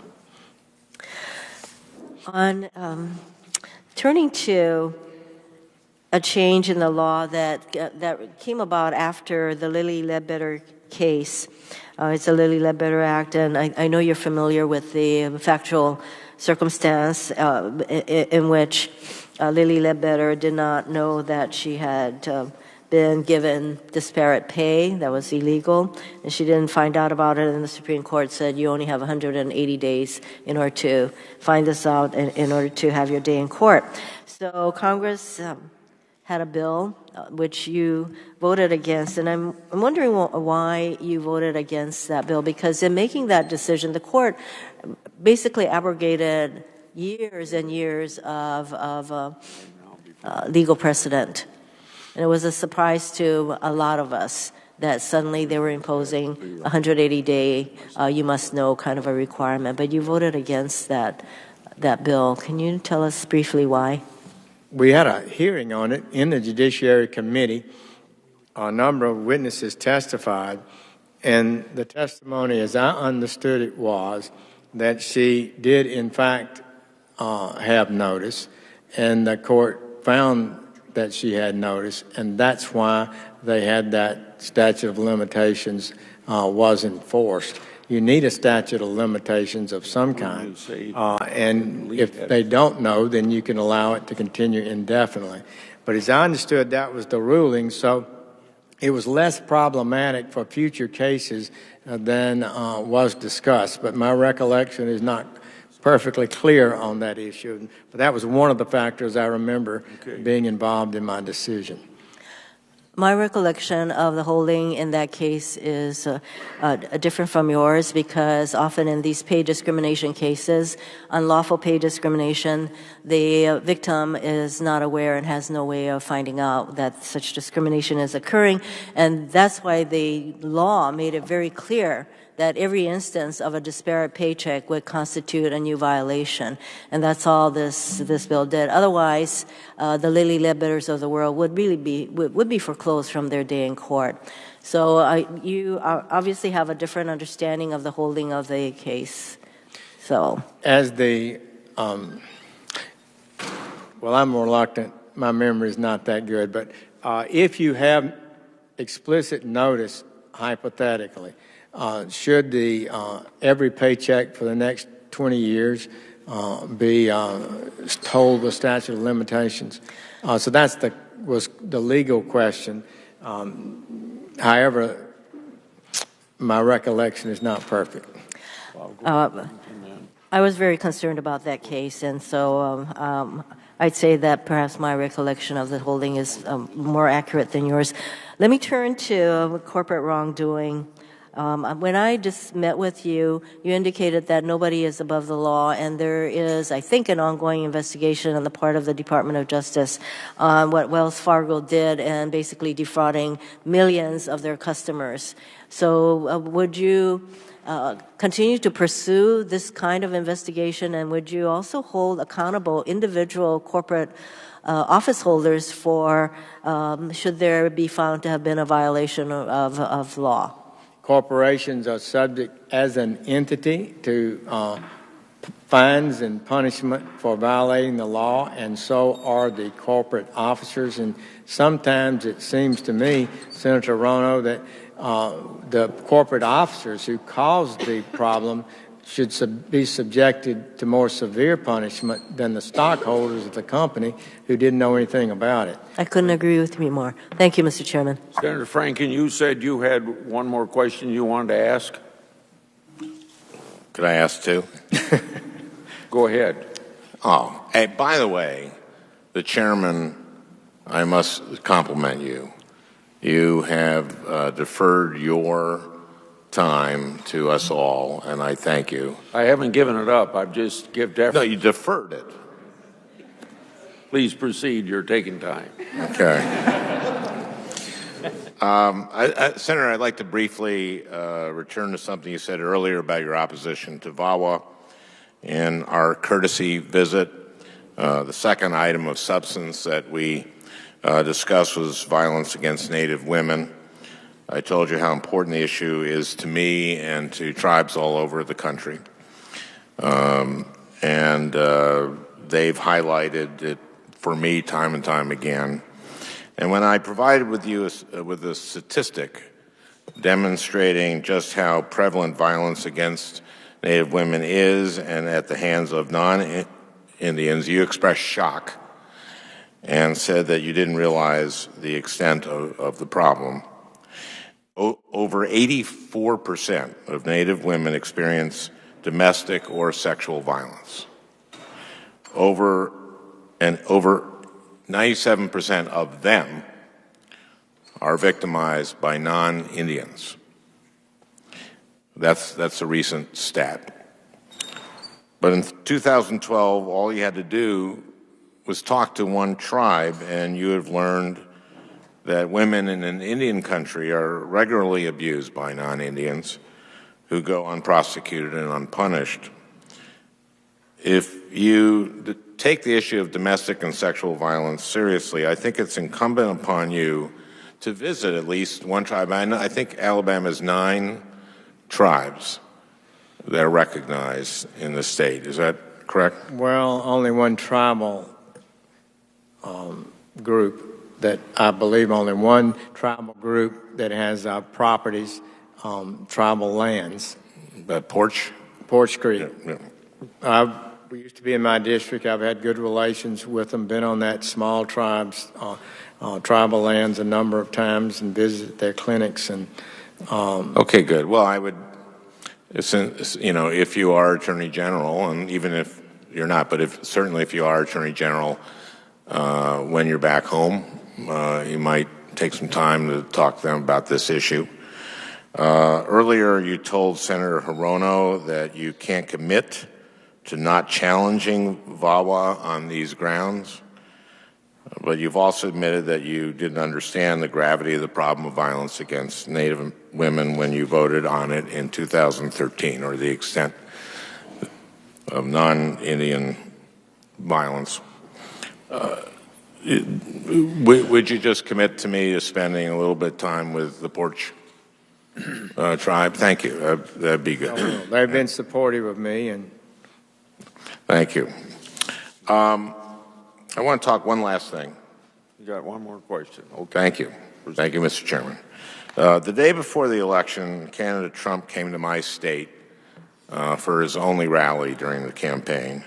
And let me tell you what he said. He was standing before a large crowd, and he accused Democrats of planning to, quote, import generations of terrorism, extremism, and radicalism into your schools and throughout your communities. Here in Minnesota, he said, you've seen firsthand the problems caused with faulty refugee vetting and large numbers of Somali refugees coming into your state without your knowledge, without your support or approval, and with some of them joining ISIS and spreading their extremist views all over our country and all over the world. I can't begin to tell you how angry those comments made me.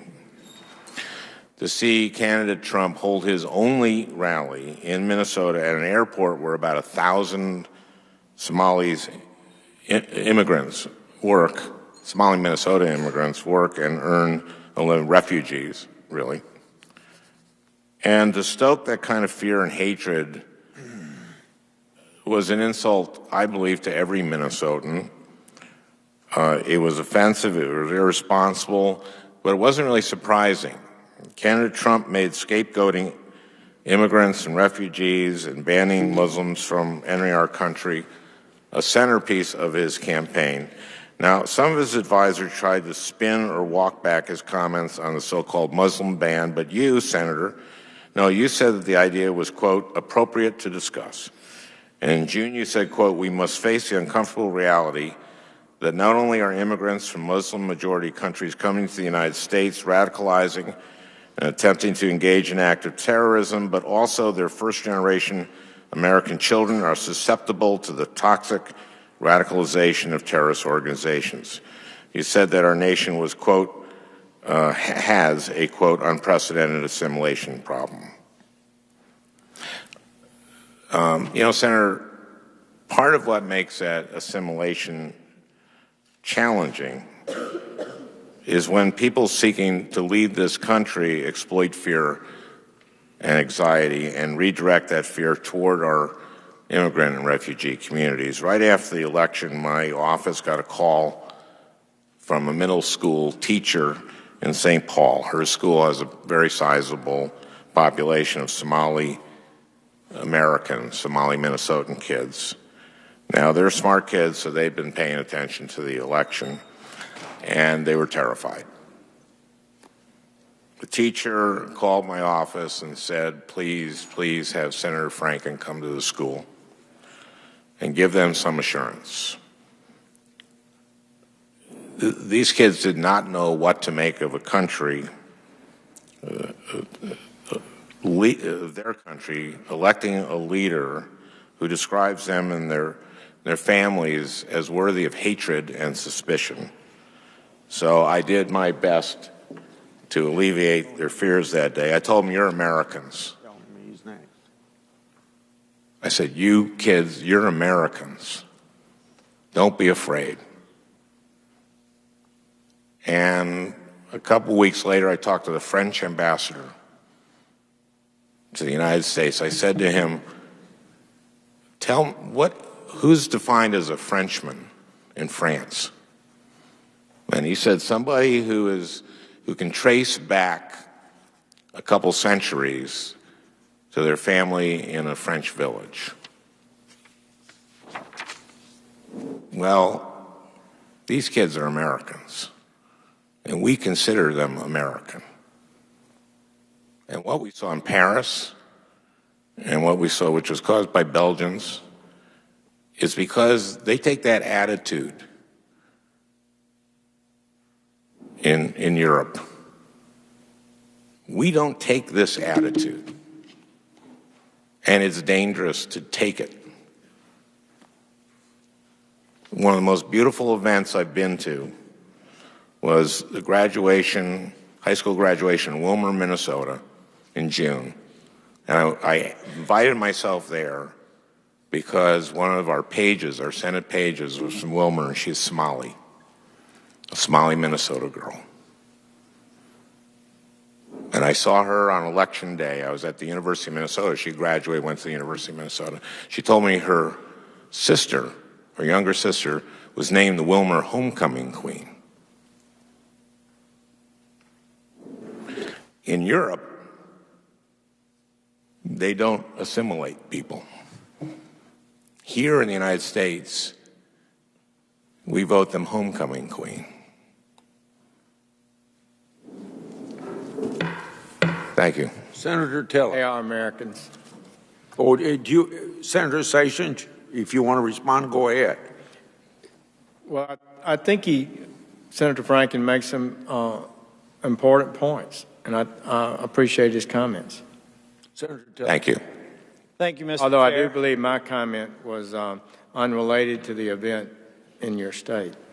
Senator, tell us you're entitled to 10 minutes since your first round, but you don't have to use it all. I've learned nothing else except to understand what the chair means when he says I want to do my second and third round. No, Mr. Chair, I'm not going to take long. And Mr. Chair, you know, and Senator Sessions, I think that you know that I was in Tennessee today with a proud moment of seeing my father sworn into the legislature. Thank you. However, I got up and watched the opening comment, your opening comment. You did an extraordinary job.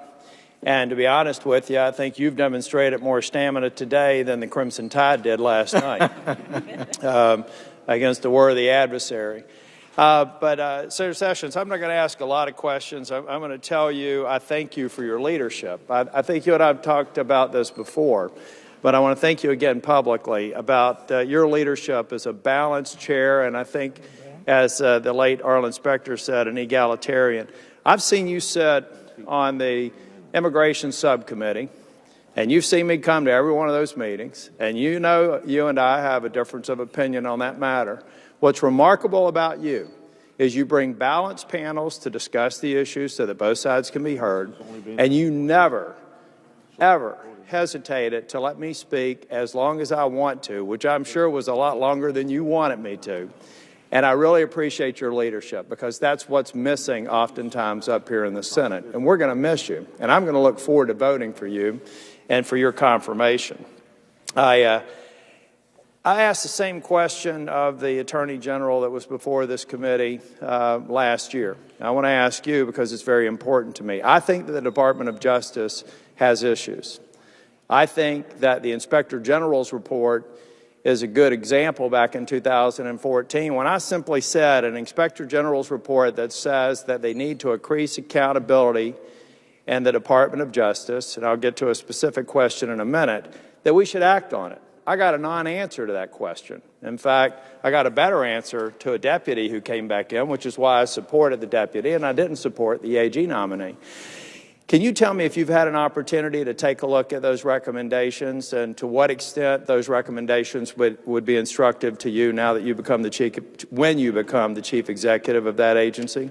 I'm glad you raised it. I hope you will stay on the Department of Justice to respond to it.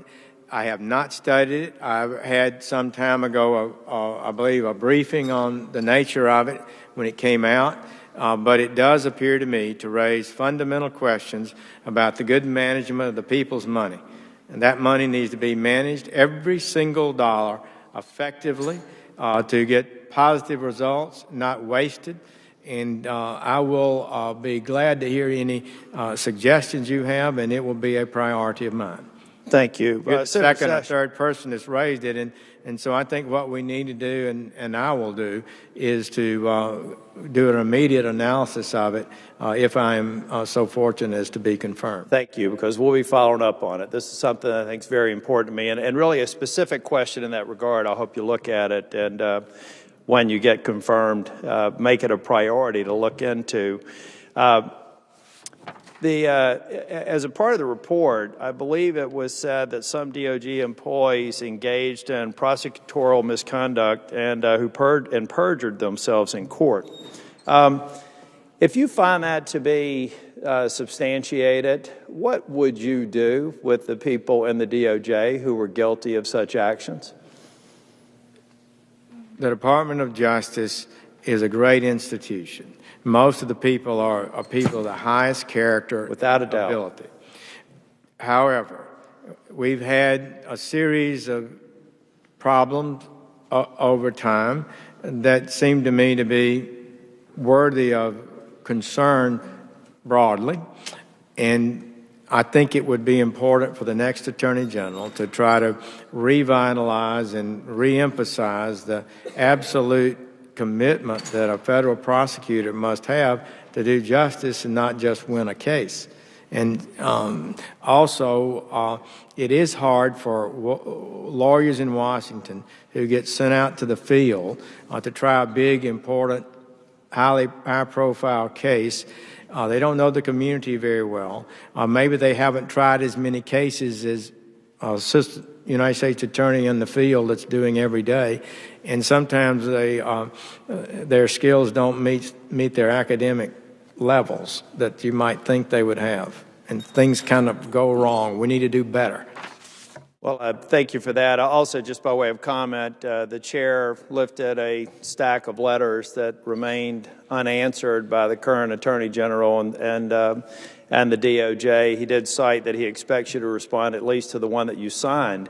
But I hope you'll actually respond to all of them. And to the chair's credit, not only from the chair, but from the ranking member and members of this body who are trying to make the DOJ the best it can possibly be. Finally, I'll just yield back the rest of my time after saying I probably watched a good 3 hours of the proceedings today. I was struck at one point when some were casting doubt about you in terms of your view of ethnicity and a number of other backgrounds. What struck me the most about that picture on TV was your wife's eyes welling up, because she and her son know you well. many of us know you well. And I think all of us know that you're going to make a great Attorney General. You're a fair-minded man, and you're going to obey the law. You will no longer be a lawmaker, which I know from time to time is probably going to frustrate you. But I have no doubt in my mind you will be one of the best Attorney Generals. You will faithfully execute the law. You will enforce the law, and you will do it in a fair and impartial manner, and I can't wait to see you in action. Thank you, Senator Sessions. Thank you, Mr. Chair. Thank you. Before we start the fourth rounds, I don't think you've had your third round, Senator Sayes. Yes, sir. So proceed. Thank you, Mr. You've Chairman. got 8 minutes. You don't have to use it all. Thank you for the counsel for a rookie. I also didn't think I could talk about college football, but Senator Tillis already broke that bubble. Senator, Nebraska 1995 remains the best team in the history of college football. I think we can all agree after last night. I'd like to ask you a question about sue and settle. I've heard from Nebraskans how regulations are gamed by activists to try to change federal policy through lawsuits and settlements rather than through the making of law in the Congress. Federal agencies and activist groups are often assumed to have been sort of colluding to do this, to circumvent the Congress. And I'm curious as to what you think when plaintiffs and the government enter into a settlement to try to change policy, what's the appropriate role of the Department of Justice to make sure that that agreement does not circumvent the law and the Congress and the Administrative Procedure Act? The Department of Justice has final settlement authority in any case against the United States, although they tend to listen to and see their role as being supportive of the agency. So if Homeland Security or Department of Education or EPA is being sued, they have the power to make the final judgment, and their responsibility is to protect the public interest, the national interest, and to make sure the law is followed. There has been in state court and sometimes in federal court this sue and settle mentality, this consent decree that we've been talking about. I pointed out that it's at times controversial.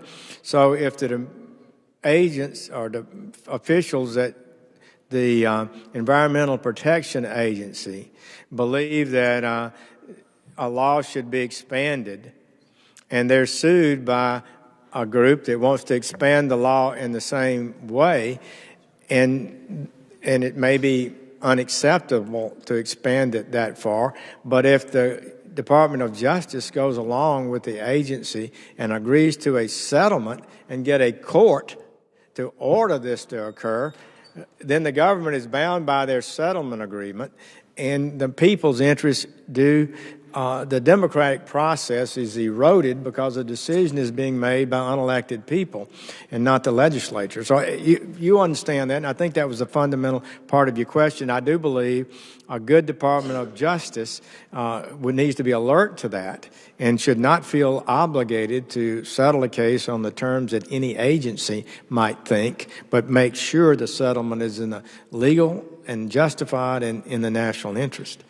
And there have been occasions, there have been reports that's been the practice of DOJ at times to force violators to make certain payments to approved third parties as a condition of settlement. As a hypothetical, there have been discussions about whether or not a bank that was, again, hypothetically fined by the DOJ might see its penalties reduced if it made payments to a designated not-for-profit. And when, if ever, is it appropriate for the Department of Justice to require payments to any third party as a part of a settlement? I think that's a very dubious practice. I would be cautious about it, and we'd have to make sure it's justified. And normally, that's not the best way to settle a case, in my opinion.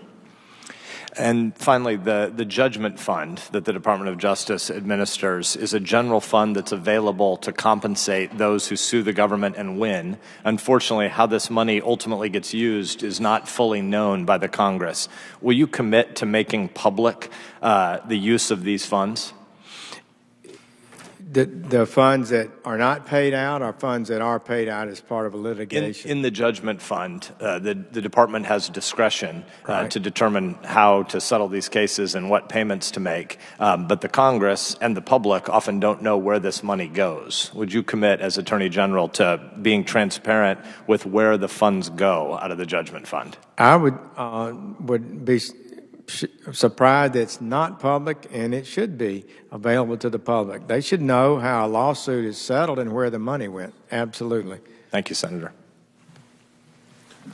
Before Senator Blumenthal follows up on some things he wanted to, we received a letter in support of Senator Sessions' nomination from 108 former U.S. attorneys who served under every president since President Nixon. They say, quote, "We have no doubt that Senator Sessions can do the job well, bringing to this critically important office his own unique and extraordinary strengths of courage, humility, experience, and an inviolable promise to treat all people equally under the law," end of quote. Without objection, I'll insert that in the record. Senator Blumenthal. Thanks, Mr. Chairman. Senator Sessions, in response to Senator Tillis's, one of Senator Tillis's questions, you said that the job of the Attorney General is to do justice, not necessarily to win a case. And I think that's almost an exact quote from Justice Jackson when he was United States Attorney General. It's one of my favorite quotes. I think he said the role of the United States Attorney or a government lawyer is to do justice, not necessarily win a conviction. And that's why I feel that the role of Attorney General ought to be the legal conscience for the nation, as I was remarking earlier. So I hope that you will reconsider what you've said about the DACA policies and assert an independent view based on the nation's conscience, or what it should be, about what has happened to those young people. Likewise, on issues like Deutsche Bank, which you and I have discussed privately, and where I think there ought to be an investigation focusing on individual culpability, and perhaps in some of these other investigations as well, where an independent counsel may be necessary. And similarly, your response on recusal from votes on your prospective colleagues appointed by the president-elect, where you have not yet responded to the letter that I wrote. I'm not going to take more time this afternoon or tonight, but I think that I remain unsatisfied on those questions. And in general, I think that the role that you would have as United States Attorney General ought to be not just another government lawyer, but as a champion of civil rights and liberties and the nation's legal conscience. And thank you, Mr. Chairman, for giving me this opportunity. Thank you, Senator Blumenthal, and I respect your history as a prosecutor and United States Attorney and time in the Department of Justice. Thank you. Senator Sessions, thank you, Senator Blumenthal. Senator Sessions, you've been a vocal champion for American workers, especially as we have heard so much about how American workers are being laid off and replaced by cheaper foreign labor imported through some of our visa programs. You've been a co-sponsor of a bill sponsored by me and Senator Durbin that would reform H-1B visa programs by ensuring that qualified American workers are considered for high-skilled job opportunities before those jobs can be offered to foreign nationals. It also would prohibit companies from hiring H-1B employees if they employ more than 50 people and more than 50% of their employees are H-1B or L-1 visa holders. This provision would crack down on outsourcing companies that import large number of H-1B and L-1 workers for short training periods and then send these workers back to their home countries to do the work of U.S. workers. In 2013, you and I seemed to be the lone senators on this committee who fought for U.S. workers. We argued that the Gang of Eight bill that would have increased the number of foreign workers who came in on H-1B visas and actually hurt Americans who were qualified and willing to do those jobs. We said that the bill failed to adequately protect U.S. workers and neglected to hold employers accountable for misusing the H-1B and L visa programs. We tried to provide more protection for U.S. workers. We tried to ensure that no business imported foreign workers before making a good faith effort to hire people at home. We tried to expand the ability for government to audit employers. We offered amendments that were supported by the FFL-CIO. In April 2015, you helped lead 8 other senators in a letter to then Attorney General Holder, Secretary of Homeland Security Johnson, and Secretary of Labor Perez on this issue. Some of those who signed that letter sit on this panel today, for instance, Senator Durbin and Blumenthal. That letter requested that the Obama administration investigate abuse of H-1B visa programs by companies including Southern California Edison, Disney, and IBM that have been laying off American workers and replacing them with H-1B workers, in some cases reportedly making the American workers train their own replacements. The Office of Special Counsel for Immigration-Related Unfair Employment Practices is an office within your department that you will head. That enforces the anti-discrimination provisions of the Immigration and Nationality Act. While the office is designed to protect foreign nationals with employment visas from discrimination, it is also charged with ensuring that American workers are not discriminated against in the workplace. Many U.S. workers advocates believe, for example, that the layoff of American workers and their replacement by cheaper foreign H-1B workers constitutes de facto nationality-based discrimination against American workers. The Obama administration has failed to protect American workers here. Will you, this is my question, will you be more aggressive in investigating the abuses of these visa programs? Mr. Chairman, you know, I believe this has been an abuse, and I have been pleased to support your legislation and some others, too, that others have produced that I believe could be helpful. It needs to be addressed. It's simply wrong to think that we're in a totally open world and that any American with a job can be replaced if somebody in the world is willing to take the job for less pay. We have borders. We have a commitment to our citizens, and you have been a champion of that. I've been honored to work with you on it, and thank you for your leadership. I would use such abilities that I have to help address that. I think it also does require legislation like you have offered, you and Senator Durbin. I believe legislation may be necessary to have the kind of reforms that we need. I appreciate your answer. We'll continue to push for the legislation. We've been very difficult moving that legislation along because of business oppositions within our country. And so whatever you can do in regard to being more aggressive in investigating the abuses of our visa programs will help solve some of the problems if we don't get legislation passed, but we still intend to pursue that. Now, on another point, as you know, relationships between law enforcement and the communities they serve have been strained. You've already spoken to that in your opening comments. In many instances, police have been specifically targeted. Now, tomorrow, it's my understanding the president of the Fraternal Order of Police will testify about this issue. But I'd also like to hear from you on this point.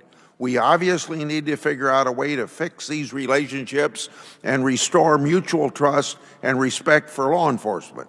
What role can you play as Attorney General in this, and what role can the department play more broadly? It's essential that this nation affirm those that we send out to provide public safety and affirm their good deeds. And if they make mistakes and commit crimes, then they have to be prosecuted like anyone else would who commits a crime and violates the law. But fundamentally, the overwhelming majority of our law officers are dedicated, faithful individuals serving their country and their community with discipline and integrity and courage. So I think this is an important matter. And so we need to guard against the kind of public statements that have troubled me in recent months and years, in which we seem to dismiss and take sides against the entire law enforcement community, where we suggest that the law enforcement community is not a positive factor, and that all officers are not performing in a high level. So I believe that I will do my duty to correctly distinguish between wrongdoing by individuals and the entire law enforcement community. Murders of deaths of law enforcement officers are up 10% over last year. The number of policemen and law officers who've been killed with a firearm is up, I think, 58%. Some stunning numbers, and part of this is a corrosion of respect between the communities and our law officers, and I think it's a dangerous trend we must reverse, and reverse soon. My next question deals with agricultural antitrust, and I don't believe that there should be political decisions involved in antitrust decisions in your department. But there are several high-level agricultural mergers going on right now, one before DOJ, one before the FTC, and then there's another one I don't think's been assigned yet. And I come from the standpoint of being in agriculture with a general, just a very, I guess, ideological belief that when you have less companies, you have less competition, you have higher prices for inputs. That's in agriculture, but that'd be true of any segment of the economy. I also, before I ask this question, want to make a point that I don't think there are enough people in the Department of Justice that know much about farming. And one time, maybe 10, 15 years ago, I got some administration, I don't know if it was the Clinton one or the Bush one, to say that they were going to have somebody in the antitrust department that knew something about agriculture, and I think they did put somebody there. I don't know whether that person's still there or not. So this is my question.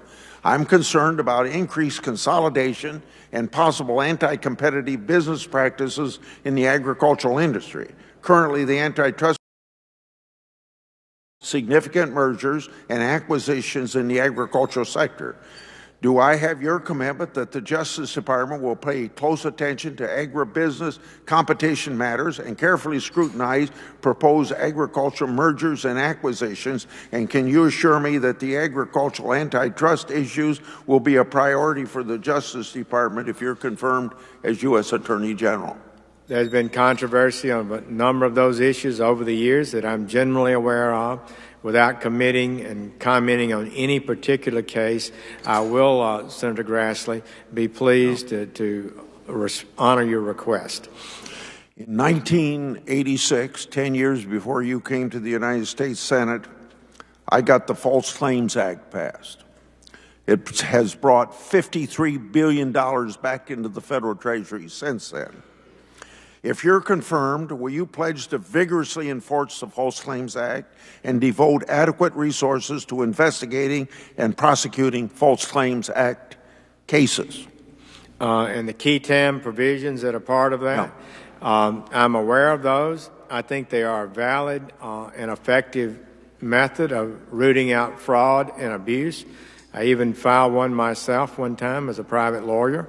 So these are important issues that you have been a leader on. It has saved this country lots of money and probably has caused companies to be more cautious because they could have a whistleblower that would blow the whistle on them if they try to do something that's improper.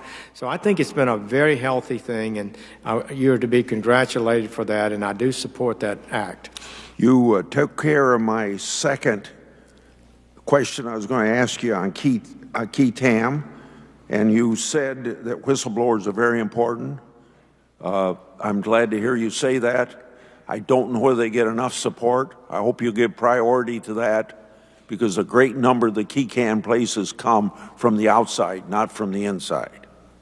Will you provide Congress with this is the last point on this one, will you provide Congress with regular, timely updates on the status of False Claims Act cases, including statistics as to how many are under seal and the average length of seal time?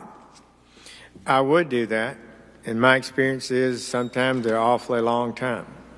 But that's exactly why I'm asking the question, and updates from time to time I think will keep people within your department more responsive and responsible. I understand that. And is there a report? I don't know if a report is required now, but I don't see why it would be particularly difficult to provide that to you. Okay. I have a long lead into another question. I'm just going to ask you if you would tell us, for the record, your reasons for opposing the 2013 immigration bill.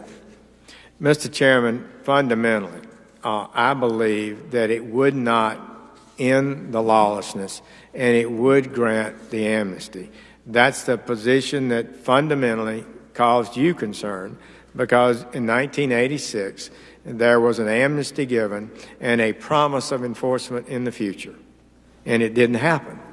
And so we ended up, instead of 3 million people, I guess it was in 1986, now the estimates are we have 11 million people here unlawfully.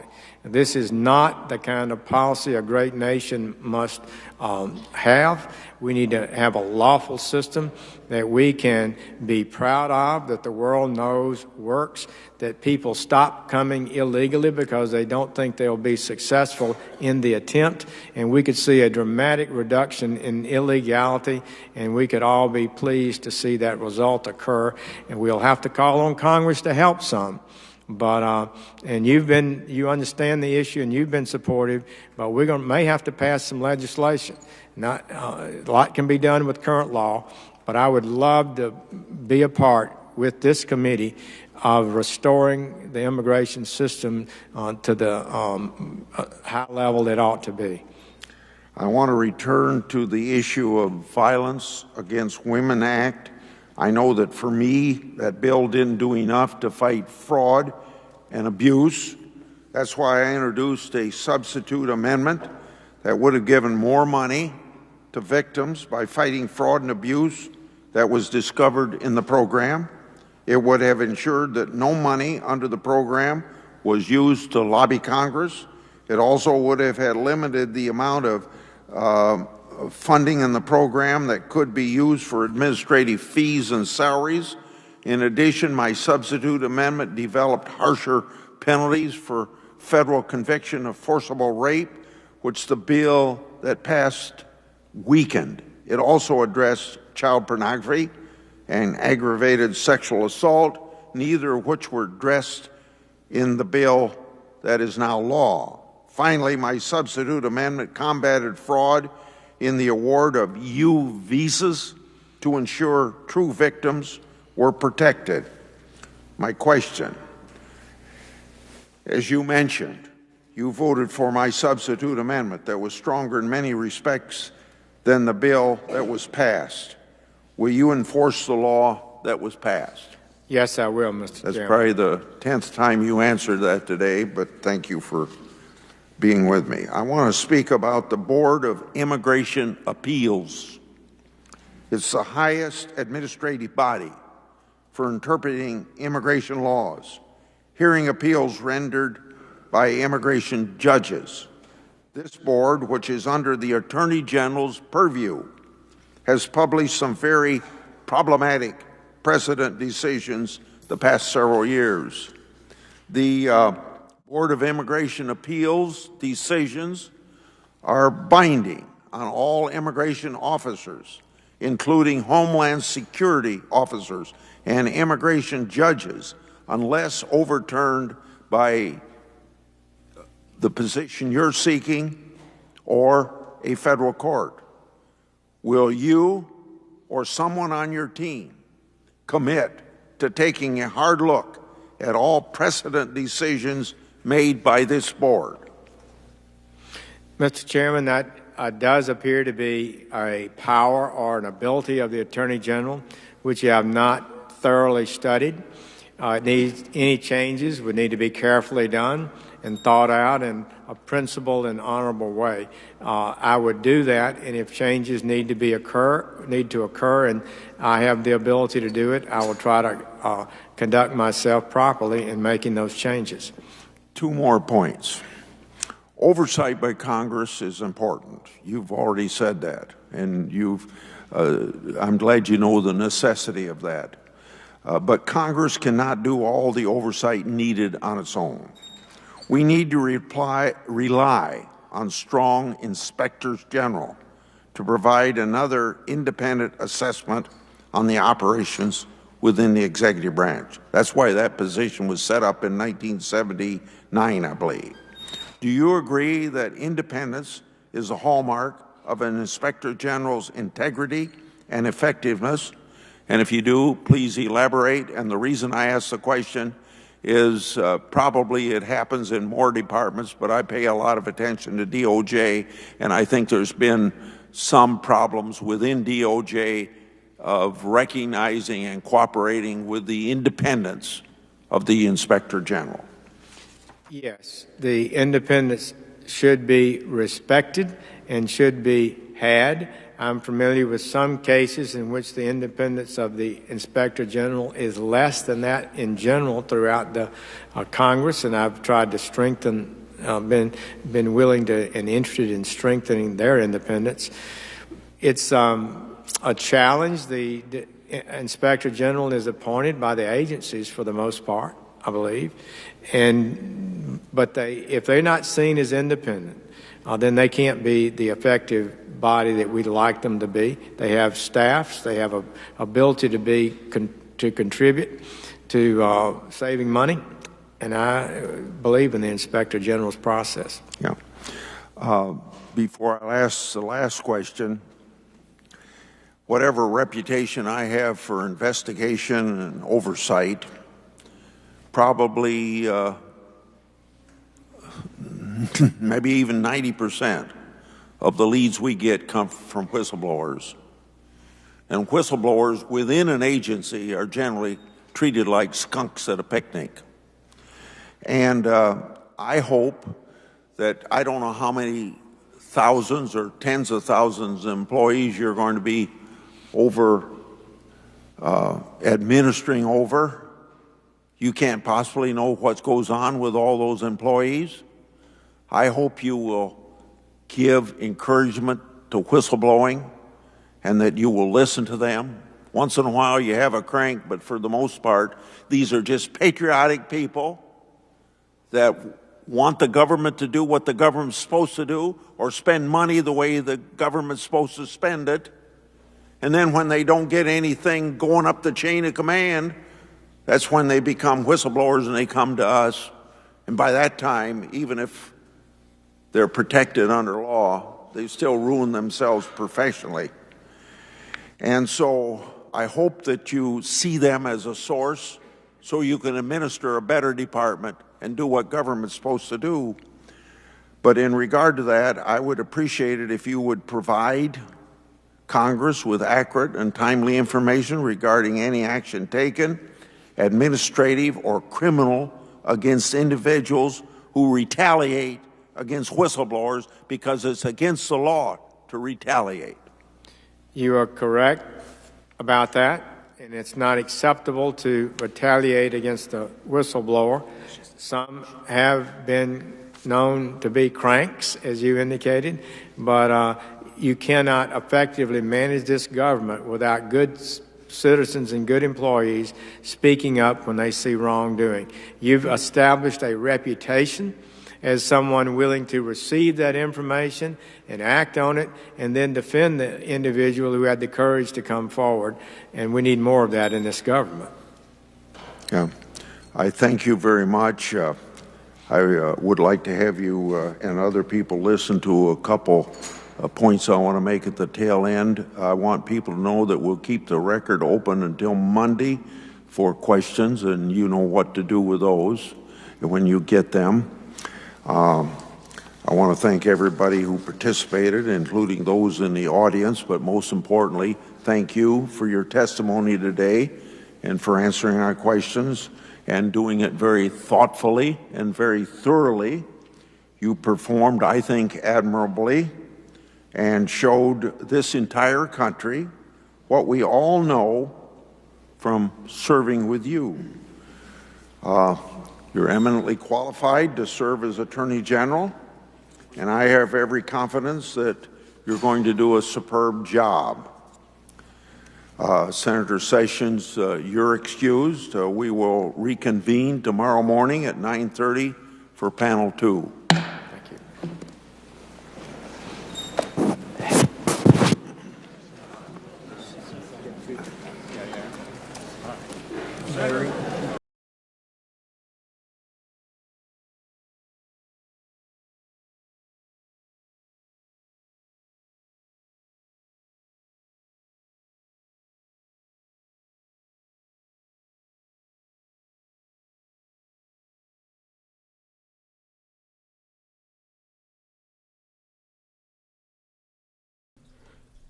Okay, guys, thank you very much for joining us. Make sure that you join us tomorrow morning.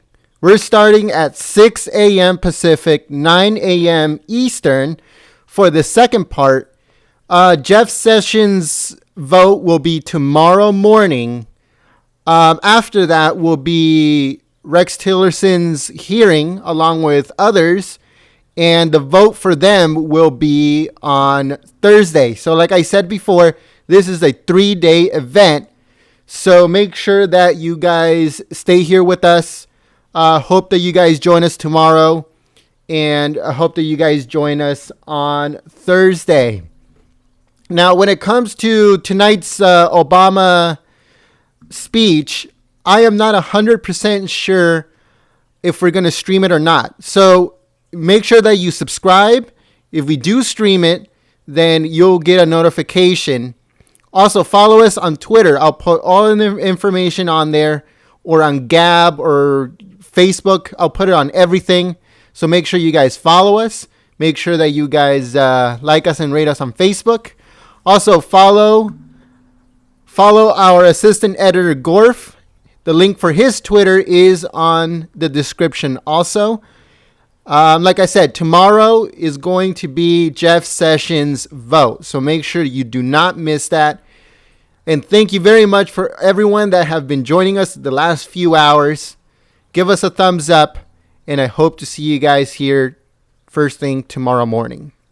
Yeah, hit that notification bell so you guys can get all of the new updates for the channel.